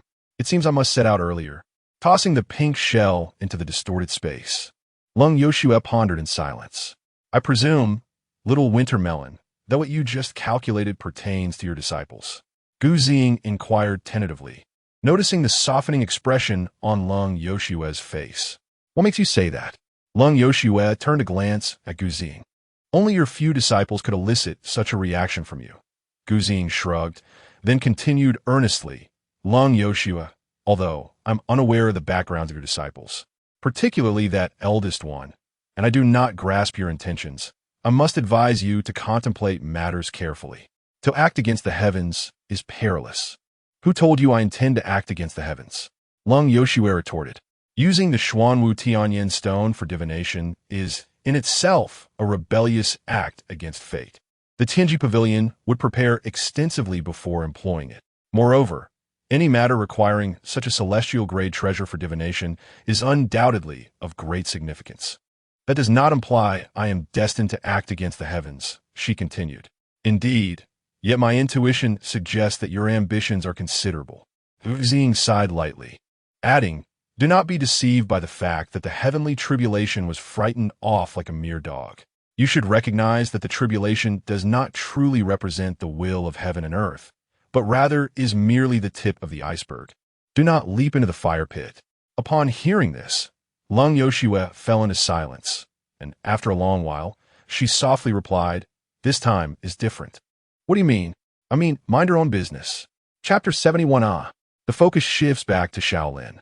So, is the senior currently in a state of amnesia? Xiao Lin gazed at the masked figure, his lips twitching slightly. Indeed, the masked man nodded, lost in melancholy, only to catch sight of Xiao Lin's unmistakable look of disdain. What does that expression mean? Huh? Explain yourself. It's nothing, just suddenly recalling some rather bothersome matters. Do you take me for a fool?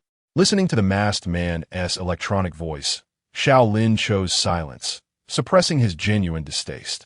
After all, he had just encountered someone who seemed to possess knowledge, and this person was finally not a riddle, only to discover he was an amnesiac? Could it be any more kitsch? So, senior, do you truly remember nothing at all? Xiao Lin attempted to salvage the situation. Aside from the ultimate, invincible, all-conquering thunder sword, which I must pass on to a fated individual, I genuinely recall nothing else. The masked man quickly regained his composure, shrugging his shoulders. Then, could you remove your mask, senior? Xiao Lin's gaze fell once more upon the luminous, pure white mask adorning the masked man's face. Is there anything I cannot see? I have tried to remove it myself. The masked man replied, tapping the mask on his face. It seemed to be glued to him. Shall I assist you in prying it off? What are you doing? Put the sword away. I warn you, do not force my hand. TSK. Reluctantly retracting the drawn sword. Xiao Lin sighed. It appears that, for the time being, extracting information from this individual is futile. So, will you still learn the ultimate, invincible, all-conquering thunder sword? I will. Xiao Lin responded without hesitation. Such a powerful sword technique is worth learning, and considering the previous circumstances, he believed that mastering this thunder sword might unveil some clues surrounding the mysteries of his own existence. As for the cost of the gift, who cares? As long as I grow strong enough, no one will dare to demand repayment from me. Those who owe money are the most formidable. Not convinced. Care to fight? If it comes to that, I can bring my master along. Very well. My energy is running low as well, so I shall keep it brief. The masked man clasped his hands behind his back, taking a deep breath. As I mentioned earlier, my ultimate, invincible, all-conquering thunder sword emphasizes two aspects, the power of thunder and the sword technique. Xiao Lin nodded in agreement. Since it is the thunder sword, one must first grasp the might of thunder before delving into swordsmanship. That makes sense. However, if we were to start learning the thunder technique step by step from this moment on, it would be too slow and ineffective. So I have decided to adopt a different method of instruction. Well said. This is an ancient practice known as the thunder bath method, which involves confronting thunder directly, experiencing its essence, and mastering it in the process. I see. Wait, what'd you just say? So, young man, before Xiao Lin could react, the masked man raised his hand and pointed skyward, declaring, "Let us commence from this moment." Thunder strike, with the resonant sound of the masked man's voice. A bolt of lightning, as thick as a tree trunk, descended from the heavens, aimed squarely at Xiao Lin. As the words escaped his lips, Xiao Lin was struck directly by the lightning, leaving him utterly taken aback. The anguished cries echoed through the desolate mountains, resembling the wails of a slaughtered pig. Yet, this was merely the beginning. For the next half an hour, Xiao Lin's lamentations continued unabated, a relentless cacophony of despair. Initially, Xiao Lin believed he had stumbled upon a fortuitous encounter. He anticipated a significant enhancement in his abilities, if not absolute invincibility. Yet, what did he truly gain? An experience of being struck head-on by lightning, and a prolonged ordeal of emitting cries akin to those of a butchered pig. Indeed, a rather peculiar experience. Fortunately, while he was being struck on the stillness of Qinglian Peak, it appeared to exist independently from reality, a separate little world. Thus, even though he was charred and hoarse from his cries, upon returning to reality, he would be fully restored. What truly disheartened Xiao Lin was the fact that after being struck for 2 days, he had gleaned not a shred of enlightenment. Wasn't this supposed to be the path to mastering the sword? Why was he merely subjected to the strikes without acquiring any experience? When he posed similar inquiries to the masked man, he received only a dismissive remark. If you do not wish to learn, you need not. Consequently, Xiao Lin chose to endure. Having once believed himself the protagonist, he had cultivated the admirable qualities expected of one. Notably, despite the masked man's admonition, Xiao Lin refrained from divulging any details to others. To his astonishment, even Lung Yoshue showed no inclination to inquire about the matter. Was his master truly oblivious? Or was she merely continuing her enigmatic charade? Xiao Lin found himself intrigued. Alas, curiosity bore no fruit. He was destined to remain without answers. As for other matters, they were relatively uneventful. Several junior disciples comported themselves well, causing no disturbances, and the Luoyuan sect maintained its aura of tranquility, characterized by deep respect between master and disciple. Gu Qingqing, residing on the mountainside, remained composed and seldom left her quarters. In contrast, the esteemed Gu Zhongzhu, after meandering through the courtyard, mockingly criticized its design, only to be chased away by Lung Yoshue, the designer, who pursued him beyond the sect's boundaries, leaving their destination unknown. Thus, 3 days later, the long-awaited day of sparring between Gu Qingqing and Xiao Lin finally arrived. Chapter 72. The commencement of the sparring upon the summit of Beihai Peak in the Luoyuan sect. There exists an extravagant arena, constructed with high-grade spirit stones as its foundation, adorned with spirit-grade magical jade, and embellished with a heavenly-grade artifact alongside 2 earthly-grade artifacts. Typically, competitions such as the internal set contests are held on Beihai Peak. Naturally, the sparring match between Gu Qingqing and Xiao Lin would not take place here, but rather on Qinglian Peak.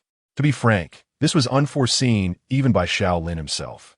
Just a day prior, there was no arena on Qinglian Peak. Yet within the span of a single day, an arena crafted primarily from spirit marrow jade had materialized atop the peak. The artisans of the Artisan Hall are truly remarkable. Standing at the side of the arena, Xiao Lin gazed down at the exquisitely crafted venue, where intricate patterns could be discerned, and he could not help but express his admiration. The practitioners from the Artisan Hall had come at the hour of the dog the previous day, stating they were there to construct the arena in the name of the sect leader. Xiao Lin had paid them no mind, unaware that they could produce such fine work in merely half a day and a night. However, despite the grandeur of the venue, there lingered a sense of hastiness surrounding this sparring event. Xiao Lin turned his gaze to the surroundings. The lush mountains and forests were serene, with the only spectators being the ethereal Yu Shui and Gu Xing standing at the edge of the arena, along with the somewhat distant Lu Xingqiu, Ning Yunmiao, and Yu Qiaoxi. Of course, Xiao Lin was also aware of a 6th spectator concealed somewhere unknown. Gu Qingqing, you have lost to me too many times. There was no need to keep repeating that phrase. Xiao Lin inwardly scoffed at the thought echoing in his mind. As for why Luo Qinyan was hiding in the shadows, it was naturally because on the surface she was in seclusion. Although everyone was well aware that this was a facade, the necessary performance had to be upheld. Returning to the matter at hand, as previously mentioned, even with Luo Qinyan included, there were only a total of 6 spectators, which was rather meager for a sparring match between the foremost disciples of top sect. If the six major sects were to host such an event, preparations would commence at least 10 days in advance, involving invitations, widespread announcements, and rehearsals, all aimed at creating a grand spectacle that would showcase the strength and heritage of a premier sect. It was indeed rare to encounter a straightforward and unadorned approach as that of Liu Yun's sect. However, Gu Qingqing, who had traveled from afar, was more astonished by the artisan hall's efficiency than concerned about these details. After all, she was primarily focused on the sparring itself. Having Gu Xing as an audience was sufficient for her. Furthermore, she had long recognized the Liu Yun sect's operational style over the years. The reason Liu Yun sect was referred to as the seventh among the six major sects, rather than being categorized as one of them, was that it seemingly placed little importance on sect development, preferring a more carefree existence.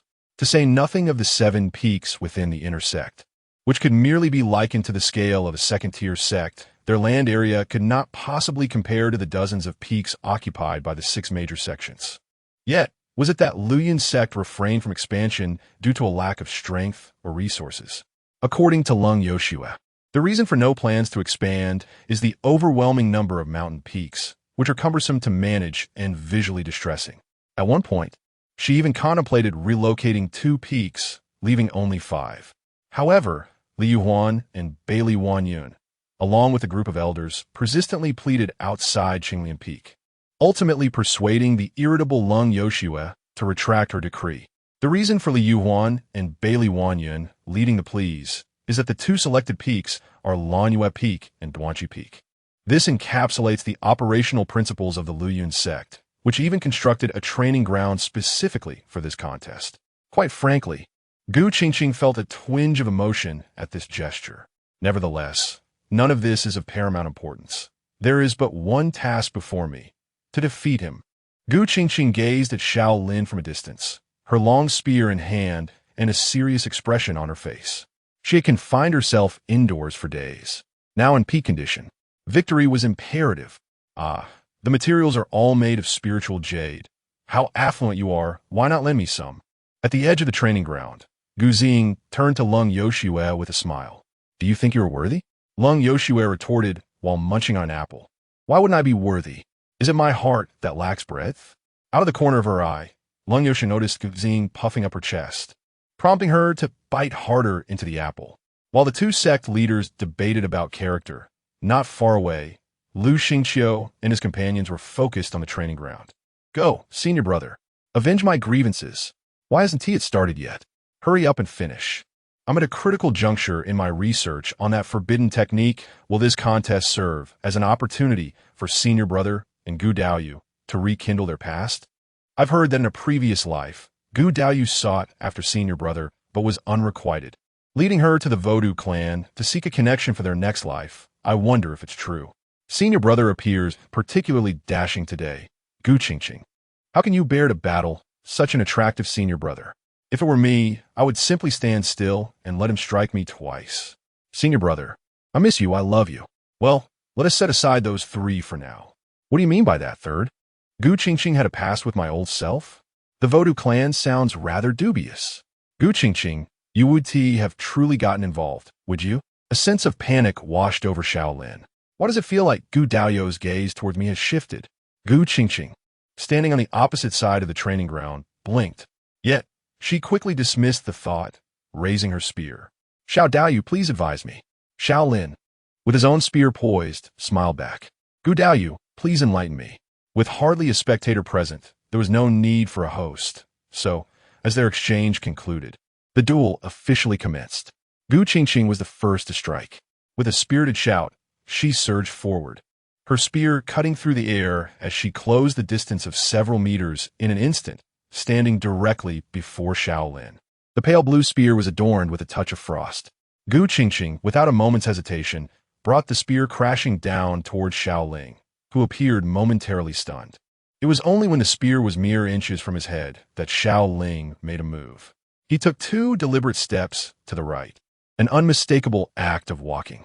To Gu Qingqing and Lu Xingqiu, his movements seemed excruciatingly slow, even slower than a leisurely stroll. Yet, It was this language shift that allowed Xiao Lin to evade the spear that descended upon him like a bolt of lightning. Chapter 73. Can you recognize this formation? The Sumeru Step? Guzing, a formidable figure in the realm of immortals, was not merely captivated by the spectacle, but rather by the intricacies of the art. Had this young man truly begun to apply the Sumeru Step in actual combat? It seemed rather premature. Perhaps it was merely a stroke of fortune. Ling Yuxu, munching on an apple, spoke with an air of casualness. Yet, he had indeed executed it just moments ago. Guzing gazed at Xiao Lin, who was demonstrating his prowess in the training ground, and gasped in disbelief. Why had no whispers of this reached her ears? It was no wonder Guzing was astonished. The Sumeru Step, conceived by the esteemed monk of Miaoyuan Temple, one of the 6 sacred sites, had long been acknowledged as an advanced technique within the cultivation community. Studies indicated that mastering this seemingly effortless step required not only innate talent and understanding, but, more crucially, great fortune and opportunity. Even formidable beings at the tribulation stage had asserted that only those with extraordinary destiny could hope to learn the Sumeru Step. In essence, irrespective of one's exceptional gifts, if the Sumeru Step deemed you unworthy, you would never learn it. Thus, in the millennium following the passing of the monk, only 3 practitioners had successfully acquired the Sumeru Step: Chaomingda, the current leader of the Crossing Immortals Sacred Ground; Dugalan, the present head of the Qingyan Sword Sect; and the individual beside, Guzing, still gnawing on his apple. Now, at merely over 20 years of age and still in the Dan condensation stage, Xiao Lin had emerged as the 4th individual to master this technique, leaving Guzing in awe. Not to mention, if this news were to spread, it would likely remain a secret known only to me within the Lu Yun sect. Long Yoshua licked her lips, for this young man typically employed another set of movements. And even the Sumeru Step succeeded only once in 10 attempts. I had already stated that this time was merely luck. It was fortunate he dared to attempt it. Had he failed, it would have been quite the spectacle.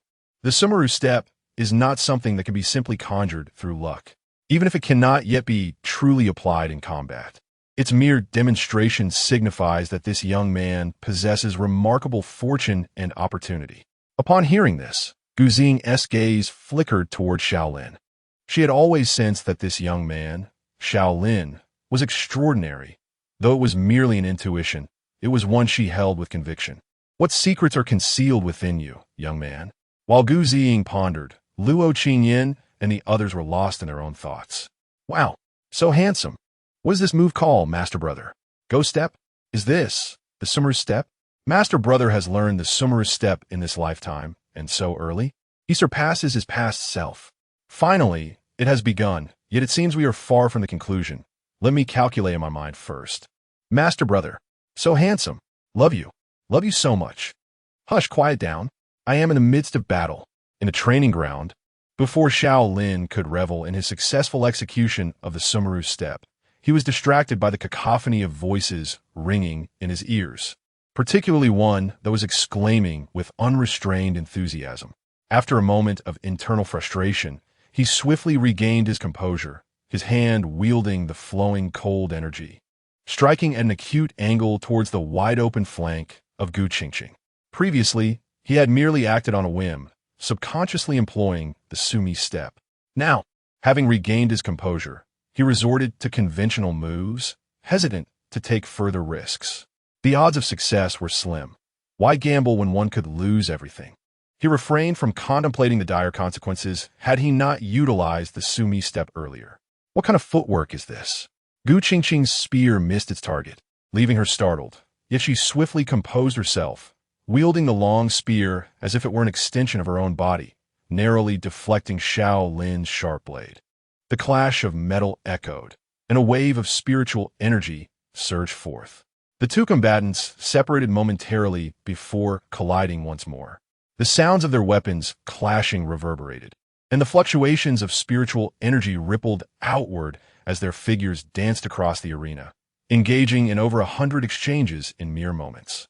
It was a fierce contest, neither willing to yield. The flowing cold, a semi-divine artifact in Xiao Lin's grasp, transformed spiritual energy into strands of sword qi with each swing.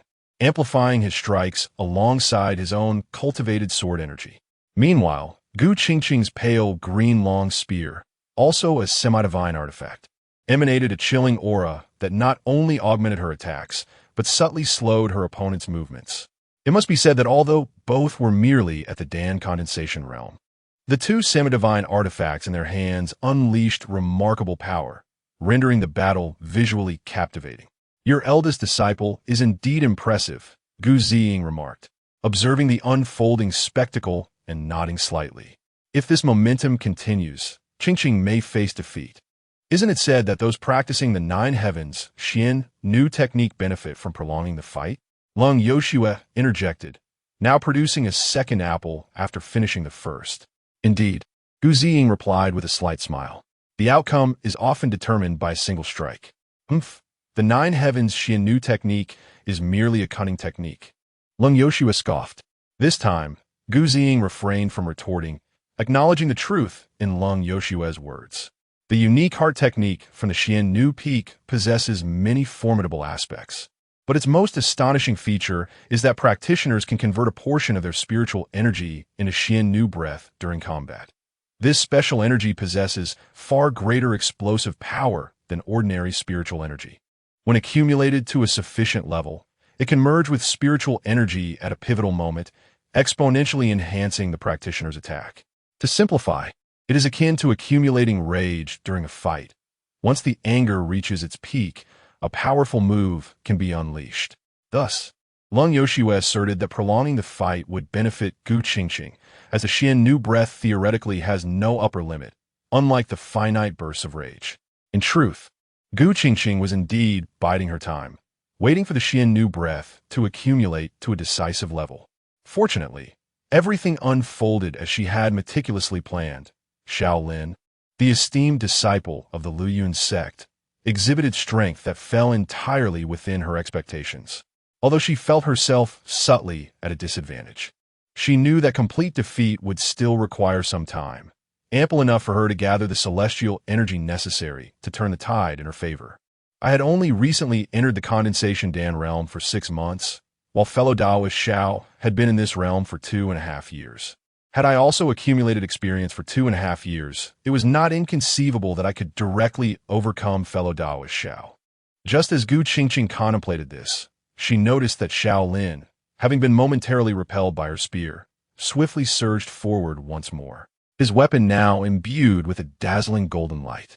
Alarmed, Gu Qingqing hastily positioned her spear in defense, only to feel an overwhelming force surge through the weapon and into her body, causing her to stagger backward. Yet, rather than pressing his advantage, Xiao Lin halted in place, raised his hand to form a gesture, and shouted, "Fellow Taoist Gu, do you recognize this formation?" Chapter 74. How Your Excellency should respond. Xiao Lin is no fool. Moreover, prior to the confrontation, Lu Xingqiu had gathered a wealth of information regarding Gu Qingqing. Thus Xiao Lin was well aware of the effects of the Nine Heavens' mysterious maiden technique. He understood that the longer he delayed, the more disadvantageous it would be for him. In truth, had he possessed a formidable mental discipline, he would not have minded clashing with the anger-fueled Gu Qingqing. However, the crux of the matter lies in the fact that the technique he practiced was rather unimpressive. Dubbed "Who Dares Defy Me," this technique, although crafted by Lung Yoshua herself, had so far imparted to Xiao Lin a sense of utter ordinariness, merely proving to be a discipline that was more effective than others without any distinctive features. In summary, logically, if he wished to achieve victory, he should have engaged in a fierce battle from the outset, denying Gu Qingqing the opportunity to build up her anger. Yet, Xiao Lin felt that not granting Gu Qingqing a chance to showcase her full strength would be lacking in nobility. Well, not exactly. Aside from not being a fool, Xiao Lin was not a paragon of virtue either. The reason he refrained from revealing all his cards at the beginning was that he considered the opportunity to combat the top disciple of a prestigious sect, without concerns for safety, to be exceedingly rare. He wanted to exchange a few moves with Gu Qingqing to hone his skills and validate what he had learned. Nonetheless, a brief validation would suffice. If he continued to prolong the encounter, it would become quite impolite. Therefore, Xiao Lin resolved to take action. As for the ultimate, unrivaled thunder sword of the 8 desolations that he had yet to master, and the inadequacy of the Kuei Nyo seal for his use, one must mention Xiao Lin's system. Although this system often remained hidden, rarely making an appearance, it should not be overlooked. With the existence of the system comes the existence of tasks. And with tasks come rewards.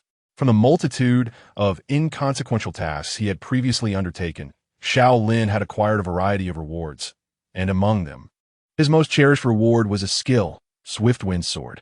This sword technique enables the user to unleash a single, devastating strike that vastly exceeds their current realm in an instant.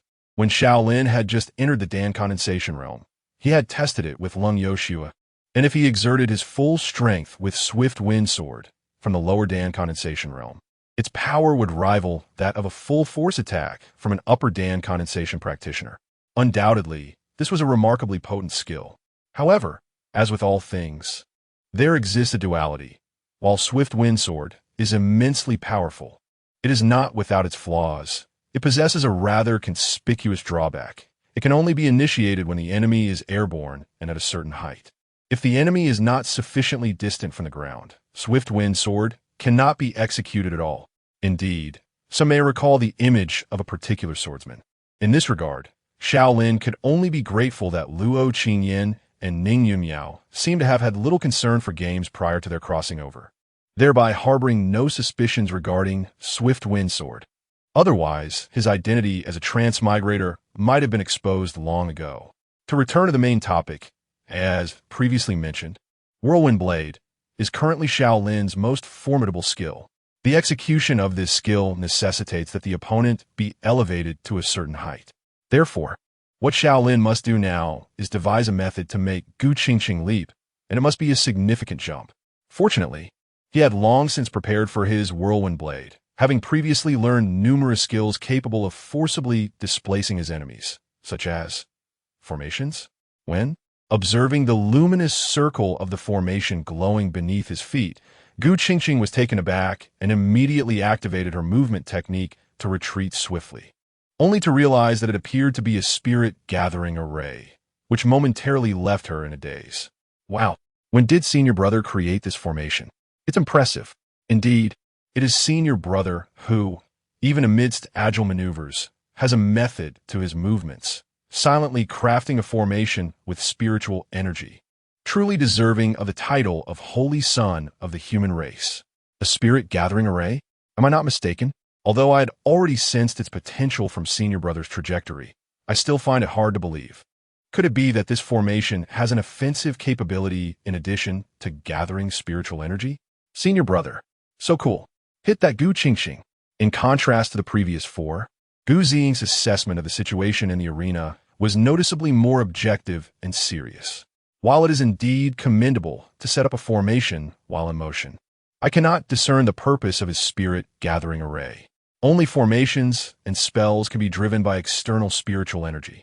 Could he be intending to use the energy gathered by the spirit-gathering array to power a spell? However, to my knowledge, only low-level spells can rely on external spiritual energy for activation. In truth, Gu Ziying's deduction was correct. The spirit-gathering array that Xiao Lin activated at this moment was indeed meant to charge a low-level spell. Xiao Lin had considered directly employing a wind formation or ascension formation to forcibly elevate the enemy off the ground. But these formations were significantly more complex than the spirit-gathering array. Deploying them in the heat of battle would not be a simple task. Furthermore, as seen in Gu Qingqing's earlier response, formations, particularly low-level ones, are quite easy to evade. Therefore, after much contemplation, Xiao Lin opted to use the Spirit-Gathering Array as support to empower another primary offensive spell. This spell is the entry-level Earth-type spell, Earth Spike Technique. Regarding this backup plan, Gu Ziying's inference remains accurate. Only such low-level spells can utilize external spiritual energy for charging. However, due to the inherent limitations of the spell itself, no matter how much energy it is charged with, its power cannot rival that of high-level spells. Nonetheless, by harnessing the spiritual energy gathered from the Spirit-Gathering Array, these low-level spells can become more enduring, larger in scale, and capable of covering a broader area. So, fellow Taoist Gu, How shall you respond if I unleash this technique? With another decisive gesture, Xiao Lin summoned the spiritual energy from the spirit-gathering array into the palm of his hand. In the next moment, a massive earth spike, towering 2 to 3 meters high, erupted from the ground, swiftly enveloping the entire training arena. What was happening now? Inescapably, Gu Qingqing remained composed, opting for the most effective and straightforward course of action. She ascended into the air. Yet, just as she took flight, before she could engage in further contemplation, an overwhelming sense of dread suddenly enveloped her. This sensation emanated from Xiao Lin, who stood immobile in the earth mound. Despite his stillness, he resembled a predator lurking in the shadows of the forest, poised to reveal his sharp fangs to an unsuspecting lamb. Danger! Danger! Her mind raced with alarm, and without the slightest hesitation, Gu Qingqing unleashed all the Xiannu energy she had accumulated since the onset of battle, executing a strike with precision. The secret spear technique of Xiannu Peak, the Misty Rain Pear Blossom Spear. Almost in unison, Xiao Lin sprang into action, conjuring a tempest, as if a demonic deity had descended upon the earth. Brace yourself against the gale. Chapter 75. Is this science? The Drizzle Pear Blossom Spear, originating from the esteemed Xiannu Peak, was crafted by the mountain's founding master, the celestial maiden of the falling sunset. It is said that during her travels, the celestial maiden chanced upon a grove of pear blossoms in full bloom, accompanied by a gentle drizzle. The harmonious interplay of the rain and blossoms created an enchanting spectacle, inspiring her to forge the Drizzle Pear Blossom Spear. Therefore, when this spear is wielded, it emanates not a hint of brutality or malice, but rather an extraordinary gentleness, as though it were not intended to claim a life, but to bestow upon one a delicate shower of pear blossoms. Yet, it is well known that when the wind blows, petals will fall, especially in the face of fierce gales, typhoons, or tornadoes. Unfortunately, at this moment, the sword-wielding Xiao Lin rises like a tempest, a formidable force tearing through the heavens and earth. As this whirlwind penetrates the realm of the Drizzle Pear Blossom, both the gentle rain and the blossoms shall be swept away into destruction, collapsing under its might. With an overwhelming surge of spiritual energy, far surpassing what came before, a wave of force erupts, and the two combatants, having exchanged blows in mid-air, descend to the ground. Xiao Lin, in that fleeting moment of drawing his sword, causes the earthen spikes to retract into the earth, severed from their spiritual tether. Standing at a distance, back to back, Xiao Lin and Gu Qingqing remain motionless, one wielding a sword, the other a spear. Who won? Who won? That sword strike from his senior brother was so impressive. Wait, it seems the senior brother also has a wind attribute sword technique in the novel. I wonder if it's the same. What a domineering sword strike. Yet such a powerful wind-based attack was never mastered by the senior brother in his previous life. Could it be a lesson from the master? Utilizing a spirit-gathering array to collect spiritual energy and energize the earthen spikes, forcing the opponent into the air, an astute tactic. But why is it necessary to elevate the opponent? Does the senior brother's move require a prerequisite? That would be intriguing, worthy of further study. Oh my, senior brother, so handsome. I want to have a child. Luo Qingyan, you truly have been so repetitive throughout. Haven to you? As Xiao Lin, striking a pose with his sword, hears the thoughts drifting toward him, he cannot help but scoff internally, yet simultaneously feels a surge of relief.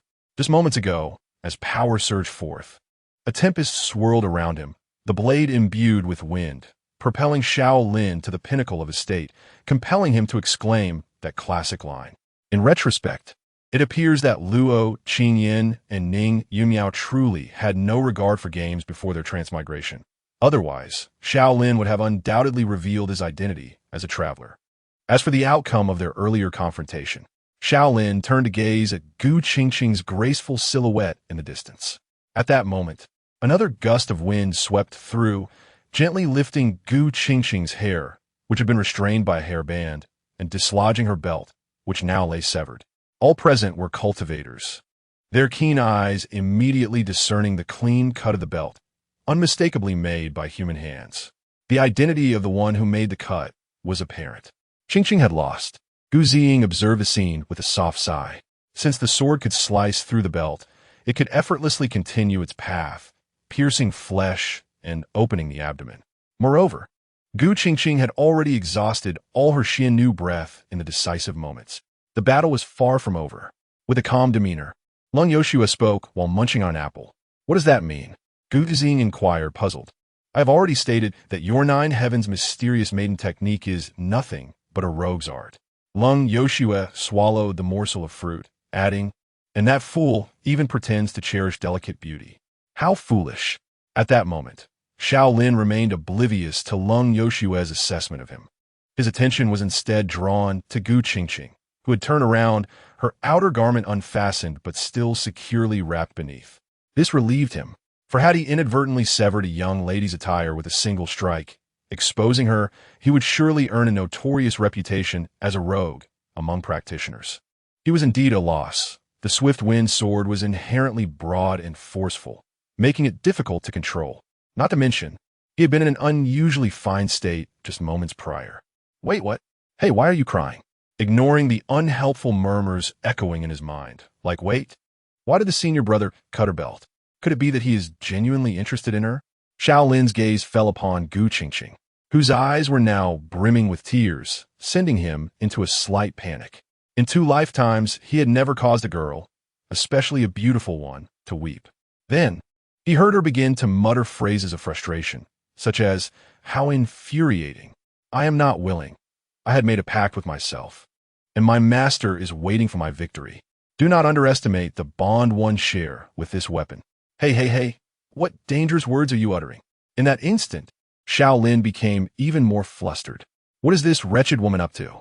Does she think she is the protagonist of a spirited anime? Does she even qualify? Wait, why does that sound so strange? Isn't that the classic scene where a protagonist, pressed by an antagonist, turns the tide against them?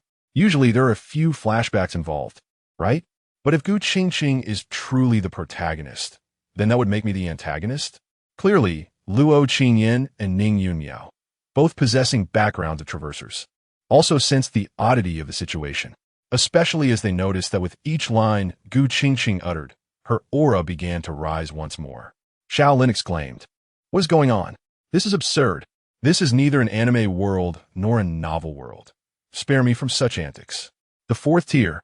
Qingqing has comprehended the 4th tier of the 9 heavens mysterious maiden technique.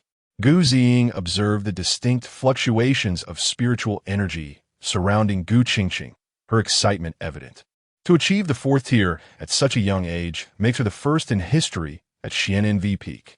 Xiao Lin stammered, what? Is this even scientific?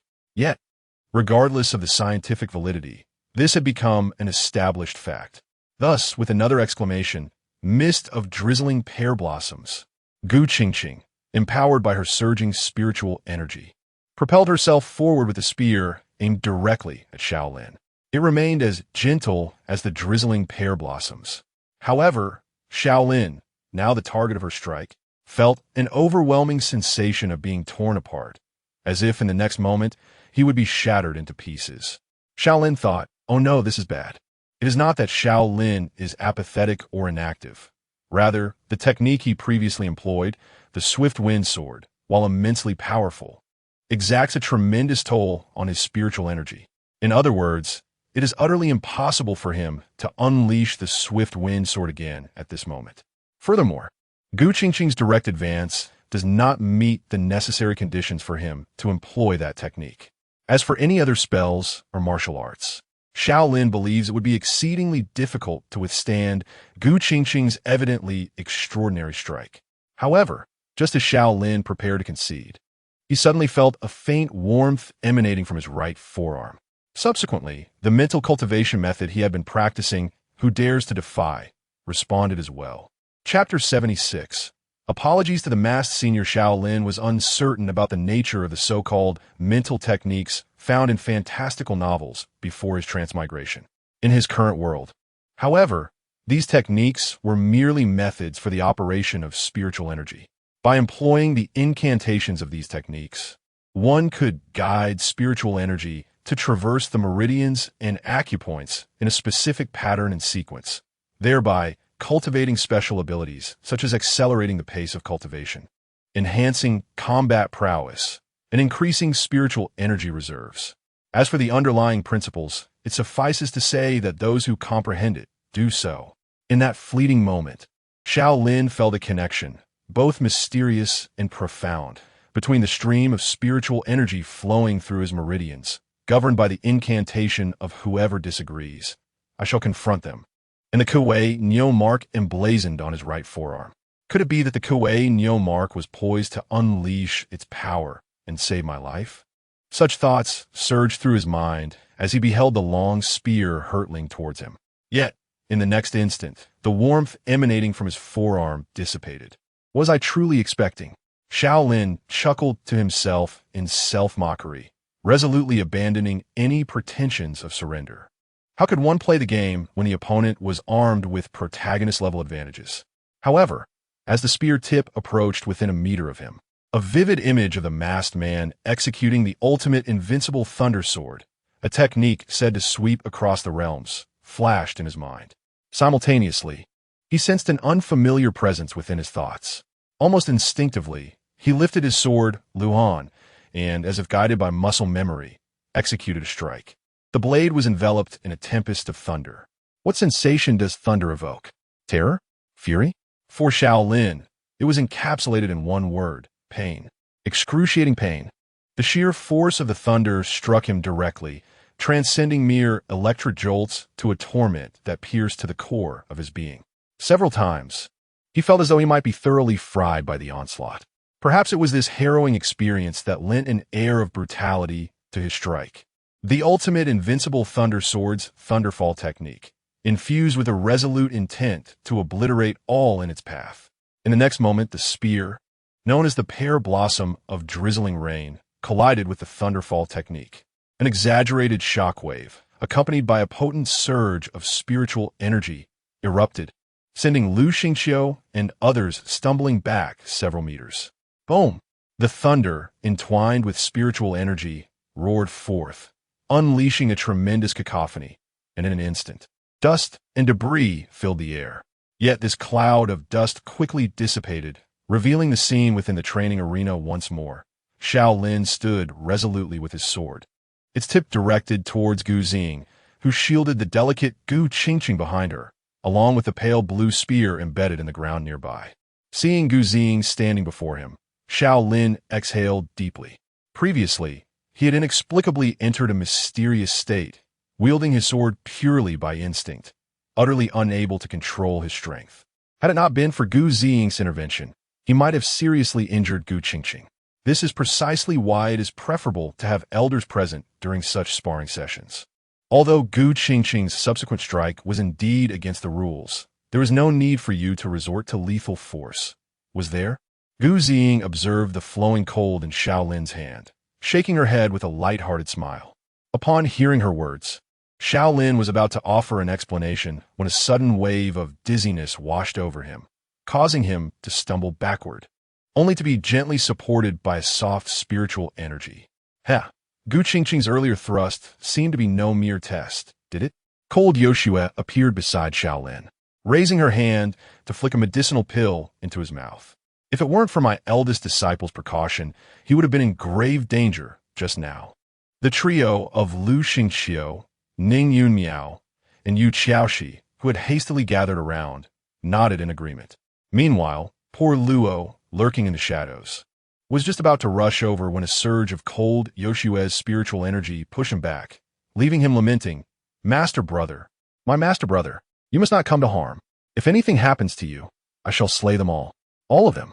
Initially teasing Xiao Lin, Gu Xing was about to engage in her customary playful banter with cold Yoshue when she suddenly heard the sounds of loud sobbing behind her. She turned around in alarm. "What happened? Qingqing, are you injured?" "I'm sorry, master. I have brought you such disgrace." Gu Qingqing, trembling with anguish, wept uncontrollably. "My dear child." Gu Xing's heart ached at the sight, and she immediately enveloped Gu Qingqing in her arms. It is worth mentioning that Gu Xing possessed a remarkably fine figure, and perhaps due to her overwhelming sympathy for Gu Qingqing, she embraced her tightly, even pressing the latter's head against her bosom. Thus, while master I, with the medicinal pill's effect, Xiao Lin swiftly recovered from his state of spiritual exhaustion, witnessing the classic scene of a comforting embrace, and he felt a wave of envy wash over him. He couldn't help but glance at cold Yoshua beside him, lamenting that he might never have such an opportunity in his lifetime. However, before he could wallow in his sorrow for long, he caught a cold glare from cold Yoshua and promptly diverted his gaze, staring up at the sky. How strange. I just felt a chill for a moment. Ning Yun Miao, standing beside Xiao Lin, looked around in confusion. Silly child, you have done exceedingly well. You, what troubles you? Perhaps sensing that she had embraced Gu Qingqing long enough, Gu Ziying released her, ready to speak further, only to be met with the sight of Gu Qingqing's flushed face, prompting her to ask in bewilderment. No, it's nothing. Nothing at all. Gu Qingqing, her cheeks still streaked with tears, hurriedly waved her hands in slight embarrassment, though her sobbing had completely ceased. In any case, what I wish to convey is this. Qingqing, you have already done enough. Gu Ziying did not press further, placing her hand gently on Gu Qingqing's shoulder, speaking earnestly, you need not feel guilty. However, I have not even triumphed over you, my friend Xiao, Gu Qingqing stammered. Trust me, Qingqing, that sword strike from that lad just now. There is no practitioner of the Dan congealing realm who could withstand it. Perhaps it is the perspective of the beholder. Previously, Gu Qingqing had not perceived the true strength of Xiao Lin's sword, but now, upon Gu Ziying's reminder, she realized just how terrifying that strike had been. So formidable. It is likely comparable to a full force attack from a practitioner of the upper Dan congealing stage. No, it feels as though it has already reached the level of a full-powered strike from an infant-forming practitioner. Is this truly an attack that a Dan congealing realm practitioner can unleash? With this thought in mind, Gu Qingqing could not help but turn to Xiao Lin and inquire. Friend Xiao, what sort of technique was that just now? Having grasped the context and prepared for the spectacle, Xiao Lin was momentarily taken aback by the sudden question, instinctively responding, it's the Thunderfall style. He found it rather embarrassing to utter the name of the technique, ultimate invincible sweep of the 8 desolations, the supreme Thunder Sword. My apologies, esteemed Master Senior. Chapter 77. Trivial matters. After reporting the name of the sword technique, Xiao Lin couldn't help but glance around him. Thunderstrike? Could this name be too brief? Such a formidable skill surely deserves a more elaborate title. Thunderstrike? I've never seen my senior brother employ it. Speaking of which, this sword resembles the Thunder Execution Sword from my previous life, which my senior brother also seemed to have learned from an unknown source. Could these two techniques be identical? When my senior brother executed Thunderstrike earlier, it seemed to resonate with the Kuei Nyo mark. But how did he manage to bypass my formation to achieve this? It feels as if he has yet to fully decipher the internal structure of the Kuei Nyo mark. So impressive. Senior brother. So dashing. Does this mean I won't wield Thunderstrike in a novel? It's also possible that the 4th junior sister overlooked it while reading. Or perhaps this skill is known by another name in the story. As for the game world, let us wait until the 2nd junior sister regains her composure to discuss it. It appears that the 3rd one is indeed the most capable. Does this imply that I wielded similar sword techniques in my previous life? Did I encounter the masked man back then? Yet, why was the sword technique called Thunder Execution Sword in my past life, while the masked man instructed me in the supreme, invincible Thunderblade? Moreover, the sentiments expressed by the 5th junior sister struck a chord. When I executed Thunderstrike just now, it was undoubtedly linked to the Kuei Nyo mark, and, after the mark responded, it established a connection with my mental cultivation method. The key is this method was created by my master. Lost in contemplation, Xiao Lin couldn't resist casting another glance at Lung Yoshu, only to be startled back to attention by her icy glare. I am not admiring your figure. Master, please do not take it personally. Thunderstrike, Gu Qingqing, unaware of the myriad thoughts swirling in Xiao Lin's mind at that moment, softly repeated the name twice. Reflecting on the earlier scene where she faced that sword, she nodded in deep appreciation. What a powerful sword technique. After her heartfelt admiration, she turned to Gu Ziying, disheartened, yet, despite being older than Xiao Daoyu, I am far inferior to him. I am unworthy of being the eldest disciple of my master. Qingqing, you must understand that every era has its own geniuses. individuals destined to leave a profound mark in the annals of the cultivation world, inevitably outpacing the majority, Gu Xing gently remarked. Luo Qingyan is such a genius. As a Xiao Lin, or perhaps it should be said that all 5 disciples of the short winter melon possess such talent. Upon hearing this, Gu Qingqing appeared even more despondent. However, Gu Xing quickly shifted the tone. Qingqing, you must realize that not achieving the utmost excellence is not a fault. In our time, the short winter melon was indeed extraordinary, far ahead of us. Even now, she can still best me in a contest. According to your logic, should I feel ashamed for not measuring up to the short winter melon? Of course not. In my heart, master, you are the most formidable. Gu Qingqing immediately retorted. Thus, one should endeavor with all their might, without overly concerning themselves with comparisons to others. Gu Xing, upon stating this, displayed a look of regret and sincerely added, moreover, I truly owe you an apology. Qingqing, while my intention was to motivate you, I failed to consider your feelings, only lauding others in your presence. In any case, Qingqing, I want you to know that you have always been my pride. Hearing these words, Gu Qingqing, who had not received compliments from Gu Xing for quite some time, stood frozen in place, her eyes welling up with tears once more. This dear lady cherishes you dearly. Just now, at the moment Xiao Lin made his move, you should have seen her expression, so anxious, fearful that you might be harmed by Xiao Lin, said Lung Yoshua, munching on an apple with a cheerful demeanor. Upon hearing this, Gu Qingqing could no longer contain herself and burst into tears. However, before she could cry out too loudly, Gu Xing embraced her tightly again, pressing her head into her bosom. I want that too. Xiao Lin, observing from the side, couldn't help but cast a gaze of envy. Do not suffocate your disciple, Lung Yoshua remarked, her tone tinged with irritation, seemingly sensing Xiao Lin's envious sentiment. How could that be? Once the little pumpkin grows a bit more, you will realize she won't suffocate, Gu Xing retorted playfully, feeling jubilant for helping her senior disciple resolve her inner turmoil.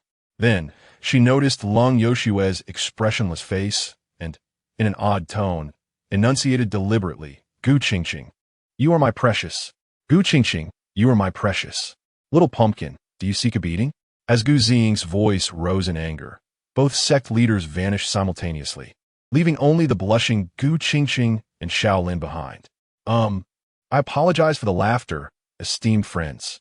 Gu Qingqing, her cheeks still streaked with tears, looked at Xiao Lin and the others, feeling a wave of embarrassment wash over her as she recalled the recent events. It's a trivial matter. I have witnessed far more embarrassing moments, my friend Gu. You have nothing to be ashamed of, Yu Xiaoxi promptly responded, garnering the attention of everyone present. What is it? Did I say something wrong? Yu Xiaoxi inquired, perplexed. Nothing. Xiao Lin took on the responsibility of the senior brother once more, smiling as he said, this exchange with friend Gu has been immensely enlightening. Thank you for your guidance. You flatter me. It is I who should thank you for your instruction. Gu Qingqing quickly waved her hand. Moreover, I may have resorted to some underhanded tactics. As she said this, Gu Qingqing hesitated, yet mustered her courage to look at Xiao Lin with expectation. Xiao Lin, you are truly formidable. In the future, may I come to seek your counsel again? Of course. Xiao Lin nodded instinctively, but his heart tightened. Oh no, the second junior sister is still lurking in the shadows. Perhaps it would be safer to eliminate Gu Qingqing instead. At last, the matter of their sparring drew to a close. It must be said that Xiao Lin gained a wealth of knowledge from this exchange. However, before he could organize his findings, on the very next morning, Lung Yoshua arrived at his doorstep. Chapter 78. The Perils of Loquacity, to Speak Candidly. While the primary objective of my sparring with Gu Qingqing was to assist her in vanquishing her inner demons and to restore the rapport between Gu Xing and her mentor, I, Xiao Lin, found myself reaping considerable rewards from this endeavor. In terms of combat experience, not only did I engage with a formidable master at the foundation stage, but I also put the practical application of the swift wind sword to the test. Most significantly, I managed to execute the ultimate invincible thunder sword's lightning strike. It is worth noting that after being struck by lightning for several days, I had gleaned nothing of its essence.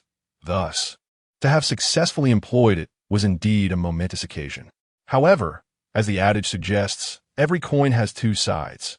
This joyful event also ushered in a myriad of perplexities. How did I manage to unleash the ultimate invincible Thunder Sword's lightning strike? The masked figure had merely demonstrated it once, without even initiating the formal instruction of the sword technique. Additionally, there was an unusual fluctuation in the Kuei Nyo imprint and its enigmatic connection to the whoever defies me. I'll conquer them mental technique. At this juncture, I must also mention my second significant gain, the acquisition of intelligence and clues. Setting aside the newly emerged enigmas. During the battle, I gleaned useful insights from the heartfelt expressions of my 4 junior disciples. For instance, in this narrative world, I appear to have mastered the swift wind sword, yet lacked command over the ultimate invincible thunder sword. Conversely, in my previous life, I had mastered the latter, but was unfamiliar with the former. What could this signify? A seamless fusion and evolution in this lifetime? The contemplation left me utterly baffled. Thus, I resolved to consult my master for clarity. As is often said, despite her modest stature, my master possesses remarkable prowess. What I did not anticipate, however, was that upon rising early the following morning after our sparring, I would find her seated at my table, one hand grasping an apple and the other engrossed in a novel, savoring both with great delight. Master, it seems somewhat inappropriate for a youthful maiden to appear in my room so early in the morning. I lifted the covers to confirm that I had not succumbed to impulsive whims the night before. I was relieved to exhale. If I, a youthful maiden, have made no objection, what grievances do you have? Master, I merely offer a compliment. Might it be construed as youthful pretense if you continue along this line of thought? Bold, are you rebelling against your master? I acknowledge my error. Leaping from the bed, I quickly capitulated, raising my hand to scratch my head. However, master, I must change my attire. May I request some privacy? Did I not mention that I have seen everything? Change away. Cold Yu Shui, engrossed in her novel, offered a dismissive smile, exuding an air of complete indifference. Seeing this, I could only suppress my protest and turn away. Today, I would merely change my top. Leaving my sleep pants on, as they were with this plan in mind, I hastily began to change my shirt. Seated at the table, Lung Yoshua, though her beautiful eyes were intently focused on the novel in her hands, wore a look of disdain on her delicate face. However, as Xiao Lin moved, particularly when he exposed his strong back, a faint blush appeared on her exquisite features, only to vanish just as swiftly. Mastering her expressions was a mere trifle for our esteemed leader. After all, she had not lived these years in vain. So, master, what brings you here to seek your disciple so early in the morning? Having quickly changed his attire, Xiao Lin approached Lung Yoshua with utmost respect. What? Can't I come find you if there's nothing going on? Lung Yoshua bit into the apple in her hand. TSK, is it that you've entered your middle age? Or is it a relative visiting, coming here to play tricks on me so early in the day? Xiao Lin's lips twitched, yet he quickly replied, Master, not at all. I was merely surprised by your sudden visit. Indeed, it is surprising, Lung Yoshua replied, chewing on the fruit. After all, my esteemed disciple is often quite occupied. He wouldn't visit me, his master, without reason, let alone show any filial piety. Master, how could you say that? I'm always thinking of how to honor you, Xiao Lin asserted, positioning himself behind Lung Yoshua and gently placing his hand on her slender shoulder. For instance, at this very moment, I find myself unable to resist the urge to massage your shoulders. You had better, Lung Yoshua said, satisfied as she felt the appropriate pressure on her shoulders. Observing her response, Xiao Lin breathed a sigh of relief and couldn't help but muse on how pleasant it was to knead his master's shoulders, even through the fabric, as he seemed to sense the smoothness beneath. How to put it? Jade-like shoulders. However, he refrained from glancing down at Lung Yoshua's fair nape, nor did he allow his thoughts to wander inappropriately. What nonsense! He was not a wayward disciple. A true man must not gaze upon that which he ought not to.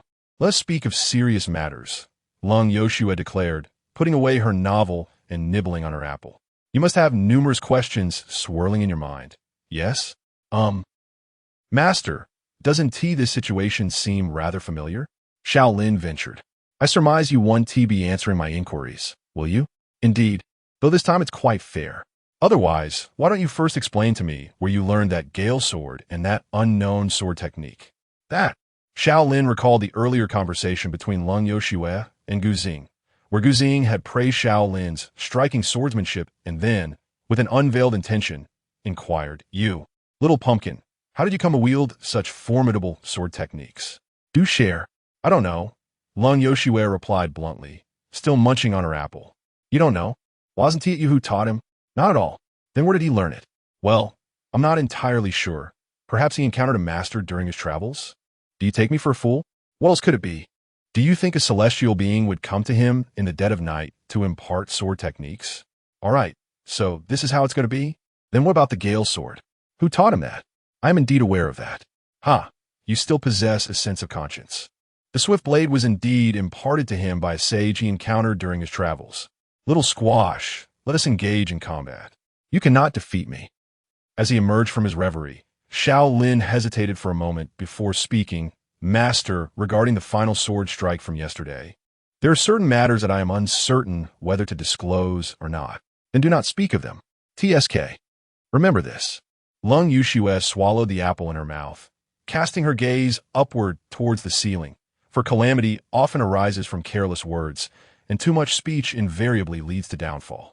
Following Leng Yushue's line of sight, Xiao Lin understood that his master was not merely observing the ceiling. After all, above the ceiling lies the vast expanse of the sky. Chapter 79. A moment of distraction. What a perplexing situation this is. My aspiration has always been to leisurely enjoy life.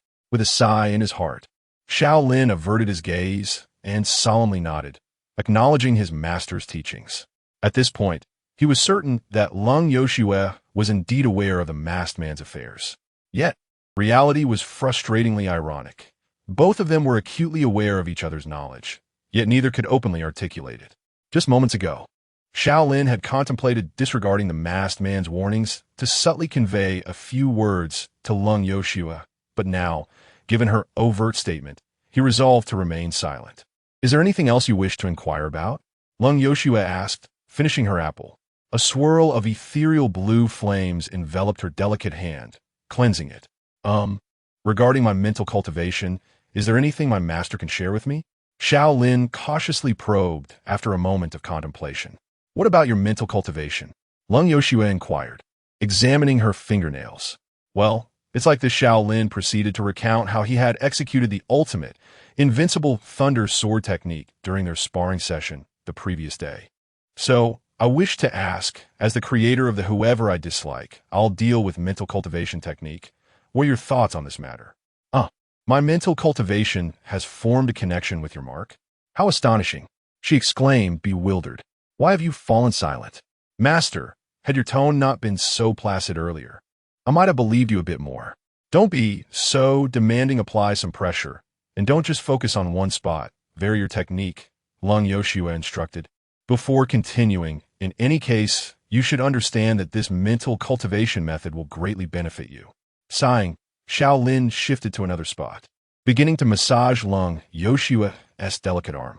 "Master, surely you can divulge a little more information? You will inevitably learn, and this time, it will be much sooner than before," she replied nonchalantly. "This time? Before? Master, what does that imply?" "I'm not certain." Observing Leng Yoshue shake her head with closed eyes, Xiao Lin felt an urge to increase the pressure of his grip, perhaps pinching her arm. However, recalling the sensation of being cast down the mountain with his spiritual energy sealed, he ultimately dismissed that thought, opting instead to ponder her words. Could it be that there exists a script of reincarnation woven into my fate? A fleeting thought led Xiao Lin to envision such a melodramatic scenario. Yet, before he could delve deeper into contemplation, he heard Leng Yoshue speak again. "If you have no further inquiries, allow me to say a few words." "Please, go ahead. What are you rambling about?" "Regardless, I previously mentioned that I must leave the Luyun sect, and I am about to set off now." So suddenly?" Xiao Lin's hands paused in their movements. It wasn't he supposed to be this soon, but time is indeed pressing now. Cold Yoshue turned a glance at Xiao Lin, who immediately understood and resumed the massage. "It is arduous for my master to toil for my affairs. Do not be overly confident. My primary purpose is to procure books. Whatever my master dictates shall be adhered to. Xiao Lin smiled, intending to speak, but suddenly recalled the fearsome beast lurking halfway up the mountain. His heart sank. Master, should we not wait a bit longer? Last time, third junior brother mentioned something, and I went to verify it. I personally confirmed that there are no issues. Is further verification necessary? Tisk, realizing he could not deceive cold Yoshua, Xiao Lin hastily sought another excuse. But before he could, cold Yoshua interjected.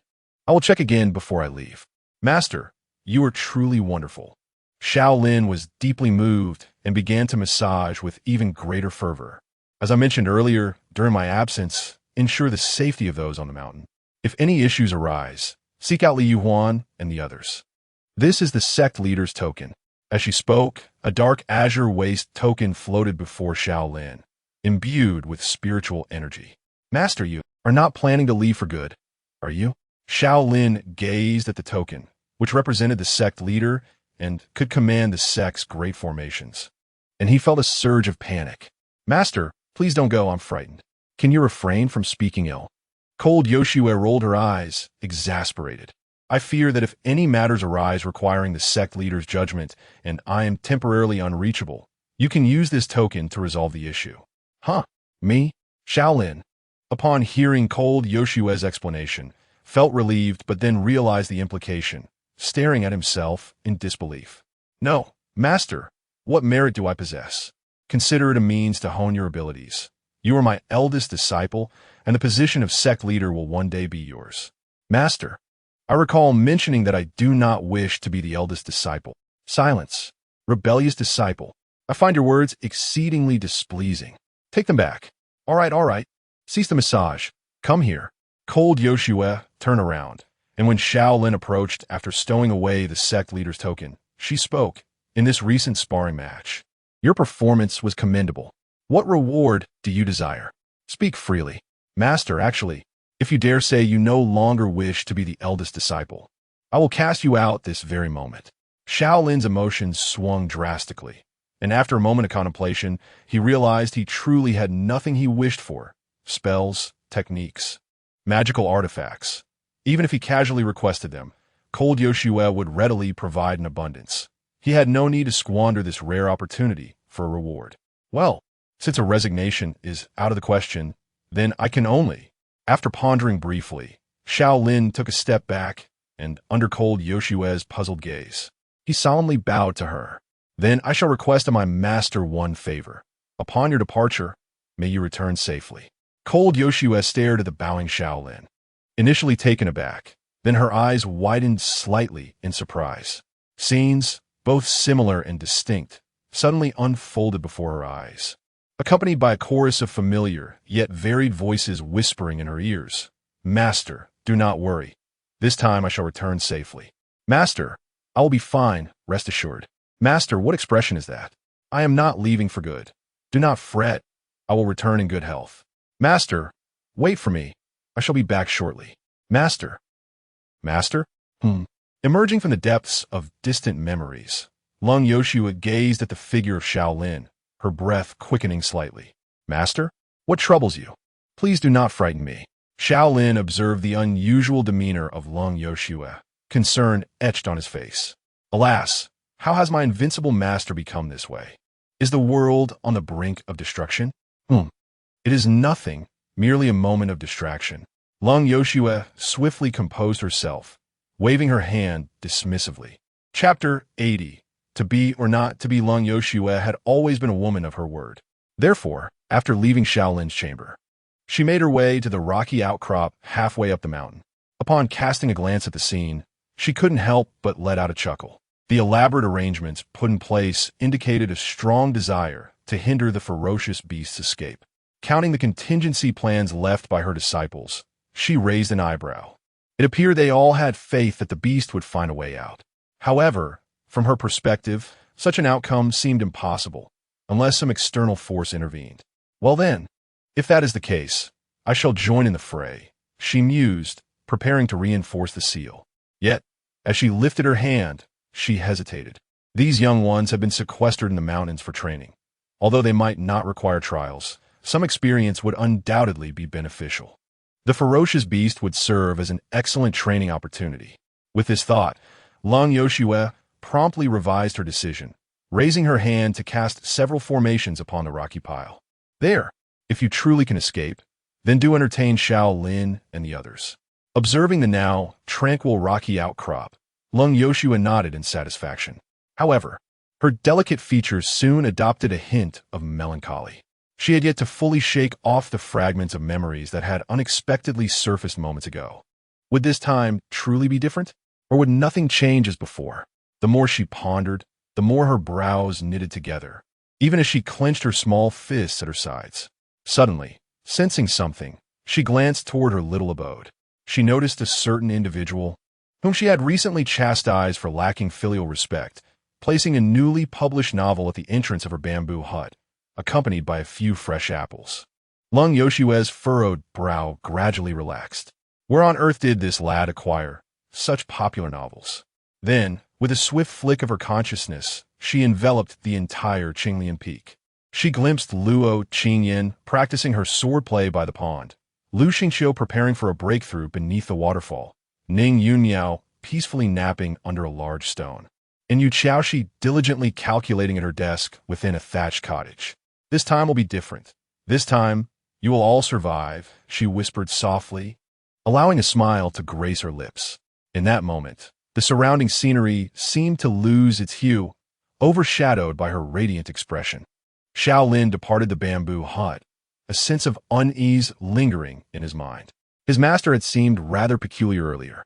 How enigmatic she was, always shrouded in ambiguity, making it impossible for him to discern her thoughts.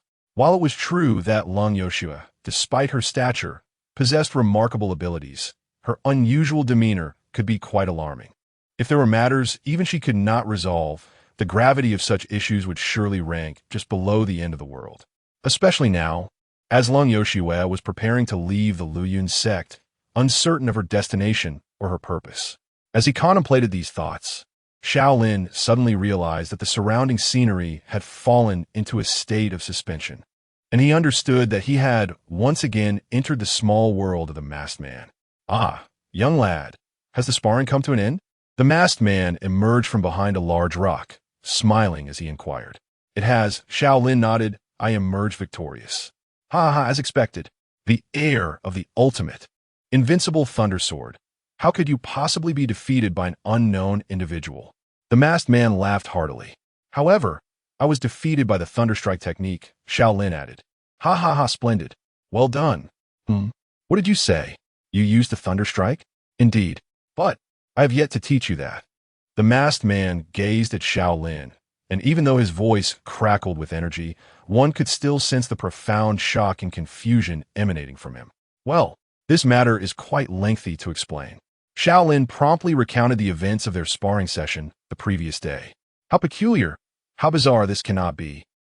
Upon hearing Xiao Lin's account, the masked man was clearly taken aback. Even through the mask, Xiao Lin could feel the masked man's existential doubt. However, if what you say is true, the crux of the matter must lie within the mental cultivation technique you practice. The masked man pondered for a moment, still unable to recall, and could only ask, what is the name of that technique? Let us see who dares to defy us. What name? Unpleasant. Your master truly lacks talent in naming. Senior, it seems you lack the authority to criticize her. I believe both of you have your merits and are evenly matched. Xiao Lin silently mused. Regardless, I believe this mental technique is crucial. The masked man returned to the main topic, looking at Xiao Lin and stating, young lad, what exactly is this technique of yours? Please enlighten me. Upon hearing this, Xiao Lin did not hesitate and immediately shared the essence and key points of the let us see who dares to defy us technique. Since his master was aware of the masked man situation and had given no warnings, he felt he could place complete trust in this masked man. Although Lung Yoshue often seemed lethargic, she was remarkably reliable in significant matters and had a comprehensive perspective. That is roughly the situation, senior. What are your thoughts? After concluding his explanation, Xiao Lin looked at the masked man before him with anticipation. However, the masked man remained silent for quite some time. Senior? Upon hearing the call, the masked man appeared to regain his focus, pausing for a moment before speaking. Young lad, is this truly a mental technique created by your master? Indeed, Xiao Lin replied, puzzled as to why the masked man inquired thus. Then allow me to share a few words with you. The masked man began to expound upon some rather profound concepts. Initially perplexed, a question mark hovering above his head, Xiao Lin gradually became astonished as he realized that the masked man was elucidating the very essence of the "let us see who dares to defy us" technique. The crux of the matter lies in the fact that the masked man's exposition at this moment bears no resemblance to someone who has merely heard of the "conquer those who defy you" doctrine. Instead, it appears as though he has personally practiced and even delved deeply into this method. He presents the information from the perspective of a mentor, imparting wisdom that leaves Xiao Lin with a profound sense of enlightenment. Wait, senior, this cannot be correct. As the masked man delves deeper into the complexities of the subject, Xiao Lin hastily raises his hand to interrupt him, drenched in sweat, and inquires, Senior, could it be that you have practiced my doctrine? The masked man pauses his explanation, gazes at Xiao Lin, and shrugs, stating, as far as I am aware, this doctrine is known as the Thunder and Sky Harmonization Technique. Chapter 81. Feel with your heart upon hearing the masked man's words. Xiao Lin instinctively recalled the mention of a technique by Lu Xingqiu from a previous life, akin to the ultimate invincible thunder sword, known as the Thunder Slaughter Sword. Could these two techniques be complementary? If they truly were. Wait, hold on, I'm feeling a bit disoriented. With a sense of confusion swirling in the air, Xiao Lin quickly turned to the masked man and inquired, Senior, are you familiar with a sword technique called the Thunder Slaughter Sword?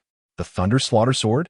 It seems to complement the Thunder Harmonization technique quite well. The masked man shrugged. Though this is my first time hearing about it. What is the matter? Ah, it's nothing.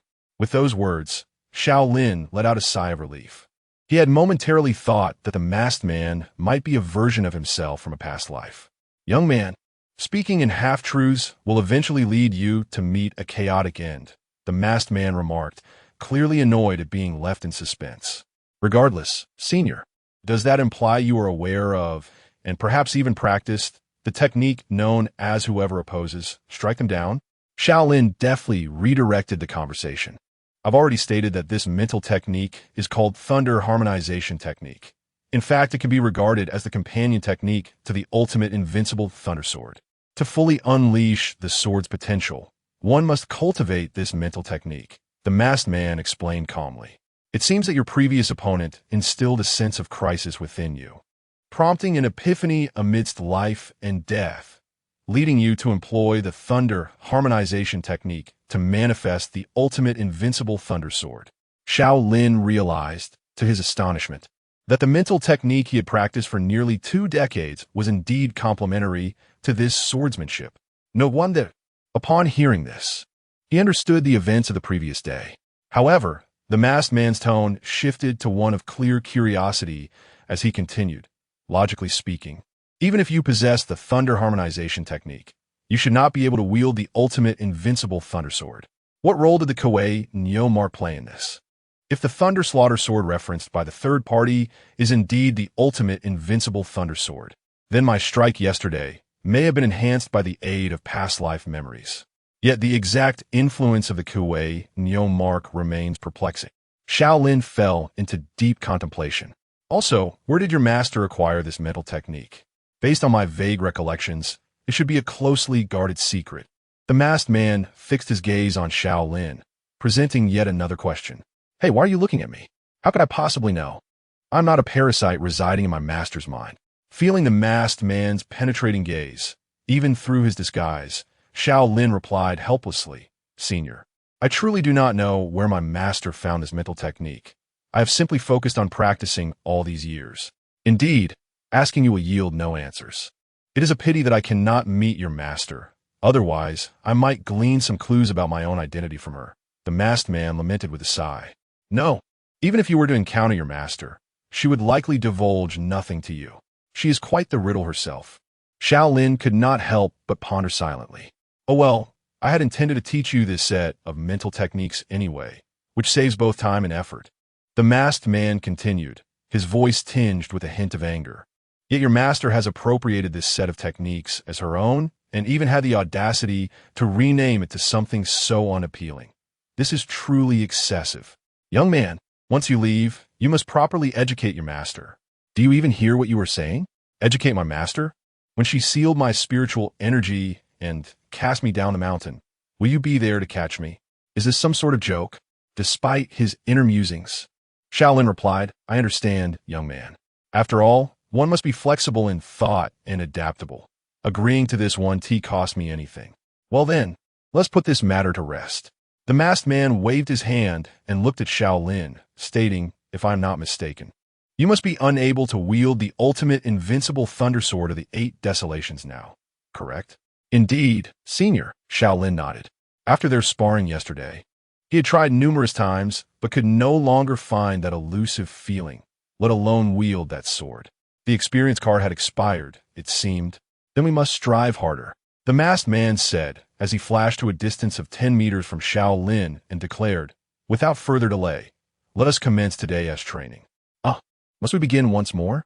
Upon hearing this, Xiao Lin's eyes immediately dulled, and he flopped onto the ground, lying flat as if to say, come on, trample me mercilessly. TSK. Here we go again? The masked man clearly was not new to this scenario, and couldn't help but comment. Since we're all going to be struck by lightning anyway, it's more comfortable to lie down. Xiao Lin replied with a vacant expression. As he mentioned earlier, he had been thoroughly numbed by the lightning these past few days and simply could not muster the courage to face such formidable thunder. Moreover, lying on the ground would allow him to roll around and alleviate any unbearable pain. The masked man fell silent for a moment, seemingly perplexed as to why such a fateful individual would exhibit such a disposition. Nevertheless, he quickly regained his composure and said, since you have already learned the thunder concordance technique, your training will no longer involve merely sensing the thunder. Oh, upon hearing this, Xiao Lin sprang up from the ground, his eyes sparkling with excitement. Senior, are you preparing to formally impart the sword techniques to me? The invincible sensation he experienced with that sword yesterday had left him yearning for more, intensifying his desire to master the ultimate invincible thunder sword of the 8 desolations. Not yet. As I mentioned, you must first grasp the essence of thunder. Do you comprehend it now? Not yet. But didn't you say, I no longer need to sense the thunder? Indeed, you need not sense it anymore. For what you must do now is attempt to control the thunder. The masked man stood with his hands clasped behind his back, exuding an air of mastery. Control the thunder? Xiao Lin's eyes instantly lit up upon hearing this. This is far cooler than being struck by lightning. May I inquire, esteemed senior, how should one proceed? Xiao Lin humbly sought guidance. It is rather difficult to articulate, the masked man replied, shaking his head. I can only suggest that you truly immerse yourself in the experience. Are you serious, senior? Indeed, your approach leaves me somewhat bewildered. Yet, it is precisely through this method that mastery is attained. Perhaps you should give it a try.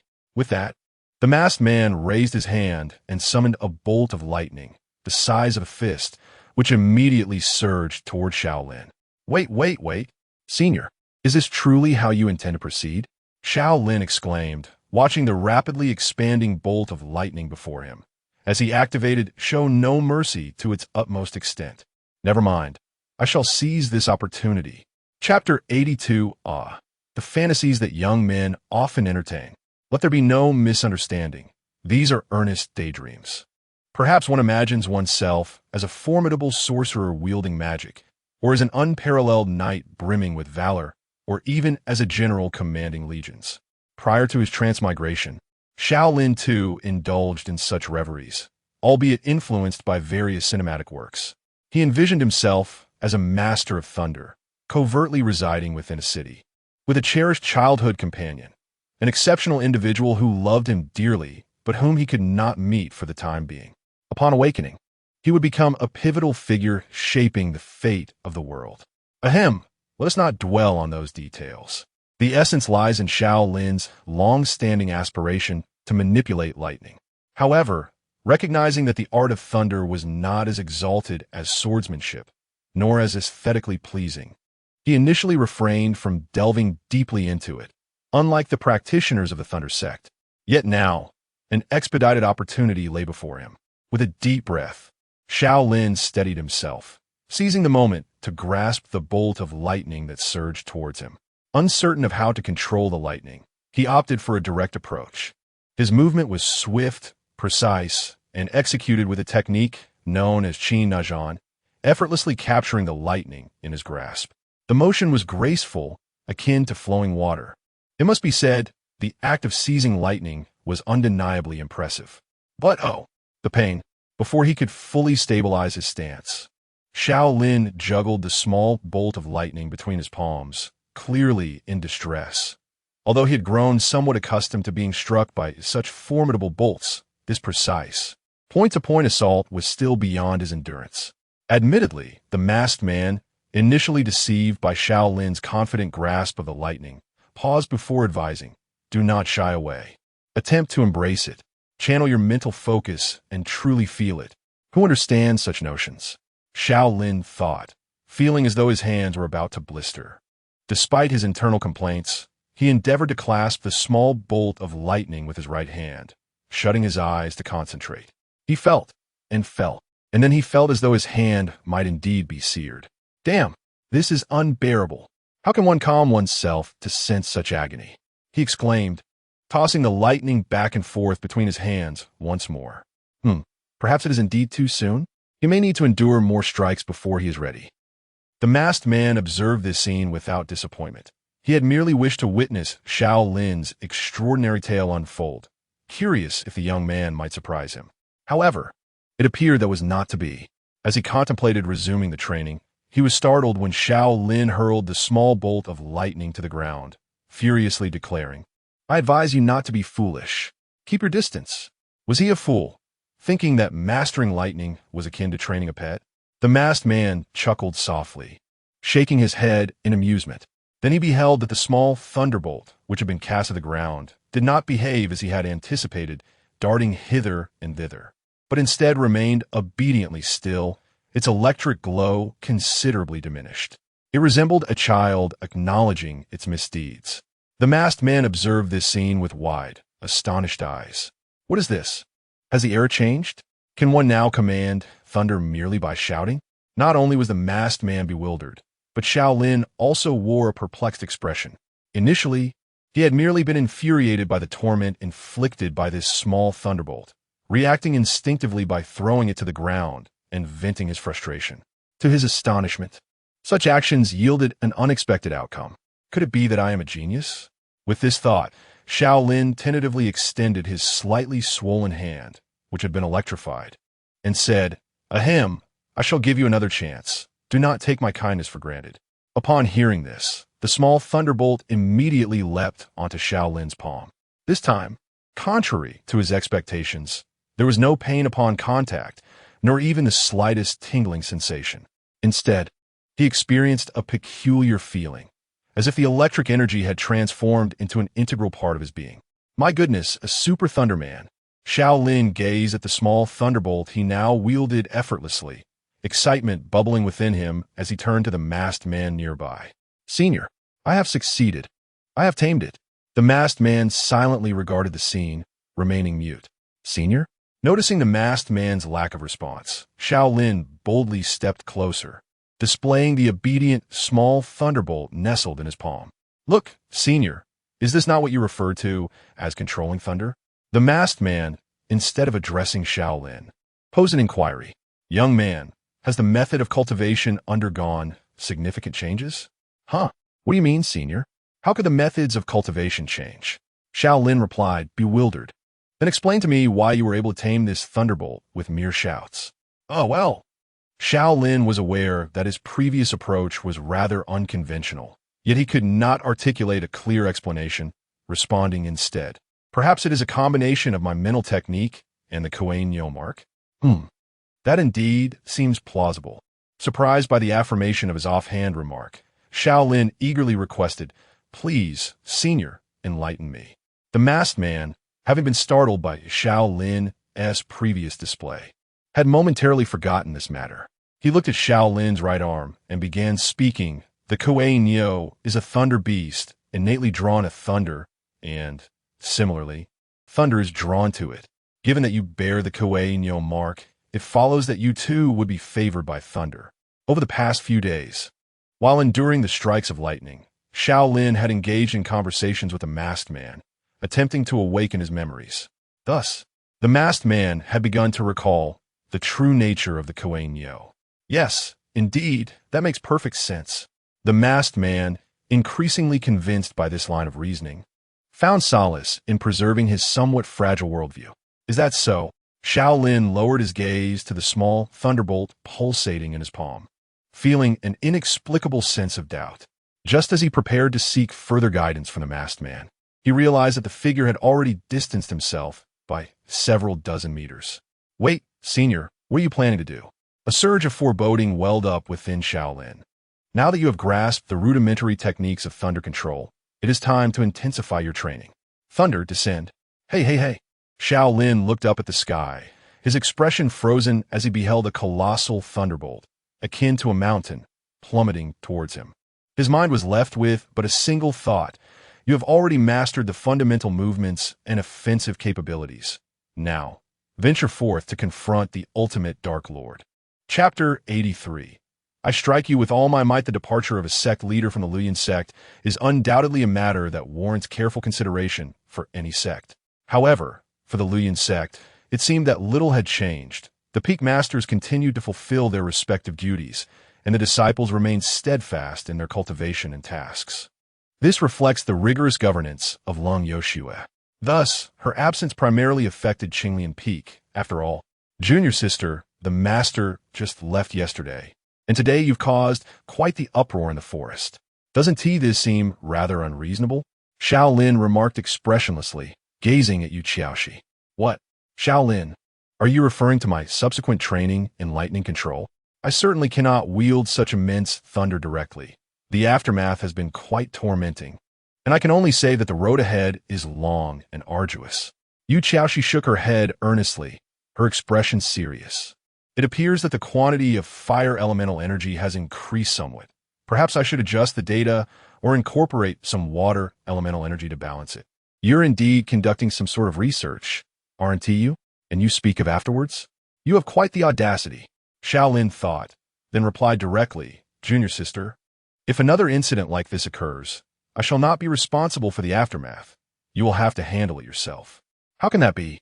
With such a vast area of forest, how could I possibly manage it alone? Could I handle it? Fine, I can manage it. But my time is not meant for such tasks. Xiao Lin's expression hardened, leaving no room for leniency. I do not care if you can manage it or not. If there is a next time, you shall deal with it.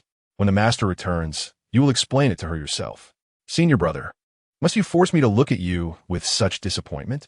Why do you have to feel disappointed in me? Senior brother, you have let me down greatly.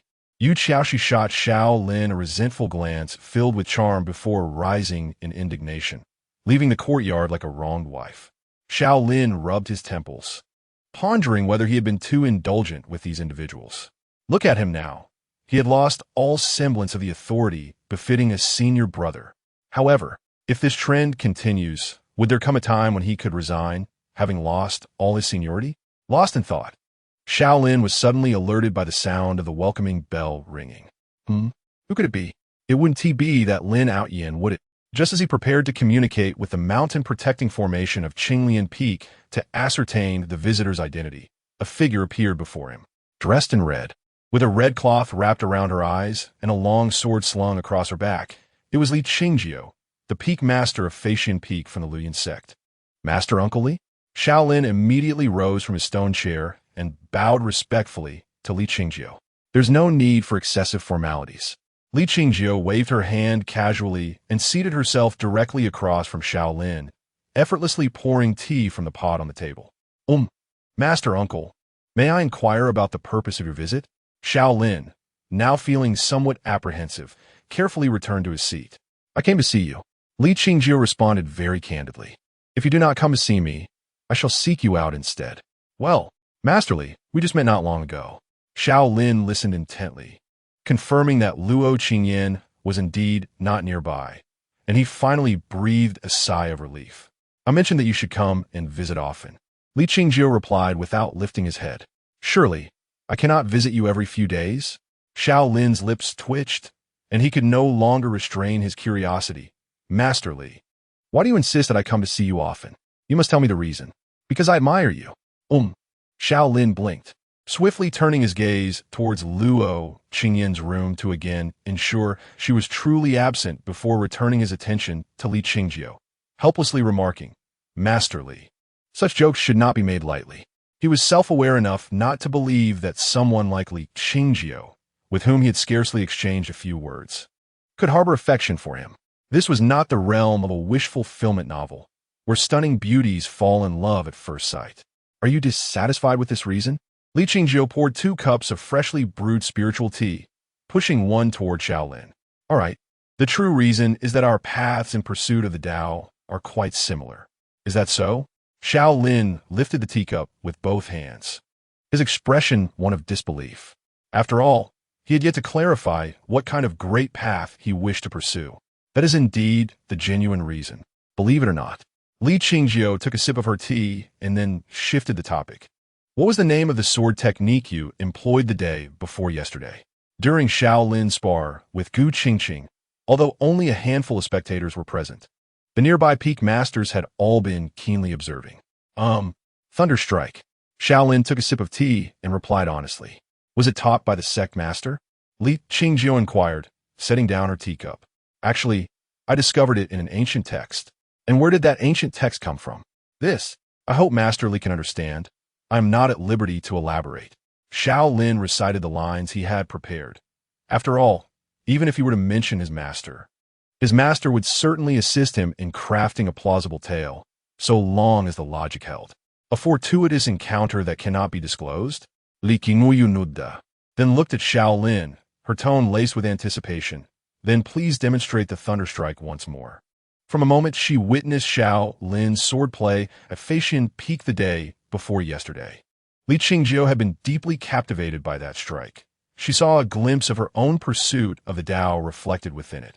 Therefore, she was eager to discuss this sword technique with Xiao Lin, longing to experience it up close. Indeed, she had wanted to come earlier, but due to the presence of Gu Ziying and Gu Qingqing, she decided to return the following day. So why did you not come yesterday? Due to an incident yesterday, her beloved disciple, having been rejected after confessing her feelings, fell into a state of despondency. Consequently, she found herself compelled to remain at Feishan Peak to address this matter. Had her disciple been a male, it would not have required such an extended period, for Li Qingjiu had encountered numerous confessions from male disciples and possessed considerable experience. However, the crux of the issue lay in the fact that her disciple was female, rendering the situation somewhat more complicated. It was precisely to circumvent such dilemmas that she had chosen to accept a female disciple. Yet here they were. Perhaps it would be best to prevent her from associating with that Lu Qingdai in the future.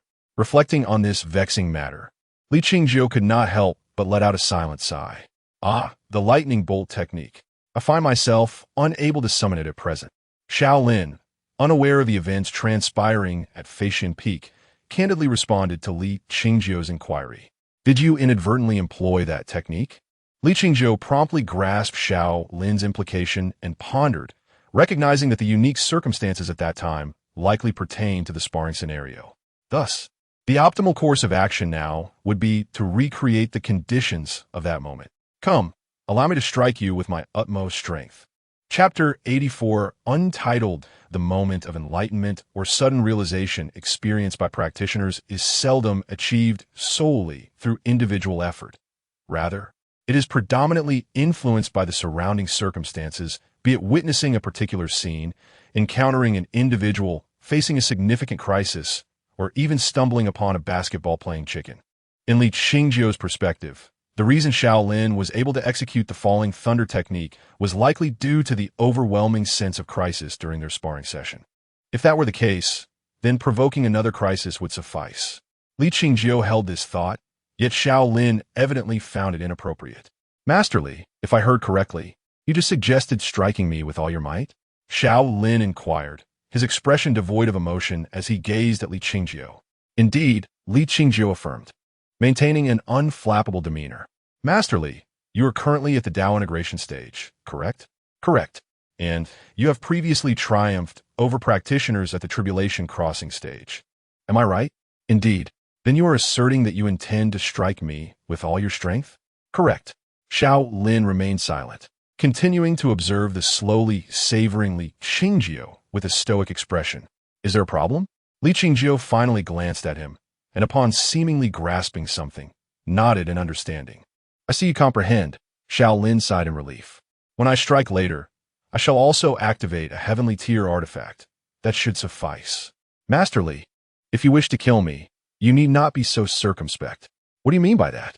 Li Qingjiu asked, somewhat puzzled, before finally grasping Xiao Lin's intention.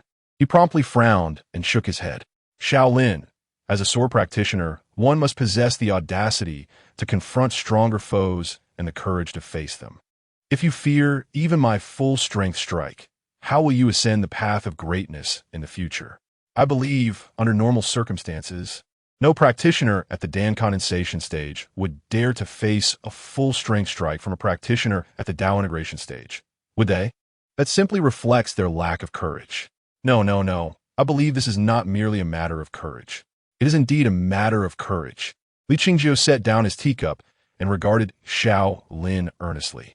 In the past, when I was at the infant forging stage, I faced a tribulation crossing demon. And I did so because I dared.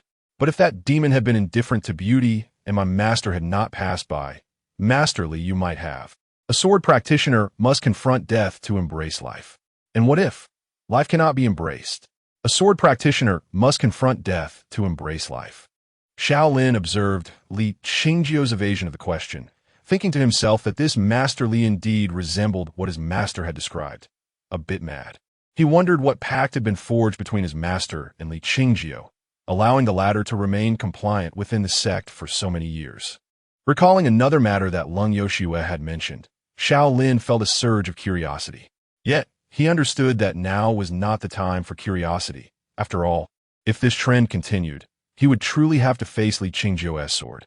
Thus, Xiao Lin spoke directly, setting aside the issue of courage. Master Li, I must inform you that I previously sought my master's guidance.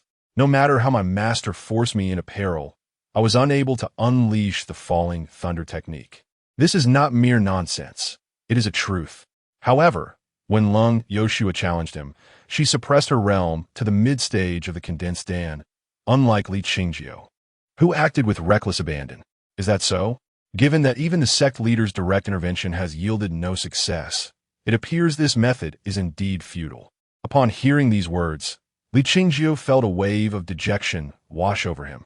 Phew, I have been saved. Xiao Lin exhaled deeply. Yet, what human effort cannot achieve, perhaps the power of the heavens may accomplish. As Li Qingjiu articulated this thought, he placed his teacup down and rose to his feet. Xiao Lin, let us return to Feishan Peak. At the back of Beihai Peak within the Luyun sect, the terrain is rugged and perilous, marked by bizarre rocks and steep cliffs. In most instances, practitioners of Beihai Peak tend to avoid this area. The reasons are twofold. The environment is harsh, and numerous caves ensconced among the cliffs are laden with restrictions, serving as the Luyun sect's confinement cells for those who err. Naturally, those who have not transgressed would prefer to steer clear of such places. At this moment, Lin Aoyan found himself ensconced within one such confinement cave. After enduring the initial turmoil, he had since regained a semblance of calm. Yet, why has no task been issued? Task. I demand a task. Lying on the frigid stone bed, Lin Aoyan opened the task panel, only to find no new missions available. Frustrated, he hurled the thin blanket from his body onto the floor. I cannot remain here any longer. I wish to leave. Grant me the strength to escape this place. Lin Aoyan, in a fit of irritation, grasped at his hair, his demeanor replete with vexation. Initially, he had not been imprisoned here. Instead, Dong Fangyu had confined him to his own quarters. However, after several pleas had been rebuffed, and learning that he was to remain for 2 full years, he could no longer contain his rage. Witnessing the once timid and honest Lin Aoyan erupt into a furious tirade left Dong Fangyu momentarily stunned. Consequently, Lin Aoyan's confinement was transferred from his room to this cave. Moreover, did I not bond with that fierce beast? Why am I provided with nothing? What use is the bond? Ah, system, come forth. Show yourself. Rising from the bed, Lin Aoyin seized the hard pillow and smashed it onto the ground. He could not possibly wait here for 2 years. He yearned to escape, to undertake missions, to dominate the entire Lin sect, and ultimately, the entire realm of cultivation. Lost in thought, Lin Aoyin suddenly heard a deep voice whispering in his ear. I require your body, to unite as one. You shall gain my strength. At Qinglian Peak within the Lin sect, in a humble cottage, Yu Xiaoxi assessed the results she had meticulously verified several times, nodding in affirmation. Due to her earlier conversation with Xiao Lin, she, unprepared to deal with the chaotic aftermath, could only temporarily set aside her previous research and embark on other inquiries. At this moment, the research on the restoration of the formation was equally intriguing, temporarily diverting Yu Xiaoxi's attention. Indeed, the ancient texts from her master were truly inexhaustible. Glancing at a weathered tome beside her, she couldn't help but sigh. Whenever she found herself lacking in research materials or data, she would seek out Lung Yoshue for some ancient books. Eventually, finding her bothersome, Lung Yoshue established a small room in the back mountain solely for the storage of these texts, allowing Yu Xiaoxi to help herself without further intrusion. Yet, even with Yu Xiaoxi's fervent enthusiasm for research, she had only managed to complete a quarter of her studies. Now let us see what effect this formation yields. Yu Xiaoxi declared, rising to her feet and stepping out of the thatched hut into the modest courtyard enclosed by bamboo fences. Cheep cheep. The small red creature nestled at her feet immediately bounced after her. I forgot to call senior brother to assist with the repairs. Observing the collapsed table within the courtyard, Yu Xiaoxi retrieved her brush talisman and began to paint in the air. With each movement of her hand, an intricate and elaborate formation gradually took shape. Activate. As the final stroke was made, the formation erupted into a dazzling radiance before vanishing without a trace. Where did I err in my calculations? This shouldn't be. Yu Xiaoxi blinked, turning back toward the hut to reassess her work. However, the small red creature did not follow her. Instead, it stared wide-eyed at the spot where the formation had just dissipated. Xiaohong, cheep cheep.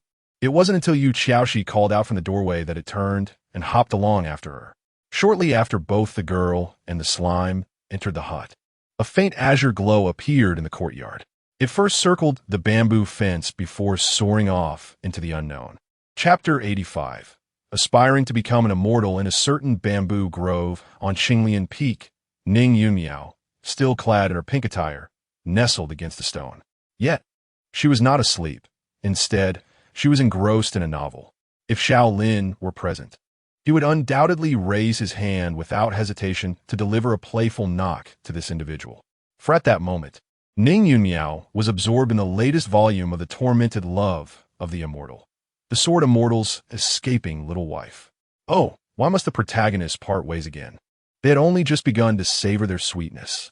Cursed author, how I loathe you, she lamented, wiping her tear-streaked eyes with her sleeve. Her gaze reddened as she prepared to turn the page. Meow, a cat's meow, jolted Ning Yunmiao from her reverie. She glanced at the incense stick that had been placed nearby and exclaimed in surprise. What? Has the incense burned out already? That was quick. Meow. The little white cat beside her confirmed with a nod. Well, but I was just getting to the exciting part. Ning Yunmiao's large, shimmering eyes blinked as she tentatively suggested. How about I read just 2 more pages? Look, I'm on page 68. It's almost complete. Meow. Yes. I know I just said that, but meow. All right, I understand. Seeing Xiao Bai stand up, Ning Yunmiao sighed in resignation, setting her novel aside. She then pulled over a small blanket prepared nearby, ready to commence a rest. Wait. No. She was preparing to cultivate. Sigh. How can I possibly sleep without finishing this novel? Wrapping herself snugly in the little blanket, Ning Yunmiao murmured to herself a couple of times before her eyelids began to grow heavy. One must admit, some things are simply a matter of talent. Just as her consciousness began to drift, on the verge of slumber, a sudden voice rang in her ear. Young girl, young girl. Ning Yunmiao struggled to open her eyes, gazing at a faint azure glow hovering above her. She then flipped over and closed her eyes again. This dream feels quite vivid. Young girl, hey, how can you be so loud? Can't you let someone sleep? Ning Yunmiao frowned, then suddenly realized something was amiss. Wait a moment. If I am dreaming, why would I still wish to fall asleep? Could it be a dream within a dream? Reasonable. With this thought, Ning Yunmiao refrained from opening her eyes, instead shifting slightly to find a more comfortable position. Young girl, wake up. Don't sleep anymore. Enough with the noise. Can't you see I'm trying to sleep? Ning Yunmiao could no longer contain herself and sat up, voicing her displeasure. Hee, young girl. Such a unique constitution should not be squandered on sleep. The faint azure glow descended before her, transforming into an elderly figure, clad in a green Taoist robe. With hair like snow, yet a youthful visage, he held a whisk in hand, his eyes sparkling with vitality, truly embodying the essence of an immortal. Ning Yunmiao stared blankly at the old man. Then her gaze shifted to his empty lower half. Ghost, with a flash of her figure. She retreated 5 or 6 meters, her face a mask of terror. Meow. The little white cat perched on her shoulder turned to glance around, confusion evident in its golden eyes. Little White, did you not see? Over there, there's a ghost. A ghost, Ning Yunmiao exclaimed, pointing at the old man. The bewilderment in Little White's golden eyes deepened. Hee, young girl, do not shout. That white tiger cannot see me. Only you can. The old man floated before Ning Yunmiao, chuckling amiably. Huh? Upon hearing this, Ning Yunmiao's expression fell into sorrow. Could it be that she had unknowingly succumbed to death and transformed into a ghost? Yet, I'm still hungry. The old man's jovial demeanor faltered at her words, and after a moment, he replied, Young girl, you are still alive. That white tiger can indeed see you. As for me, I'm not a ghost, but an immortal.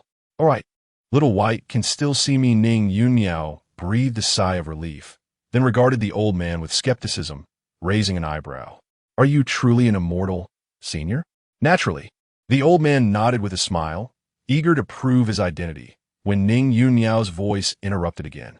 Aren't immortals supposed to be handsome and dashing? Why would you be an old man? Handsome. The old man gazed at Ning Yunmiao, perplexed by her assumption. He was unaware that, before her transmigration, the romantic dramas and comics she had consumed portrayed deities and demons as dashing figures, leading her to form such a simplistic image of immortals.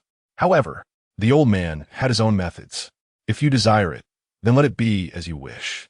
With that, the old man swiftly spun, and when he stopped, he had transformed into a striking young man clad in white, with sharp brows and starry eyes.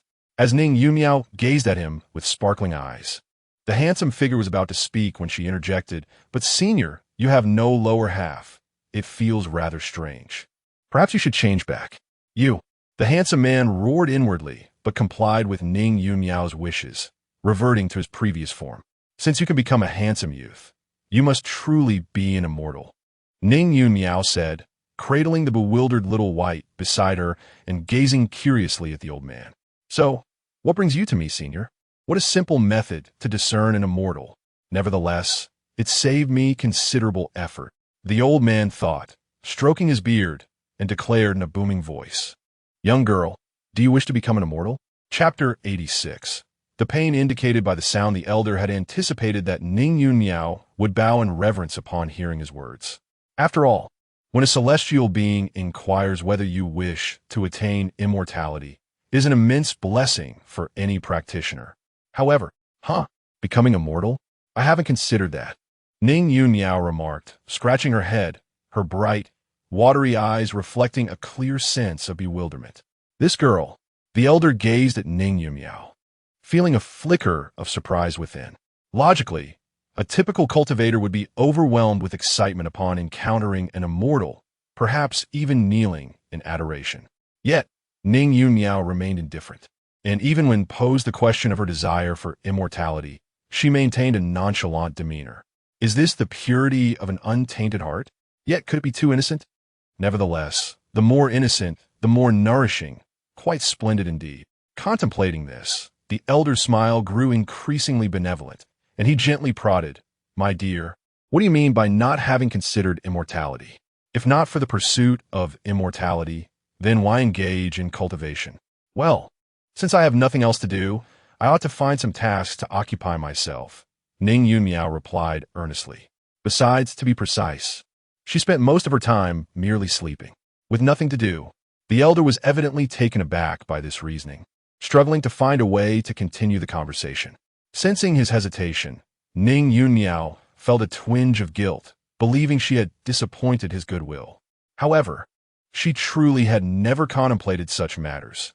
Ning Yunmiao felt that the notion of becoming an immortal was far beyond her reach, especially as she was quite content with her current life, lacking any grand aspirations for immortality. Moreover, the pursuit of immortality would surely be exhausting, wouldn't it? There seemed to be no necessity.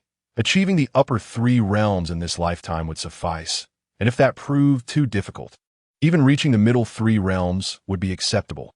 Lost in thought, Ning Yunmiao suddenly seemed to recall something, her eyes sparkling as she turned to the elder and asked, Senior, after achieving immortality, can one travel to other worlds?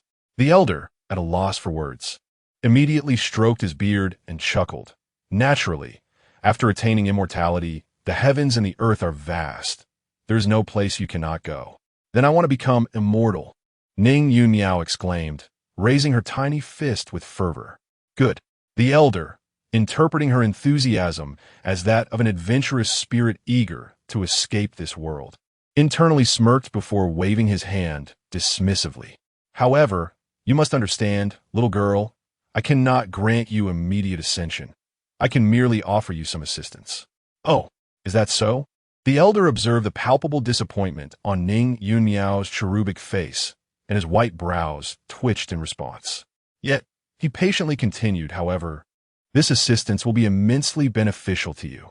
For instance, I can open a secret realm for you right now. What do you think? A secret realm?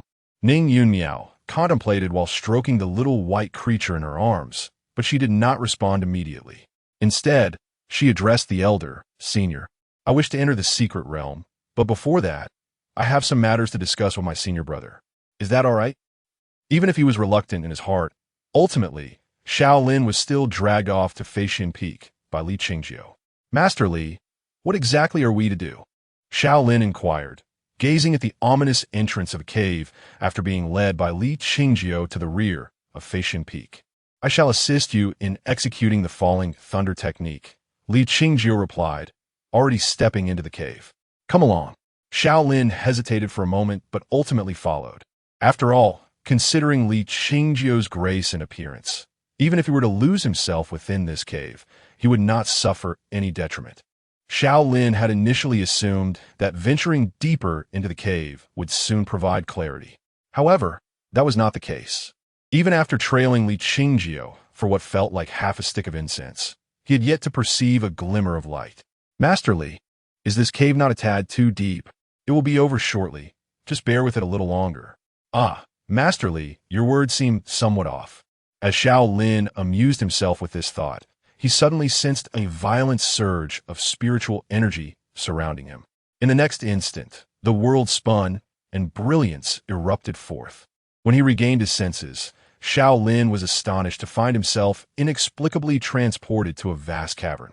He was certain he was no longer at Feishan Peak, for the expanse of this cavern rivaled that of half the inner sect of Lu Yun's sect. However, Xiao Lin's focus was not on the cavern size, but rather on the ceiling above, a luminescent azure glow enveloping the entire space, resembling an inverted mountain peak. The ethereal light flowed almost as if it were tangible, and with each wave, powerful currents of spiritual energy surged forth, creating an awe-inspiring spectacle. Is this a sea of spiritual energy? Xiao Lin raised an eyebrow. The sea of spiritual energy refers to a phenomenon occurring in unique geographical formations, wherein the energies of heaven and earth converge due to exceptionally rare circumstances. The nature of this uniqueness is left to one's imagination. In summary, a fully formed sea of spiritual energy not only possesses the capabilities of a top-tier spirit-gathering formation, but also boasts numerous wondrous attributes, such as nurturing rare spiritual flora, giving birth to magical artifacts, and aiding practitioners in refining their physiques. It is easy to envision that such a vast sea of spiritual energy, if revealed to the cultivation world, would undoubtedly incite a tempest of bloodshed, with the 6 major sects descending personally to claim it. Is this part of our Luoyuan sect? Xiao Lin gazed at the sea of spiritual energy above him. To be precise, it belongs to the sect leader. As this small space is indeed under their purview, Li Qingjiu stated as he drew a long sword from behind him. Master, how many treasures do you possess? Xiao Lin mused silently. Truly, you are a little affluent lady. After a moment of reflection, Xiao Lin recalled something and asked curiously, since there is such a vast sea of spiritual energy, why not allow everyone to utilize it? That was the initial plan.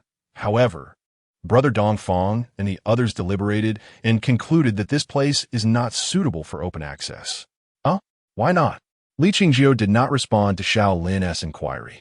Instead, he let out a low shout and soared into the air. Instantly, an indomitable and savage aura permeated the entire cavern. Xiao Lin, merely present in the midst of it all, felt a sharp sting on his skin, as if at any moment he would be pierced through by 1,000 swords. However, while he exerted all his energy to summon the spiritual essence within him to fend off this overwhelming aura, his attention remained fixated on Li Qingjiu. At this moment, as she moved in harmony with the sword, Li Qingjiu was enveloped in a surge of sword energy, yet no remarkable phenomena manifested, rendering her presence somewhat monotonous. It was precisely this monotony that lent her an air of purity. Transforming into a crimson longsword, Li Qingjiu relentlessly thrust forward, seemingly capable of cleaving through any obstacle, be it a mortal, an immortal, or even the heavens themselves. Xiao Lin's eyes widened slightly. Then he witnessed a claw, formed from pure spiritual essence, extend from the sea of energy, forcefully pinning Li Qingjiu back to the ground mid-flight. A thunderous crash resounded, the sound alone indicating the intensity of the pain. Chapter 87 Untitled 2. At the Cloud Flow sect, in a quaint hut nestled halfway up the Green Lotus Peak, Ning Yunmiao, Luo Qingyan, Lu Xingxiu, and Yu Qiaoxi were gathered together. Are you saying there is an immortal waiting outside? Yu Qiaoxi raised an eyebrow after hearing Ning Yunmiao's account. Indeed, Ning Yunmiao nodded affirmatively. Yu Qiaoxi pondered for a moment, her gaze drifting over to the frost-faced Luo Qingyan and the solemn Lu Xingxiu. Just as she was about to speak, Ning Yunmiao interrupted her. 5 junior sister, if you are wondering why I did not seek out senior brother, it is because he is not currently at the Green Lotus Peak. For senior sister, why do you think I would ask that? Because I noticed senior brother was absent, so I first went to find second senior sister. She inquired about it, then we sought out third senior brother, who asked me the same question. Ning Yunmiao shrugged while cradling her pet, Xiao Bai. I see. Yu Qiaoxi nodded, her gaze sweeping back to the stern expressions of Luo Qingyan and Lu Xingxiu. So, you have come to me in hopes of locating that immortal? Yes. We are here to ask you, 5th junior sister, to help us find senior brother.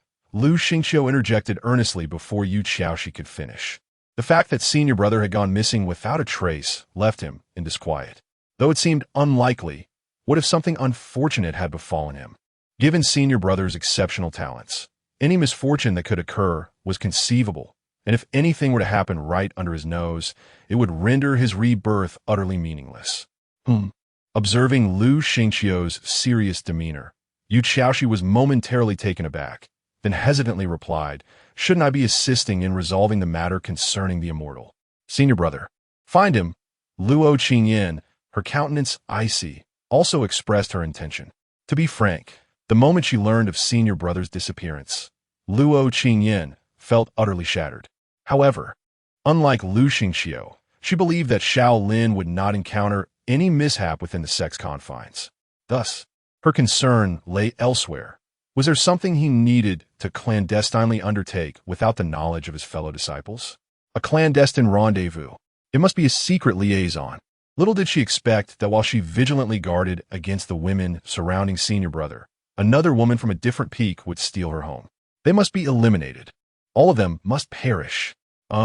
Witnessing Luo Qingyan's fervent declaration, Yu Qiaoxi scratched her head. I thought you all came to seek my help with. Let's first locate senior brother, Ning Yunmiao chimed in. In the face of such a significant event as encountering an immortal on our own mountain, it is prudent to find a reliable anchor first. And since our master is away, we must at the very least track down senior brother. But the issue concerning the immortal might hold greater importance, right? Yu Xiaoxi still attempted to salvage the situation. How could that possibly be an immortal? We should simply call upon Uncle Dongfang and the others to handle it. Lu Xingqiu scoffed. Very well, since everyone feels this way. Yu Xiaoxi shrugged and spoke. However, I have no means to ascertain the current whereabouts of the senior brother. Why is that? Luo Qingyan was the first to inquire. Indeed, fifth junior sister, you possess an array of peculiar skills, and the protective formation of Qinglian Peak has been entrusted to your control, has it not? Ning Yunmiao followed suit. However, formations cannot accomplish everything. Yu Xiaoxi shook her head. Before Luo Qingyan could interject, she deftly shifted the conversation. Though I do not know where the senior brother is at present, I am aware that he was previously accompanied by Master Li. As Ning Yunmiao mentioned, due to a certain indolent master, the protective formation of Qinglian Peak had long been entrusted to Yu Xiaoxi. This arrangement allowed her to make immediate adjustments to the formation for any urgent needs, sparing Lung Yoshue from the burden of intervening personally. Thus, when she sensed a powerful aura departing from Qinglian Peak earlier, Yu Xiaoxi stepped outside and happened to witness Li Qingjiu dragging Xiao Lin away. Oh yes, the welcoming bell indeed rang earlier. So was Master Li? Ning Yunmiao, recalling her previous distraction with a novel, nodded vigorously. I see. I had completely forgotten about that. Lu Xingqiu, who had been flustered with concern, finally recalled the matter and let out a sigh of relief. Then, he observed Luo Qingyan abruptly spring to her feet. Seeing the three of them cast puzzled glances in her direction, Luo Qingyan, struggling to maintain her composure, inhaled deeply before resuming her seat. It's nothing, she coldly declared at last. But was it truly nothing? Naturally not. Li Qingyu. Was that woman also vying for the affections of the senior brother? How infuriating. Why do I still feel so powerless? If only I were stronger. I could eliminate any woman approaching him. Every single one. Not want to pry too deeply, Lu Xingqiu cleared his throat and spoke. Since the senior brother has been summoned by Peak Master Li, let's first address the matter of that fraud. Confirming that Xiao Lin was in no grave danger. Lu Xingqiu swiftly regained his composure and deemed the celestial being awaiting in the courtyard fraud. Well, perhaps not necessarily a fraud. Ning Yunmiao blinked. He hasn't made any demands of me and even permitted me to consult with you all. It seems he believes no one can resist the allure of ascension, and he clearly possesses some capabilities. Thus emboldened, Lu Xingqiu replied coldly. In his previous life, he had not encountered this celestial being, but he had heard tales of a false immortal who lured gifted practitioners with the promise of opening secret realms to assist in their ascension, only to ensnare and devour them to augment his own power. According to Ning Yunmiao, the celestial being currently awaiting in the courtyard was likely the same fraudulent immortal from his past. As Luo Qingyan teetered on the brink of darkness, she recalled the encounters she often had in the game with a monstrous figure resembling an old man, who would proclaim his intent to assist players in achieving immortality. If one chose to place their trust in him, they would find themselves losing a significant portion of their health and some items from their inventory. Thus, she spoke up, asserting that the outside world was an illusion. Well, all right, Ning Yunmiao said, scratching her head, although she was unsure why. She chose to trust her second senior sister and third senior brother. Since you, fourth senior sister, do not perceive that immortal as a falsehood, why then do you seek us out? Asked Yu Xiaoxi, cradling the frightened little Hong in her arms as she was chased by Xiao Bai, while gazing at Ning Yunmiao with curiosity.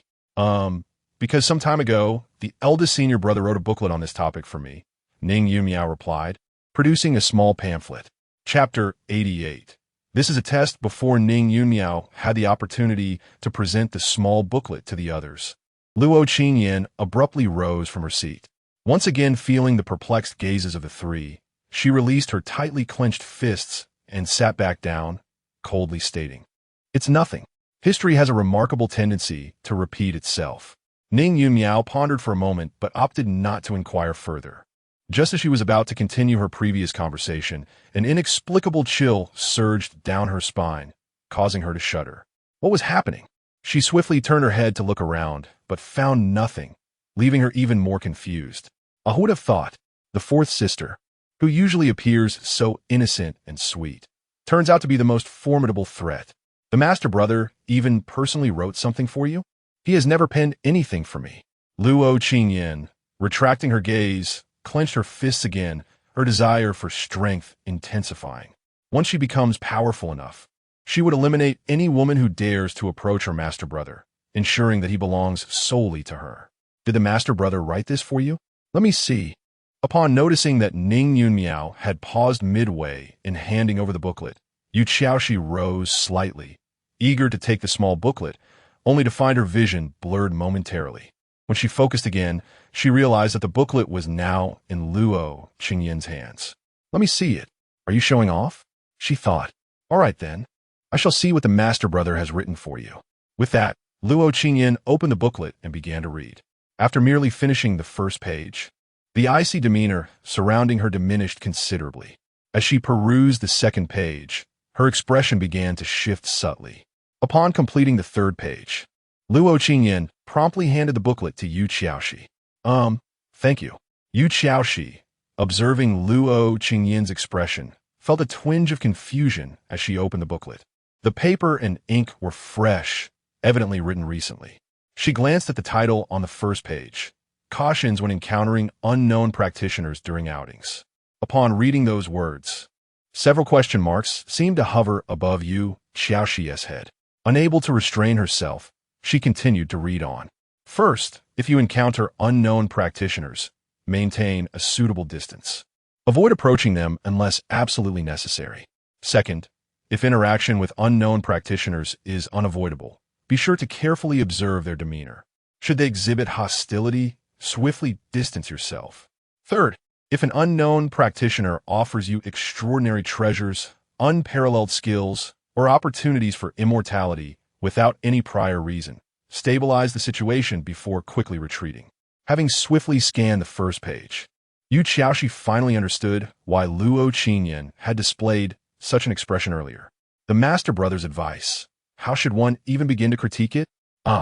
So fourth sister, you recalled the contents of this booklet, which is why you sought us out. As Lu Xingqiu returned to his seat after glancing over, his expression was similarly nuanced. Indeed, did that immortal not merely boast of assisting me in achieving immortality? Thus, I sought to consult with senior brother. Ning Yunmiao cradled the small white creature she wished to capture, but with senior brother absent, I turned to you all instead. Truly, senior brother is a paragon of foresight, having saved fourth junior sister's life. Lu Xingqiu, who increasingly revered senior brother, pondered for a moment before speaking. In that case, what we must do now is devise a means to confront that deceiver. I believe the best course of action is to summon a few peak leaders, especially with senior brother absent. At this point, Lu Xingqiu suddenly stood still, repeatedly murmuring the words senior brother is not here. Third senior brother, Ning Yunmiao, who had been eager to hear Lu Xingqiu's plans, could not help but call out upon witnessing this scene. She then observed Lu Xingqiu springing to his feet. I understand, he exclaimed. Third senior brother, what have you understood? Ning Yunmiao, startled, clutched the small white creature tightly, her face filled with confusion. Luo Qingyan and Yu Xiaoxi also cast inquiring glances at Lu Xingqiu. I believe that senior brother did not leave on a whim, Lu Xingqiu stated, his eyes shining as he looked at the three women. Consider this. Senior brother did not accompany peak leader Li earlier, nor did he depart later. Yet he chose this precise moment to follow peak leader Li. What could be the reason? What could it be? Ning Yunmiao asked, playing along. Because senior brother anticipated that such a situation would arise, he aims to test us. This is a trial orchestrated by senior brother, Lu Xingqiu proclaimed with palpable excitement. Well, even so, this seems somewhat forced. Yu Xiaoxi, clearly unconvinced, began to voice her dissent when Luo Qingyan abruptly stood up for the third time, this time gripping her sword firmly in hand. The time to prove myself has come. Senior brother, rest assured, I shall demonstrate that I am worthy of you. Wait. Second senior sister, what are you doing? Yu Xiaoxi quickly rose as well. Turning to Ning Yunmiao, fourth senior sister, you must persuade second senior sister. Yu Xiaoxi had initially assumed that Ning Yunmiao would share her rational perspective and disagree with Lu Xingqiu's viewpoint, to her surprise. I see now. No wonder senior brother previously entrusted me with this manual. Ning Yunmiao gazed at the small booklet, her expression one of profound understanding. That certainly explains things. Wait, what is wrong with all of you? Is there not a single sane person on this mountain? Yu Xiaoxi expressed her bewilderment. Fifth junior sister. I believe that senior brother-S arrangement is most beneficial for you. Lu Xingqiu turned to Yu Xiaoxi, a look of revelation on his face. After all, the opportunity to confront and study such a peculiar existence is rare. Upon hearing this, Yu Xiaoxi fell silent for a moment, then nodded. I shall join. Good. Then our task now is to contemplate how to navigate the trial set forth by senior brother. Lu Xingqiu rose to his feet, placing his hand firmly on the table, his face alight with excitement. Wonderful. Senior brother, I am certain I will pass the trial. You need not worry. Strike. Luo Qingyan held her long sword in one hand while resting the other on the table, a glimmer of exhilaration evident in her cool gaze. Senior brother, I shall demonstrate that I am the most suitable choice to be your wife. Subdue him. Yu Xiaoxi also stood up, cradling Little Red in one arm while pressing her other hand on the table. I have truly never encountered such a creature. It is indeed an excellent subject for research. All right. Ning Yunmiao was the last to rise, grasping Little White's two paws and placing them on the table. Although she was unsure of what to shout, seeing everyone else do so inspired her to join in the chorus. Chapter 89. This is not. Within the unknown cavern. Unaware that he had set up a trial for several junior disciples, Xiao Lin brushed aside the swirling dust and hastened to the spot where Li Qingjiu had just landed. Senior Uncle Li, are you all right? Seeing Li Qingjiu, whose mouth was stained with blood and appeared quite disheveled, Xiao Lin inquired with a blink. It's nothing. Just a minor injury. What's the big deal? Cough, cough. Are you truly unscathed? Xiao Lin observed as Li Qingjiu coughed up more blood, his lips twitching slightly. Of course. Li Qingjiu shook his head, his voice revealing a hint of satisfaction. He then skillfully retrieved a porcelain vial, pouring out 2 pills and consuming them. In fact, this is precisely the training I desired. It's a waste that Brother Dongfang and the others claim this sea of spiritual energy is too perilous to be open to disciples of our sect. Don't you think so, Xiao Lin? As a junior, I find it rather inappropriate to express my opinion on that. Xiao Lin responded politely. However, deep down, he felt that Brother Dongfang and the others were indeed correct. If someone as formidable as Senior Uncle Li could be reduced to this state, what fate awaited ordinary Foundation establishment disciples? With this thought, Xiao Lin couldn't help but glance upward once again. At that moment, the previously scattered sea of spiritual energy had coalesced into a singular form, transforming into a basketball-playing chicken. No, rather, into a colossal dragon, its body undulating like a series of rolling hills, covered in shimmering dragon scales. Its immense claws, sharp and resilient, seemed capable of effortlessly tearing apart anything that dared to stand its way. Has this sea of spiritual energy actually developed sentience? Xiao Lin marveled at the dragon coiling majestically at the cavern's pinnacle. Indeed, this is what I refer to as the power of heaven and earth, Li Qingjiu remarked, wiping the blood from his lips as he too gazed upward. While human effort may fail to recreate the scene of the past, the power of heaven and earth can certainly do so. Xiao Lin, all you need to do is charge forward. This dragon will attack you. And then, hey, where are you going? Cough, cough, Senior Uncle Li. I suddenly feel quite unwell. What? Do cultivators now need to relieve themselves? Cough, cough, it's not that. I merely wish to consult Senior Uncle He. Come back.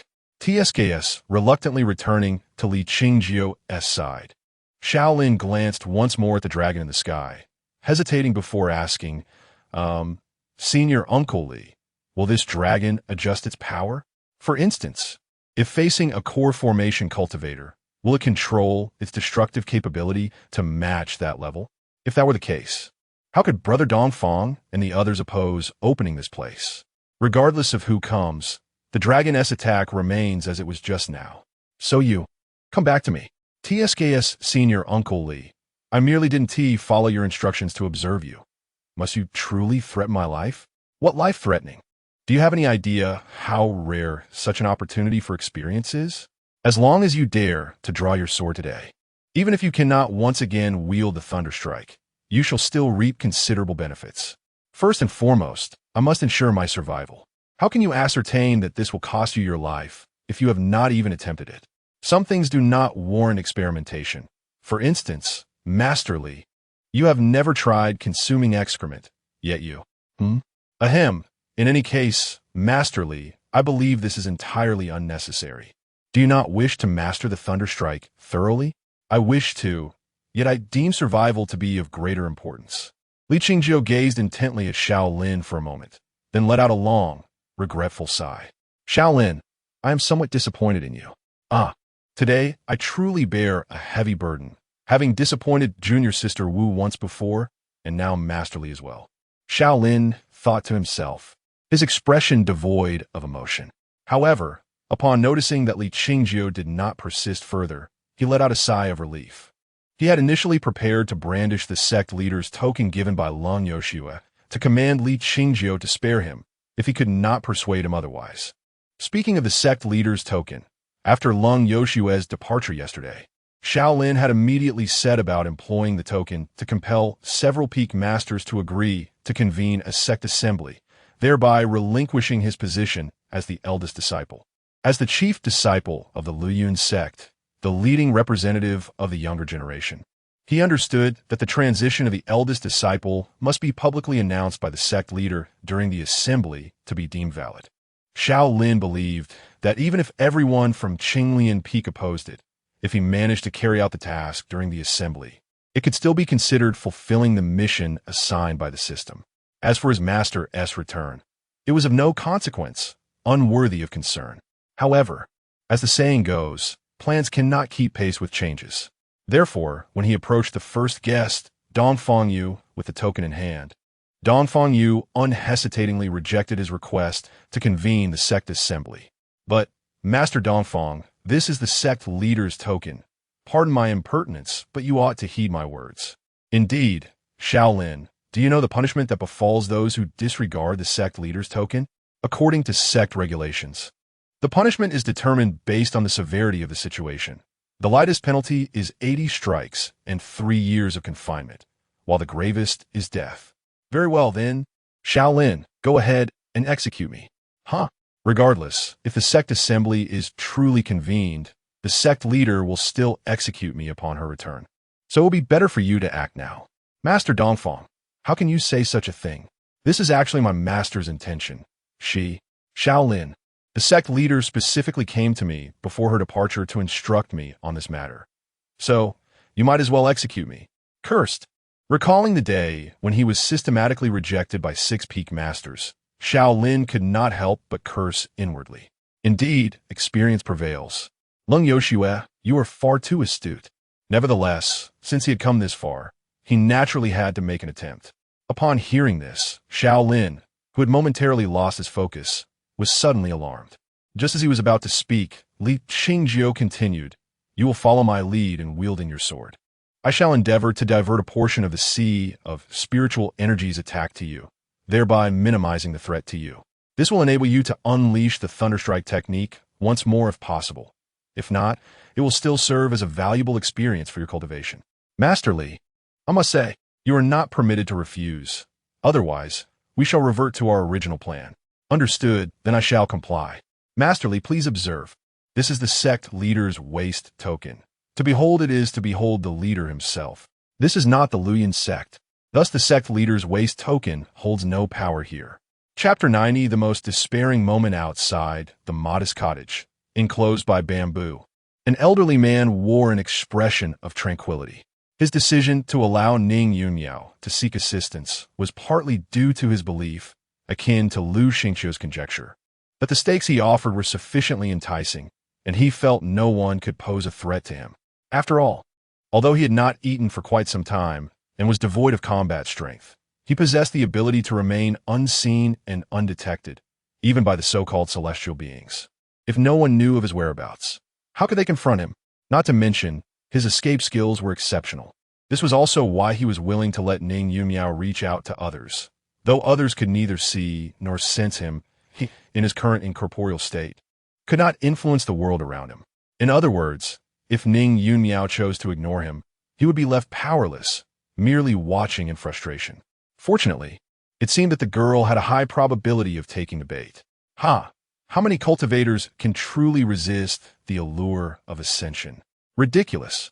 As the old man pondered this, he gazed up at the sky, his eyes reflecting a mixture of longing and nostalgia, which soon transformed into melancholy and anger. Just then, he noticed the door of the cottage swing open, revealing his quarry standing at the threshold. "Well, have you made up your mind, young lady?" he asked, a benevolent smile gracing his face as he waved his feather duster. "I have, Senior," Ning Yunmiao nodded, adding, "but before that, I would like to show you something." "Oh." The old man, intrigued by her words, inquired with a smile, "What might that be?" "This," Ning Yunmiao exclaimed, swiftly stepping aside. In the next moment, a beam of light, nearly 2 meters in diameter, shot forth from the cottage. The old man, caught off guard, was struck squarely by the radiant column. Startled, he instinctively attempted to flee, only to find himself immobilized, unable to move an inch, his heart filled with terror. "What is this?" "It appears to be some sort of formation, yet it is certainly not a formation. I never expected to be outwitted by my own prey." As he gazed at the rapidly spinning magic circle from which the light emanated, a fleeting thought crossed his mind. Then the beam vanished. Realizing he was still alive, the old man was left in confusion when Ning Yunmiao suddenly charged at him, her small fist raised. "Young lady, you cannot possibly..." But before he could finish, he was met with a solid punch from Ning Yunmiao, leaving him momentarily stunned as he looked down at his abdomen, which had been struck. To his astonishment, he found that he had regained corporeality and even formed a lower body. "Ugh, this girl is surprisingly tough. It feels as if I've struck a rock," Ning Yunmiao muttered, retracting her small fist, wincing in pain. "How is this possible? What kind of existence resides within that cottage? This is dire. I must leave." Ignoring Ning Yunmiao, the old man's thoughts raced as he turned to escape. However, Ning Yunmiao clearly had no intention of letting him go. She propelled herself forward and struck again, exclaiming, "Take this punch." The elder, however, did not regard the foundation-building Ning Yunmiao with any respect. With a gust of wind at his feet, he continued his escape. Then he heard Ning Yunmiao's delicate voice call out once more, "Go, Xiao Bai, bite him." "Xiao Bai, the white tiger? Wasn't it supposed to take my punch?" Despicable. Just as the elder realized the situation and intended to respond, it was already too late. A thunderous roar erupted from the air, akin to a muffled thunderclap. The white tiger, hurled by Ning Yunmiao, manifested a fearsome spectral beast behind it, its gaping maw radiating an ancient aura and an overwhelming sense of dread. With a swift swipe of its paw, the elder, who barely had time to turn around, was forced to raise his arms in defense, only to be sent flying backward. How could the white tiger have grown to such an extent? Remaining by the side of a mere foundation-building practitioner, while airborne, the elder had no time for further contemplation before countless intertwining white threads materialized around him. In an instant, he recognized those as strands of sword energy. After a prolonged period of time, facing the crisscrossing sword chi once more, a sense of crisis surged within him.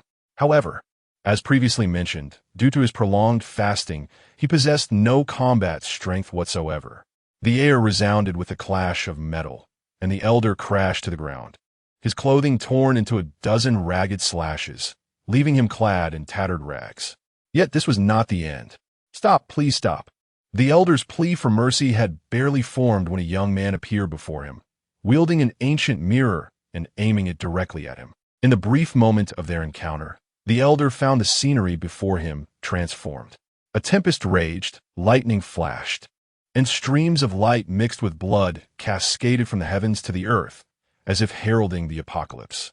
Amidst this apocalyptic scene, a figure enveloped in lightning unleashed a sword strike. The lightning accompanied the sword light, seeming to cleave the very sky asunder. However, this strike was not aimed at the heavens, but rather at an ethereal bridge. Crafted from white jade, the bridge was exquisite and magnificent, seemingly spanning the entire cosmos. Yet beneath that one sword strike, the white jade bridge began to shatter, disintegrating into countless fragments in the blink of an eye. No, the elder, witnessing this scene, felt his eyes widen in despair, unable to suppress a silent cry of hopelessness. Subsequently, he spat out a mouthful of blood. Was he merely injured? It seemed he was still too weak to unleash the true power of this celestial-grade treasure. Looking at the bloodied elder, Lu Xingqiu softly muttered to himself before calling out, "Second senior sister, fourth junior sister, this fellow is stubbornly resisting. Let us try again. Fifth junior sister, take action." All right. With her hands glowing, Yu Xiaoxi grasped Xiao Hong and prepared to charge forth. "Stop. You must stop. I am not resisting. I surrender. I surrender." The elder, finally snapping back to reality from the earlier spectacle, quickly shouted out, "You endured our attacks so many times and still claim you are not resisting?" Ning Yunmiao Ho fit, clenching her tiny fists. "My body is akin to a transcendent artifact. Thus, your assaults cannot harm me. Yet, why did you not surrender earlier? You ought to have allowed me to speak. Instead, you launched your attacks upon me without giving me a chance to utter a word." As the elder spoke, he expelled another mouthful of blood and cast a wary glance at the mirror held by Lu Xingqiu. His trepidation did not stem from a fear of the mirror's direct assault on his consciousness, but rather from the haunting recollection of the despairing scene he had witnessed previously. That moment marked the pinnacle of his hopelessness in this lifetime. Chapter 91. Who does not wish to appear more handsome? Yet the elder understood that this was not the moment for such thoughts. Observing that Yu Xiaoxi had ceased her assault, he steadied his mind and spoke. "Listen, I do not comprehend how you have manifested my corporeal form, but if you could spare me, then hey, what are you doing?" Before he could finish his sentence, Ning Yunmiao had bound him with a rope, and Lu Xingqiu had silenced him with a cloth. MMM. The elder, deprived of both mobility and speech, struggled helplessly, soon realizing that the ropes were no ordinary binds. They were an artifact of sorts, utterly inescapable. Any words must await the return of the senior brother, Lu Xingqiu declared, turning his gaze toward Yu Xiaoxi. Yu Xiaoxi instantly grasped his intent and raised her hand to form a seal. The invisible array that enveloped Qinglian Peak immediately rippled, the waves intertwining and swiftly merging, ultimately encircling the elder in concentric rings. MMM. The elder, sensing impending doom, was filled with despair, yet rendered powerless. Any further movement would pit him against the entire protective formation of the mountain. Yu Xiaoxi wiped the beads of sweat from her brow. Although I had altered this protective array significantly, it was ultimately laid by my esteemed master. Upon hearing this, everyone present felt a wave of relief. Indeed, though our master may be of modest stature, his skills are unparalleled. Second sister, I had wanted to ask, why are you looking at me? Ning Yunmiao suddenly inquired shyly. From earlier, she had sensed that Luo Qingyan was regarding her with an unusual gaze. As everyone turned to Luo Qingyan, she hesitated briefly before asking, "You are a body cultivator?" "Yes, I am indeed a body cultivator." "What of it?" Ning Yunmiao blinked in confusion. Then, upon observing the expression on Luo Qingyan's face, her realization dawned, and she exclaimed sorrowfully, "Wait, second sister, you haven't always known, have you?" "Well, actually Hey, fifth junior sister, why are you also like this?" Ning Yunmiao retorted angrily, then turned to Lu Xingqiu, her expression softening. "At least third junior brother knows I am a body cultivator. Someone cares about me. Not so much as caring. I was reborn. How could I not know?" Lu Xingqiu scratched his head of white hair, feeling somewhat awkward, yet once again astonished by the prowess of his senior sisters and junior sisters. Not only was he amazed, but everyone present today was also taken aback by each other's combat abilities. However, Luo Qingyan mused, "They're all quite formidable, concealing their strengths well. But it is probably best not to probe too deeply into their capabilities. Otherwise, I might find it difficult to explain my own strength." Lu Xingqiu reflected, "My senior sisters and junior sisters have all become so powerful in this lifetime. It seems my rebirth has indeed brought about significant changes. I must refrain from asking too much, lest I inadvertently reveal my own rebirth." Ning Yunmiao cheered, "Hooray! Everyone is so strong. Our Qinglian peak is truly thriving. Yu Qiaoshi sighed. Is no one curious about my magic? Forget it. It is what it is. Since that is the case, I shall refrain from further inquiries. After all, one must possess certain hidden cards. In any case, the few individuals present tacitly abstained from discussing their capabilities. Unbeknownst to their whereabouts within a cavern, a piercing cry echoed as a woman clad in red surged forth, sword in hand, her blade slicing through the air towards the colossal dragon soaring above. Following her, a young man promptly ascended, drawing his sword to engage the dragon as well. It has been said that courage is one of humanity's greatest attributes, and these two valiant souls undeniably exemplified this quality. They were exceptionally brave. However, at times, courage does not equate to success, as evidenced in this moment. The dragon, with a sweeping claw, struck downwards, sending the red-clad woman crashing back to the ground with a resounding thud that resonated painfully. Yet, in the instant before her descent, she deftly redirected her sword, extracting a tangible essence of spiritual energy from the dragon's grasp. This essence surged towards the young man, following closely behind her, resulting in him being knocked back as well, accompanied by a similar painful thud. The sounds of their impact echoed through the air. These two were none other than Li Qingjiu and Xiao Lin. Again, Li Qingjiu exclaimed, shaking off the dust and gazing defiantly at the dragon above, bloodied yet undeterred. Stop! Don't come any closer. Xiao Lin, however, held a starkly different perspective. What are you doing?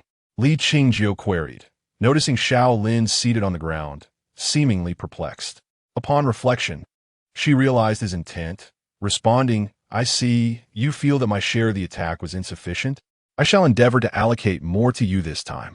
Master Li, do take a look at this, Xiao Lin said, his expression blank. What is it? Your face, of course. Have you not noticed the changes in my visage? He retorted. What changes? Is it not merely swollen? Merely swollen? Xiao Lin's countenance, now larger than before, bore a deadpan expression. Although the fraction of energy Li Qingjiu had imparted was relatively minor, it proved too burdensome for a practitioner at the Dan formation stage. Xiao Lin had struggled to maintain a proper landing position multiple times, resulting in a rather unfortunate face-first descent. Nevertheless, this was not a valid reason for Xiao Lin to decline further participation. After all, despite his striking appearance akin to a graceful figure, he was not one to rely solely on looks and remained unconcerned with such trivialities. What truly pushed him to the brink was the overwhelming sensation of his own limits being tested. Although the injuries could be alleviated with medicinal pills, the relentless cycles of takeoff and the subsequent crashes had inflicted wounds far beyond the physical realm, deeply affecting his psyche. In simpler terms, Xiao Lin felt that if this continued, he might very well descend into madness. Was there any semblance of cultivation in such torment? How did it differ from self-mutilation? Well, I have some beauty-enhancing pills that sister he gave me, which I have yet to use. Would you like to take them? He inquired. They are of no use. While the marks on my face may heal, the scars within my heart remain untouched, Xiao Lin replied. Yet he accepted the pills offered by Li Qingjiu and swallowed 2 of them. Who would he desire to appear more handsome? Observing Xiao Lin's expression, one that conveyed the impossibility of ever rising again, Li Qingjiu realized that persuading him to continue their training together would be a formidable challenge. The scars within your heart? She recalled sister he mentioning that the best remedy for a man's emotional wounds lies between the sheets. But there is no bed here, and why would such a setting facilitate healing? It eluded her understanding. After pondering for a while without reaching a conclusion, Li Qingjiu decided to abandon the thought. Turning to Xiao Lin, she said, Very well, it is fortuitous that if we continue consuming these healing pills, their efficacy will diminish significantly. Let's take a moment to rest. A sigh of relief escaped Xiao Lin's lips. He had genuinely feared that Li Qingjiu would insist on pushing him further. After all, given her peculiar enthusiasm, wherein the more he faltered, the more determined she seemed to press on, anything was possible. Just as he was lost in thought, he noticed Li Qingjiu raise her hand, casting a cleansing spell upon them both. Then, seemingly from thin air, she produced a small pot and a basket of spiritual herbs, beginning to kindle a fire right where they stood. Chapter 92. How is that possible? Under normal circumstances, cultivators seldom prepare spiritual cuisine themselves. After all, firstly, while spiritual cuisine is beneficial for cultivation, it is not an absolute necessity. Secondly, crafting such dishes requires practice and skill. Otherwise, the outcome is likely to be completely devoid of any spiritual essence, merely resembling a common meal. Thus, when Xiao Lin witnessed Li Qingjiu preparing to cook, he was taken aback. Master Xiao, are you going to cook? Is it spiritual cuisine? After carefully arranging a heating formation on the ground with spiritual energy, Li Qingjiu gently placed a small pot upon it and began to handle the spiritual herbs. Oh, Master Li, you are also proficient in the art of spiritual cuisine? Xiao Lin expressed his surprise at the scene before him.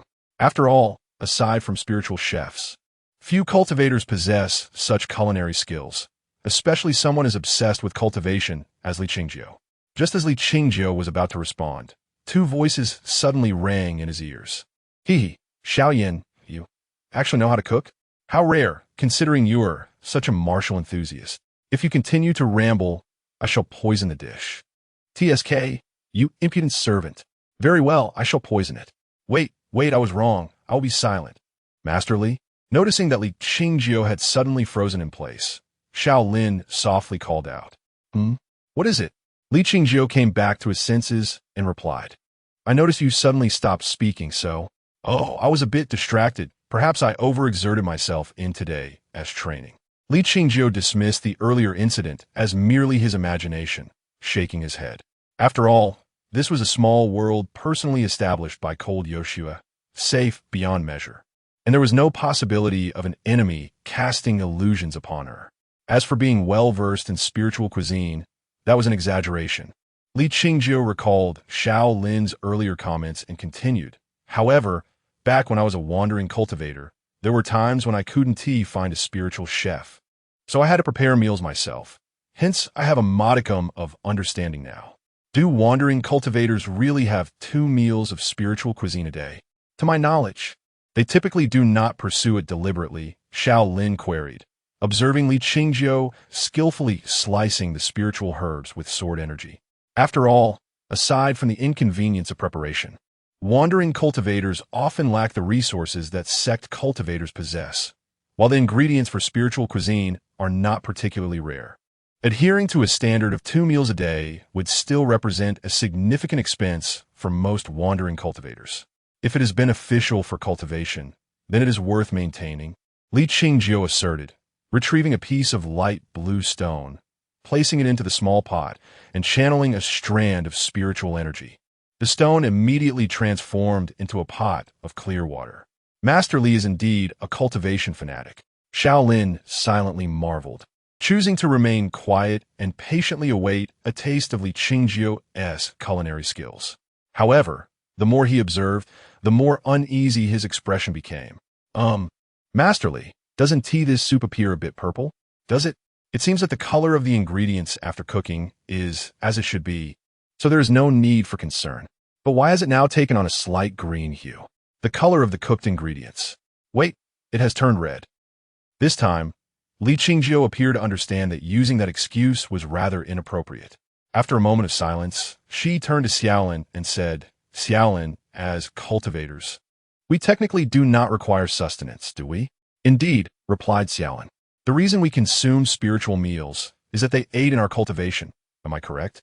Well, let me guess, Li Shu continued. You mean that as long as this pot of soup can serve the purpose of a spiritual meal, the taste and appearance are of no consequence, right? Xiao Lin, I did not anticipate that our thoughts would align so closely. No, Li Shu. Xiao Lin pondered for a moment, but ultimately chose not to elaborate, merely stating, as long as you are happy, Li Shu. Upon hearing this, Li Qingjiu suddenly felt an odd sensation. She found a phrase somewhat familiar. In the next moment, the scene before her shifted abruptly. A young woman in a green dress and a youth clad in a purple and white robe appeared before her. Xiao Yin, what have you cooked? Huh? Is this even edible? Since we do not actually require food, I believe the question of edibility is not the focal point. Then, my sword-wielding companion, what do you consider the focal point? Whether it produces the expected effect is what truly matters. Jinjuan, quickly eat it and see if it helps with your injuries. Heh, as long as you are happy, but I absolutely will not eat it. Suddenly, with a clang, Li Qingjiu froze once more, and Xiao Lin, contemplating whether to call out, was startled to see her grasp her sword again. Is the break over? But we haven't even eaten yet. As these thoughts crossed her mind, Xiao Lin quickly noticed that Li Qingjiu's expression seemed somewhat off and promptly inquired, Li Shu, what is wrong? What has happened? Did you see anything strange or hear any odd sounds just now? Li Qingjiu asked, extending her consciousness, but naturally found nothing unusual. She then looked at Xiao Lin and asked again, I did. What? Li Shu, your soup seems to have started changing colors, and it also emitted a chattering sound. Not that, I mean something strange in the visuals. Well, aside from your soup, I did not see anything unusual. Seeing Li Qingjiu's serious expression, Xiao Lin decided not to dwell on the soup any further and shook her head truthfully. Then what I saw earlier was, Li Vingju furuit hadbroth. This small space could not possibly harbor any external factors that would have caused her to witness what she saw, meaning it was a figment of her own imagination. What on earth is happening? Did Li Shu perhaps witness some sort of illusion earlier? Xiao Lin naturally guessed what had transpired and inquired. Li Qingjiu nodded thoughtfully.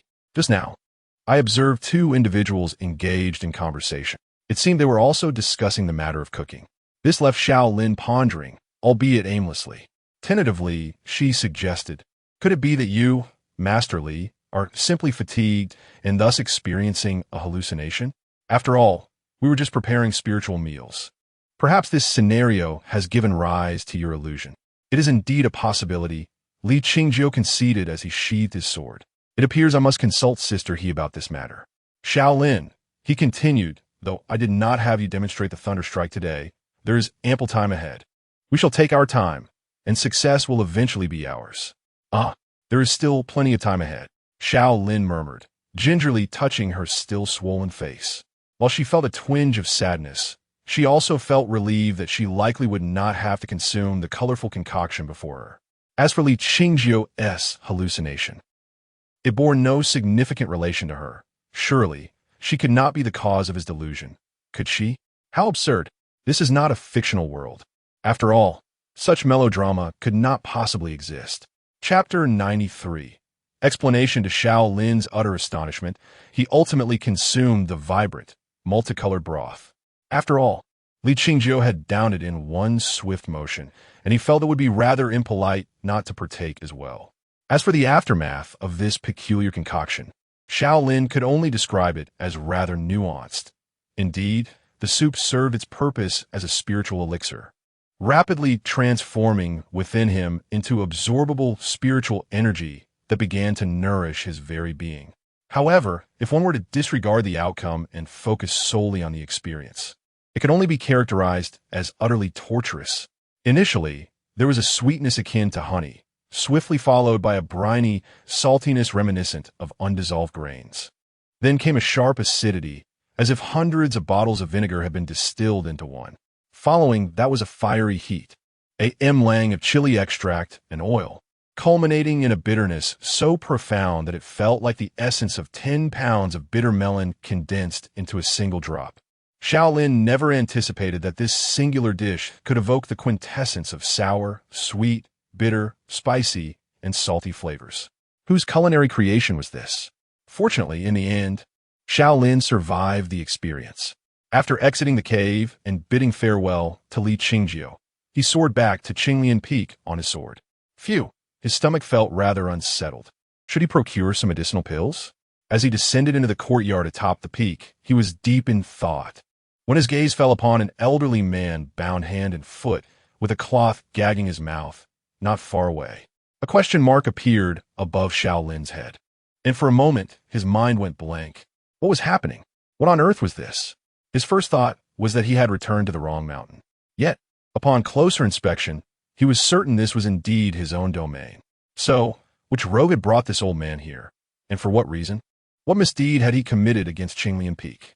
Regaining his composure, Xiao Lin began to ponder the circumstances that led to this scene. However, he couldn't bring himself to envision the old man as a victim. It was preposterous to think that his innocent disciples would have tied up an innocent person and abandoned him here.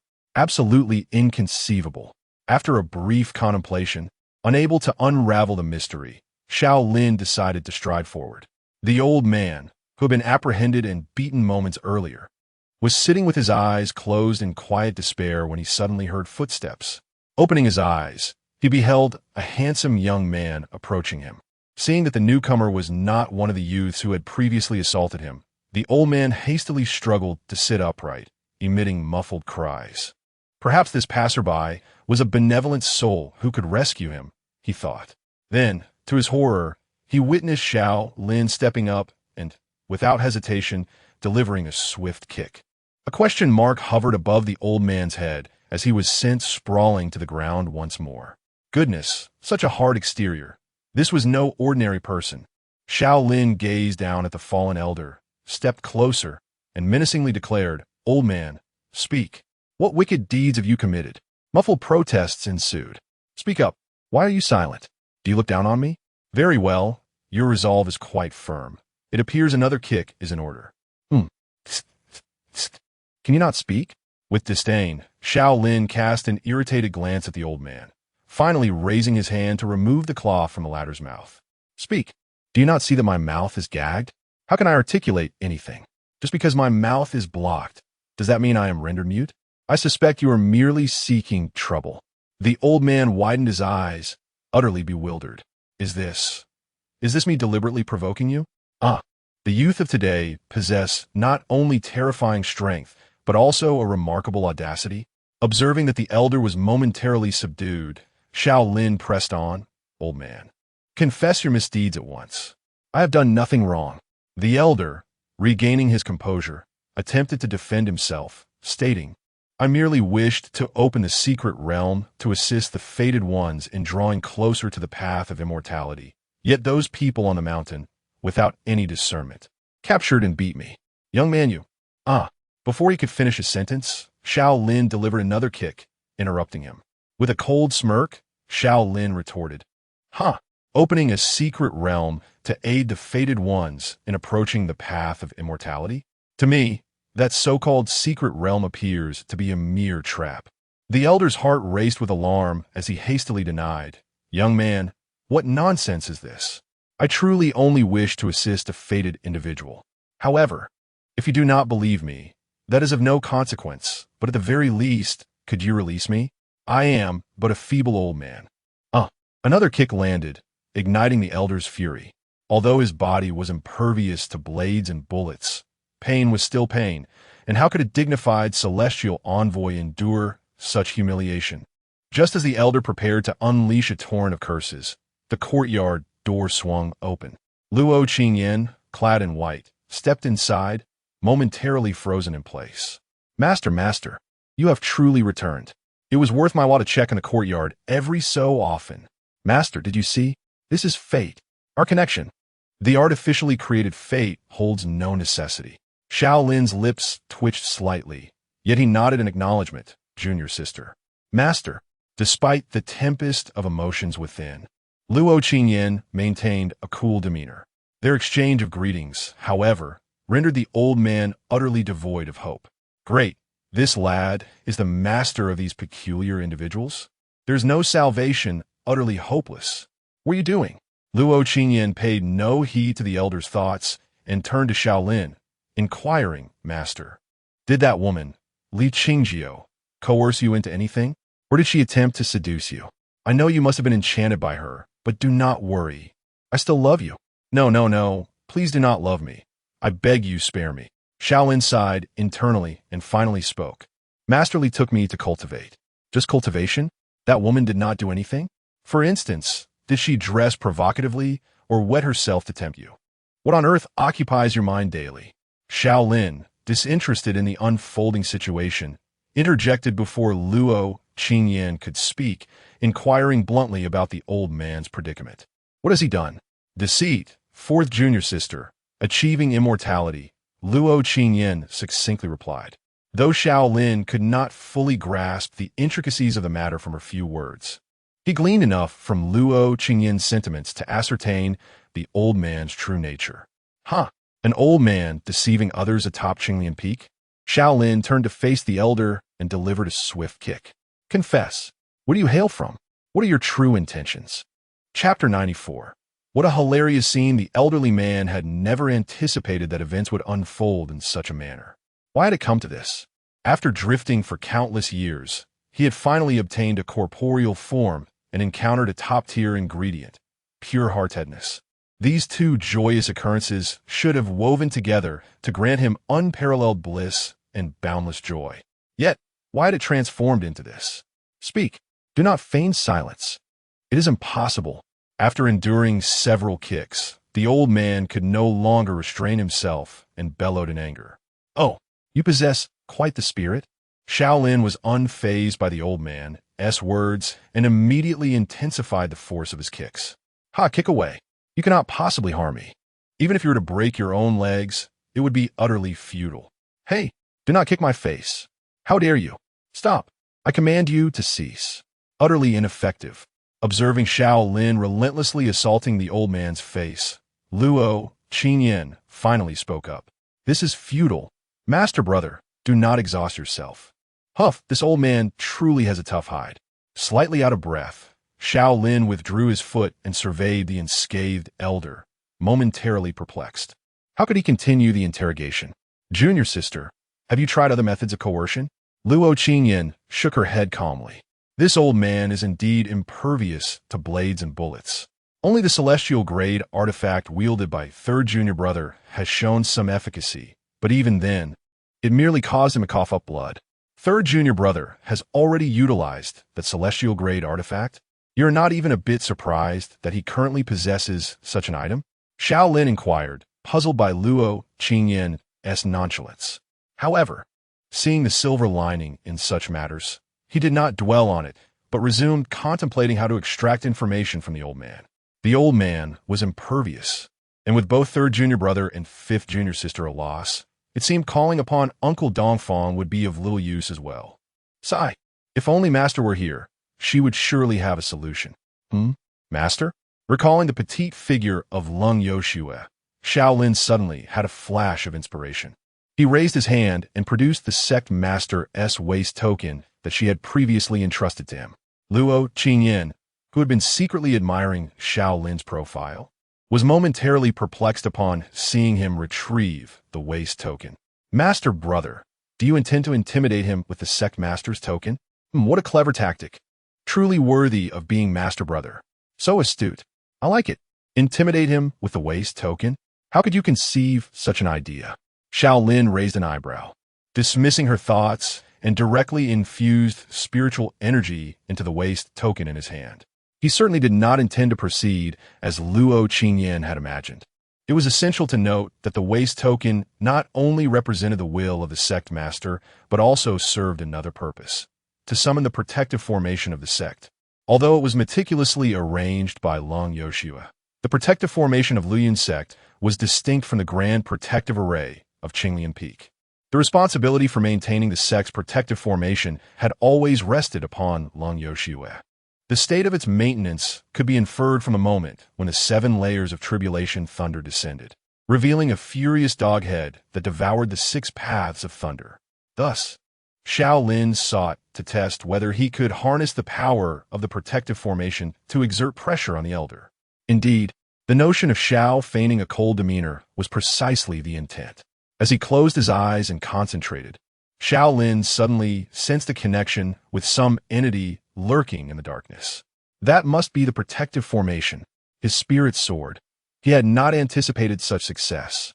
Although theoretically, possessing the sect master's token granted him the ability to manipulate the protective formation, it was akin to a Qi refining practitioner attempting to wield a celestial artifact. For Xiao Lin, who was merely at the core formation stage, it should have been exceedingly difficult to command such an immense array. Yet, it seemed he was on the brink of success. Could it be that I am truly a genius? With this thought, Xiao Lin hastened to continue his attempts to communicate with the dark presence. As he persevered, the enigmatic entity gradually began to take shape. It was coming. It was indeed coming. Xiao Lin grew increasingly exhilarated. Then he beheld a colossal dog head emerging. Startled, Xiao Lin instinctively recoiled 2 steps, abruptly awakening from that mystical state. What happened? Luo Qingyan quickly reached out to steady his arm. Ah, senior brother's hand. I touched it. Oh my goodness. I shall never wash this hand again. Second junior sister, please compose yourself. Xiao Lin discreetly withdrew his arm, about to speak when he suddenly sensed something and looked skyward. Luo Qingyan mirrored his gesture. At that moment, the protective formation enveloping the entirety of Lu Yun's sect fully manifested, a translucent shield pulsating with waves of spiritual energy. An awe-inspiring sight. Almost simultaneously, several powerful auras soared from the surrounding peaks, converging in the air. It was Dongfang Yu and the other 6 peak masters. What is happening? An enemy attack? Bai Li Wanyan scanned the surroundings with wide, bell-like eyes, brimming with combat spirit. Perhaps not. I see no enemy presence, Dongfang Yu replied, stroking his white beard thoughtfully. Could it be another tribulation thunder? Li Yuan Fronut. It does not appear to be any celestial phenomenon. Zhang Xinju, wielding a long blade, shook his head. Then it must be Li Qingjiu's gaze shifted. Qinglian Peak, he interjected, her tone perfectly synchronized. No sooner had the 2 women spoken than a massive dog head emerged from the protective formation, the very same that had previously devoured the 6 paths of tribulation thunder. The dog head let out a thunderous howl towards the heavens before descending towards Lu Yun's sect. As it fell, its form rapidly diminished in size. By the time it reached the peak of Qinglian Peak, it had shrunk to the size of an ordinary person. Indeed, it is the Qinglian Peak. It is not surprising, as the sect master's token rests in the hands of Master Xiao. Dongfang Yu shook his head in resignation. This explains everything. Li Yuan shrugged. Let us disperse, everyone. Zhang Xinzhuz folded his long blade and clasped his hands together. Speaking of which, why did the sect master choose to refine a dog's head? Is there any particular significance to it? I cannot say. After all, it is the sect master. Perhaps we should not ponder too deeply. That makes sense. It may simply be that during those days of refinement, the sect master had a fondness for dogs. As the various peak masters dispersed, they prepared to attend to their respective mountains. As for inquiring about the activities of Qinglian Peak, none possessed such curiosity. Qinglian Peak. What on earth is this? Xiao Lin gazed at the enormous dog's head before him, his expression devoid of emotion. I do not know. Luo Qingyan, standing beside Xiao Lin, shook her head. However, this scene is rather amusing. Chapter 95. The Celestial Envoy. It must be said that Luo Qingyan's intuition was remarkably astute, a sentiment wholeheartedly echoed by Xiao Lin himself. As he drew nearer, Xiao Lin suddenly realized that the canine visage before him bore an uncanny resemblance to a certain meme from his past life, featuring a dog with a rose in its mouth. How many among you comprehend this? The meme has come to life, and in such grandiose form, how could this not evoke amusement? Hello? Noticing the dog's unwavering gaze fixed upon him, Xiao Lin hesitated briefly before mustering the courage to greet it. Woof woof. The dog responded with a couple of barks. What on earth am I doing? Xiao Lin couldn't help but cover his face with his hand. Senior brother is so adorable. I wish to cuddle with senior brother. Dog-headed brother. I shall henceforth refer to you as such. Xiao Lin decided to cut to the chase, gesturing towards the astounded elder beside him. Might you possess any means to deal with this old man? Do not question why he was conversing with a dog-headed creature, for this dog was a creation of his master, who was indeed not ordinary, crafting myths. Woof woof. Upon hearing Xiao Lin's inquiry, the dog turned around, beginning to scrutinize the elder with great diligence. Upon noticing the dog's gaze, the elder instinctively recoiled a step. What manner of being is this? How has the mortal realm transformed into such a spectacle? Lost in thought, the elder suddenly felt an overwhelming sense of peril. Yet before he could react, the dog-headed creature opened its mouth wide. What? What do you intend to do? Do not approach. Begone. Get away. The elder's protest was abruptly cut short as the dog swallowed him whole. Xiao Lin, Luo Qingyan, senior brother, what on earth is happening? Just as Lu Xingqiu, Yu Qiaoxi, and Ning Yunmiao arrived at the scene, having pushed open the courtyard door, they were met with this surreal tableau, standing frozen in place. Lu Xingqiu, Ning Yung Miao. You Xiaoxi? Hey. Dog-headed brother. That person is not meant to be consumed. Quickly, regurgitate him. Xiao Lin snapped back to reality, urgently calling out to the creature. The dog, seemingly perplexed by this command, nonetheless complied, and with a puff, it expelled the elder back onto the ground. Ugh. The elder, having escaped the dog's maw, fell to the ground, retching. Air. It seems the dog's mouth is indeed quite malodorous. Ning Yunmiao observed with palpable sympathy. His body. Lu Xingqiu suddenly raised an eyebrow. The area around his head and shoulders appears to be dissipating. Yu Xiaoxi also discerned the anomaly. Indeed, Ning Yunmiao turned to look, and to his astonishment, he observed faint glimmers emanating from the elder's head and shoulders, dissipating into the air. Dog-headed brother first swallowed this old fellow's head. Xiao Lin's eyes lit up. Could it be that the dog-headed brother truly has the power to vanquish him? It is indeed a possibility. Lu Xingqiu nodded, gazing at Xiao Lin with admiration. As expected of senior brother, accomplishing what we could not achieve with such ease. To be precise, it is the merit of our master. Xiao Lin dismissed Lu Xingqiu's adulation, directing a swift kick towards the elder on the ground. Old man, will you not confess? Then I must entrust you to Brother Doghead to handle this. Brother Doghead. Woof. No. I mean it. I've said it. Don't let it come any closer. Upon hearing Doghead's barking, the old man immediately sat up, his face contorted in terror as he frantically waved his hands.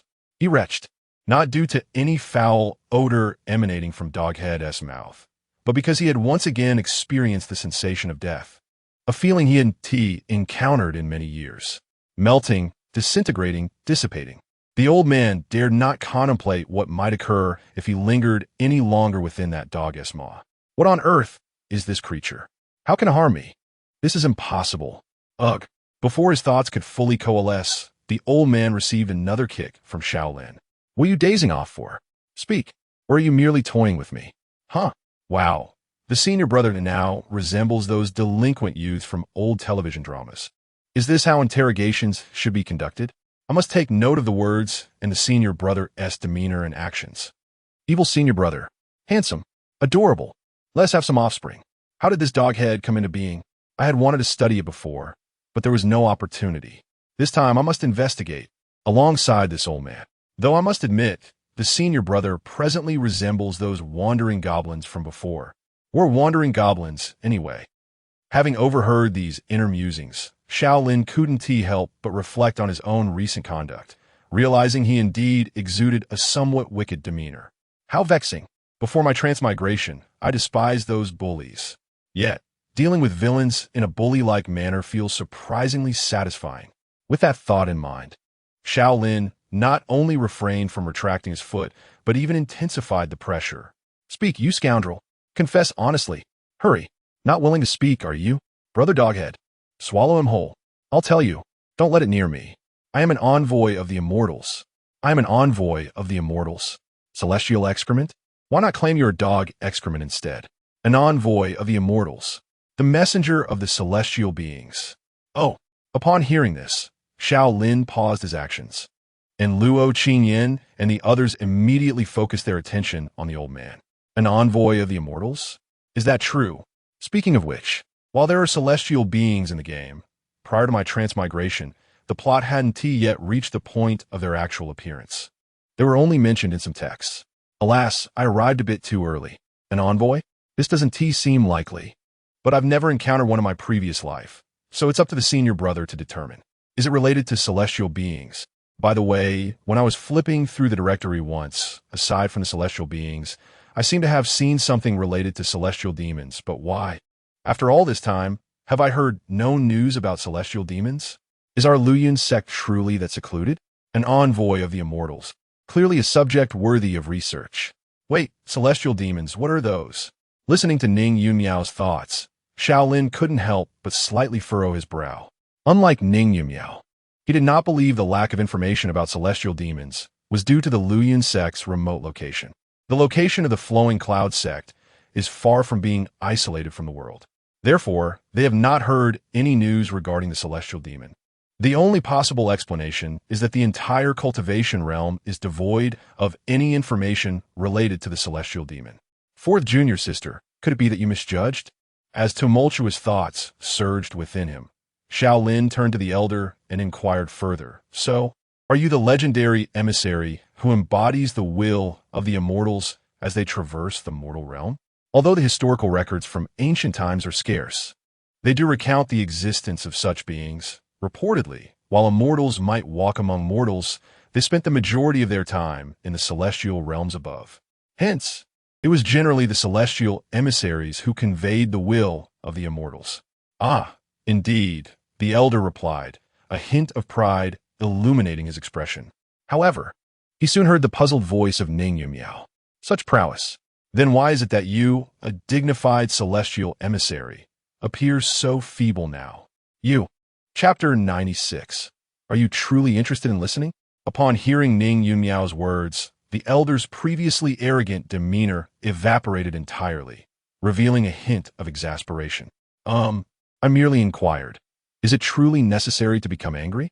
Ning Yunmiao responded innocently, meeting his fierce gaze.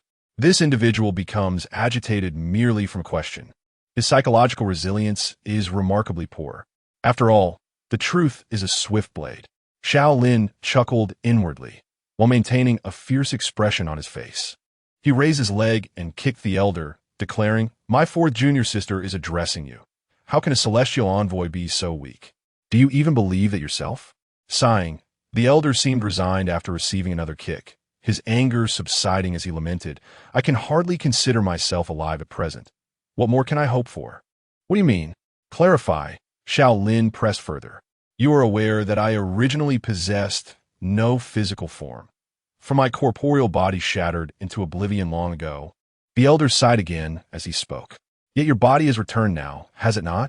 Ning Yumiao questioned once more. "My body has not returned. I can sense that, at most, in 3 days, I shall revert to my former state of fragmented soul," the elder remarked, casting a surprised glance at Yu Xiaoxi.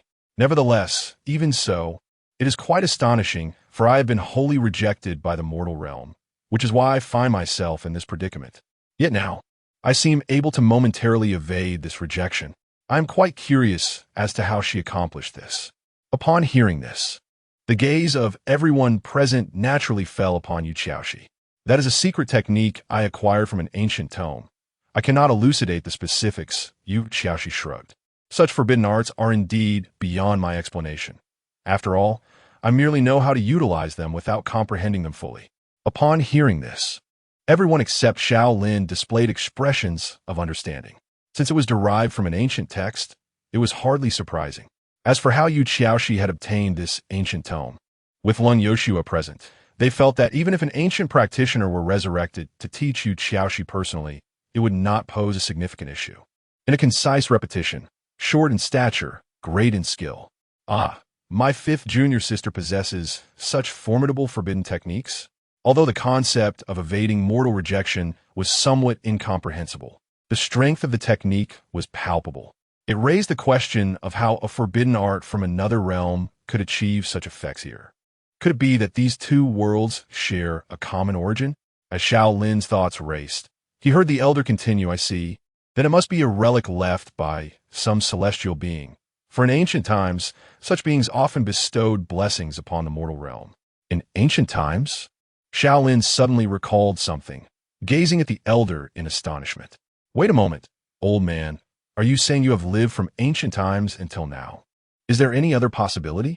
After the ancient era, celestial beings ceased to descend to the mortal realm. Thus, I must have come to this world during the ancient times." The elder responded with a faint smile and continued, "As I mentioned earlier, I have long since become a remnant soul, having been rejected by the world of mortals, existing as a being adrift beyond this realm. Therefore, your offer to assist me in unlocking the secret realm is merely a deception, is it not?" Ning Yumiao inquired. "The secret realm is indeed real. It is a celestial domain that I have painstakingly located and brought under my control," the elder replied, chuckling softly. "However, after my modifications, all practitioners who enter will become nourishment to sustain me. Indeed, this is the case. Ning Yunmiao wrinkled her nose and cautiously glanced at the book titled Guidelines for Encountering Unknown Practitioners During Expeditions, before cradling it protectively in her arms. How terrifying! Thankfully, I have this treasure from my senior brother, Xiao Lin, who had merely revised and transcribed a document akin to guidelines for children meeting strangers. Found himself a loss for words. When asked why he had composed such a guide for Ning Yunmiao, it stemmed from a conversation they had about venturing out. He felt uneasy and worried that she might recklessly wander off, prompting him to draft a handwritten list of precautions. Looking back, he was relieved he had taken that action. Otherwise, the unfamiliar figure suddenly appearing within the sect might have truly led his fourth junior sister astray. Speaking of which, where exactly did you come from? I cannot believe you could breach the protective formation of our sect, Xiao Lin queried, gazing at the elder. Having divulged so much, the elder naturally recounted the tale of how he had escaped his confinement. So it was the fifth junior sister who released you? Ning Yunmiao exclaimed in astonishment. It seems that way. Yu Xiaoxi also wore a look of realization and nodded. I will be more cautious next time. Next time? Next time. Xiao Lin turned and playfully delivered a light smack to Yu Xiaoxi's forehead, admonishing, in the future, refrain from recklessly employing formations whose effects you do not fully understand.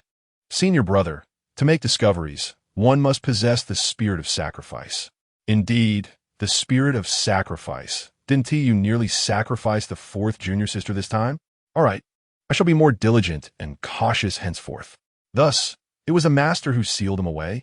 Lu Xingqiu quickly interjected once Xiao Lin had finished his reprimand. Wait, so that short individual was your master? The elder suddenly grasped the situation. No wonder each of you possesses such formidable strength at such a young age. How terrifying! Recalling the petite woman whose front and back were equally flat, the elder felt a shiver of fear.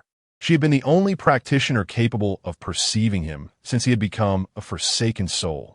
The elder now found himself steeped in regret.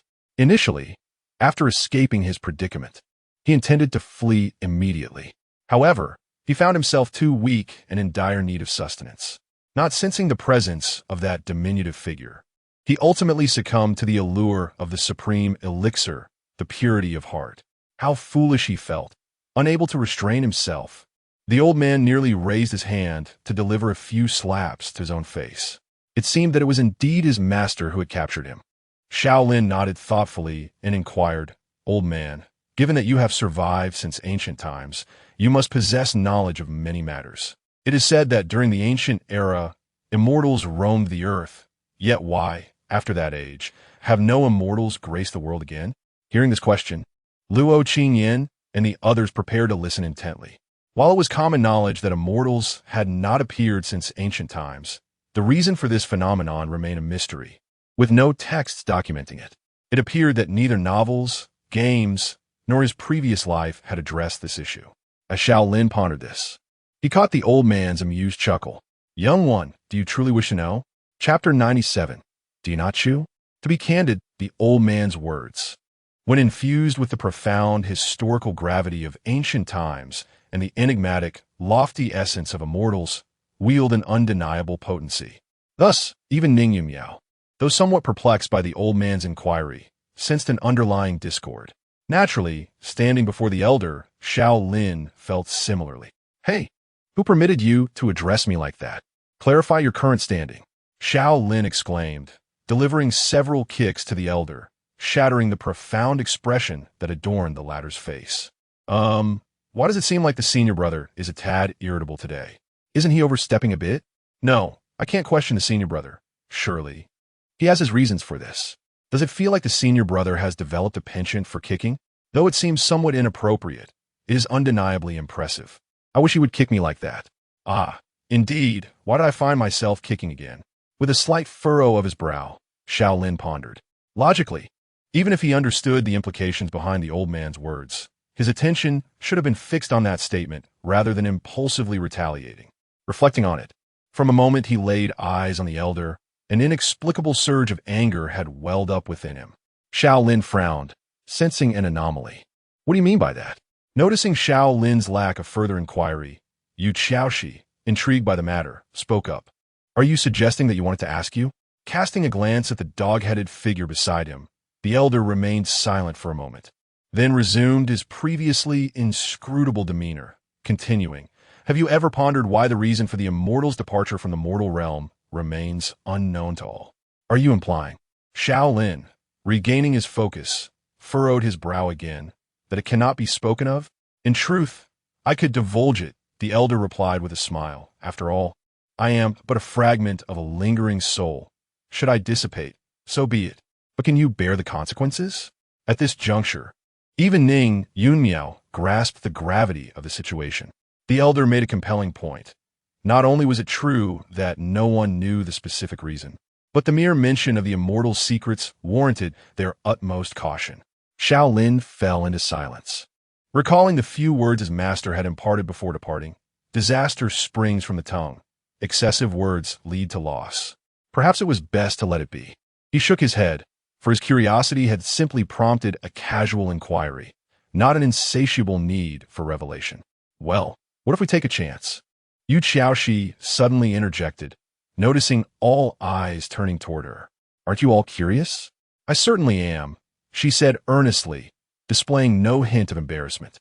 "But I believe preserving one's life takes precedence." Ning Yunmiao raised her hand to scratch her head.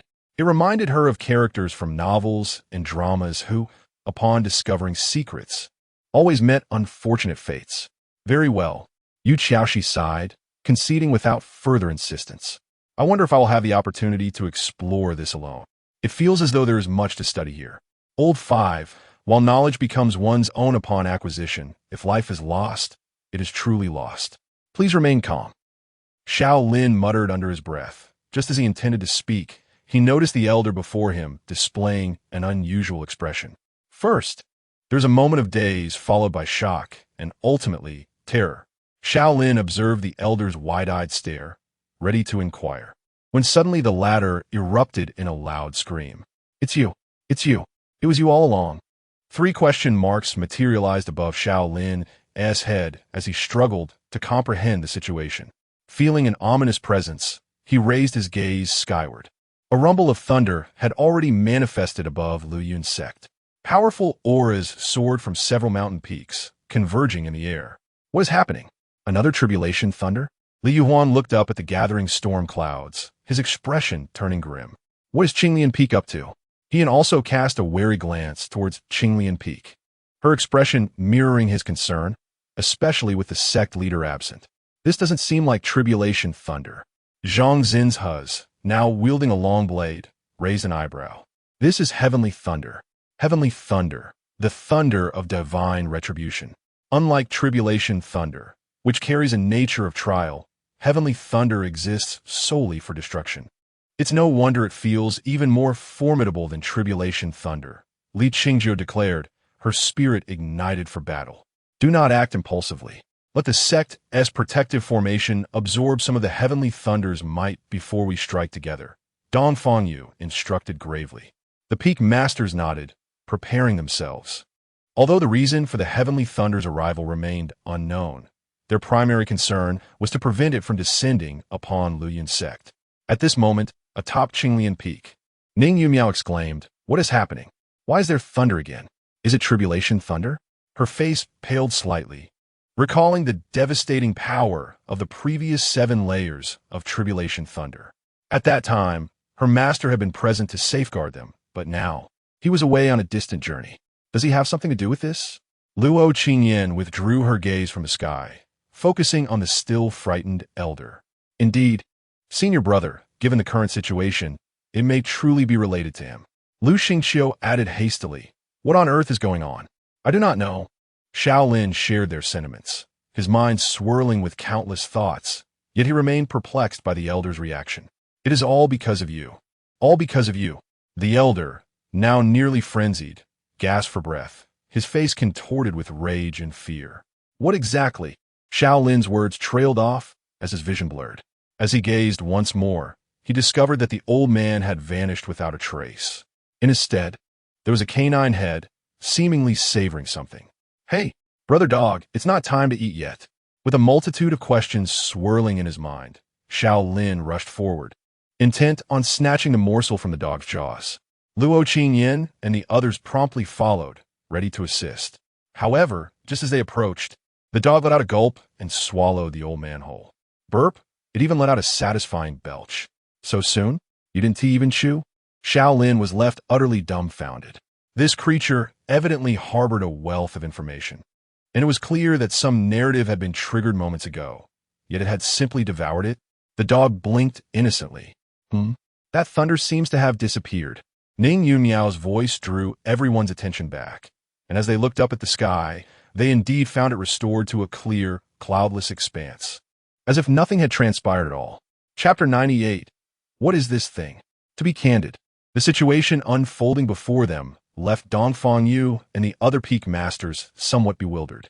Just a moment ago, they had been biding their time, poised to act once the celestial thunder had been adequately depleted by the protective formation. Yet, in an instant, the thunder vanished. Are we being toyed with? Or is it merely a fleeting occurrence? The six peak masters exchanged glances, momentarily at a loss for words. Meanwhile, the individuals at Qinglian Peak, including Xiao Lin, found themselves in a similar state of confusion. So, is the dog actually saving us? Ning Yunmiao retracted her gaze from the sky, her eyes resting on the canine visage, her expression one of heartfelt gratitude. If the four junior sister insists on viewing it this way, then so be it. Lu Xingqiu remarked with a gentle shake of his head. It appears that the earlier celestial thunder was indeed connected to that elderly man. What did he mean by his words? Luo Qingyan inquired, her brow slightly furrowed. This time, there was no need for Xiao Lin to translate. Everyone understood she was questioning the implications of the elder's final statements. It's you. It's you. So it was you. It's all because of you. It's all because of you. Not only were those phrases significant, but the elder's expression, one of sheer terror, as if witnessing the apocalypse, along with the phenomenon of summoning celestial thunder with merely two utterances. In that moment, everyone present, including Xiao Lin, fell into deep contemplation. Could it be that the senior brother harbors some hidden identity? Such plot twists are often found in novels and dramas. I wonder how the story unfolds. Regardless of how it develops, I will undoubtedly protect my senior brother. No one shall harm my beloved. That elder is a celestial envoy, which implies a connection between the senior brother and the immortals. Given the senior brother's innate talent and abilities, this scenario is plausible. However, in his past life, the senior brother did not exhibit any signs of an association with the immortals. How curious. Alas, another enigmatic figure. Why can't they just speak plainly? It's you, it's you, it's you. Why not reveal who it is? Sigh. There is scant information about the senior brother in the novels, leaving us utterly clueless. It's a pity. I haven't had the chance to delve into his character yet. Yet it seems the senior brother possesses considerable research value. He must harbor significant secrets. Thus, in his previous life, were there truly no clues regarding the earlier predicament in games or novels? As Xiao Lin pondered the thoughts of his companions, he suddenly noticed the dog head beside him had opened its mouth. Could there still be hope? A flicker of joy ignited within Xiao Lin as he moved closer, only to see the dog head don a pained expression before it began to retch. Hey, what is wrong with you, dog? Are you all right? Ning Yunmiao rushed over in concern, attempting to pat the dog head's back, only to awkwardly realize it lacked even a neck, let alone a back. Fortunately, after a couple of dry heaves, the dog head expelled an object before swiftly returning to its usual self. All right. You startled me, pup. Ning Yunmiao exhaled deeply, intending to reach out and stroke the dog's head, only to witness the creature suddenly leap into the air, merging seamlessly with the luminous barrier enveloping the sect. Oh, not allowed to pet you? Ning Yunmiao's expression shifted to one of adorable disappointment. Senior sister, stop focusing on the dog and look at this. At the sound of Yu Xiaoxi's voice, Ning Yunmiao swiftly turned to see Xiao Lin holding a square stone in his hand. The stone, seemingly crafted from white jade, was palm-sized with sharp edges and emanated a gentle radiance. What is this? Oh, is this what the dog just spat out? Ning Yunmiao marveled at the square stone in Xiao Lin's grasp, exclaiming, "It's so beautiful. What purpose does it serve?" Luo Qingyan inquired pragmatically. Honestly, I have no idea. Xiao Lin examined the stone, turning it over in his hands, yet he could discern nothing remarkable. He then looked at the others, asking, "Do any of you have any insights?" Upon hearing his question, Luo Qingyan and the others fell into contemplation. Could it contain the soul of a powerful being? Perhaps it will emerge to guide our senior brother in becoming stronger? That way, he would have an advantage. But wait, what if it's a female soul? That could be perilous. Could this be an artifact symbolizing the identity of a human race's saint? A sign of our senior brother's future? It seems too simplistic for him to have become the saint in his past life. Might there be a monkey sealed within? This object appears to possess a unique energy flow. I could attempt to calculate it using the owl's energy transformation equation, and if that fails, I might try the Helgatu variable method for experimentation. Once, junior sister, since we are all at a loss, why don't we leave the research to you? Xiao Lin interjected before Yu Qiaoshi could finish her thought, placing the square stone into her hands. Huh? Me? Really? Yu Qiaoshi blinked in surprise at the stone, her eyes sparkling with delight as she gazed at Xiao Lin. Senior brother, you truly are a kind person. There is no need for flattery. Among all of you, your ideas seem the most plausible, though I didn't quite understand any of it. Xiao Lin mused, feeling somewhat flustered by Yu Qiaoshi's gaze, disregarding Luo Qingyan's internal musings about why he would give her the stone. It's merely a stone after all, he thought. Turning to his fellow disciples, he continued, although this matter is shrouded in mystery, since that celestial envoy has already been consumed by the pup, it's clear we cannot unravel it on our own. We shall wait for our Master-S return and see if junior sister can draw any conclusions. Luo, Qingyan, and the others, after a moment of reflection, nodded in agreement, acknowledging the wisdom in Xiao Lin's words. Then, it is essential to discuss this matter with Master Dongfang and the others, to ascertain what actions they intend to take. As Xiao Lin was about to assign personnel for the aftermath, he suddenly heard the thoughts of Lu Xingqiu resonate in his mind. It appears that the senior brother is unaware that the old man is an envoy of the immortals. Perhaps he had intended to interrogate him all along, thus cleverly arranging this trial for us, achieving two objectives with one stroke, truly befitting of the senior brother. Wait, a trial? Xiao Lin blinked, pondering what this could possibly entail. The second junior sister had not mentioned this in her earlier thoughts. Chapter 99. You seem quite proud it was only after such an incident that Xiao Lin recalled he had yet to inquire about the origins of this affair. Previously, the earnest sentiments of his junior sister had merely indicated that the old man intended to deceive the fourth junior sister, leading them to take action against him without a second thought. At that moment, upon hearing that the scoundrel dared to scheme on their own turf, fury surged within him, prompting him to act impulsively. He had not contemplated the subsequent peculiarities that arose from the old man's antics, which caused him to entirely dismiss the initial context of the matter. Now, it appeared rather reckless to have captured such a dubious character without notifying Uncle Dongfang. What if that old man was merely feigning weakness, only to suddenly retaliate? Even if the fourth junior sister could not fathom this, surely others could. Given the supposed trial, there must be some underlying intricacies to this situation. With these thoughts in mind, Xiao Lin inquired directly, why did you not inform Uncle Dongfang about this matter beforehand, and instead chose to bind that old man in the courtyard? Isn't this the trial you set for us, senior brother? The three present were Luo Qingyan, Lu Xingqiu, and Ning Yunmiao. As for Yu Qiaoshi, she had never believed in the validity of this so-called trial from the outset, thus holding no surprise or confusion at the moment. Among the trio, filled with curiosity, Lu Xingqiu was the first to comprehend the situation. I understand now. Senior brother wishes to hear us articulate the specific details of the trial, to see if we have, by chance, stumbled upon the correct interpretation. Truly, you are thorough in your considerations. Senior brother, since this trial was initially conceived by me, it is only fitting that I elucidate it. With this, Lu Xingqiu stepped forward, exclaiming, Senior brother, we recognize this is a trial you devised for us. Therefore, we manage the entire process independently, without seeking assistance from any elders. Very well, a trial. Is it? You were the first to conceive of it, correct? Xiao Lin displayed a smile that was more of a facade than genuine warmth, and he regarded Lu Xingqiu, asking, then, third junior brother, please enlighten me on the precise nature of this trial. Indeed, we are required to delineate the specifics of a trial. Lu Xingqiu felt a surge of excitement and continued, in my view, senior brother deliberately departed from Qinglian Peak at that particular time, and the celestial envoy appeared shortly thereafter. This cannot be mere coincidence. Rather, it suggests that you intended to capture that envoy, thereby providentially granting us an opportunity for practical experience. If I am not mistaken, you likely did not venture far, but remained poised to intervene at any moment. With that, Lu Xingqiu bowed respectfully to Xiao Lin, adding, "Fortunately, senior brother, we did not disgrace our mission."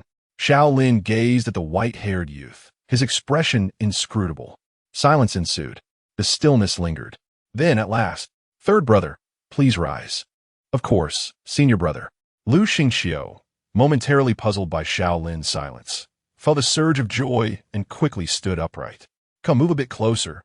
Xiao Lin beckoned with a smile. "Is senior brother preparing to reward me?" The delight on Lu Xingqiu's face was unmistakable as he took several steps forward. Then, trial. What thoughts occupy your mind daily?" Xiao Ling delivered a series of 9 sharp knocks upon Lu Xingqiu's forehead. "And master brother, what does this mean?" Although Lu Xingqiu winced in pain, he did not raise his hand to shield his brow, but rather inquired with a puzzled expression. "Consider this carefully with your intellect. If I had left of my own accord, it would be one thing, but I was taken away by Master Li. Do you truly find your reasoning applicable here? Master Brother's foresight is unparalleled. Perhaps he even anticipated Master Li's arrival. Think before you speak." I see. Master Brother, you convinced Master Li to partake in this charade to avoid appearing overly abrupt. This is yet another trial, testing our ability to discern details. Hiss. This is not a trial. I was abruptly taken away by Master Li, and then that insufferable celestial envoy happened to arrive. Do you comprehend? Xiao Ling exclaimed, delivering another sharp knock to Lu Xingqiu's head. This, how could this be? Lu Xingqiu staggered back 2 steps, as if he had received devastating news. Did I truly misunderstand Master Brother's intent? This. As Xiao Ling observed Lu Xingqiu's expression of apparent existential crisis, he pondered whether he had overstepped, only to notice the latter's eyes suddenly light up. I understand. Master Brother wishes to impart a lesson, to make us realize that one must not merely judge by appearances. Even seemingly rational matters may not lead to the conclusions we expect. We must verify repeatedly. Brilliant, Master Brother. I have gained insight. You have gained insight? I believe you have lost your mind. Where is the logic in that trial you speak of? What on earth are you thinking? Xiao Ling gazed at Lu Xingqiu, who was nodding with increasing conviction, feeling a wave of fatigue wash over him. Go away. Just seeing your white hair is vexing. Lost in thought, Xiao Ling then turned his attention to Luo Qingyan, beckoning her to approach. She walked over with her characteristic cool demeanor. How close? It feels so near. I can hardly bear it. My heart might leap from my chest. Master Brother looks even more handsome up close, a perfect visage from every angle. Oh, what shall I do? When will Master Brother allow me to indulge as I wish? Indulge as you wish? What nonsense! Xiao Ling, disinterested in further discussion, delivered 2 sharp knocks to her head. You find this to be a trial as well, don't you? After receiving the 2 knocks, Luo Qingyan furrowed her brows slightly, then nodded in agreement. As for her inner thoughts, it hurts, but since it's Master Brother doing it, there's an inexplicable thrill. How strange. I actually want him to strike me a few more times. Think before you act. The corners of Xiao Ling's mouth twitched slightly as he chose to distance himself, walking over to Ning Yunmiao. Master Brother, I too perceive this as a trial. Please be gentle. Ning Yunmiao was relatively composed. However, upon witnessing the fear reflected in those bright, watery eyes and hearing the plaintive whispers beside me, I am most afraid of pain. It hurts so much when you tap my forehead. Oh, Master Brother, considering our past camaraderie in the spirit dining hall, please be gentle. Xiao Lin hesitated for a moment, yet ultimately delivered a light tap to Ning Yunmiao's smooth forehead. One should engage their intellect before undertaking actions. With this thought lingering, Xiao Lin finally approached Yu Qiaoshi. Master Brother, I knew from the very beginning that this was not a trial. So why did you still join them?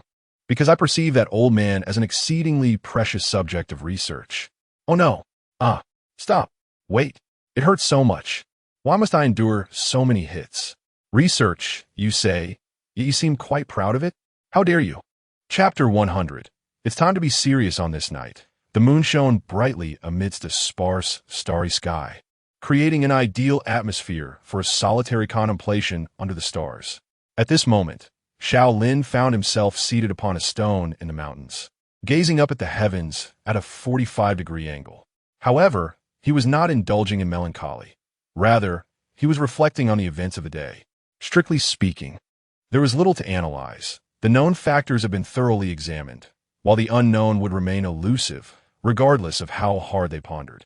In terms of the aftermath, the likes of Dongfang Yu and others had conducted a thorough investigation of the entire Luoyuan sect, heightening their vigilance and delivering stern admonitions to all disciples to prevent the celestial envoy's lingering threat from endangering more students. Simultaneously, they had issued a harsh reprimand to Xiao Lin and his companions, insisting that such matters should never have been handled independently. They must have informed their elders. Xiao Lin could only apologize profusely alongside his fellow disciples, assuring them that he had firmly reprimanded them. As for the stone left behind by the celestial envoy, even Dongfang Yu and his peers could not discern its significance. Yet, under the persistent insistence of Joshi, they refrained from removing it, instead employing their own methods to mark it for future reference, ensuring they would be alerted should any issues arise. What on earth was going on in Lu Xingqiu's mind? This utterly illogical predicament left Xiao Lin bewildered. He had previously thought Luo Qingyan was formidable enough. Yet Lu Xingqiu had proven to be an even greater enigma, a true testament to the adage that where there is a dragon, a phoenix must follow. Recalling Lu Xingqiu's so-called trial from earlier, Xiao Lin felt a wave of frustration wash over him. Thankfully, the celestial envoy seemed to lack combat prowess. Otherwise, he shuddered to think of the consequences. He would need to find a way to correct the misguided notions of these two fervent admirers. It seemed the second junior sister was beyond saving, but perhaps the third could still be redeemed. With these thoughts, Xiao Lin was reminded of the celestial envoy's final words before being devoured by the canine figure. It is you. It is you. It was all because of you. The realization struck him. Did he possess another identity apart from his current one? Looking up at the moon, he sighed. Even if he considered himself a fool, he now recognized that he undoubtedly harbored some astonishing secret within. The question lingered. Was his previous life indeed the existence of the third junior? Thus, the old man must have referred not to his past life, but perhaps to an even earlier one. Could it be that he was entangled in a narrative of reincarnation spanning 100 lifetimes? Amused by the thought, Xiao Lin found himself chuckling. Though he was burdened with a multitude of unresolved mysteries, he did not mind the addition of a few more. Yet, the core of the matter still caused him unease, especially considering that the old man's words had even summoned thunder. 2 phrases, and the heavenly thunder came rushing to him. Regarding the specifics of this incident, Xiao Lin had not fully divulged the details to Dongfang Yu and the other peak masters, merely mentioning that the elders seemed to have employed some secret technique to attract the thunder. It is not that Xiao Lin harbors distrust towards his several masters. Rather, he believes that in matters such as these, it is best for knowledge to be kept to a minimum. What role, after all, does his master play in this intricate narrative? The image of the small yet exceptionally reliable woman springs to mind, causing him to shake his head in amusement. What a powerful master she is, yet she remains an enigma. Speaking of which, he wonders how his master is faring with her current endeavors. This thought evokes a rare sense of concern for his master. After all, it seems that matters concerning him tend to carry an air of danger. Fortunately, judging by his master's demeanor prior to her departure, it appears that this time should pose no significant issues. Bending down, Xiao Lin effortlessly catches a leaf drifting from the air, placing it in his mouth, though his expression grows increasingly troubled. His worries are not for the present, but for the future. What if, due to his own actions, he brings harm to those close to him, such as his junior disciples, or even his master? Reflecting on the day's thunder, he had previously lamented how Brother Doghead had devoured the elder, thwarting their chance to gather information. Yet, truth be told, had Brother Doghead not intervened, the consequences of the Thunder's descent remain unfathomable. But with Brother Doghead present this time, what the next? And the next time, when his master is involved. Cough, cough, in any case, cold Yushue cannot protect him for eternity. Moreover, with secrets piling upon secrets like Russian nesting dolls, Xiao Lin genuinely fears that he might incite a crisis beyond even his master's capabilities to resolve. However, should such a crisis arise, it would undoubtedly feel like an apocalyptic calamity. Regardless, it is imperative to prepare in advance. Thus far, Xiao Lin perceives two relatively reliable strategies. The first approach is to inflict a wound upon himself, thereby resolving everything in one fell swoop. This way, should any monumental troubles seek him out in the future, they can be nipped in the bud. Yet, upon further reflection, he considers this method somewhat flawed. Primarily, he feels he has not yet reached that stage. And if he were to perish, would it not invite even greater dangers? Would sacrifice be in vain? Hence, Xiao Lin resolves to adopt the second strategy, to strive for strength. Admittedly, this method may seem rather trite and cannot strictly be classified as a strategy. Nonetheless, in the face of the unknown, what else can Xiao Lin do? He must grow stronger, increasingly powerful, so that if peril does arise in the future, he can stand against it. At the very least, he must ensure that the innocent do not suffer as a result. This is Xiao Lin's mindset. Thus, after having idled away his time, even nurturing grand ideals of leading a tranquil and uneventful existence as a mere bystander, he now finds himself filled with an earnest desire for strength. Is it coming? As the scenery around him suddenly freezes, Xiao Lin rises, observing the masked figure emerging from behind a tree, murmuring to himself, "It's time to take this seriously. I will surely miss my leisurely days." At the Blue Sea Peak, the back mountain, huff, huff, is that enough? Suspending his wounded wrist in midair, Lin Aoyin watched helplessly as his blood flowed to the ground, only to be absorbed by a small array below. Gritting his teeth, he inquired, "Is that sufficient?" Upon hearing a voice resonate near him, Lin Aoyin's pale countenance exhaled a sigh of relief. He swiftly retrieved a pill and consumed it, then tore a strip from his garment to hastily bandage his wrist. "So, when will I gain power?" he eagerly asked, gazing intently at the array on the ground. "My master, grant me a few more days, and soon this entire sect shall be ours," the deep voice echoed as the small array began to dissipate. "Good, good, good," Lin Aoyin repeated thrice, his mind already reveling in the visions of unrestrained dominion over the Luyun sect. Chapter 101. Nothing could possibly harm me after the elder was devoured by the dog-ass head. No further peculiar incidents occurred. With cold Yoshua still absent and Xiao Shi's research on the stone making little progress, Qinglian Peak returned to a state of tranquility. The only noticeable change was that Luo Qingyan and the others observed an increase in Xiao Lin's odd behaviors over the past few days.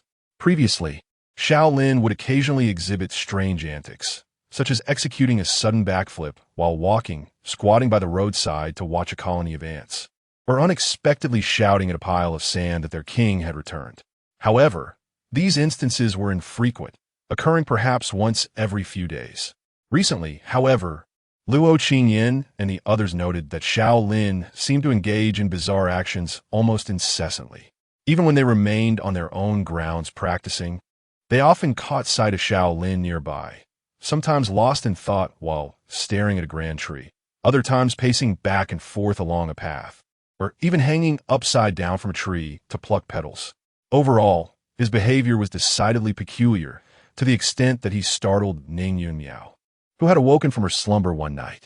In response to their confusion, Luo Qingyan and her peers held a discreet meeting, reaching a consensus to conduct a comprehensive assessment of the bewildered Xiao Lin to determine whether he had been possessed by that elder. Naturally, Xiao Lin passed their tests with flying colors and playfully rewarded each of them with a light flick on the forehead.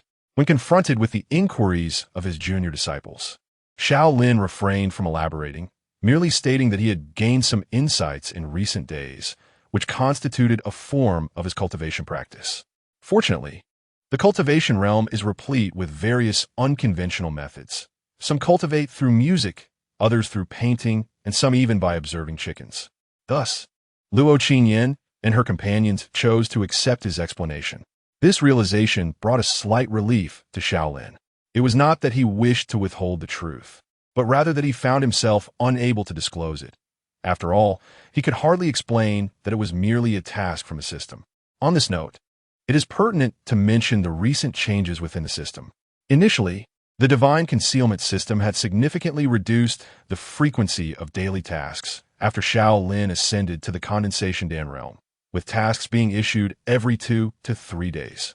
However, just a few days prior, after Xiao Lin firmly resolved to grow stronger under the moonlight, the system seemed to resonate with his determination, returning to the frequency reminiscent of when he first acquired it.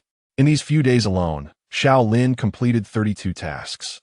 Had the frequency of task issuance remained as it was before, this would have amounted to nearly 2 months' worth of assignments.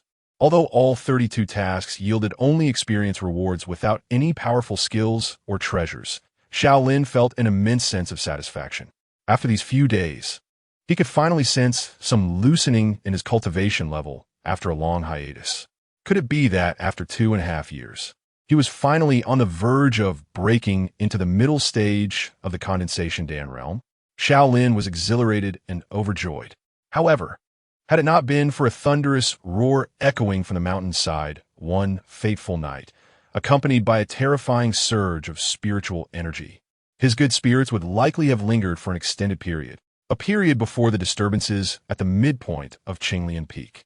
Amidst the chaotic pile of stones on the mountainside, the disordered boulders lay quietly as they had for countless years.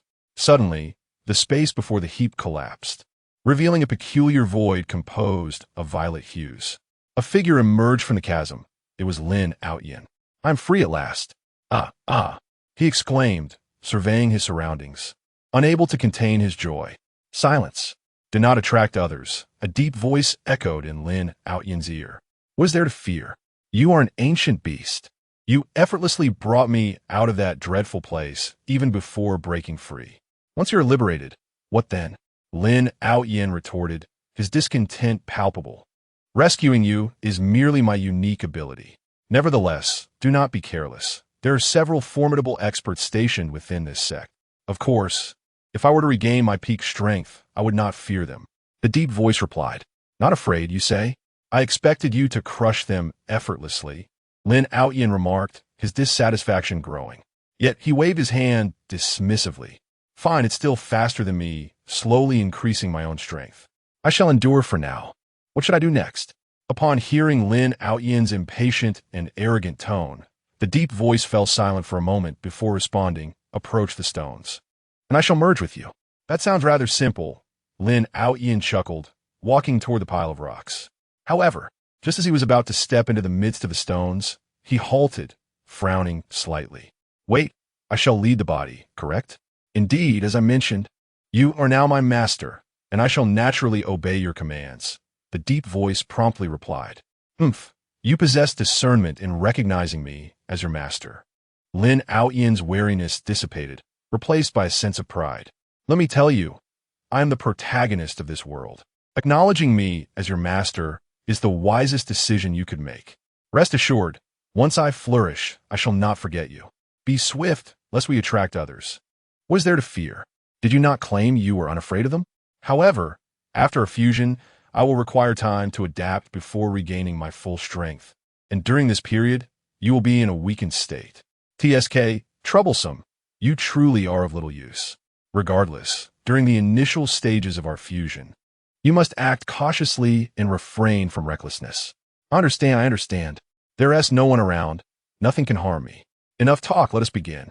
With that, Lin Outyin stepped into the pile of stones. As soon as his foot touched the ground among the rocks, streams of violet light surged swiftly from the massive stones and converged upon Lin Outyin's forehead. "Oh, I feel it. Power, it is power." Suddenly invigorated, Lin Outyin clenched his fists, excitement radiating from his face. Conquering this world begins here. In the initial step, one must seize control of the flowing cloud sect. As Lin Outyin pondered this, he suddenly sensed that something was amiss in his surroundings.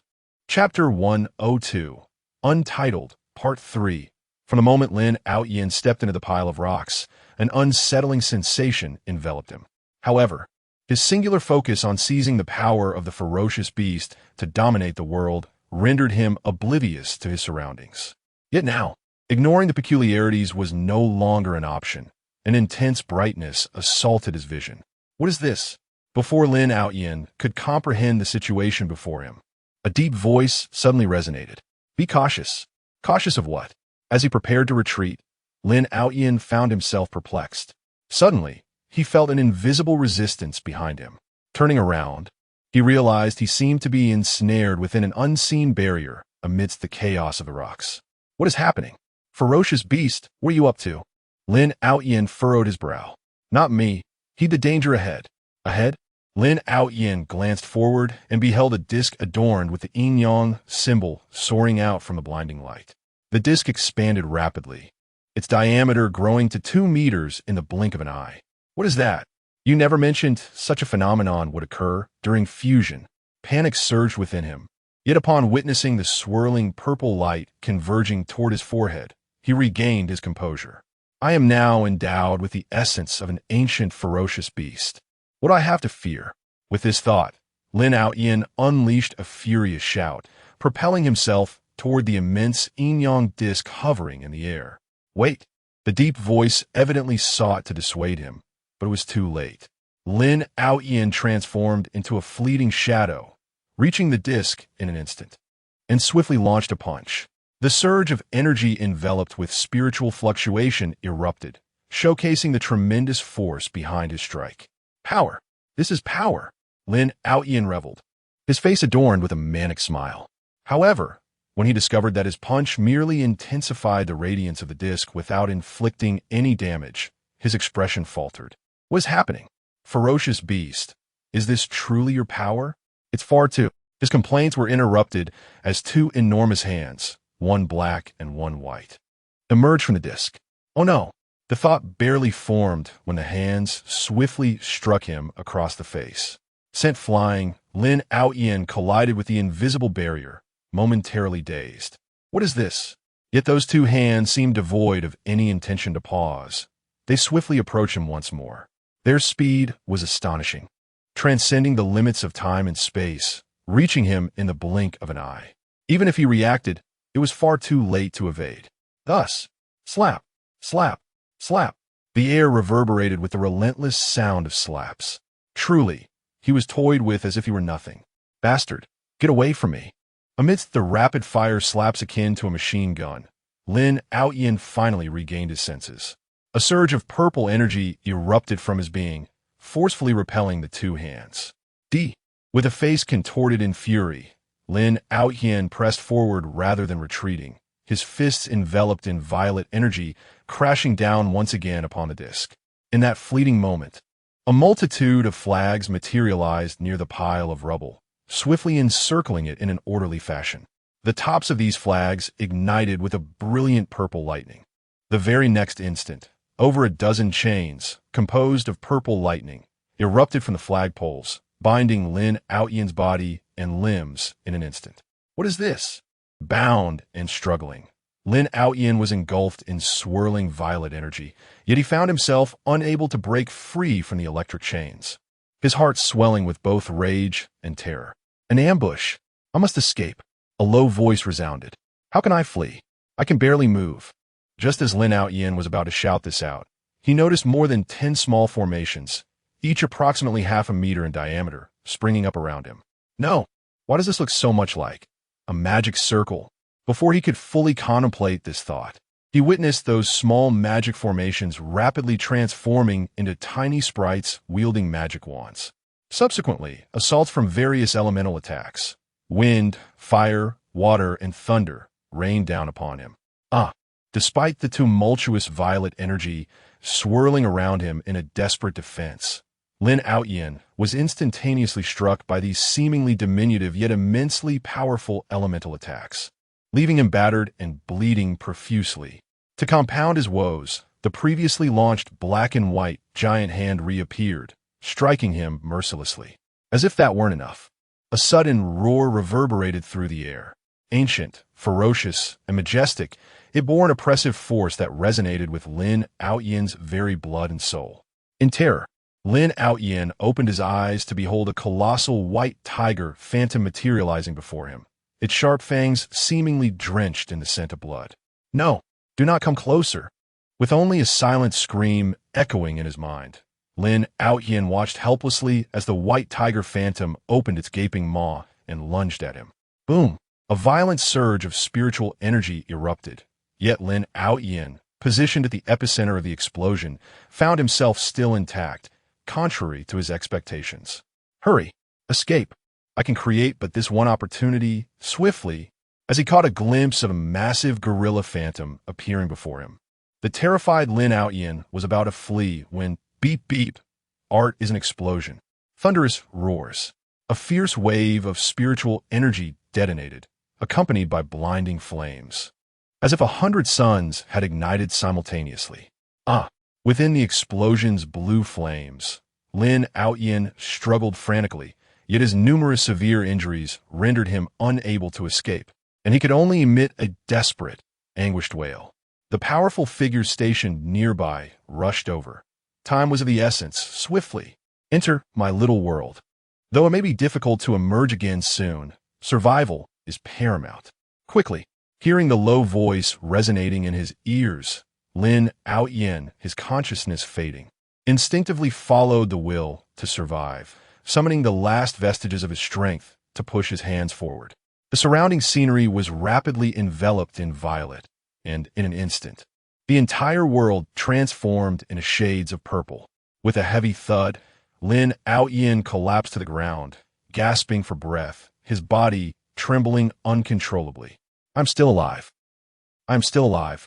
The crimson gaze of Lin Outyen fell upon the dreadful wounds on his body, which seemed to be healing rapidly, and he couldn't help but murmur softly, "What is happening?" Just then, a deep voice resonated in his ear. "What is wrong?" Startled like a frightened bird, Lin Outyen quickly struggled to sit up, only to find 5 figures materializing before him. He recognized them, Xiao Lin, along with his 4 junior disciples. Chapter 103. I am a transmigrator. Although Lin Outyen was besieged by various hidden attacks for what seemed to be an extended period, in reality, it was merely a fleeting moment. It was only with the emergence of the white tiger's phantom and the subsequent explosion that sufficient commotion was generated to capture the attention of others. Therefore, even as Xiao Lin and his companions, residing atop the mountain, hurried over, they were met with nothing but a swirling blue flame. Yet, before they could grasp the situation, the surroundings were swiftly enveloped in a shroud of purple, leaving them seemingly isolated, with only the figures sprawled before them. Lin Outyen? Ning Yunmiao gazed at Lin Outyen, who was struggling to rise, momentarily taken aback before her expression morphed into one of unmistakable disdain. "What are you doing here?" she inquired. No sooner had she posed the question than Luo Qingyan stepped forward, positioning herself protectively in front of Ning Yunmiao, sword already drawn. "He bears a terrifying aura," Lu Xingqiu said, producing 2 short guns with a flick of his wrist. "Is it that ferocious beast? That beast has actually possessed him?" "Indeed. Lin Outyen is not to be underestimated. When my senior brother warned me, I should have sought to eliminate him. Perhaps that was my senior brother's true intent all along. How could I have only just realized this? No. If you had killed him then, it would have been a betrayal of our sect, leading to considerable trouble." As Xiao Lin remained vigilant of Lin Outyen, he also cast a glance around. "Where's this place? Why is everything suffused with purple? It resembles a miniature world," Lu Xingqiu quickly elucidated, sensing Xiao Lin's confusion. "In my past life, that ferocious beast relied upon this small world to slay Uncle Dong." "That scoundrel? Slain Uncle Dong?" Upon hearing Lu Xingqiu's thoughts, Xiao Lin's wariness intensified. In his previous life, Uncle Dong was certainly not far from the tribulation stage. If he could be felled, this small world must indeed be formidable. While Xiao Lin's group assessed the situation, Lin Outyen was not idle. Upon spotting them, he swiftly lowered his voice and inquired, "What is happening? How did you get in here? What are you scheming?" "I do not know. A strange force just forcibly breached my small world and brought them in. What do we do now? If we merge, they will kill me." They are at most at the core formation stage. Although my strength has waned considerably, your power can only reach the infant transformation stage. Yet within my small world, you will not be harmed. Not harmed. Excellent. Excellent. Excellent. Lin Aoyan glanced at his healing wounds, repeating the word excellent thrice, the last exclamation nearly a shout, startling Ning Yunmiao. Junior brother Lin, what is the situation? Care to explain? Xiao Lin asked, unperturbed, observing Lin Aoyan's red eyes and contorted face with a raised brow. Shut up, you scoundrel, was Lin Aoyan's retort. As soon as his words fell, Luo Qingyan, who stood before Ning Yunmiao, subtly shifted her toes, signaling her intent to launch an attack. However, just as Luo Qingyan was about to spring into action, she was intercepted by Xiao Lin, who reached out to restrain her. Do not act impulsively, Xiao Lin murmured to her, his gaze fixed on Lin Aoyan. Given that this fellow has merged with an ancient beast, it would be unwise to engage in close combat, especially alone. Luo Qingyan, halted in her tracks, refrained from further action, her cold eyes flickering with a hint of barely perceptible surprise. My senior brother is currently slightly weaker than I am. He should not be able to anticipate my movements. Thus, the reason he was able to stop me in advance is due to our shared understanding. Yes, we are in sync. Must you always attribute everything to our shared understanding? Xiao Lin could not help but twitch the corner of his mouth, even in such dire circumstances. He had not detected Luo Qingyan's intent to strike on his own. However, he possessed the ability to hear thoughts. Upon catching a mental exclamation of, "You dare to insult my senior brother? How dare you? I'll make you pay." He instinctively raised his hand to block Luo Qingyan's advance. Yet, this was merely a trivial interlude. Lin Aoyan observed Luo Qingyan's obedient demeanor beside Xiao Lin. His already frenzied spirit, stirred by the terror of life and death, spiraled further into madness. Suddenly, he clutched his forehead and laughed uproariously, only to abruptly cease. His gaze filled with resentment as he fixed it upon Xiao Lin. Why? Why is everything yours? The beauty is yours. The position of senior brother is yours. It should have all been mine. Do you understand? What nonsense is this? Why should it belong to you? Ning Yunmiao furrowed her brow, displeased by his words. Why? Ha ha. Lin Aoyan laughed again, now fully upright as most of his injuries had healed. What do you natives know? Ah, ha ha. At the mention of natives, everyone except Lu Xingqiu was momentarily taken aback. Let me enlighten you. Lin Aoyan's body radiated a purple aura, his expression growing increasingly deranged. I am not of this world. I am a transmigrator. I am meant to be the protagonist. Upon uttering this, Lin Aoyan noticed the stunned expressions of the group before him and laughed heartily. Ha ha. You natives are only fit to be trampled beneath my feet. I possess a system. Ha ha ha. But you know nothing of what a system is, do you? Ha ha ha. The four, excluding Lu Xingqiu, appeared even more dazed at his words. Meanwhile, Xiao Lin's mind was in turmoil. He's also a transmigrator? Indeed, I'm not the only one in this world. Yet this person is truly foolish. A protagonist? More like cannon fodder. What? There are others who have crossed over? Is this annoying fellow also a character from a novel? And he even has a system? However, this system, having followed such a master, has indeed suffered a misfortune of 8 generations. The term traveler refers to those who come from other worlds, does it not? I wonder from which realm he arrived. Perhaps I might have the opportunity to examine his remains. As for the system, it remains utterly incomprehensible. This fellow is indeed a traveler, yet his disposition leaves much to be desired. Were he placed within the realm of a novel, such a traveler would undoubtedly face the ire of the readers, wouldn't he? Xiao Lin subtly shook his head, casting a sympathetic glance at the oblivious Lu Xingqiu, when suddenly, a golden beam of light whizzed past him, crashing towards the distant Lin Aoyan. Chapter 104. Quickly utilize your invincibility. Boom! The distance between Xiao Lin and Lin Aoyan was not significant, and the velocity of the golden beam was considerable, resulting in its direct impact on Lin Aoyan without any unexpected developments. The explosion of golden light mixed with purple aura sent forth a shockwave that rustled the garments of Xiao Lin and the others. Fifth junior sister, what are you doing? Ambushing? Ning Yun Miao exclaimed in astonishment as she turned to Yu Xiao Shi, who was beside her holding a cylindrical magical artifact, blinking in surprise. What ambush? Since our meeting, the battle has already commenced. Yu Xiao, she replied, continuing to channel spiritual energy into the cylindrical artifact in her grasp. Whether or not I engage is my own concern. It does not hinder my actions. Isn't that a bit unsporting? Fourth junior sister, Lin Ao Tian, is evidently merging with something formidable. Subduing him should be our foremost objective. Pretending that Lin Ao Tian was merely raving like Lu Xingqiu had said earlier, she turned to Xiao Lin, clearly awaiting his command. With Xiao by not appearing, the current strength of this beast might not be overwhelmingly powerful. Regardless, it is prudent to probe the depths. With this thought, Xiao Lin instructed everyone to exercise caution before boldly charging into the thick smoke generated by the explosion, sword in hand. Luo Qingyan and Lu Xingqiu followed closely behind. Seeing this, Ning Yun Miao also wished to rush forward but was halted by Yu Xiao Shi. Fourth senior sister, you are still in the foundational stage. It would be unwise to join the fray. Yu Xiao, she said, handing the cylindrical artifact to Ning Yun Miao. Use this. Simply channel your spiritual energy into it, and we will provide cover from a distance.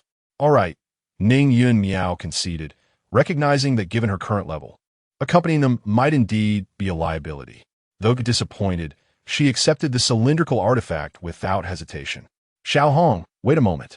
Embracing the tentacled slime, Yu Qiao, she turned to Ning Yun Miao. Fourth senior sister, where's Xiao Bai? Oh, right, Xiao Bai. Ning Yun Miao suddenly remembered her pet and immediately summoned Xiao Bai. Xiao Bai, it's your moment. Go. However, the white cat that appeared at Ning Yun Miao's feet merely yawned. Xiao Bai, what are you doing? Now is not the time for laziness. Wait. Fifth junior sister, what are you up to? In light of this, the situation did not appear perilous. Fourth junior sister, you should join as well. This is a rare opportunity for training. Xiao Hong, you need not involve yourself. This is our special training. After recalling Xiao Hong, Yu Qiao, she sat cross-legged on the ground, casually closing her eyes. So, what are you planning to do, fifth junior sister? I'll give him a big one. Lin Ao Tian never anticipated that before he could finish his words, he was struck by a blast. As he observed his wounds beginning to heal, his already frenzied state propelled him to conjure two streams of purple aura in his hands, roaring as he charged forward. The first person he confronted was Lu Xingqiu. Kunlun-style lock. Lu Xingqiu rotated his dual pistols, one sweeping horizontally, the other thrusting directly.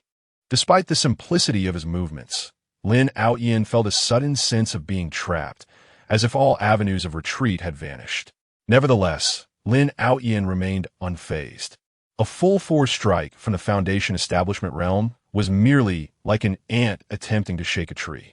Just as the two were about to collide, a violent surge of spiritual energy erupted around Lu Xingqiu. Has he condensed the Dan in my little world? What manner of creature is this? Retreat. I cannot withstand this breakthrough strike. With an overwhelming sense of crisis enveloping him, Lin Outyin heeded the ominous voice in his ear without hesitation, leaping upwards. Although Lu Xingqiu's strike nearly sealed off all of Lin Outyin's escape routes, a slight opening remained above. Is that all? Prepare to die. As Lin Outyin soared into the air, he immediately conjured two orbs of purple energy to hurl at Lu Xingqiu. However, just as he was about to act, an even greater sense of peril descended upon him. In the next moment, a fierce wind swept in. Facing the oncoming gale, caught in midair, Lin Outyin barely had time to react before he felt a crushing blow to his chest and abdomen, sending him hurtling backward like a kite with its string severed. Yet, he quickly regained his composure. Why? Gazing at the fresh blood seeping from the wound on his chest, Lin Outyin, now with blood at the corner of his mouth, lost all sense of reason.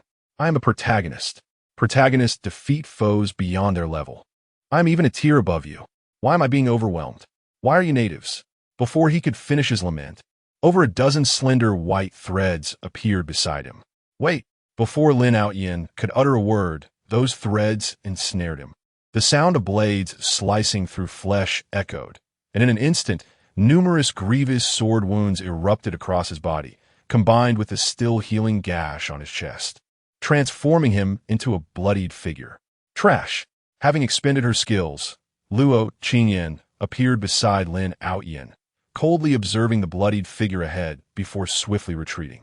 In the next moment, a magnificent and intricate magic circle materialized beneath Lin Aoyan, from which pure black flames surged upwards. Aya!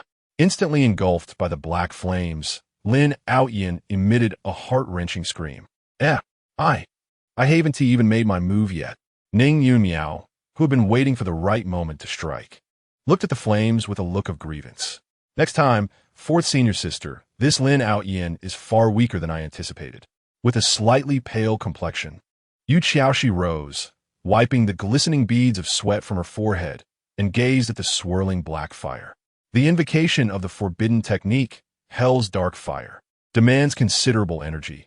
However, Lin Aoyan appears unlikely to perish easily in this setting. Press on, Lin Aoyan, endure.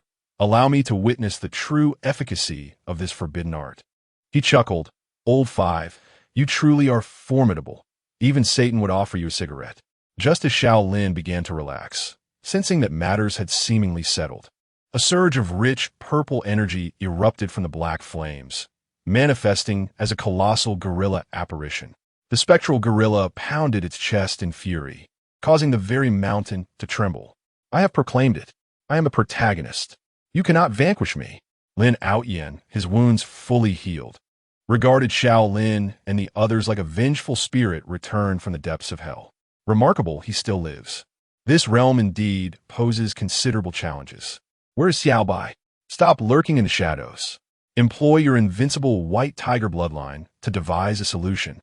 As Xiao Lin pondered this scene, he suddenly observed the apparition spitting forth a mouthful of blood.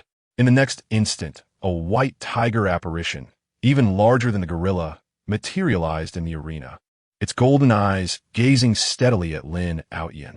Xiao Bai has finally made a move. Is that gorilla quaking in fear? Has Xiao Bai become so powerful that merely appearing is enough to intimidate the beast? Truly impressive, Xiao Bai. Fourth junior sister, you cannot be just now realizing Xiao Bai's strength, can you?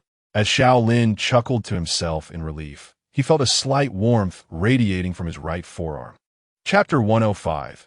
You truly are a great benefactor, having long acclimated to this phenomenon. Xiao Lin instantly comprehended the situation. He promptly rolled up the sleeve of his right arm, only to discover that the Kuei Nyo mark was indeed emanating a faint violet glow. What is this? Is this thing meant to protect its master? A wave of delight surged through Xiao Lin as he observed the mark. To be frank, possessing such a formidable weapon, yet being unable to wield, it would have once merely evoked a sense of regret. However, now, with his urgent desire to grow stronger, he fervently wished to master this power as swiftly as possible. Come on, glowing mark. He could not help but silently cheer for the Kuei-Nyo mark. Suddenly, he sensed a violent surge of spiritual energy emanating from behind him, prompting Luo Qingyan and the others to turn in astonishment. Oh, it's here. A surge of excitement coursed through Xiao Lin as he turned to behold the ethereal silhouette of a one-legged giant bull materializing behind him. Roar! The giant bull's spectral form emitted a roar, not of a moo, but more akin to that of a lion or tiger. Accompanied by this fierce cry, the gorilla's phantom, already trembling in front of the white tiger's apparition, began to shake even more violently. In the next moment, the gorilla retreated into Lin Aoyan's body, while Lin Aoyan leaped out from the black flames and then promptly knelt upon the ground. Brother, I am but a fool who fails to recognize greatness. Spare my life, and I shall serve you faithfully. A deep voice resonated from Lin Aoyan's lips, and it was clear that the being controlling this body was no longer the original Lin Aoyan. The small white figure being venerated by Lin Aoyan, however, paid him no heed, instead turning to cast a glance at Ning Yunmiao.